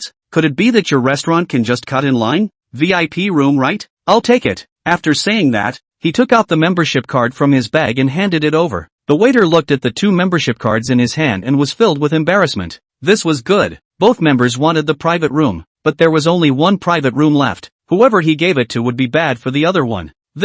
Just then, the restaurant manager seemed to have realized what was going on here. Upon seeing the bald man with a big belly, he rushed forward. Ouch! Isn't this Mr. Lu? Quickly, please come in. Little Lee, what are you still waiting for? Why don't you arrange a private room for Mr. Lu? The manager saw that the waiter Shaoli was still a bit hesitant, and immediately gave an angry rebuke. Suli, on the other hand, frowned. This manager he had never seen before. He should be new. The previous manager, perhaps, had already resigned. But manager, both of you have membership cards. After saying that, with a face full of complexity, he handed over all the membership cards in his hands. The manager then realized that both of them wanted the private room. However, he had a good idea in his heart who this private room would be given to. Both of you, really sorry. This private room, in fact, Mr. Lu has already booked it before. Why don't I arrange a windowed hall seat for the two of you? Do you think it's okay? And give the two of you a bottle of red wine for free. The manager looked at Chu Fei and Suli with a smile on his face. Normally, when an unusual person heard this, they would know that this so-called general manager Lu should be a high-ranking person from some large company. One might choose to retreat or just take their place in the hall. Excuse me, we came here first, so this private room, I'll take it. Chu Fei's tone was calm, and he only spoke faintly, while the bald man on the side snorted. First come first served? Kid, do you think that just because you have a membership card, you're able to have a private room? I'm telling you, identity and status are king. I'm Lu Kai, the manager of the Truman Group. If you're sensible, you should obediently go to the lobby and sit for me. This meal is on me. If you're not sensible, Lu Kai didn't continue. Instead, he looked at Chu Fei with a cold smile on his face. Suli, on the other hand, frowned slightly. Manager of Chu Men Group? This position was not low. Moreover, there was cooperation between Chu Men and his own company. It was not good to have a stalemate because of such a small matter. Thus, gently pulled Chu Fei's sleeve. Why don't we just forget about it in the hall? But Chu Fei was unmoved. Since it was the manager of his own group, it would be much better. The manager of Chu Men Group? How impressive. Hearing this, the manager thought that Chu Fei had conceded. Only then did he invite Lu Kai to head to the private room with a fawning smile on his face. Mr. Lu, please. However, Chu Fei spoke again. I said, I'll take this private room. Manager, are you unable to understand human language? Chu Fei's eyes gradually turned cold. Suli, however, pulled his hand from the side, signaling with her eyes that Chu Fei told him not to make trouble. Once Lu Kai heard that, a few more points of anger grew in his eyes. Kid, do you know what the consequences of messing with me are? If you have the ability to name the company you're in, I'll make it impossible for you to mix in Jiangnan City. With the Chu Men Group's current development, it wouldn't be long before many companies would choose to cooperate with Chu Men. All major companies had to look at the Chu Men Group's face to act, and as the manager of Chu Men Group, the right to speak was not generally heavy. Generally, company owners had to look at the Chu Men Group's face. In his opinion,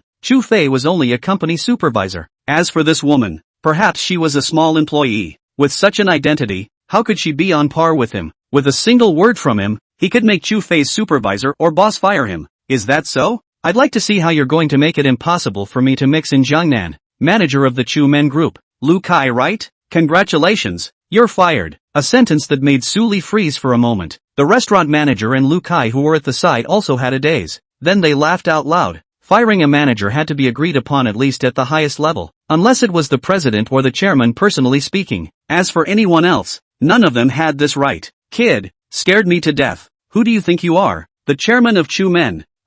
Firing me when you say so? Chu Fei didn't say anything. He just silently took out his cell phone and made a call. Suli just quietly looked at Chu Fei. Silent. Chu Fei was not someone who spoke big words. Since he had said that he would fire this person, he would definitely do it. A few seconds later, the call was connected. There's a manager in the company called Lu Kai, right? Now, fire him. After saying that, Chu Fei hung up the phone. Lu Kai just quietly watched from the side, that look of wanting to laugh but not laughing out, as if he had been holding it in for a long time. In the end, he still couldn't help but laugh out. Kid, there are some pussies that you can't just pretend. I'll quietly watch you pretend to be a pussy. If you expel me today, I'll kneel down and call you grandpa. Chu Fei looked at him with a bland expression. Sorry, I don't have an unfilial grandson like you. When these words came out, Lu Kai was so angry that his face was covered in iron. This brat, a dead duck with a stiff upper lip. Fine, kid, today. Before the words were finished, Lu Kai's phone rang. Looking at the caller number on it, his face changed. Raising his head, he looked at Chu Fei. In his eyes, there was a hint of incomprehension and doubt. It was hard to believe that this kid could really fire himself. It couldn't be possible. As for Su Li, she was also looking at Chu Fei with some doubt, although she did not know who Chu Fei had called, but from the tone of Chu Fei's voice just now, it was as if he had called a subordinate. What?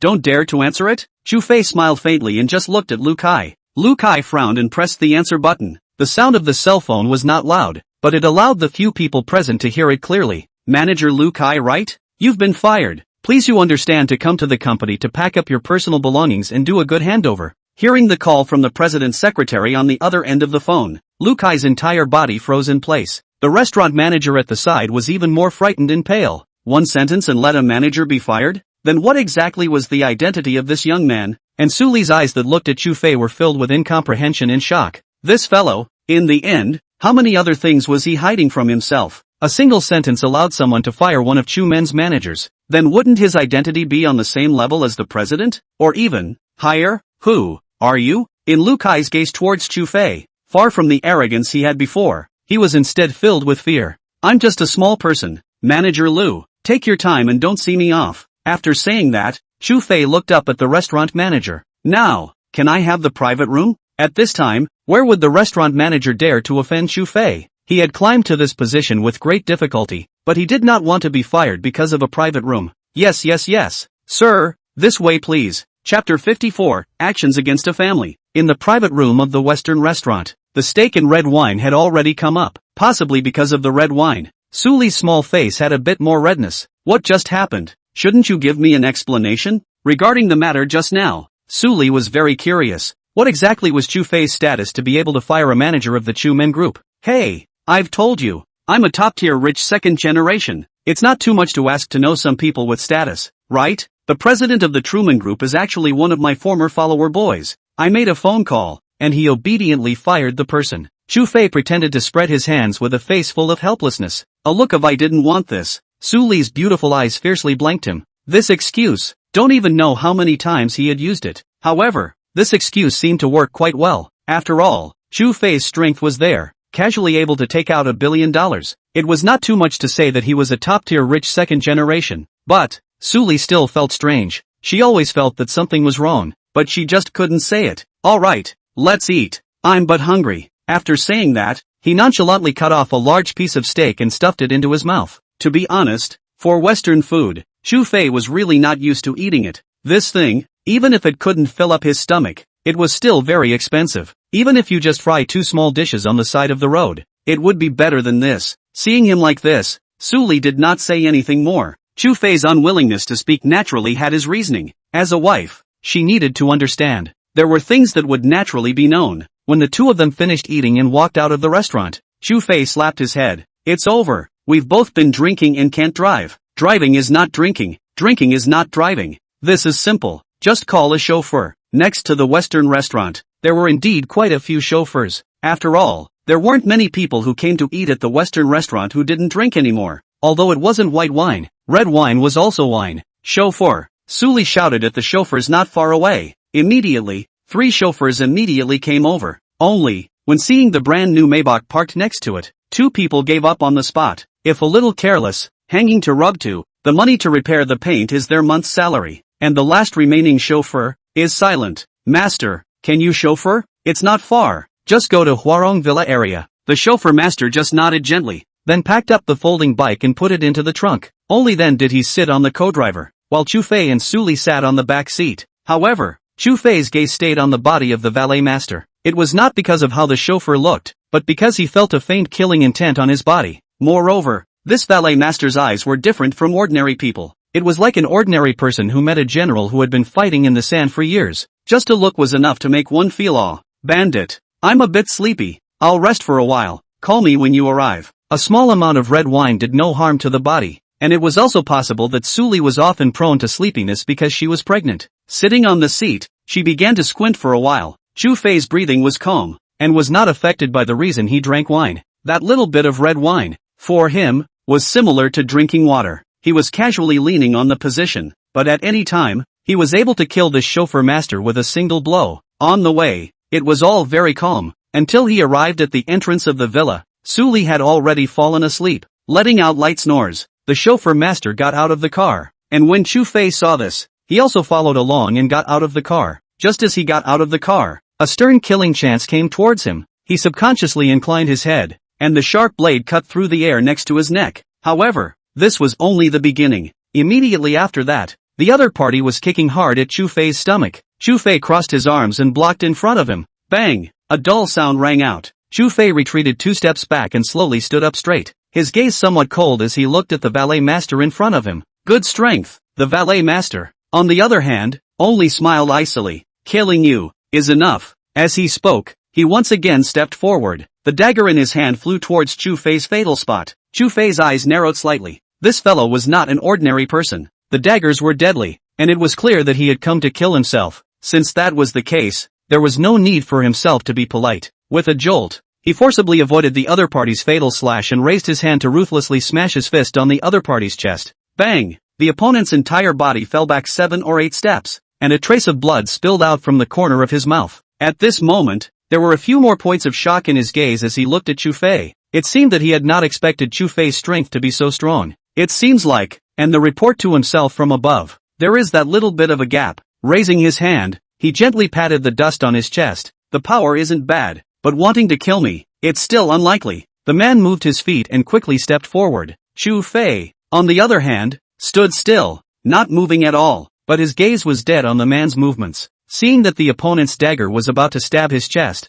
Chu Fei moved, suddenly taking a step backwards. He pointed his toes and raised his leg. Only then did the man realize that he had been fooled. However, it was already a little too late to react. He violently raised his arm to block at his neck. However, Chu Fei's amazing strength exceeded his imagination. Bang! The heavy kick directly smashed him onto the ground. His eyes went black for a split second, and he almost fainted. Before his could get up, Chu Fei had already rushed to his front, crouched down, and pressed one leg onto the man's neck. His fist was clenched tightly, his middle finger's bony knuckle exceeding the fist portion, aiming at his solar plexus. The man had no doubt that as long as he dared to move, Chu Fei would send himself to Hades with one punch. You're strong. Do it. The man gave up struggling. Failure in the mission was death. Before he came, he had already predicted all the endings. It's that so-called brother Yi again, isn't it? The man's body trembled slightly, but he didn't speak. It seems that you guys don't die. As soon as Chu Fei's words fell, he smashed his fist at the man's neck.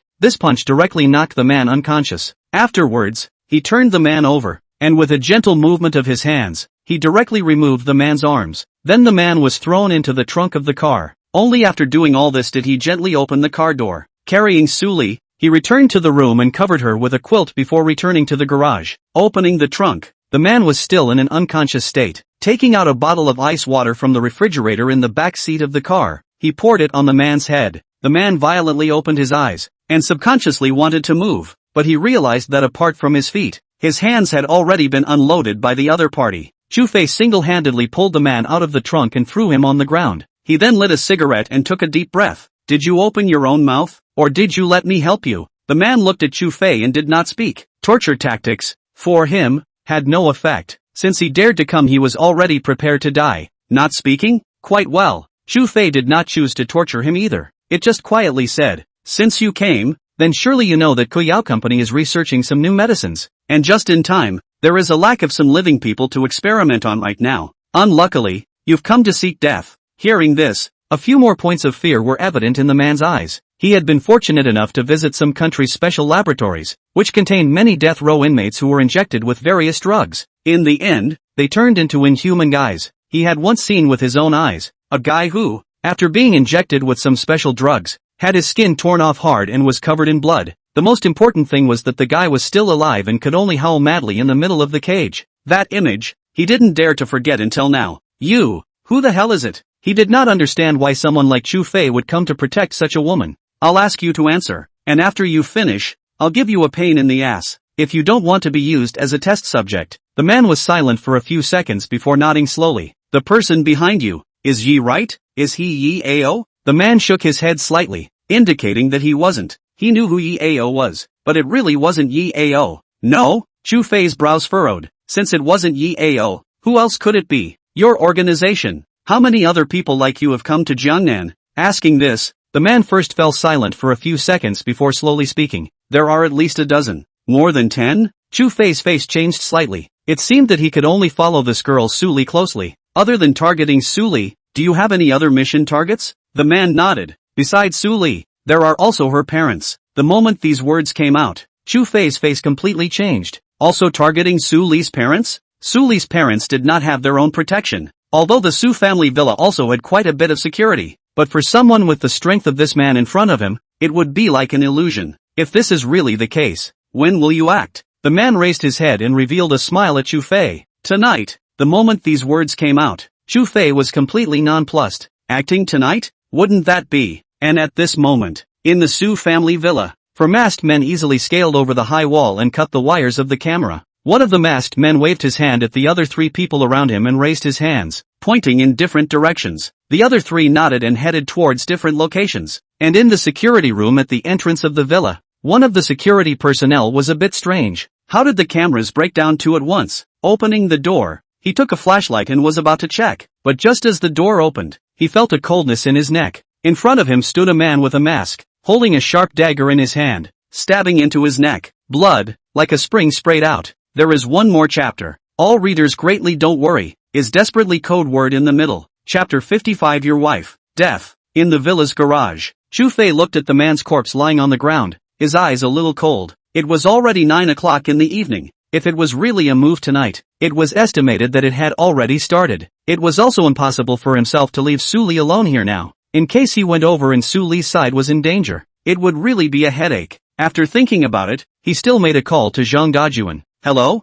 Dajun. Still not resting, right? Hearing Chu Fei's voice, Zhang Dajun was reading a book on his bed and immediately sat up. Team Chu, what's wrong? Chu Fei took a deep breath. Bring a few good men, including yourself, with weapons. Go to XX Villa Area 6. Something has happened there. It must be quick. Hearing this, Zhang Dajun realized the seriousness of the matter. The fact that Team Chu had personally called him could only mean that the person living there was not an ordinary person. I know. I will act now. Hanging up the phone, without saying a word, Zhang Dajun brought along a few good men from his side and drove a jeep straight to that villa area that Chu Fei had mentioned. On the other hand, Chu Fei looked at the corpses on the ground and made a call to Jiang Ning, asking him to call the people from the bureau to come over and settle the matter. More than 10 minutes later, the people from the bureau came. At the head was none other than Su Lin, the chief of the nearby precinct. Seeing Chu Fei, the chief respectfully asked, Hello Mr. Chu, I'm the precinct chief Su Lin. Chu Fei nodded.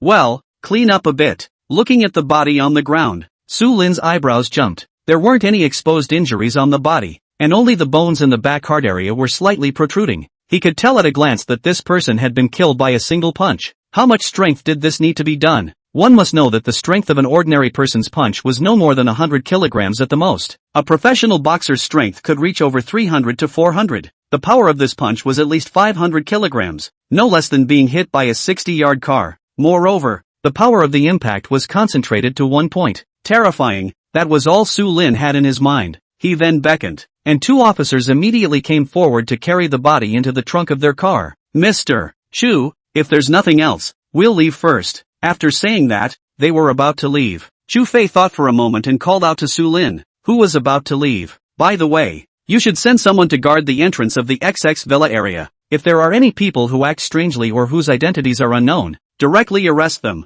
Su Lin sniffed and was a bit puzzled. That was one of the more luxurious villa areas in Jiangnan City, and security was generally better. They would not normally patrol that place either, as the level of security personnel there was higher. However, this was what Chu Fei had specifically requested, so they could only do as they were told. After all, it was the one person in Jiangnan who took the initiative to call them, so one could imagine how high this Mr. Chu's status was. Yes, I will send someone over right now. Chu Fei nodded and watched Su Lin leave before returning to the villa. Sitting on the sofa in the living room, Chu Fei was frowning as he waited for Zhang Dajun and the others to reply. Close to an hour later, Chu Fei received a reply from Zhang Dajun. Team Chu, something has happened. Hearing those words, Chu Fei's face changed. Continue. Zhang Dajun was silent for a few seconds before slowly speaking. the 6 security personnel of this villa, all of them were killed by a single stab. When Chu Fei heard this, he knew that Su Li's parents had most likely been in trouble. Chu team,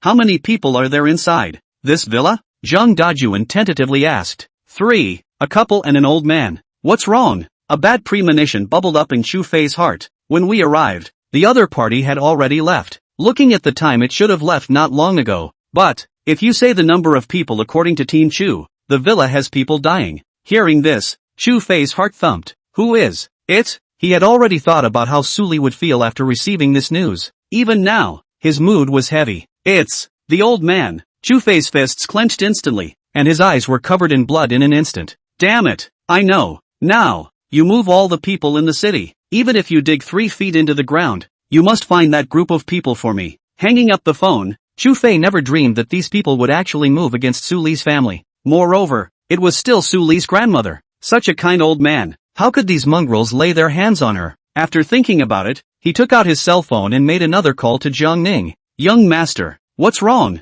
Jiang Ning was a bit strange. Hadn't the young master just called himself not long ago? How? Mobilize the entire city's police force. All vehicles coming out of the XX Villa area. I want to find their traces within an hour. Is that clear? That icy tone caused Jiang Ning to shiver. It was over. Young master was fuming. What kind of person had gone wrong that would cause the young master to be so furious? Yes, I know. I'll go do it now. Jiang Ning didn't even dare to sleep anymore. Directly getting up from the bed and taking out his cell phone to call the chiefs of the various precincts as well as the chief of the main office, asking them to mobilize the entire city's police force to search for clues. As for Chu Fei, he arrived at Su Li's room. He just gently opened the door, but found Su Li sitting on the bed with red eyes. Seeing her like this, Chu Fei went forward. What's wrong? Seeing Chu Fei come in, Su Li hugged him. Bandit, I had a nightmare. I just dreamed that something happened to Grandma. Oh, Su Li leaned in his arms and sobbed in a low voice. Chu Fei, on the other hand, trembled violently in his heart. Was this a blood connection?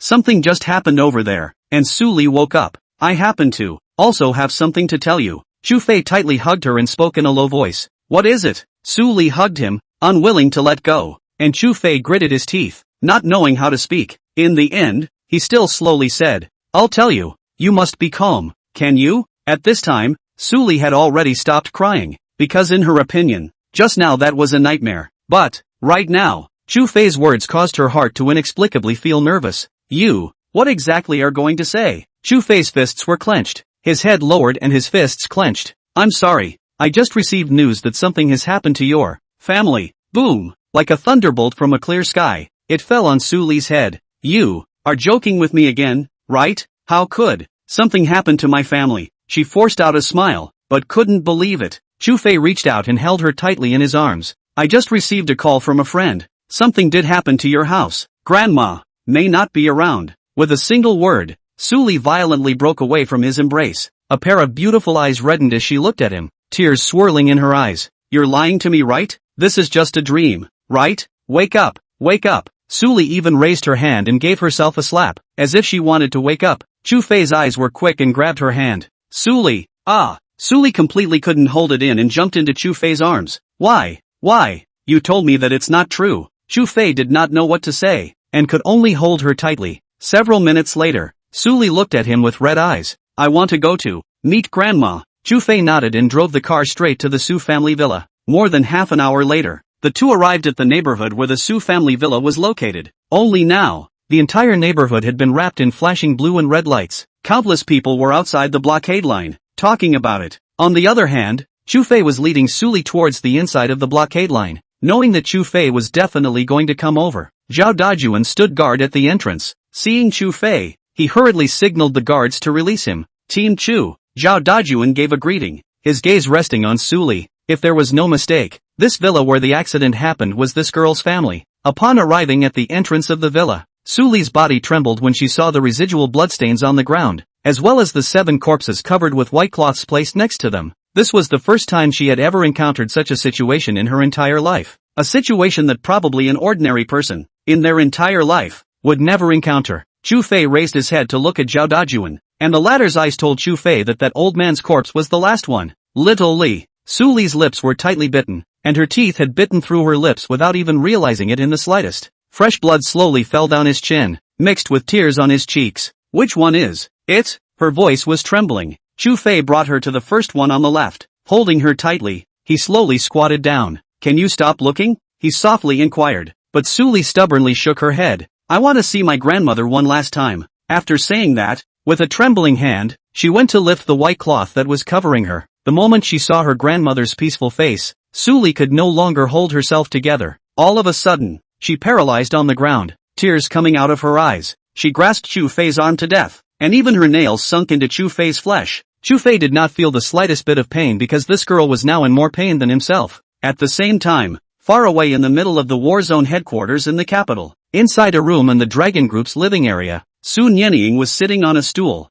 holding a picture of a young woman in her hands. If Suli was present, he would definitely be able to tell that the woman in the photo was his grandmother from his youth. On his face, there was a smile. Xiaoying, in a short while, I will be able to come back. I wonder, how have you been doing all these years? He muttered under his breath. But soon, a knock came from outside the door. Su Nianying collected his smile and put the photo in his pocket. Enter. Only, upon seeing the person who came in, Su Nianying's face changed. Something has happened at home. Your wife died. Chapter 56. I want to go on a killing spree. When Su Nianying heard the last two words, she violently stood up from her position. A pair of icy cold gazes just stared at the man in front of her dead on. In the Su family, one had specialized people to keep an eye on that side. As long as something happened over there, someone would immediately report it. Who did this? Terrifying killing intent erupted from him. That feeling made the man standing in front of Su Nianying fall into an ice cellar. This was the first time he had seen such a terrifying side of the group leader. It's still under investigation.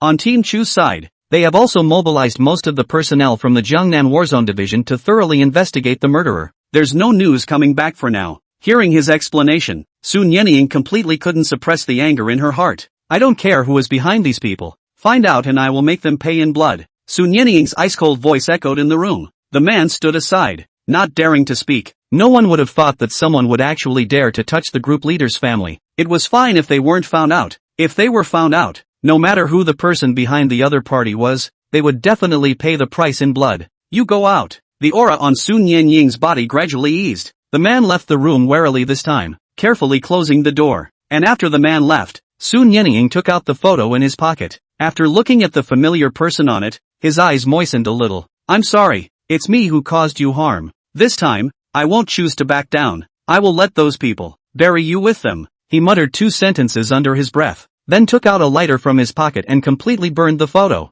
This was the person he missed the most in his heart, but now the other party had already gone before him. Then, it was time for him to step forward as well. Taking out his cell phone, he made a call to Chu Fei who was in Jiangnan. At this moment, Chu Fei and Suli were in the car. Suli's pair of beautiful eyes had already cried red, and her body was constantly fighting a cold war. Chu Fei looked in his eyes and felt pain in his heart. The moment his cell phone rang, he thought that there was some news, and took it out to take a look, only to find that it was actually a call from his old man. Master. After looking at it for 3 seconds, he then said to Suli, I'll take a call. After saying that, he opened the car door, and stood beside the car to pick up the phone. Master. Chu Fei's tone was somewhat heavy. Similarly, Su Nianying's tone was also somewhat icy. I know about this matter. I might come down to Jiangnan for a trip. When he heard those words, Chu Fei's heart was incomparably shocked. Master actually wanted to come to Jiangnan? For Su Li's grandmother? No matter how he thought about it, he felt that it was unlikely.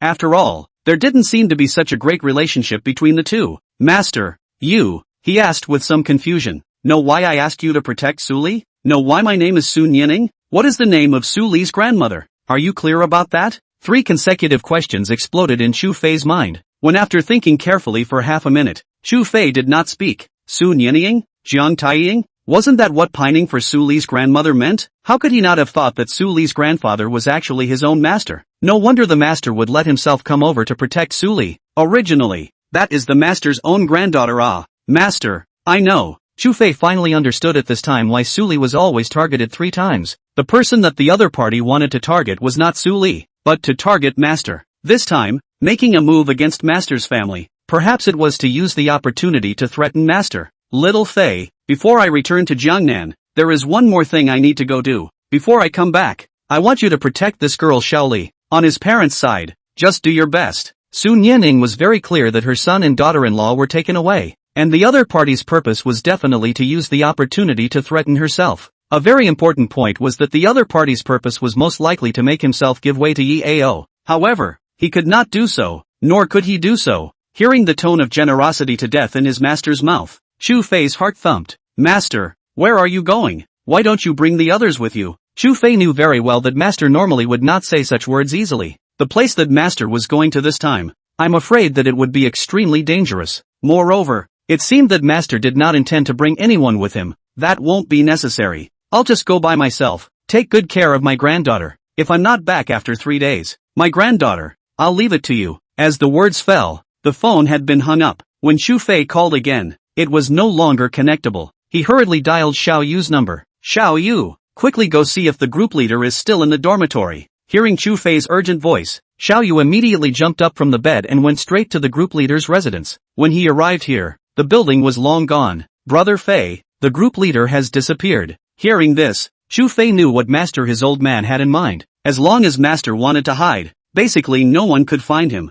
I see, you go back and rest. And, keep an eye on Yao for me. Once there is any movement, immediately talk to me. If he tries to take advantage of the group leader's absence during this period of time to take over Dragon Group, I'll be the first to kill him. Hanging up the phone, Chu Fei's face had long been as cold as frost. All of this had made sense. The fact that the other party's methods were so underhanded proved everything. Returning to the car, Chu Fei looked at Su Li, who was still frozen and lost in thought, and went forward to gently hold her in his arms. It's alright, I believe that Uncle and Auntie's good fortune will come through. Su Li was silent, only hiding in Chu Fei's arms and sobbing in a low voice. The night was sleepless. Chu Fei had long accompanied Su Li back to the villa. This girl had already cried, her eyes red and swollen, and several times she almost cried until she fainted. Now that the Su Wu couple was also nowhere to be found, the entire city was searching for clues to those murderers. However, one night passed, the other party was like disappeared without any trace. Looking at the red-eyed Su Li, Chu Fei was somewhat unable to bear it. You take a rest. Once there are any clues, I'll call you. Su Li lay on the bed, one hand gripping the quilt with a death grip. That kind of pain of losing a loved one could never be felt by those who hadn't experienced it. It's fine. I just want to wait for news from Mom and Dad. Seeing that she was so stubborn, Chu Fei could only comfort her with a few words. Right now, the main thing was to find the group's trail first. Just when Chu Fei was planning to give Dejun a call to ask about the situation, Su Li's cell phone rang. Su Li anxiously picked up her cell phone and took a look. She thought that it was a call from her parents, but the number displayed on it was a stranger's call. Who is it? Su Li shook her head, then pressed the answer button. Immediately afterward, an icy voice came from the other end of the phone. Excuse me, is this MS? Su, hello, your parents are now in our hands. Why don't we have a good talk? When hearing these words, the face of Chu Fei on the side gradually turned cold. So many people had no trace of these people. The other party definitely hadn't left Jiangnan yet. Moreover, the fact that he still dared to call Su Li over meant that the other party had the certainty of avoiding the tracking of the others. Who are you? How are my parents? Su Li eagerly wanted to know how her parents were doing now. Only, the man on the other side only smiled faintly. Ha, MS. Su, your parents are not in danger for the time being, but we don't know behind them. If you cooperate, your parents will meet you unharmed. If you're not willing to cooperate, then I'm sorry. The meaning of the threat was self-evident. Chu Fei just took out his cell phone, glanced at the number on it, and sent a text message to Zhao Dajuan. The content of the text message was to locate the position of this number. Zhao Dajuan, who was checking the surveillance at the Warzone branch, hadn't closed his eyes for the night. However, he didn't dare to doze off now. The sound of his cell phone dropping made him tremble. Hurriedly took it out to take a look. It was a simple content. Check the location of the number 158. For me. Hurry. Zhao Dajuan hurriedly had his men use satellite positioning to start tracking the location of this number. And in the villa. What do you want? As long as I have it, I can give it to you. Su Li had already messed up. As long as the other party was willing to spare her parents, as long as she was willing to hand over. Is Miss Su so cooperative? Then, please come to the South Enterprise Industrial Zone alone. Remember, it's one person coming. If there's an extra person, or that bodyguard beside you, then don't blame us for being unmerciful. After saying that, the man's phone had hung up. On Chu Fei's side, he had also received Zhao Dajuan's location information. The location where the other party was located was in the South Enterprise Industrial Zone, but they were unable to find out exactly where it was for the time being. Seeing this message, Chu Fei took a deep breath. You be good at home. I'll go bring Uncle and Auntie back. As soon as Chu Fei's words fell, Su Li refused. No way. I'll go by myself. If they know that you're going to, they'll definitely hurt mom and dad. Su Li's current thought in her heart that was to see her parents as soon as possible. Only after seeing them would she be at ease. Su Li, what's the use of you going? You are not alone now, you know? Chu Fei was very clear that the other party's purpose was to use Su Li's parents to force Su Li to compromise.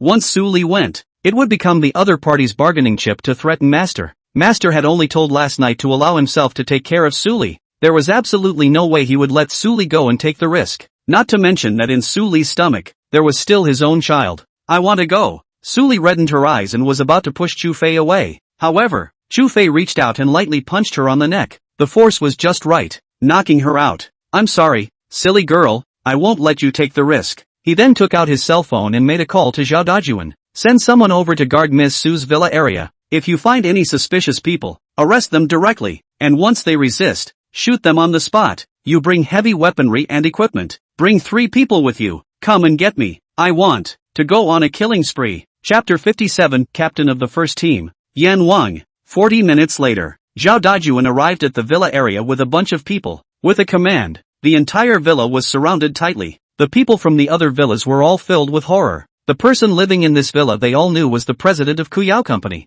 Su Li. However, no one had thought that Su Li would have such an identity. So many people from the military department were guarding the villa. What kind of big deal was going on here? Many people still didn't know what happened last night and were still in a state of confusion. Team Chu, Zhao Dajuan saluted at Chu Fei. The few small warriors beside him even stood straight. At this moment, Chu Fei had already changed into a black outfit. Let's set off. Chu Fei sat in the backseat of the army green jeep, and his cold eyes made Zhao Dajuan, who was sitting next to him, and the warriors who were driving and sitting in the co-pilot's seat, feel that the temperature inside the car was a little cold, and inside a damp factory in the South Enterprise Industrial Zone. This factory had long been abandoned and no one would come here in a short period of time. Mr. and Mrs. Su Wu were tied to a huge stone pillar. The 2 of them had been injected with sleeping pills and had not awakened yet. 4 men with masks and weapons in hand were sitting on the instruments on the side. What do you guys say? Will that woman come alone? A man with a monkey mask suddenly spoke up. Do you think it's possible? That bodyguard beside him is no ordinary person. Someone who can mobilize a warzone division definitely doesn't have a low status.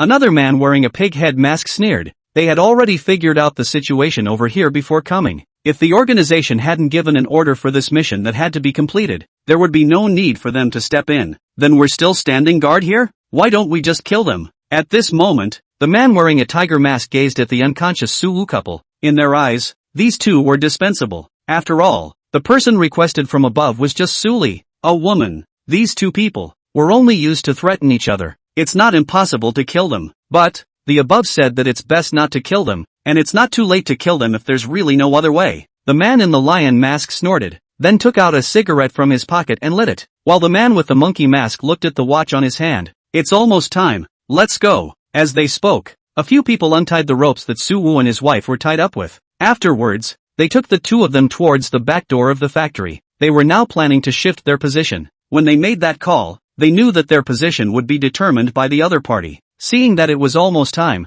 after shifting their position, they would then use another cell phone to call Su Li, informing her to go to another place. As for himself and the others, they would intercept Su Li in the middle of her journey to another place, and in this way, their mission would be accomplished. And right after the other party left, Chu Fei and Zhao Dajuan several people had already arrived at the industrial area. The empty industrial area had long been deserted, but Chu Fei was not in the least bit anxious. Looking at Su Li's phone in his hand, he knew that the other party would definitely call Su Li. Pay attention to the surrounding. Once you find suspicious people, do it directly. The warriors driving the car and the co-pilot directly got out of the car and began to observe the surrounding situation. As for Chu Fei and Zhao Dajuan, they sat in the car and waited for the moment when the phone rang. But 10 minutes later, the phone rang again. And this time, the note displayed on it was Su Li's father. Zhao Dajuan on the side immediately understood, and hurriedly took out his computer and started to track the location of this number. But in just a few seconds, the location was already determined.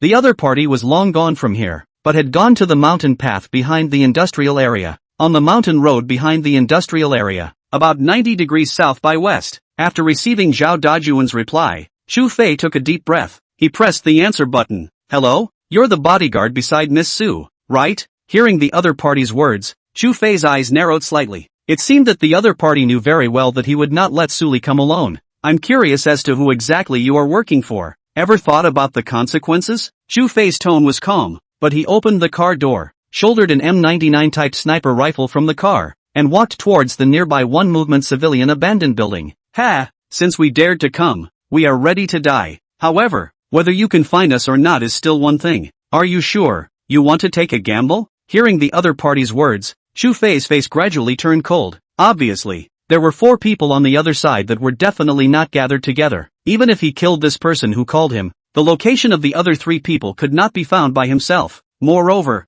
Suli's parents were also in danger. You guys are indeed a bit out of my expectation. It's just that, I don't quite understand. Going against me, have you guys really thought about the end? Chu Fei had not met such a difficult opponent in a long time. It seemed that this time, the other party had made full intentions to entangle with himself to the end. Actually, I am also curious about your identity. Let's put it this way, might as well tell me your identity. If your origin scares me, I can choose to release that woman's parents. On the mountain path at the back of the industrial area, the monkey-masked man sat on a rock and conversed with Chu Fei in a calm tone. From the information given to them from above, the bodyguard by that woman's side was a high-ranking figure and was of notable strength. The real identity, they were also unclear for the time being. Even the organization behind them could not find out, and Chu Fei just quietly smiled. Want to know my identity? Might as well meet? Wouldn't it be better to meet and talk? As he spoke, Zhao Dajuan had already sped off with his men towards a distant mountain path. Chu Fei, on the other hand,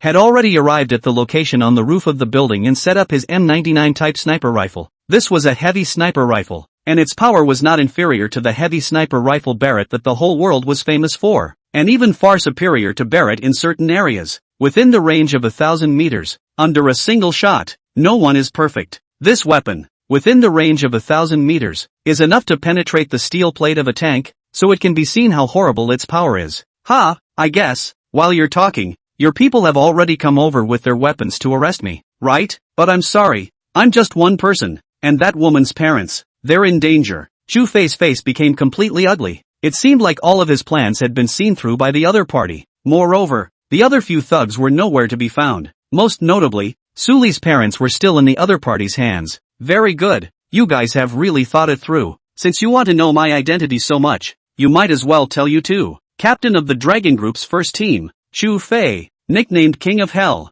This time, Chu Fei did not hide anything and told the other party his identity in the military department. And the other party fell silent after hearing those words. Monkey would never have dreamed that the other party was actually Chu Fei, the captain of the Dragon Group's first team. This guy who was known as the King of Hell all over the world was terrifying, and his history was enough to know that. He had killed his way through the Nanta military zone alone, killed the other party's highest commander, and retreated in one piece. A person into the death zone of Yama, blew up an enemy country's biochemical research institute, killed 72 enemy soldiers, the highest leader of 3 people, returned wounded. One appalling battle record was enough to shock the whole world. Those who were targeted by him were all scared. Satisfied? Seeing that the other party was silent, Chu Fei then spoke. Yan Wang, you are indeed very strong. If it's not non-essential, I don't want to make an enemy of you, but I have reasons that I have to do. After the other party finished saying those words, the phone was hung up. Chu Fei looked at the hung-up cell phone and slammed his fist on the wall. The wall was instantly punched out with a deep crater, and debris flew. Damn it! Obviously, the fact that the other party knew his identity and still chose to make an enemy of himself meant that the other party's organization had grabbed these people's handles and made them have to sell their lives for the organization. Monkey, on the other hand, had already left his original spot, and in the bushes, he saw a jeep coming at speed. After circling around for a few minutes, it met up with Tiger and the others. Well, the didn't come, did she? As Tiger spoke, he had already aimed the submachine gun in his hand at Suwu's head. At this moment, Suwu had already come to his senses. Looking at the 4 men with masks in front of him, his face full of ice, he knew that he could not escape. Didn't come. Monkey shook his head. Tiger subconsciously was about to pull the trigger and send Suwu and his wife on their way, but Monkey stopped him with one hand. Know who our opponent is? Monkey took off his mask and looked at the 4 people with a calm gaze. The others were shocked when they saw Monkey take off his mask. They knew that they should never take off their masks unless it was necessary, because taking off the mask meant that for this mission, they would definitely die. Seeing Monkey take off his mask, Tiger, Lion, Piggy and the others also took off their masks respectively. Monkey took a deep breath and looked at the 3. The guy beside that woman is Yama. When the 3 of them heard this, they first froze, and then a trifle of fear appeared in their eyes. This Yama King you're talking about, it can't be that guy, right? A bitter smile appeared on Monkey's face. What else? At that moment, several people were silent. If the opponent was really the king of hell, then even if they killed Suwu and his wife, they were doomed. There was no way back. Asterisk asterisk asterisk asterisk. The man wearing a pig's head mask slammed the mask hard on the ground, his face full of anger. The scumbags up there didn't tell us who our opponents were either. This is great. It's really ing time to see Hades. Grass. Monkey looked at the furious old pig and let out a bitter smile. It was he who took the initiative to tell me. Otherwise I wouldn't have known. Now, we only have two choices. One is to betray the organization and negotiate with Yama. Second, die. Vote on it. Readers, can you move your little hands and give the little author a boost and a favorable review? Thanks. There's one more chapter to go, and it's being scrambled for words. Chapter 58, Yama didn't say to spare your lives. Monkey looked at the three of them and took a deep breath. Those who choose to negotiate, raise your hands. As the words left his mouth, he raised his hand himself. The remaining three looked at me and me at you, and also raised their hands. A unanimous vote agreed to negotiate. Since everyone agrees to negotiate, that means everyone doesn't want to die. The world is so big anyway, it's impossible for the organization to find us. Let me call him. As he spoke, Monkey made a wink at Tiger and Piggy. The two instantly understood and stepped forward to deliver a handslash at the Suwu couple, directly knocking them out. While Chu Fei, who was on the roof of the abandoned residential building, was thinking about how to lure everyone from the other side out, his cell phone rang once again. It was still the same number from just now. Yan Wang, negotiate. The condition is that we leave Dasha alive and we release the two of them. Hearing those words,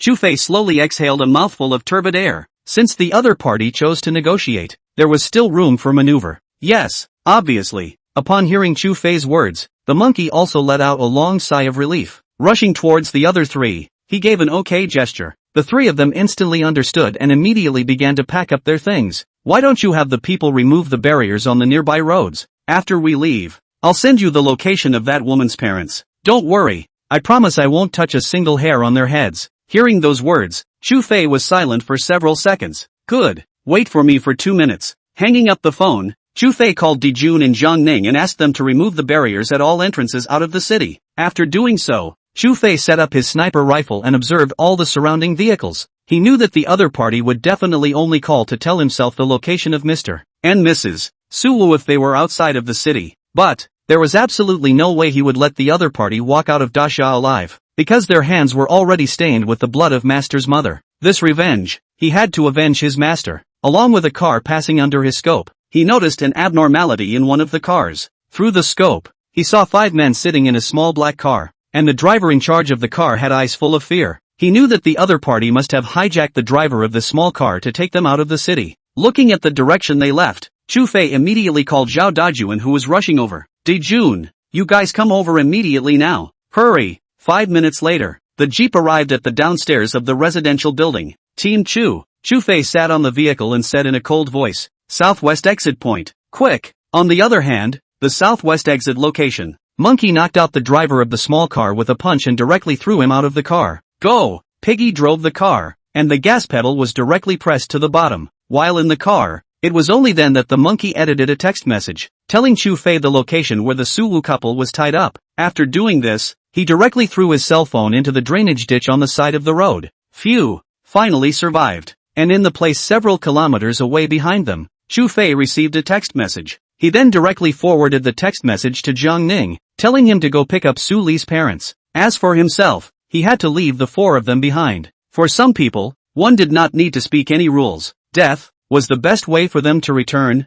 Meanwhile, in a luxurious villa in the capital, still no news? A middle-aged man over 50 sat on the sofa with a top-grade cigar between his fingers. Not yet. Do you need me to call their big brother to ask about the situation? Beside the man stood a young man of 25 or 26. If Chu Fei was here, he would definitely be able to recognize that this young man was his strong rival. Yao. Ask. If you fail again this time, you know the consequences. The middle-aged man slowly exhaled a mouthful of smoke, his thick eyebrows looking extraordinarily majestic. Uncle Gang, you can rest assured. This time it's definitely a success. Yao's face was incredibly respectful. Then he took out his cell phone and made a call. Afterward, a respectful voice came from the other end of the phone. Brother, what's wrong? Xiao Qi, how are things going? Any news? In order to cultivate his power, he had adopted many orphans and let them fight each other. Only Yi Qi, alone, killed his way out of hundreds of orphans, and Yi Ao recognized him as his brother. And he, too,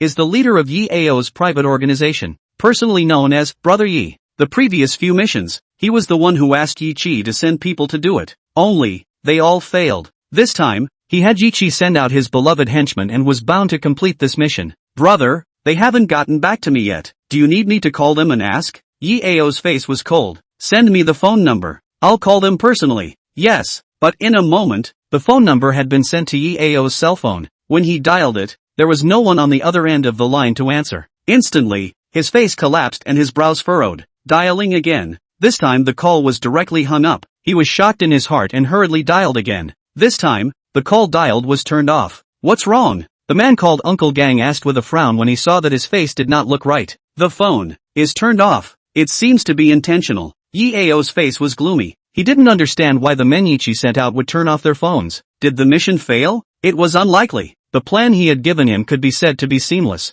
even if there was an expert besides Su Li. These 4 beloved henchmen that Yi Chi had sent out were definitely experts among experts. Their strength, too, was merely below Yi Chi.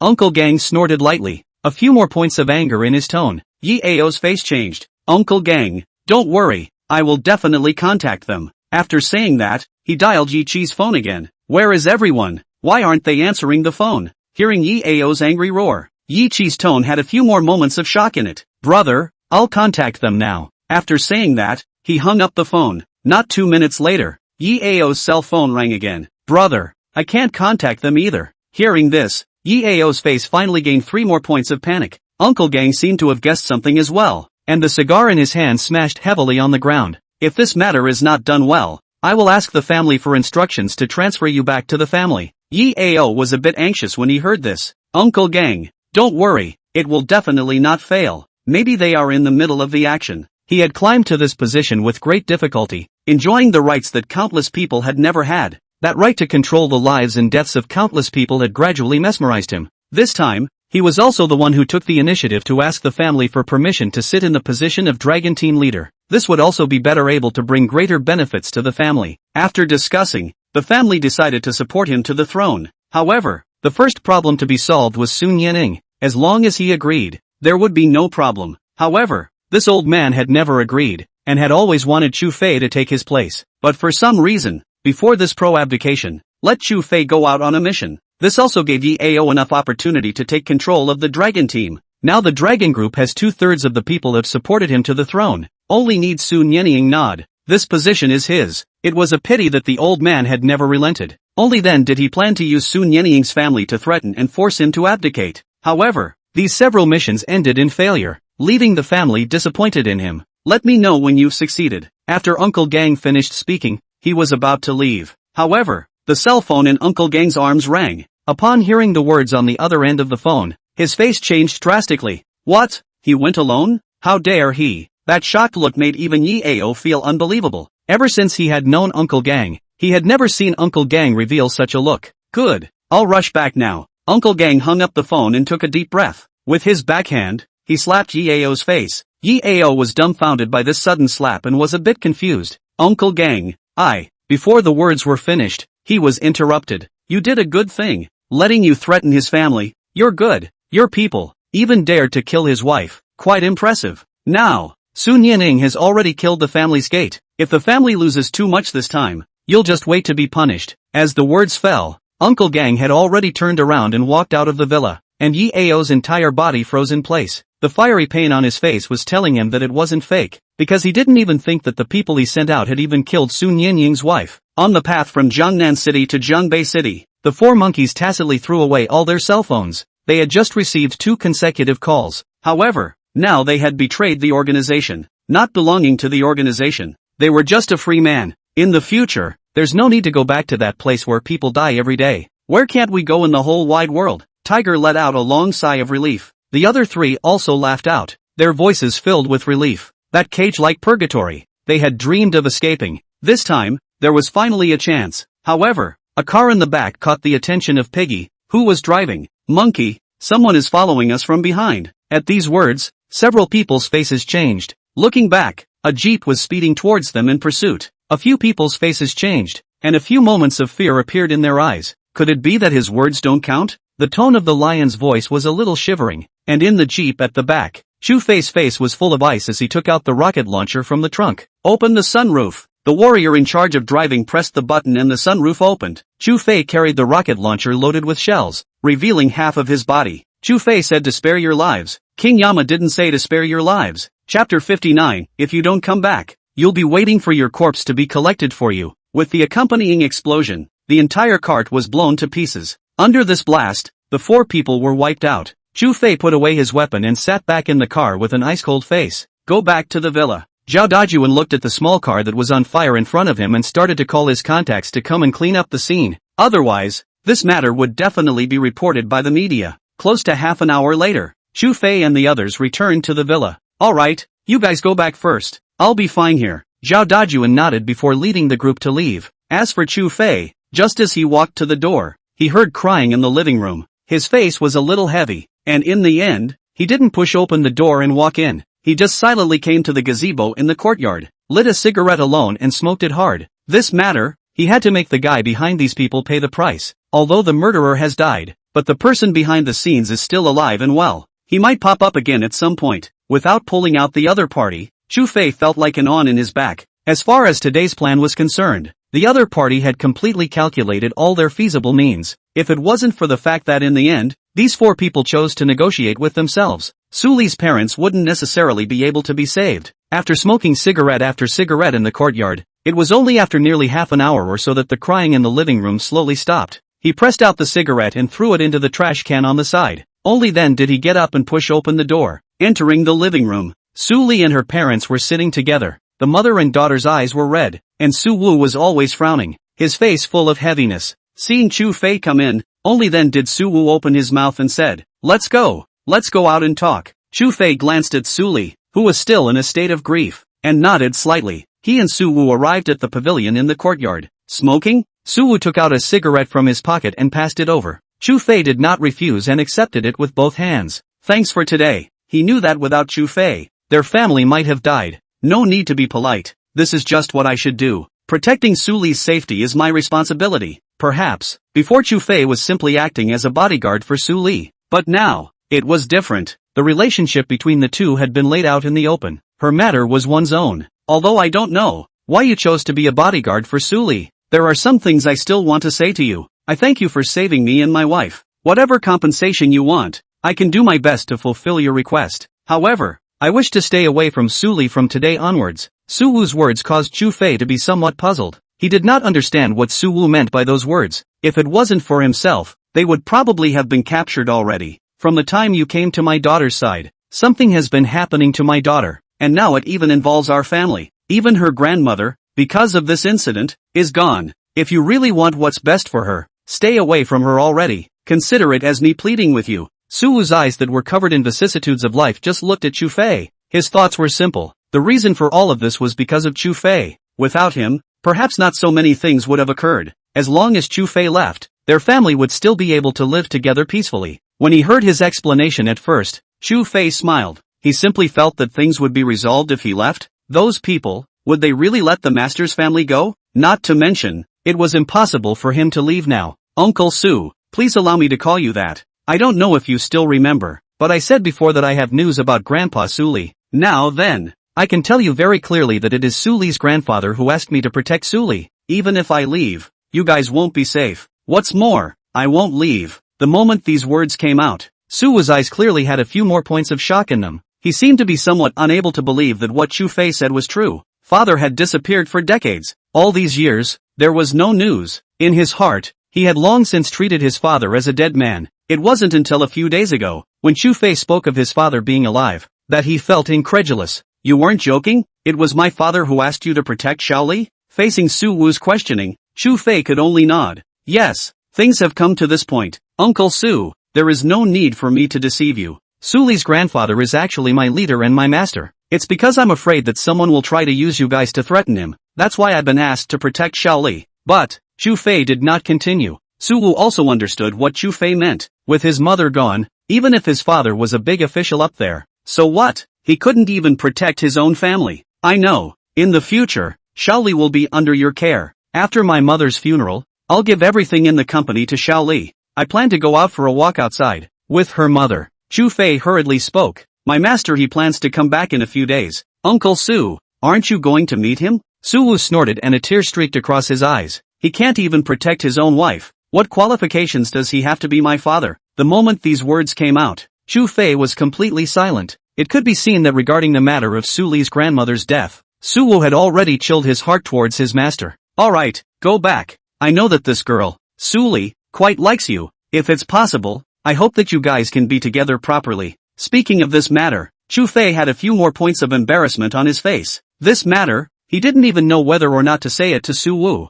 But, now was not the time. At the same time, in front of the gates of a luxurious manor in the capital near the sea, put, the sound of a sharp blade entering flesh rang out. Sun Yenying was holding a sharp tang sword and was covered in blood. In the position behind him, more than a dozen corpses were lying horizontally, blood that stained the surrounding ground red. Have the dragon family's head of the family roll out for me. In this matter today, if you don't give me a statement, either I die, or I'll kill until all of you don't dare to go out. I'll kill anyone from the dragon family I see. He had always known that Yi Ao's back was supported by people from the dragon family. The other party was, after all, one of the four great families of Daxia, and as long as the other party didn't make a move against his own family, then there was still room for negotiation on everything. But now, his wife had died, and his son and daughter-in-law didn't know what the situation was. The only granddaughter was also not in danger thanks to Chu Fei's protection. Otherwise, he didn't even dare to imagine what kind of things the other party would do for his position. The people responsible for guarding the gates of the Dragon family manor had all been taken out by him, and someone had already gone to inform the upper echelons of the Dragon family.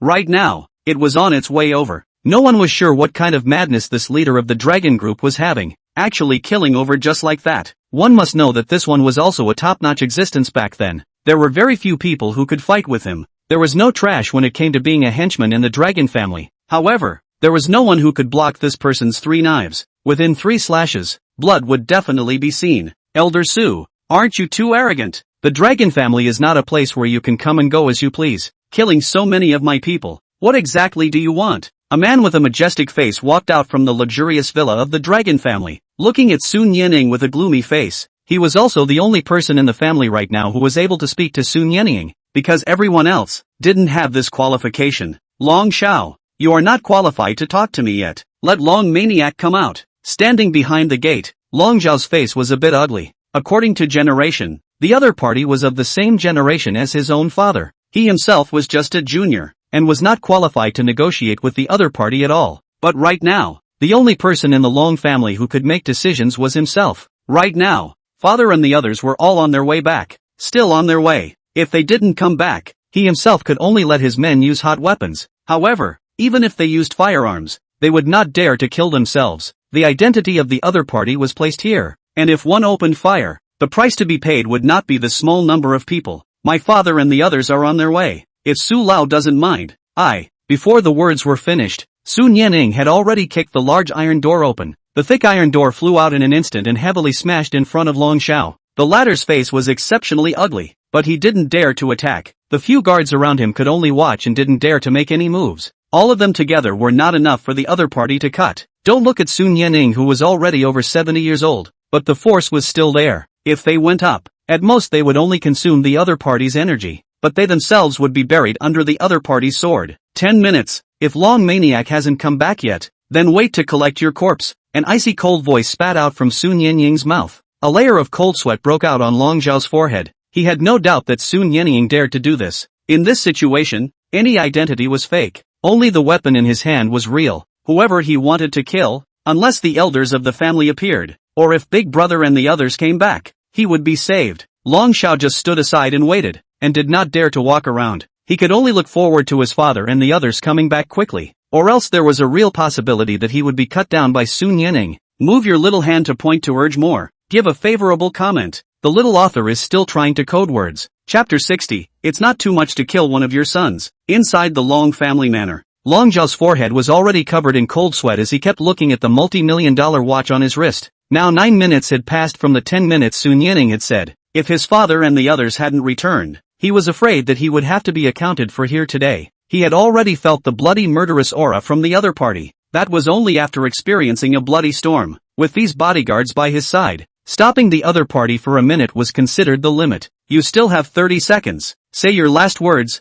I'll relay them to your father. Sun Yannying's face was still cold. The tang sword in his hand was tightly gripped. The bloodstains on it seemed to have all dried up. He picked it up and gently wiped it on his clothes, wiping off the bloodstains on it. Watching this action, Long Xiao could no longer hold back a bit. Elder Su, I really don't know why you are so angry. Can't you think for the sake of your own identity? What he could do now was to calm Sun Yannying's anger as much as possible. But what he didn't know was that the kind of anger of a wife who had been loved for decades being taken away from him wouldn't be easily quelled. Even if he killed him, it would not be able to quench his hatred. You still have 10 seconds. Sun Yannying's arm naturally hung down, and the tip of the tang sword pointed straight at the ground. At the same time, the few experts beside Long Xiao quietly walked in front of him. All they could do now was to buy more time. 3, 2, 1, time's up. Put. A knife sliced through the neck of a bodyguard, and the man had already been resolved without even seeing Sun Yannying's movements clearly. The remaining few people did not dare to be careless and swarmed up. Long Xiao, on the other hand, ran wildly towards the door. He only wanted to survive. But in just over 10 seconds, the few experts around Long Xiao had all been chopped up. The blood stained the clothes on Sun Yannying's body red, but he didn't care at all. Turning back to look at Long Xiao, who had already run out 100 meters, he pulled his leg and chased after him. No one could stop the person he wanted to kill. But just as he had chased him out of the gate, several top-class luxury cars appeared at the intersection. Sun Yanning stopped his steps, his gaze coldly looking at the several cars in front of him. The cars stopped not far from Sun Yanning, and from the cars came down several middle-aged men and an old man who was about the same age as Sun Yanning. And this old man was the Long family's family head, Long Maniac. Long time no see, Old Su. Although Long Maniac was over 70 years old, his physical fitness was on par with Sun Yanning. All the relevant people, hand them over. This matter, then it will be over. Otherwise, between you and me, one will definitely die. As soon as the words fell, Long Jin, the eldest son beside Long Maniac, spoke up. Sun Yanning, do you still think you are the same person you were back then? The current you is nothing more than a windfall. If you want to find an opponent, how about I come? Long Jin's strength was second only to Long Maniac in the entire Long family. Moreover, Long Maniac had already learned all his skills. Being in his 40s, he was at his peak. Even Long Maniac wouldn't say that he was his eldest son's opponent. A smile appeared on Sun Yannying's face as he raised the tang knife in his hand. The tip of the knife pointed at Long Jin. Good. Then it's you. Just in time. Use you, the genius of the Long family, to sacrifice the blade. Long Jin sniffed and was furious. Just when he was about to go forward to share a fight with Sun Yanning, Long Maniac reached out to stop him. Old Su, I also just learned about this matter. Since you've opened your mouth, I still have to give you this face. Bring the people up to me. At Long Maniac's command, a middle-aged man and a young man in his 20s were brought to Long Maniac's side. Upon seeing the two people brought up, Sun Yanying's face was a bit gloomy. Two people just want to get rid of me? When I say relevant people, it's not just a mere housekeeper and the leader of the organization. Hearing these words, Long Maniac's face also became a bit ugly. The people who were brought up were none other than Long Gang and Yi Chi. Long Gang himself did not expect that he had just been called back by his lord shortly after leaving Yi Ao's villa. Moreover, there was Yi Chi, the leader of the organization that Yi Ao had cultivated privately. One would have thought that it might be to raise an offense and punish them, but never thought that it would be to make them scapegoats. Old Su, then what else do you want? Could it be that you want my son to be buried with him? As soon as these words came out, Long Li's face amongst the crowd changed. The one who started this matter was him. He was also the one who wanted Yi Ao to sit in the position of Dragon Team leader. However, he did it for the good of the family. Although there was also a little bit of selfishness, but overall, there was only good and no harm for the family. I died my wife. It's not too much to kill one of your sons, right? The corner of Sun Yanying's mouth revealed an icy smile, and the tang knife in his hand even gently brushed against the clothes on his body. Sun Yanying, do you have to do this? You alone. Can you really block so many of us? Other than that, Long Jin alone was enough to block Sun Yanying, not to mention the fact that there were so many experts around them. Taking down Sun Yanying was more than enough. Let's give it a try then. Killing one is not a loss. Killing two earns one. Long Maniac's face completely changed when he heard this. The other party was coming over with the mindset of certain death. If this was really the case, they really wouldn't necessarily be able to stop Sun Yanning from killing one person. Ironically determined to make a move, Long Maniac was still a little undeterred and planned to talk to the other party. However, he had underestimated Sun Yanying's attitude and the other party's killing heart. As soon as the words fell, Sun Yanning made his move. Fighting, one touch. Chapter 61. Hello, Pops. 2 days later, Jiangnan City. Inside and outside the Su family villa, white lanterns were hung everywhere. The original living room had long since turned into a spiritual hall. A fine coffin was placed in the center of the hall. Su Wu and the others piled up next to the coffin,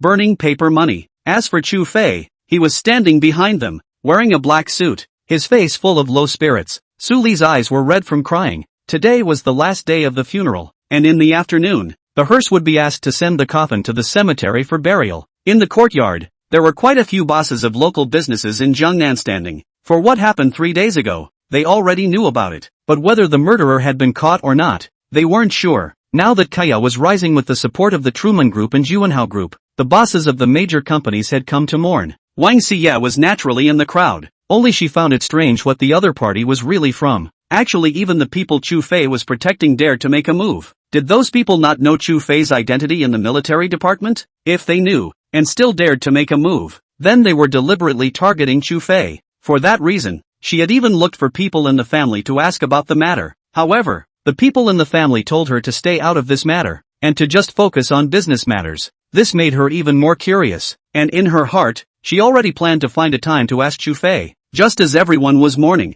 an old man covered in blood-stained bandages walked into the courtyard. At that moment, everyone's gazes went to the old man. They were filled with shock. What kind of injuries had this old man suffered to be injured like this? Moreover, what killed him was that he was still able to walk. Any other man would probably have been paralyzed in bed. Moreover, some sharp-eyed people clearly saw that the path the man had walked on had left behind shallow, blood-colored footprints. Is that blood? In the crowd, someone softly exclaimed. In an instant, everyone's gazes looked at the road that the old man had walked behind him. The road was filled with blood. Many women covered their mouths, not daring to look at the bloody scene. And Wang Xi's beautiful eyes were more than a little shocked. If she remembered correctly, this person she had seen once when she was a child. That time, this old man and her own father were sitting together. It was evident how high this old man's status and position was. It was just that what Wang Xiyu did not expect was that this old man would appear here. Can it be that? Her gaze went to the coffin in the spirit hall. A terrifying thought came to her mind. And the crowd, which was originally somewhat crowded, slowly made way. Not for any other reason. Just because this old man was covered in wounds,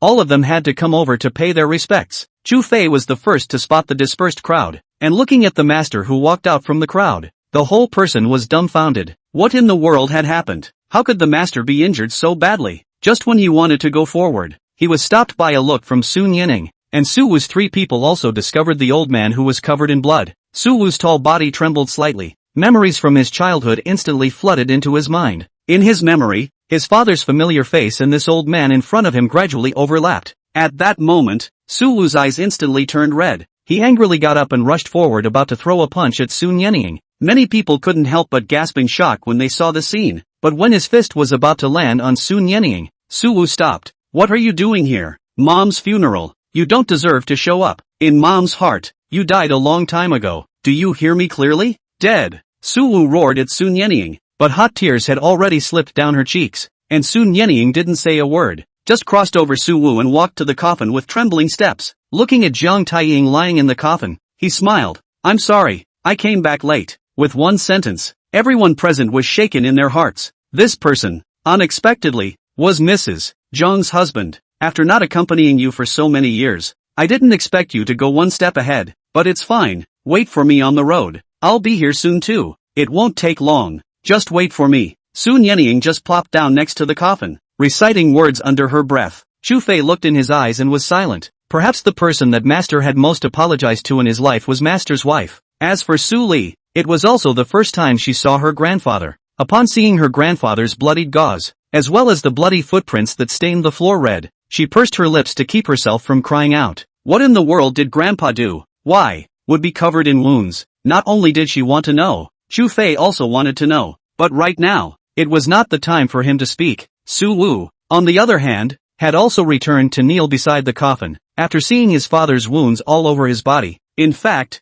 all the resentment in his heart had disappeared. Now, he only wants to give his mother a good last journey. 2 o'clock in the afternoon. In the cemetery, the crowd looked at the coffin that was slowly being buried, and all bowed their heads in silence. It wasn't until after the earth was covered that Su Wu turned around and bowed to all the guests. Thank you all for being able to take time out of your busy schedules to attend my mother's funeral. Thank you. The crowd present also nodded in response before finally dispersing separately, and after the crowd left, Sun Yenying could no longer hold on any longer and her body fell backwards. Chu Fei's eyes and hands were quick, and he hurriedly supported it. Master. Seeing this, Su Wu hurriedly said, quickly, send to the hospital. 2 hours later, only then did the doctor in charge of the surgery walk out of the operating room. Looking at Chu Fei's several people waiting at the door, he slowly spoke. Who is the patient's immediate family? Su Wu took a step forward. I am his son. The doctor glanced at Su Wu and brought him to a side office. 10 minutes later, Su Wu walked out of the office with a pale face.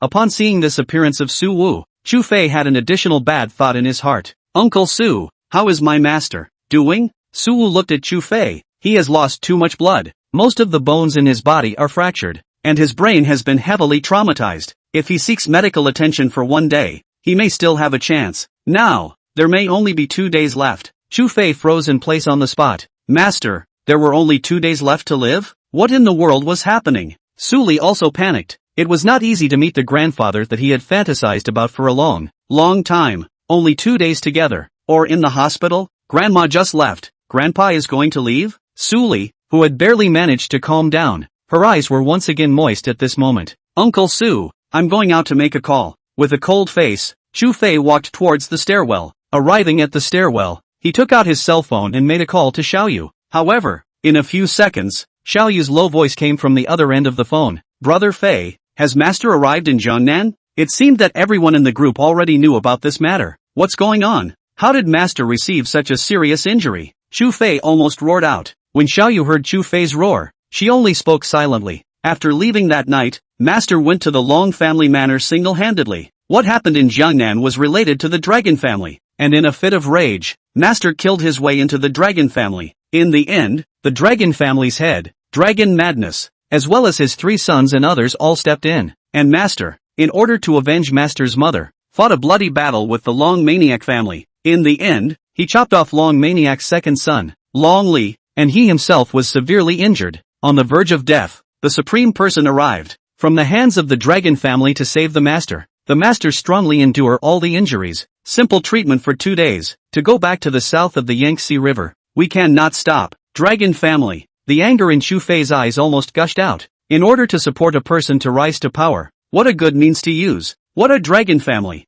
Good. Chu Fei's fists clenched so tightly that his nails sunk into his flesh. Brother Fei, you must not be impulsive. The Supreme Person told me to convey to you that the Long family cannot be moved yet. It's best for you not to make any moves, much less involve the military department. Hearing those words, Chu Fei smiled a cold smile. I know. I won't use my identity in the military department to make a move against the Long family. He still had one sentence left unsaid, and that was, I will use my own identity to avenge my master. Hanging up the phone, Chu Fei once again picked up his cell phone. Hello, Pops, I want to kill someone. Target, Daxia Dragon Family. 2 more chapters in a row. Trying my best to write another chapter out. Readers, I'll spell it out. Feel free to do as you please. Chapter 62, Secrets Exposed. On a distant overseas island, Chu Tian Maniac received a call from his son and was somewhat surprised. What happened? You still have to think hard if you want to move the dragon family. If it's just against someone, that's fine. I'll just let Shadow and the others take care of it. But you want to overthrow the dragon family.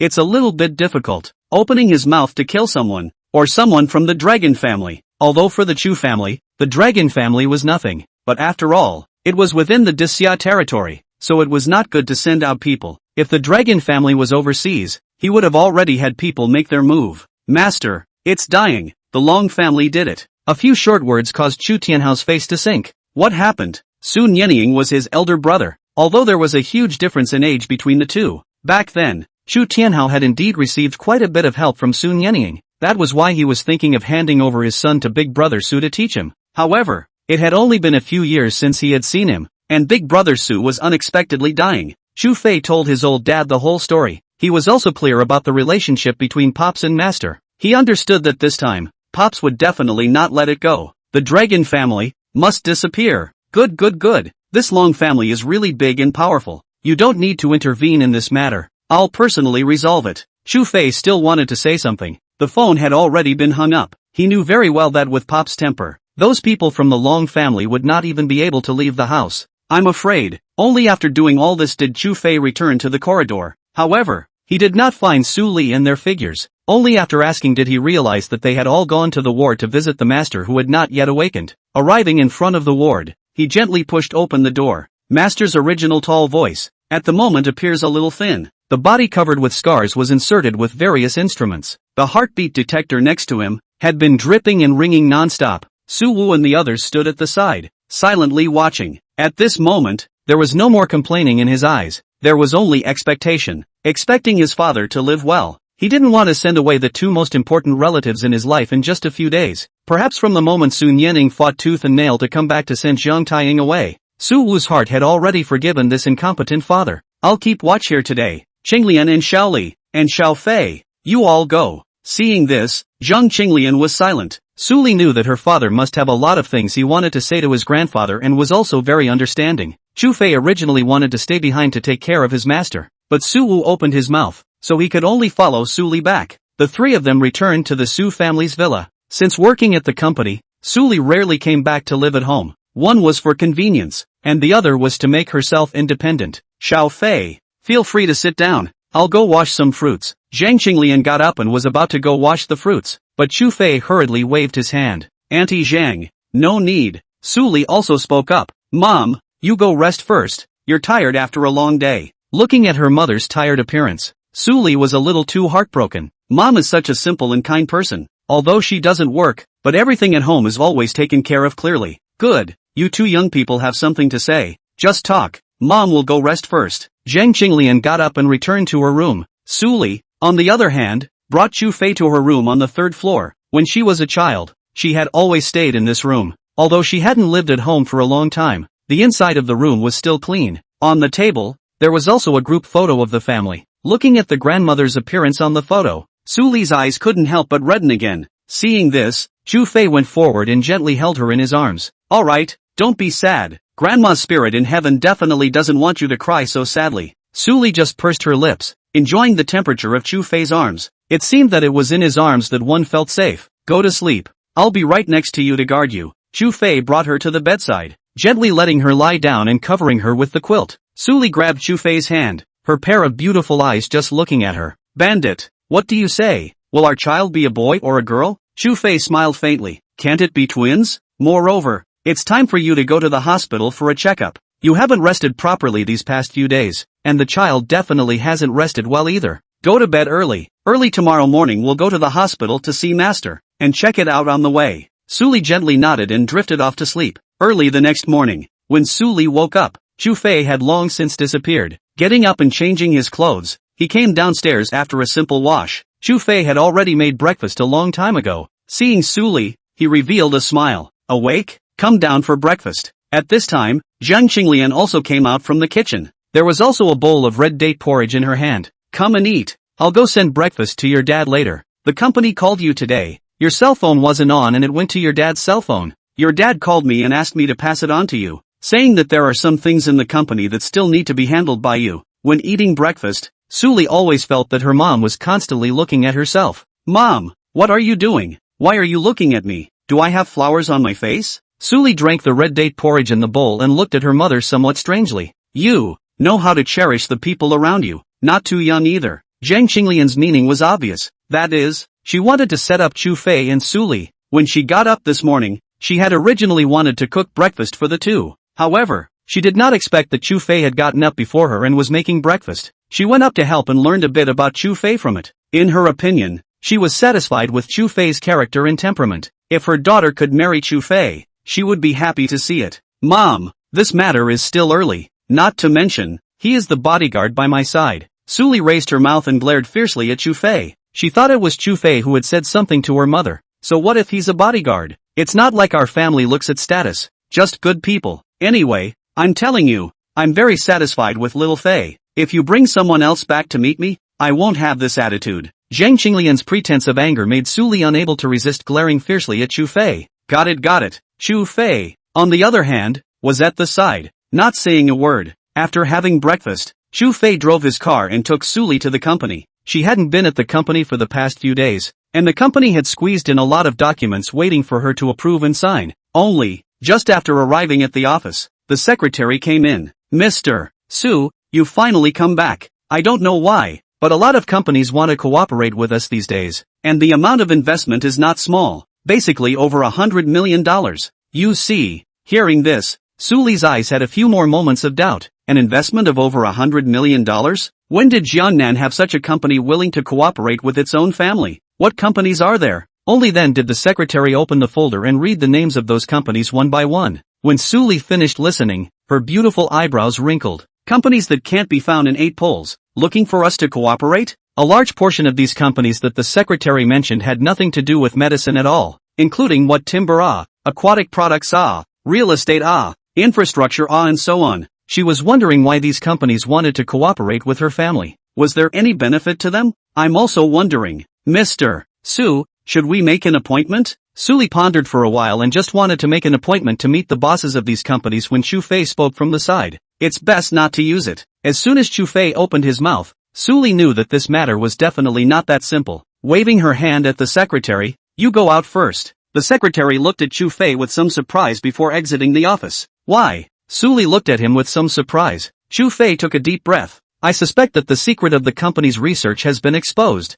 The last shift is served. Move your little hand. Click to urge more. Send a favorable comment. Chapter 63, Last Words. How is it possible? Su Li's eyes were filled with disbelief. The company's research had always been classified and very few people knew about it. Even if Li Fei was a mole and checked the list of the company's researchers, it was absolutely impossible for him to know what the drug the company was researching was. If not, then why would so many companies choose to invest in your company? Think about it. Before Zhao's group left, how many companies chose to cancel their contracts? Now that so many companies want to work with you, there are only 2 purposes. The first purpose is your identity, and the second is for profit. Chu Fei said it very clearly. The events of the other day might have caused many bosses in Jiangnan City to see Kuyao Company's not so uncommon background. Wanting to take advantage of this opportunity, they invested in Kuyao Company and brought the 2 sides closer together. But they wouldn't even choose to cooperate with a company that wasn't a peer. That wouldn't do any good for them. If it wasn't for Su Li's identity and background, then it was for the sake of profit. They saw the future of Kuyao Company and wanted to share a portion of the shares in advance. Once Kuyao Company rose completely, then that part of the shares in their hands would be astronomical, and compared to the previous investment, it would be completely a drop in the bucket.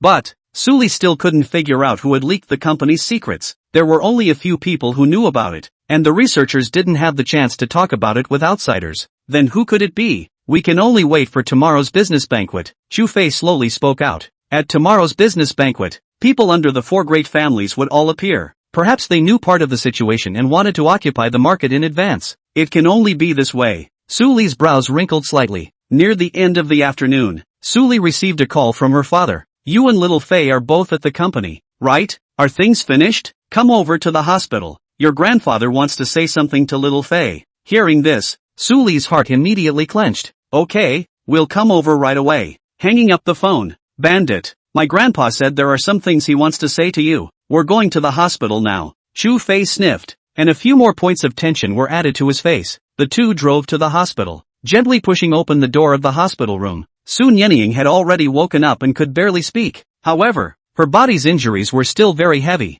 and her voice was far from the low and muffled voice she had before. When Sun Yenying looked at Chu Fei and Su Li walking into the hospital room together, a smile hung on his old face. It seemed that this scene in front of him was what he wanted to see the most. However, in Chu Fei's eyes, that master who had once conquered a party had now turned into an ordinary old man. With an aged face and cloudy eyes, he had lost all the arrogance he once had. Master! Chu Fei shouted in a soft whisper. Su Li looked at Sun Yenying who was lying on the bed, and gently spat out 2 gracious words from her red lips. Grandpa! Only then did Sun Yenying nod his head in satisfaction. Hey, good granddaughter, come over and let grandpa take a good look. Only then did Su Li walk to Sun Yenying's side, looking Su Li up and down. Sun Yenying's face was filled with a satisfied smile. Good. Worthy of being my Su family's daughter groom. Not bad. In the future, if this brat Chu Fei dares to bully you, just pack him hard. No need to be polite, okay? Sun Yenying couldn't help but keep nodding her head. Her eyes filled with laughter, and Su Li was silent, her eyes slightly red. Alright, girl, you and your dad go out first. Xiao Fei and I have something to say. Sun Yenying slowly spoke. Seeing this, Sulu brought Su Li out of the ward. At this moment, only Chu Fei and Sun Yenying remained in the ward. Brat, come here. Sun Yenying drank lightly at Chu Fei. Chu Fei hurriedly walked over to him, a trace of sadness flashing in his eyes. I say, old man, don't try to be brave. Recuperate. It's not too late to teach me a lesson when you're better. Sun Yenying wanted to raise his hand to give him a chestnut, but his arm was unable to move. so he could only give up. My own injury. I know. There aren't many days left to live. I've already spoken to the Supreme Man, and you're the one I'm voting for as leader of the dragon team, but those who are left, whether they will choose you or not, I don't know. I don't want this position to fall into someone else's hands. Even if you have to go home in the future, this position will be passed on to someone you trust. Su Nianying's words were considered to be his last words. Once the dragon group was controlled by any of the four great families, its strength would surpass the other three. Then the next step would not be a four-legged situation. A single family would definitely cause a great backlash. When that happens, things will definitely not be good in the country. And the Supreme Man didn't want this to happen, but he wasn't in a good position to directly intervene. In fact, the person sitting in the highest position had known about this matter for a long time, but had not stepped in until Su Nianying was about to die. For this reason, Chu Fei listened in his ears and was silent. Seeing that he did not speak, Su Nianying did not open his mouth either. Only after a long time did he break the silence. By the way, my granddaughter will be handed over to you in the future. Do not treat my granddaughter poorly, understand? How could Chu Fei not know what was in Master's mind? Ever since he knew that Master was Su Li's grandfather, he had guessed that Master was definitely planning to set himself and Su Li up. Only, he himself hadn't thought that he didn't even need Master to set them up. The two of them already had a marriage. This I swear, definitely not. Hearing this, Su Nianying even felt a hint of surprise. This brat, in the past, had not been this good at talking. If he knew that he had intentionally sent him to protect a girl, he would have designated that he would not be happy. Now, it was actually so willing. Brat, you wouldn't have taken my granddaughter down a long time ago, right? Hearing this, Chu Fei somewhat awkwardly scratched his head, purely by accident. Accident. Su Nianying's eyes went wide, but he quickly slowed down. That's good. If you kid dares to abandon my granddaughter, when I die, I'll be a ghost to get you, brat. The moment these words came out, both of them fell silent. After a few seconds, Chu Fei spoke. Don't worry, you will definitely be fine. Su Nianying's face suddenly became somewhat low. I still have a wish that I haven't finished before I die. When these words came out, Chu Fei raised his head and looked at him. What is it? I will definitely fulfill it for you. Su Nianying raised his head to look at the ceiling. It's not a big deal. It's just that I want to hear you call me grandpa. Chu Fei froze, and then his face was filled with dismayed forehead. No, be reasonable, master. You and my old man are brothers. My father called you a big brother. I call you a master. There is no problem, but you asked me to call you grandpa. This is messing up the seniority. Who knows that Su Nianying glared at him without any good reason. You know that too? Why didn't you say so when you laid hands on my granddaughter at that time? By all rights, you should be in the uncle generation, right? Where's your face? Once those words came out, Chu Fei had no words to retort. It seemed like it counted. Call it. I'll listen. Su Nianying lay on the bed and closed her eyes waiting for this grandpa from Chu Fei. Chu Fei looked at Su Nianying, who was lying on the bed and could only call out with a hard head. Grandpa. If old dad knew that he called his master grandpa, would he be so angry that he would be on fire? Su Nianying immediately opened his eyes, his face full of smiles. Hey, good granddaughter-in-law. Only, Chu Fei walked up and whispered in Su Nianying's ear. In the next second, Su Nianying was so excited that she was about to get up from the bed to beat him up. However, the body did not allow it. A pair of eyes stared at Chu Fei in death. Good, good, good. You kid is really good. Getting me a great-grandson without saying a word. Chu Fei looked at Su Nianying's appearance like this, wanting to laugh but unable to do so. He could only forcefully squeeze out a smile that was worse than crying. Isn't this my way of giving your old man a surprise? Su Nianying struggled for a moment before lying down on the bed. The eyes just calmly looked at the snow-white ceiling. In this way, my life is considered complete. Brat, I see it. Shelly's grandmother is waving at me. I so want to apologize to her in front of her. Accompanied by the instrument dripping and frantically sounding, Chu Fei panicked. Doctor! Doctor! He rushed outside and roared several times, but in just over 10 seconds, several doctors in white coats rushed into the ward. Prepare for surgery. Hurry! Several doctors pushed Su Nianying, who had already fallen into a coma, into the operating room. The two of them, Su Wu and Su Li, were at the doorway looking at Su Nianying, who was being pushed away with a stunned expression. Chu Fei was somewhat lost in thought as he looked at the backs of the many doctors, a hint of tears flashing in his eyes. Little Fei, my father. Chu Fei pursed his lips, wanting to say something, but feeling so powerless. Master said that he saw Xiao Li's grandmother waving at him. At those words, Su Wu and Su Li both fell silent, this time going into the operating room. No one knows if Su Nianying will still be alive. Chapter 64, known as the Little Wine God. In the middle of a luxurious manor in the capital, a private airplane slowly landed on the tarmac inside the manor. On the plane, a man with sunglasses, wearing a black trench coat, with a woman wearing a cheongsam by his side holding his arm, slowly walked off the plane. The butler of the manor had long received the news and had been waiting here for about half an hour. When he saw the visitor, he hurriedly brought his men forward to salute. Master, ma'am. Chu Tianhao slowly removed his sunglasses, a few moments of coldness hanging on his angular face. Have all the movements of the Long family been mapped out? The housekeeper nodded slightly. Back to master. It has been mapped out. At those words, an icy killing intent flashed through Chu Tianjing's eyes. Very good. Wait for my order. After saying that, he took the woman beside him and walked into the villa. So tired. I haven't come back in how many years? I didn't expect it to change so much. Chu Tianhao recalled back when he left back then, where there were so many villas in this neighborhood. At that time, this neighborhood was all an area to be developed. After he heard that luxurious villas had been constructed over here, he had people purchase a set of top-class manor here to put it away, so that he could conveniently come back to retire in the future. After all, it is this piece of land, is born and raised their own place. Although he had left for safety, there were almost no one left in Disya who could threaten him now. Yes, back then, when I left with you, Chu Fei was only 6 months old. I didn't expect that in the blink of an eye, little Fei would already be 23 years old. The woman beside Chu Tian Maniac was Chu Fei's mother. Yun Yu, that figure, that appearance, it was completely impossible to see that it was a woman over 40 years old. Ha, 23? I remember it's only 22, right? Chu Tianhua looked at his wife with some dismay. The latter reached out and picked up his ears. Just your memory. You can't even remember how old your own son is. What else can I expect from you?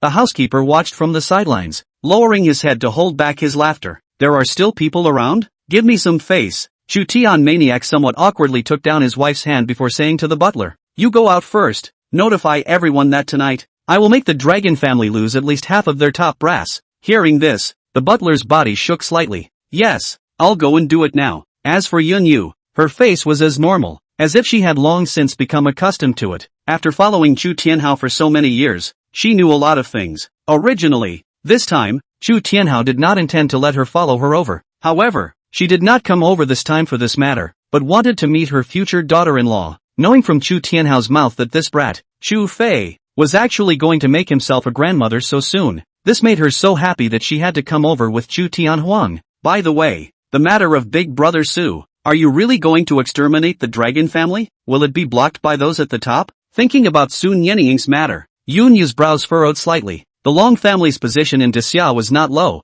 and it also held the lifelines of many businesses. Once the Long family collapsed, a lot of businesses would probably be hit, causing a not-so-good impact on the economy of Disya. Blocking? I'd like to see who dares to block it. If it wasn't for the face of those people, I would have long ago directly flown bombers to blow up the Long family. Chu Tian Maniac's face was filled with anger. Between himself and Sun Yenying, there was a lifelong friendship. If it wasn't for him, perhaps he himself would already be dead. Now, Big Brother Su had almost lost his life because of a family in the district. If Chu Fei had not told him about this matter, he would not have known. Chu Tianhao had told Sun Yenying before that if there was anything that required his help, he would definitely be obligated to do so. However, Chu Tianhao knew deep down that Sun Yenying did not want to trouble others, but this time, he needed those people to pay the price, to let certain people in Grand Xia know that not everyone could be messed with. This bullish temper of yours, can't you change? Yun Yu frowned slightly. Alright, my dear wife, aren't you going to Jiangnan tomorrow? Let the butler go with you to meet your future daughter-in-law, so rest while you can.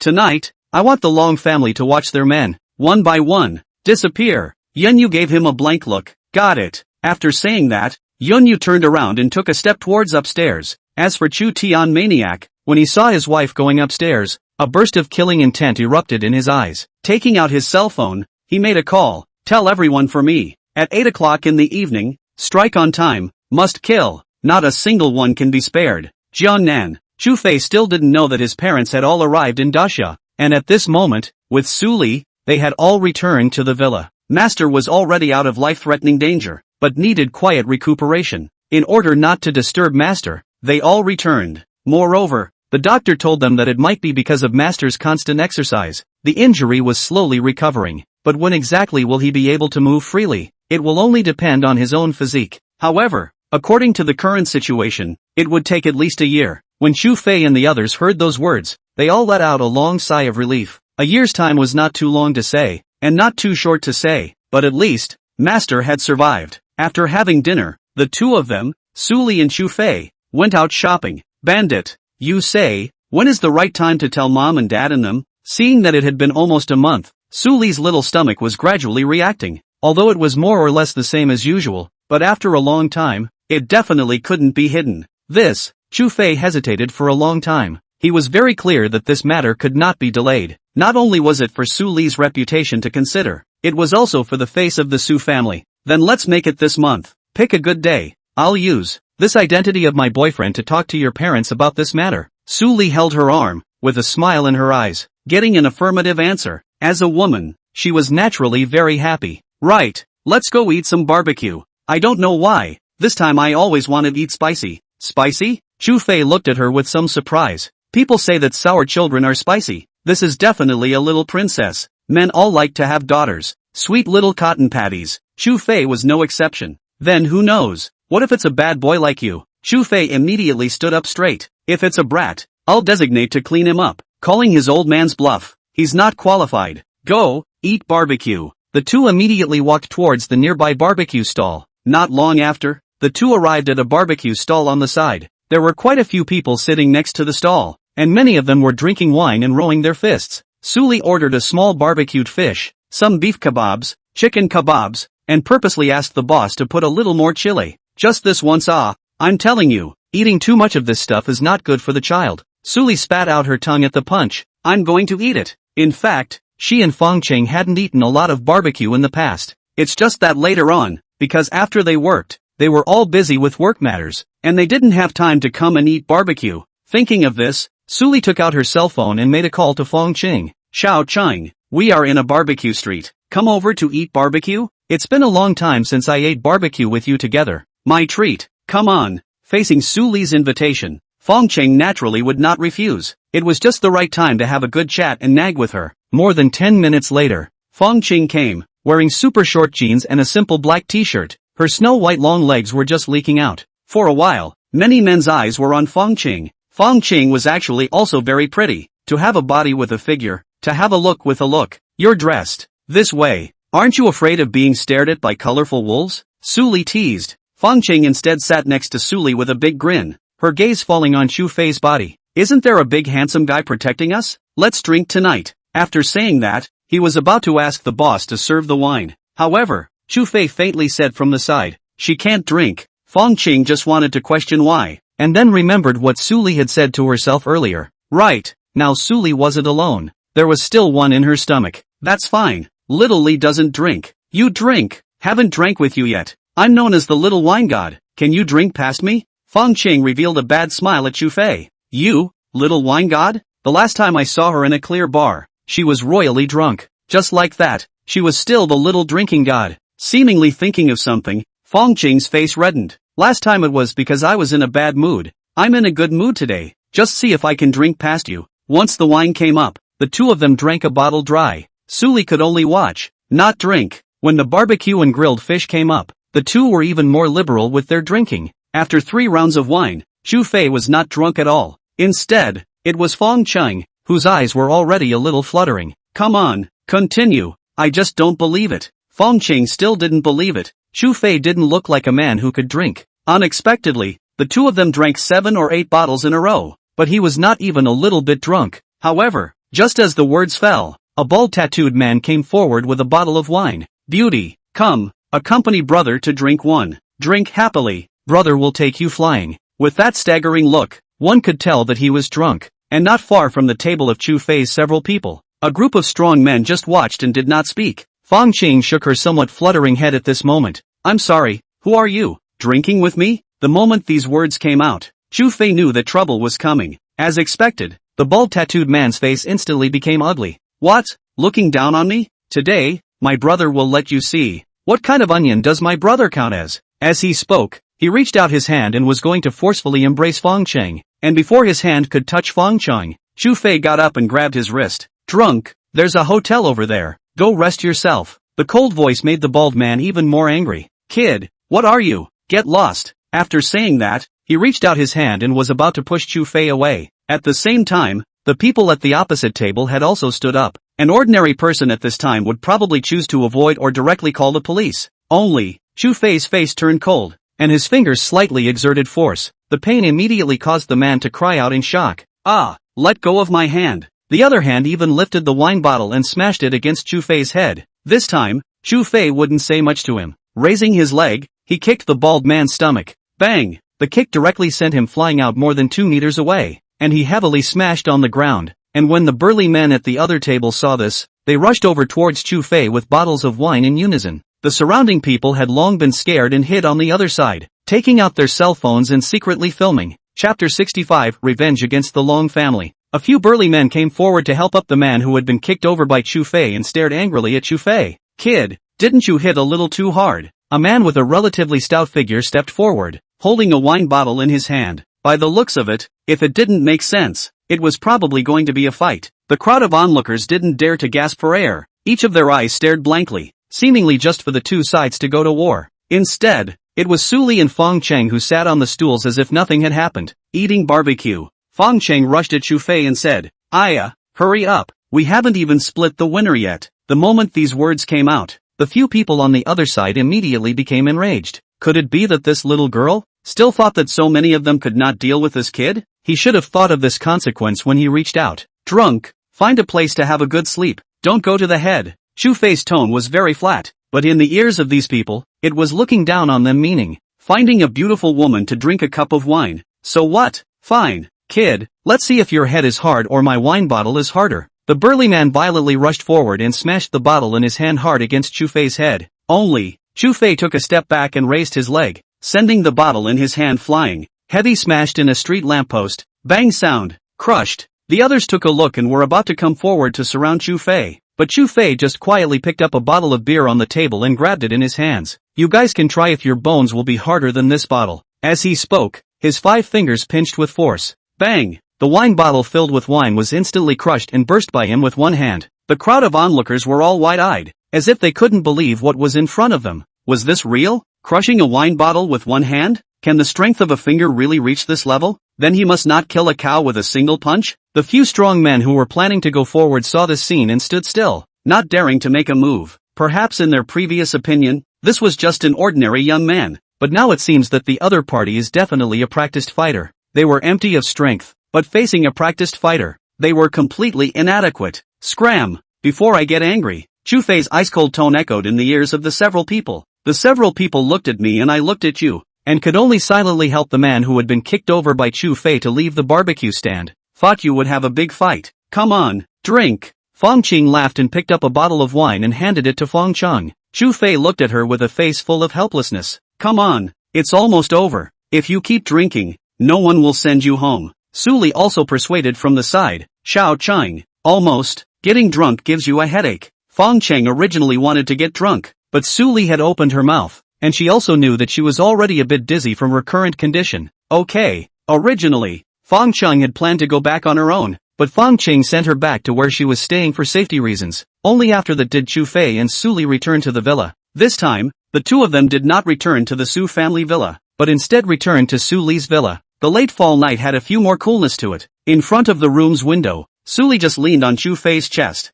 Bandit, what do you think? What would be a good name for our child in the future? Chu Fei did not say anything. His gaze just quietly looked at Su Li. The latter noticed Chu Fei's strange gaze and immediately covered her chest. Nay, her hands were not big and she could not cover it at all. A face immediately turned red with shame. What are you looking at? Haven't you seen it? Chu Fei let out a bad smile. Seeing is seeing, but it's still a bit unenjoyable. Su Li hurriedly escaped from his embrace, sat on the edge of the bed, and angrily said, "Get out! Hurry up! I'm going to sleep." Merely, Chu Fei simply did not have the intention of wanting to leave. I do remember that a certain person said that I was quite average back then. I just want to use practical actions to tell you whether I'm quite average or not. At the same time, in the middle of the Long family villa, Long Maniac sat on the sofa with a gloomy face. The eldest son, Long Jin, and the third son, Long Xiao, were sitting on the sofas on the two sides. Who can tell me what's going on here? Long Jin and Long Xiao were both silent. Just moments ago,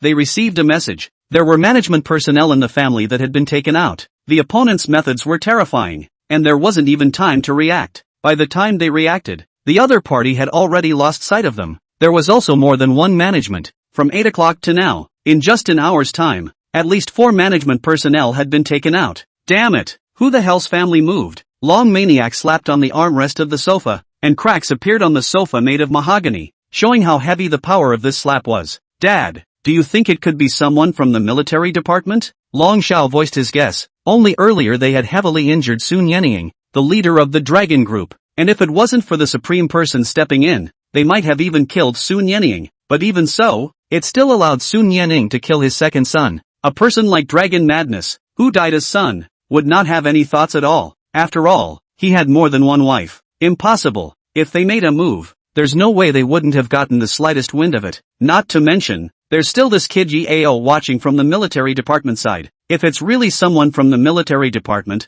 there's no way he wouldn't know about it. Long Maniac shook his head. The military department would not make a move at this time. If they did, it wouldn't do them any good. On the contrary, it would also cause huge repercussions. Even if the supreme person was dissatisfied in his heart, he would not do so. Could it be the other three great families? The Wind family and the Han family both have a pretty good relationship with us. Only the Yun family is average. But the Yun family has always done things in a low-key manner, never taking the initiative to cause trouble. It can't be them either. Long Jin frowned. The four great families of Grand Xia, besides their Long family, there were also the Wind, Cloud, and Han families. The four great families. It could be said that they were keeping each other in check. It was impossible to say that they were teaming up to target a certain family, or that it was an all-out battle. This kind of thing, the supreme person would never allow. It shouldn't be them. Long Maniac frowned, always feeling that there was something wrong with things. The other three great families, as long as they weren't stupid, would never go against the Dragon family at this time.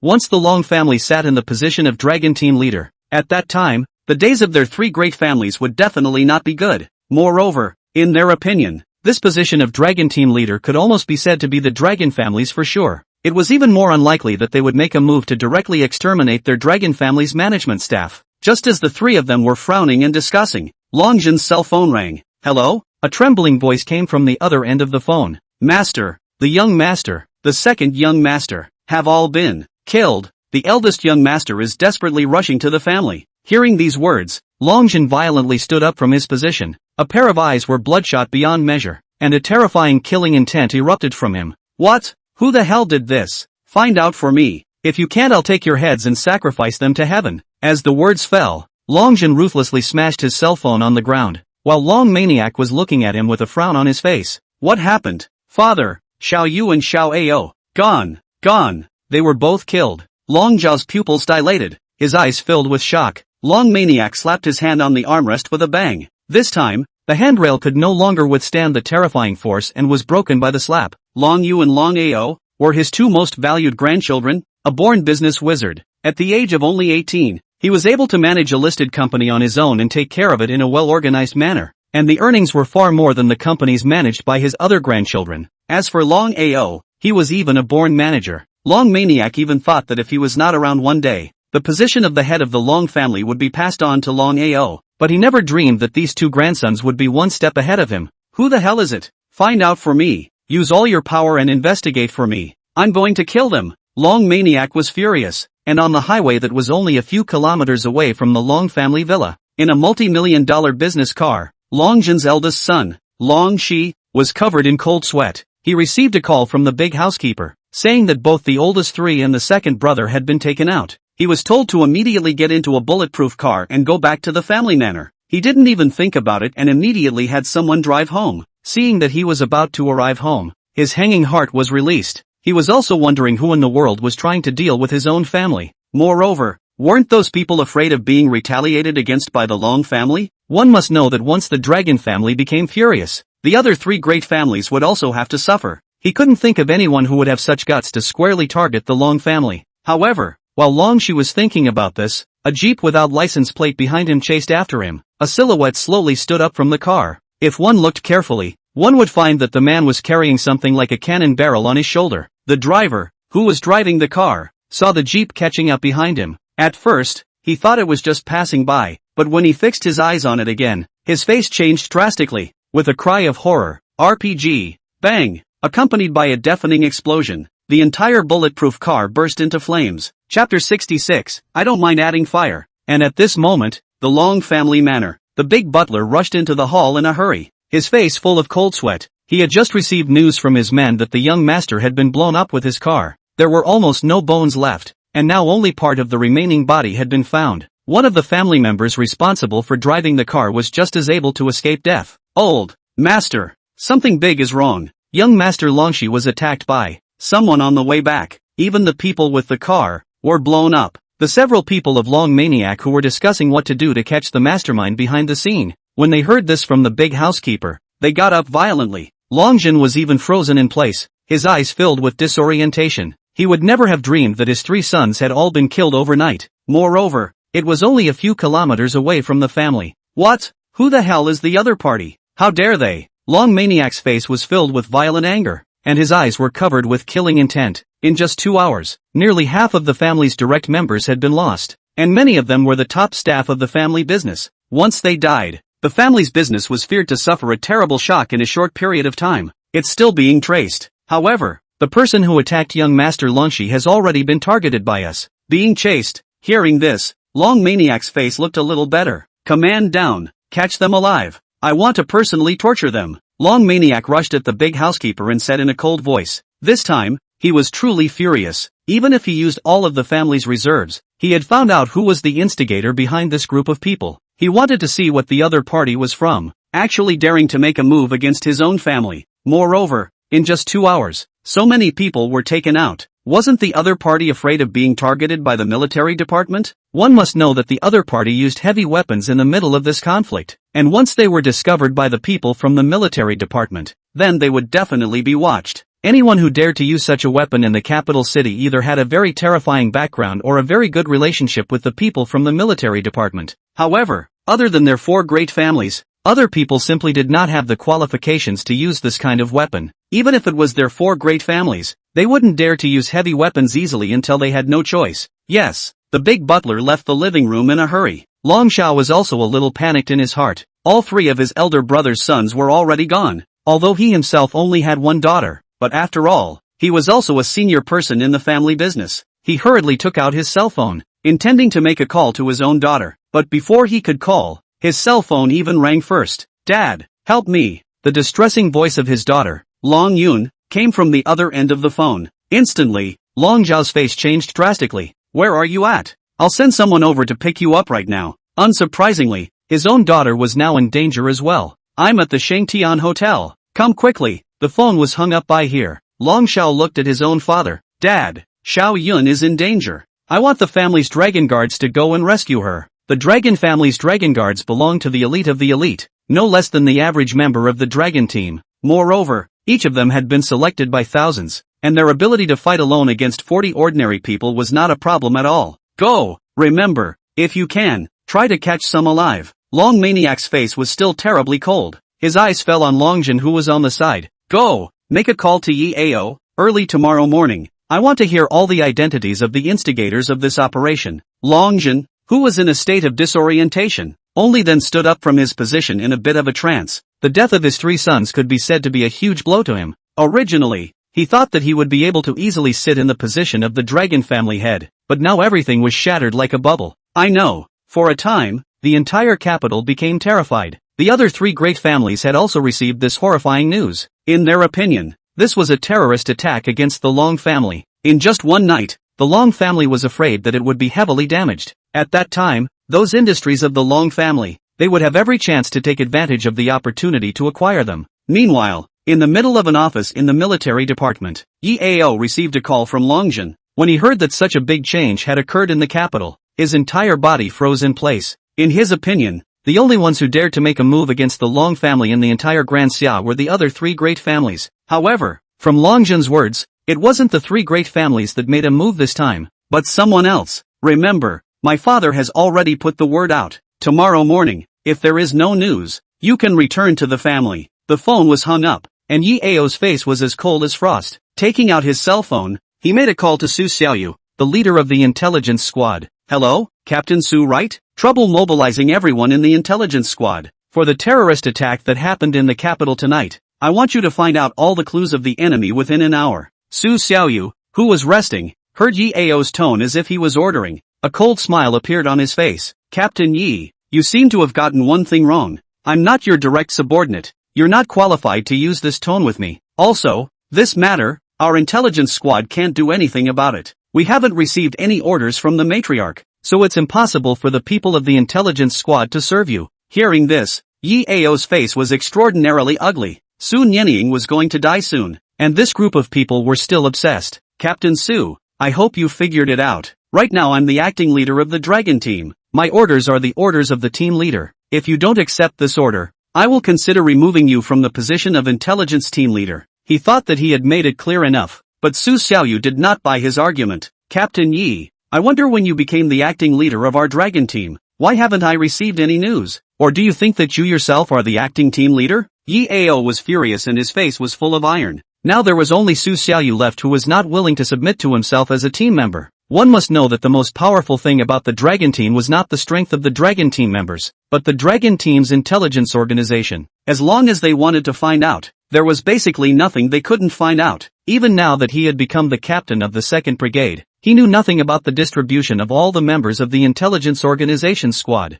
as well as the intelligence they controlled. Good, Captain Su, I hope you don't regret it. Yi Ao coldly yelled at Su Xiaoyu on the other end of the phone. If Captain Yi has nothing else to do, I'll hang up first, but I'm very sleepy. As soon as the words fell, the phone had already been hung up. Yi Ao could only place the phone on the table with an icy face. The intelligence squad did not listen to his orders, and with this small organization under his own hands, it was almost impossible to gather the identities of those who targeted the Long family tonight. Damn it! He fiercely slammed his fist on the wall, thinking about how to deal with what happened next. On the other hand, Su Xiaoyu had already climbed up from the bed. Taking out her cell phone, she made a call to Chu Fei. At the same time, Chu Fei, who was far away in Jiangnan, happened to have just come out of the bathroom. Su Li had already fallen asleep, and he was preparing to blow dry his hair before going to rest. Just at that moment, the cell phone rang. Picking it up, he saw that it was actually Xiaoyu who had called him. What's wrong, Xiaoyu? He was a bit strange. Xiaoyu was calling him at night. What had happened? Brother Fei, something big has happened in the capital. Hearing this, Chu Fei stopped his hand movements and took the towel off his head. What's going on? From the intelligence I know, it seems like the Long family has been targeted by a mysterious and powerful family. Almost from the time it was 8 o'clock in the evening, a premeditated assassination operation started. Until now, in just over 2 hours, close to half of the Dragon family's top personnel have been missing, including several of Dragon Madness grandsons and granddaughters, and those people have used quite a lot of heavy weapons. And now the people from the military department are also in the middle of tracking them down, which has already caused quite a commotion. Brother Fei, what exactly do you think dares to target the Long family? Xiaoyu's words caused Chu Fei's heart to jolt. That fast? Pop's speed seemed to be somewhat beyond his expectations. He had no doubt that tonight's assassination was prepared by Pops, only that he had thought that it would take 2 days for Pops to act, but he hadn't expected that he would do it in just 1 day's time, and to have knocked out nearly half of the senior figures of the Long family at once. This tactic could be said to be unable to find a second one in the whole of Daxia. I'm not sure, but I'm quite thankful to them for avenging the group leader. Chu Fei laughed coldly in his heart. This was just the beginning. What came next was the nightmare of the Long family. That's true. The group leader was beaten up by all those people from the Long family. It's really hateful. By the way, Brother Fei, the group leader is not seriously hurt now, right? Xiaoyu's tone carried a hint of worry. Nothing serious for now. He needs some time to recuperate properly. By the way, has the Long family made any moves? If the Long family had any movements, unless it was also just right to give old dad a heads up, let him make plans as early as possible in case there were any accidents. Speaking of this, Xiaoyu then went on to say, Long Jiang has not detected any movements for the time being, but just now EAO called me and asked me to use the people from the intelligence squad to help him check out the person who made the move tonight, which I directly refused. I guess this guy is spreading fire in his office. Saying this, Xiaoyu couldn't help but burst out laughing. Nice job. Since he wants to be a traitor to the Dragon family so badly, then we'll just not let him have his way. Chu Fei laughed coldly. Since EAO was a dog raised by the Dragon family in the military department, it was nothing more than fancying the Dragon Group's intelligence organization. Xiao Yuan himself had a lifelong friendship. As far as EAO also wanted to command Xiao Yu, it was impossible to think about it in any way. By the way, Xiao Yu, during this period of time, if there is any movement in the Dragon family, remember to tell me. I don't mind adding a fire to them. Chapter 67. If you don't drink, what can you do? The next day, Chu Fei and Su Li were having lunch. Su Li was holding her cell phone and swiping the news. When she saw the news from the capital, she couldn't help but exclaim in shock. Bandit, did you see the news? The capital city actually had a terrorist attack. Oh my god. Our country. It's known as one of the safest countries. I didn't expect something like this to happen. I simply can't believe it. Chu Fei heard her say that and pretended to be surprised.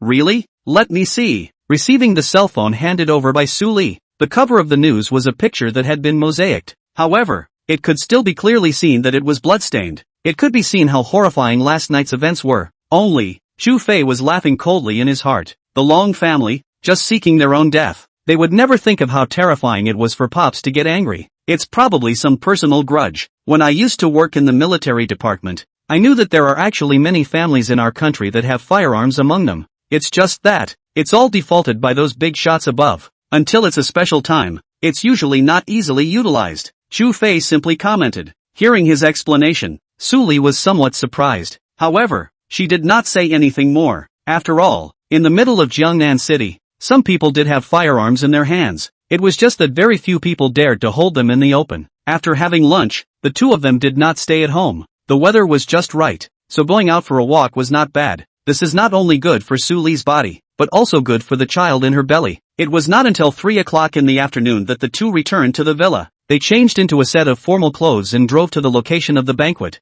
Tianhao Hotel. This was one of the few five-star hotels in Jiangnan. For this business banquet, the president of the Jiangnan Chamber of Commerce had even directly chartered the entire hotel. After the two of them parked the car, they arrived at the location of the hotel's main entrance. There were two waiters standing at the entrance, in charge of reception. Hello, may I ask if you have an invitation? Invitation letter? Su Li and Chu Fei were both slightly stunned. This banquet, they hadn't received the so-called invitation letter.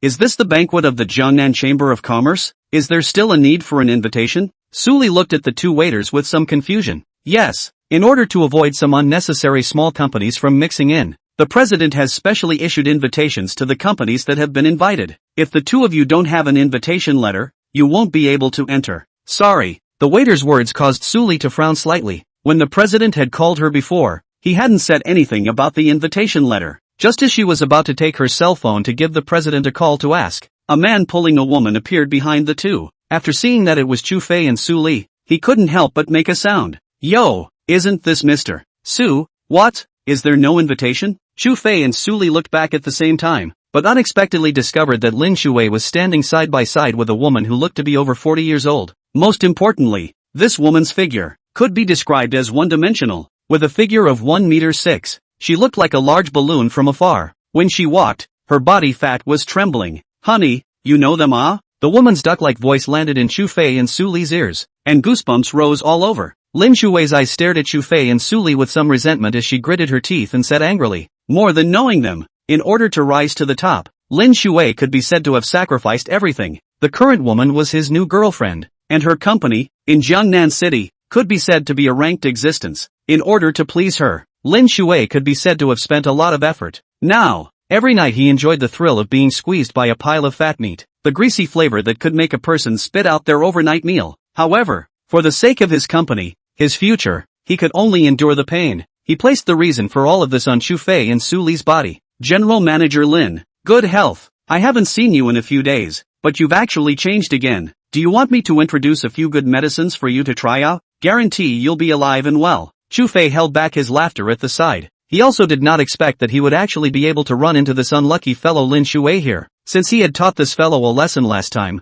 he had thought that the other party would be a bit more honest, but he didn't expect that he would directly change his girlfriend. As far as this current girlfriend was concerned, to be honest, it wasn't as good as the last one. At least the last time, it was still considered normal, but this one now, he could hardly imagine how Lin Shuwei's figure was holding up. Wasn't she afraid of getting her bones crushed? Lin Shuwei was furious. However, it didn't dare to make a move. What happened last time was still fresh in her mind. Don't be angry, dear. There's no need to get angry with such a small person. Be aware of what you are now. You know? Seeing Lin Shuwei angry, the woman even spoke out to comfort him. It looked like the woman liked Lin Shuwei. Yeah, you're right, dear. We don't fit in with the general public. Lin Shuwei stifled her anger, then rushed at Chu Fei. Trouble make way. Without an invitation letter, please don't stand at the door and block the way. Okay? Only then did Su Li react, frowning slightly, pulling Chu Fei to the side. It's fine. I'll give the president a call and ask. After saying that, he took out his cell phone and made a call to Chamber of Commerce President Yu Ning.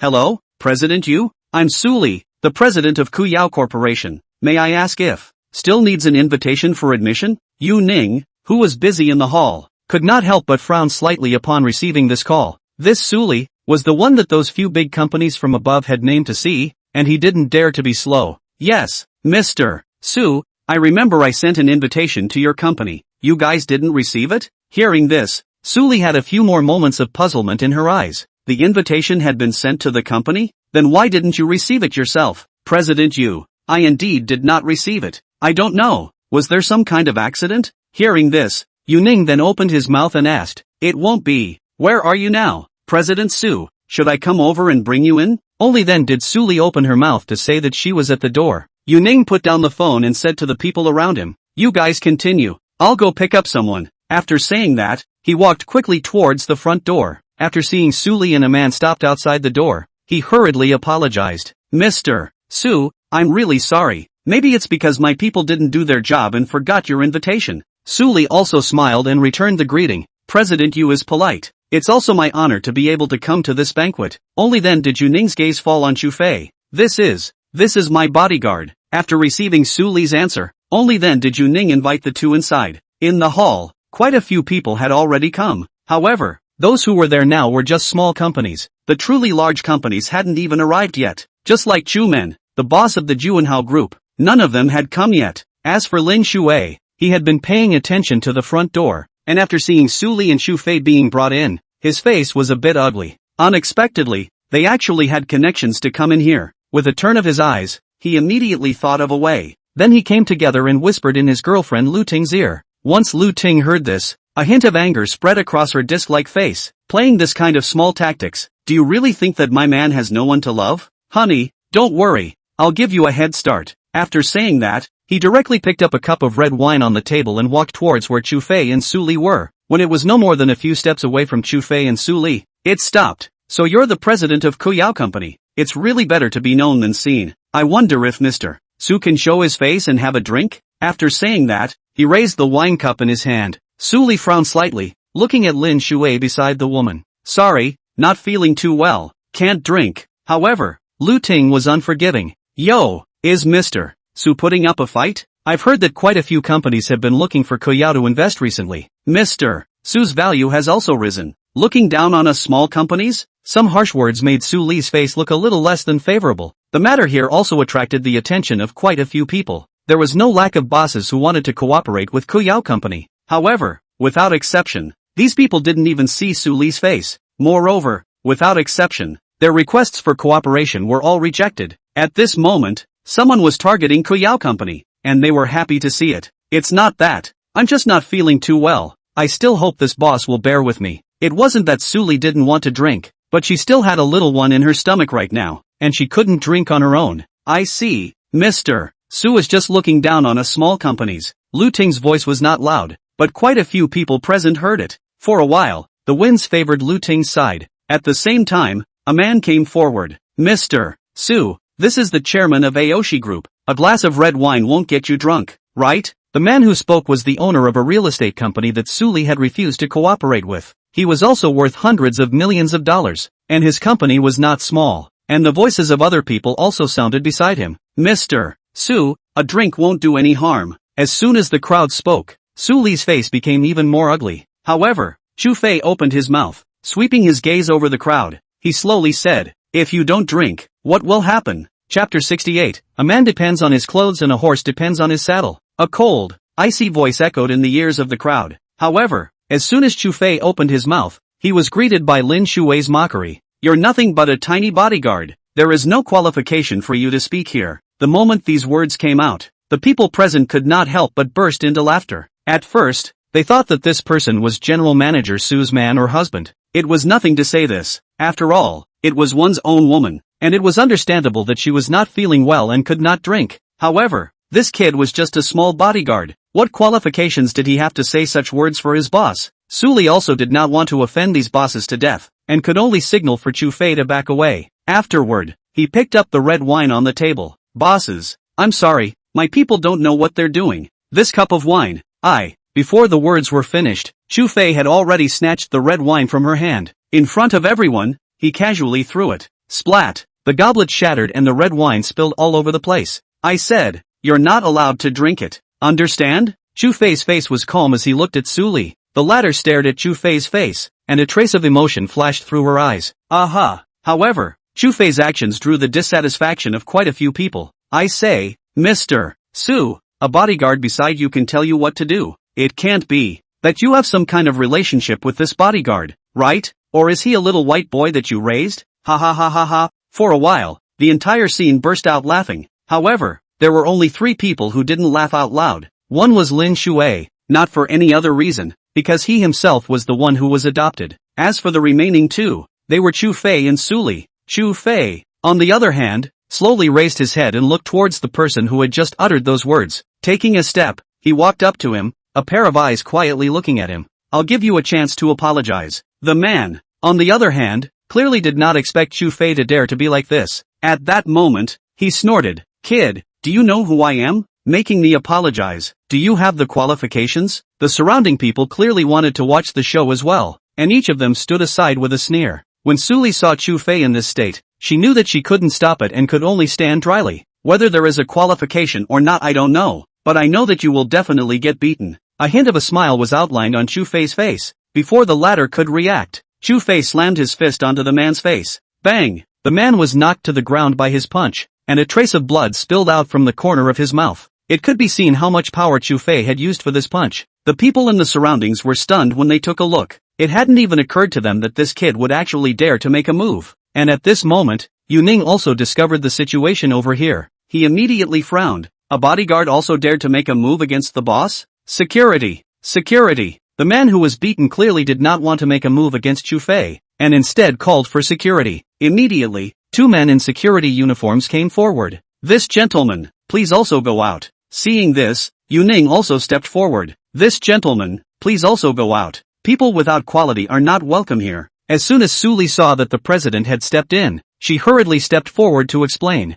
President, this is all a misunderstanding. Listen to my explanation. She thought Yu Ning would listen to his explanation, but Chu Fei spoke up. Rushing towards Suli, he faintly smiled. It's fine. I'll come back in later. The man who had been beaten snorted and wiped the blood from the corner of his mouth. Kid, if you can still come in, I'll kowtow to you and apologize. President Yu, this kind of person can't come in, right? Yu Ning's brows furrowed slightly, and just as he didn't know how to explain, Chu Fei slowly spoke. President Yu, right? If I have an invitation, can I still come in? When the crowd heard that, they could not help but be a little stunned. An invitation letter? A bodyguard? Ha ha ha, this person is crazy, right? A broken bodyguard also wants to get an invitation? And Yu Ning also looked at Chu Fei with some dismay. It's possible, but, before he could finish his words, Chu Fei waved his hand. Then it's fine. After saying that, he softly said to Suli, I'll come back in later. As the words fell, he walked straight towards the outside. Suli looked at Chu Fei's back as he left, and a few more points of curiosity grew in her heart. An invitation?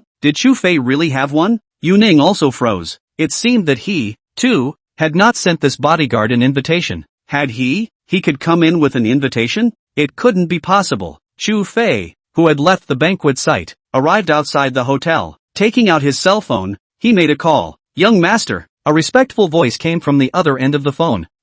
Prepare yourself and come directly over here to the banquet. I'll be waiting for you over here. Chu Fei nodded. Yes, I'll come over now. Chu Fei hung up the phone and lit a cigarette at the entrance. More than 10 minutes later, a luxury car worth millions of dollars stopped at the entrance of the hotel. A man in an expensive suit stepped out of the car, and when he saw Chu Fei, who was standing by the side of the road smoking, he hurriedly jogged forward. Young master, Chu Fei glanced at Chu Yu in front of him. Where's the invitation? Chu Yu hurriedly took the invitation out of his pocket. Let's go. After saying that, he was about to take the invitation and enter the venue once again. However, Chu Yu spoke up. Young master, how can we say that we are also a top-tier group? Right, you're just going to wear this to go in. I'll prepare a suit for you. It's in the car. Why don't you change? Originally, Chu Fei was too lazy to change, but after thinking about it, he still walked into the car and changed into a brand new suit. The value of this set of suit was as high as hundreds of thousands of dollars. When coming down from the car,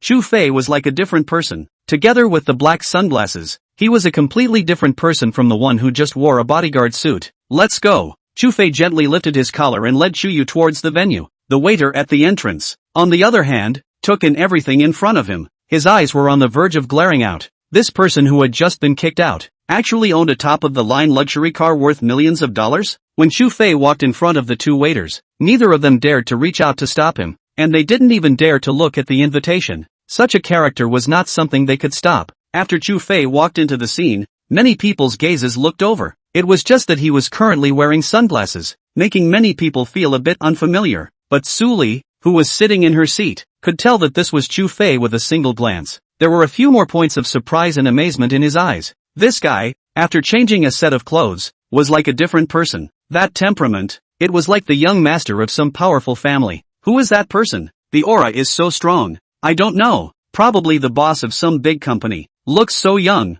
To have this kind of achievement at such a young age is simply genius. And Lin Shuwei also discovered Chu Fei, who just came in, not recognizing him at first, but after taking a serious look only, his eyes froze, then sneered. Yo, isn't this the big bodyguard who was driven out? How did you mix in again? Where's the security guard? Drive this person out. Chapter 69, a several billion-dollar breakup fee. At this moment, the gazes of the crowd once again converged on Chu Fei's body. Chu Fei was not the least bit surprised and slowly removed his sunglasses in front of everyone. After the crowd got a good look at him, they could not help but be slightly stunned. Hadn't this person just been kicked out? How come now? He sneaked in again. The person who had previously said that Chu Fei would come in if he could, was even more filled with an iron face. Security! Where's the security guard? This person was kicked out. Why did you guys let him in again? What the hell? Accompanied by the man's voice, several security guards suddenly appeared on the scene and were slowly walking towards Chu Fei. From the looks of it, it was the intention to drive Chu Fei out once again.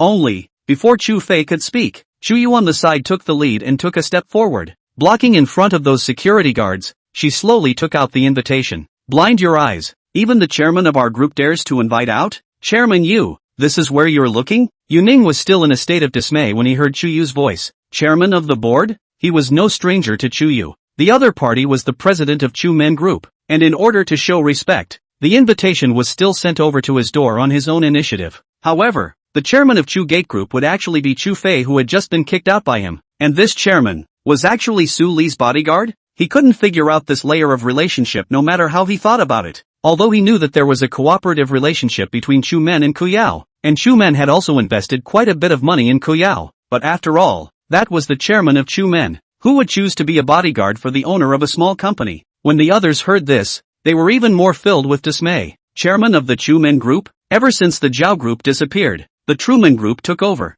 Many of the companies present had dealt and cooperated with Truman. Compared to the previous Zhao Group, Truman was better to talk to, and when they cooperated, the two sides were pretty much in a win-win situation. This made quite a few companies feel good about Chu Men, but only now did they realize that Chu Men's chairman was actually a bodyguard. Misunderstanding. Misunderstanding. Only then did Yu Ning step forward and wave his hand at the several security guards. Only then did the security guards leave. Yu Ning smiled at Chu Yu with a sarcastic smile on his face. Mr. Chu, is this the chairman of your group? After saying that, his gaze landed on Chu Fei. Chu Yu only spoke indifferently. President Yu, let me introduce you. This is the chairman of our Chu Gate Group, Chu Fei. Su Li, who was far to the side, had a somewhat unhappy face. She had foolishly thought before that Chu Men was a company run by one of Chu Fei's friends, but now, it seemed that Chu Men was his. After all, this guy had said before that he was a top-tier rich second generation and knew quite a few friends. So it's Chairman Chu. Misunderstanding, misunderstanding, misunderstanding. Yu Ning stepped forward with a smile on his face, reaching out to shake Chu Fei's hand. However, Chu Fei simply ignored him, his gaze quietly looking at the fellow who had spoken earlier. I remember, someone just said that if I could still come in, I would kowtow and apologize. I wonder, does anyone else remember this sentence? When these words came out, the faces of many people present changed, and that person who said those words was even more pale. How could he have known that Chu Fei would be the chairman of the Chu Gate Group? Furthermore, for the chairman of a group to go and act as a bodyguard for the owner of a small company was something that no one would have imagined. As soon as Yu Ning heard that, he knew that Chu Fei was planning to settle the score with someone. Looking back, he hurriedly spoke to the person who had just said this. Boss Wu, don't quickly apologize to Chairman Chu. This matter, let's just forget about it. We're all businesses in Jiangnan. Head down, head up, apologize and let it go. When Yu Ning said that, he was actually telling Chu Fei that those present were all good enterprises in Jiangnan. He hoped that Chu Fei would not look at the monk's face and look at the Buddha's face. After all, he was the initiator of this business banquet. Moreover, he was also the president of the Jiangnan Chamber of Commerce, and everyone present had to sell him face. Once that boss Wu heard that, he could only be forced to come forward and bow to Chu Fei to apologize. I'm sorry Chudon, you're an adult. It's my mouth. I'll punish myself with 3 cups. What do you think? Chu Fei looked at the apologizing man, his face calm. 3 cups even. Hearing those words, Boss Wu and Yuning both let out a sigh of relief. It seemed that Chu Fei did not want to cause trouble either. However, Chu Fei's words were not yet finished. Drink 3 bottles. Drink them all in one gulp, and I won't look for trouble in this matter. The moment these words came out, the crowd all drew in a breath of cold air, although it was only red wine, but such a bottle of red wine, drying it in one breath, even if you weren't drunk, you would have to hold out, right? Not to mention drinking 3 bottles in a row, the stomach wouldn't be able to take it. Boss Wu's face was pale, and he had a few more points of fear in his eyes. In fact, his company is not big. In front of those big enterprises, it does not count. He only blamed himself for wanting to stand out and show his face. That's why he said those words. Now it's good. Kick the iron plate. I drink. He reached out and picked up a bottle of red wine on the table and tilted his head back to drink. However, Suli opened her mouth. It's almost enough. Drinking is even. Apologizing is fine. Between words, Suli walked forward and fiercely twisted Chu Fei's waist, causing Chu Fei to draw a mouthful of cold air in pain. Once Chu Fei heard this, he waved his hand. Since Mr. Su has opened his mouth, then forget it. Once the man heard this, he hurriedly bowed to Suli and apologized. Mr. Su, I'm sorry, it's me who has no eyes and made you angry. Sorry. Suli didn't say anything and just nodded. However, Chu Fei didn't want to end it just like that. His eyes fell on Lu Ting and Lin Shui. The cause of this matter was that they had stirred it up. As for Lin Shui, he had long been shocked by the images before him. Where would he have thought that the chairman of the Chu Men group would actually be Chu Fei? He himself had gone out of his way to find someone to take revenge on him before. No wonder he had lost so miserably. People simply didn't put him in their eyes. Lu Ting's face also had a few more moments of awe. Compared to Chu Men, her own company was nothing compared to Chu Men. Not worth mentioning. If the other party wanted to bring down their company, it was just a matter of words. Thinking of the bad idea Lin Shui had just given himself, he was furious. A big mouth then fiercely slapped Lin Shui's face. Splat. Scram. Rubbish. What's the use of having you? Lin Shui was caught off guard by the slap and froze in place, covering his face. Honey, you. Who's your darling? Scram. From now on, I'm breaking up with you. Scram. Don't let me see you again. Lin Shui's entire body froze in place. Unexpectedly, this girlfriend that he had just found, before he was able to extract a bit of money from her hands, he was actually going to be dumped. Then what was this period of time of his own torture counted as? Was it a breakup fee for her? Several billions of dollars, the kind that almost drained the body?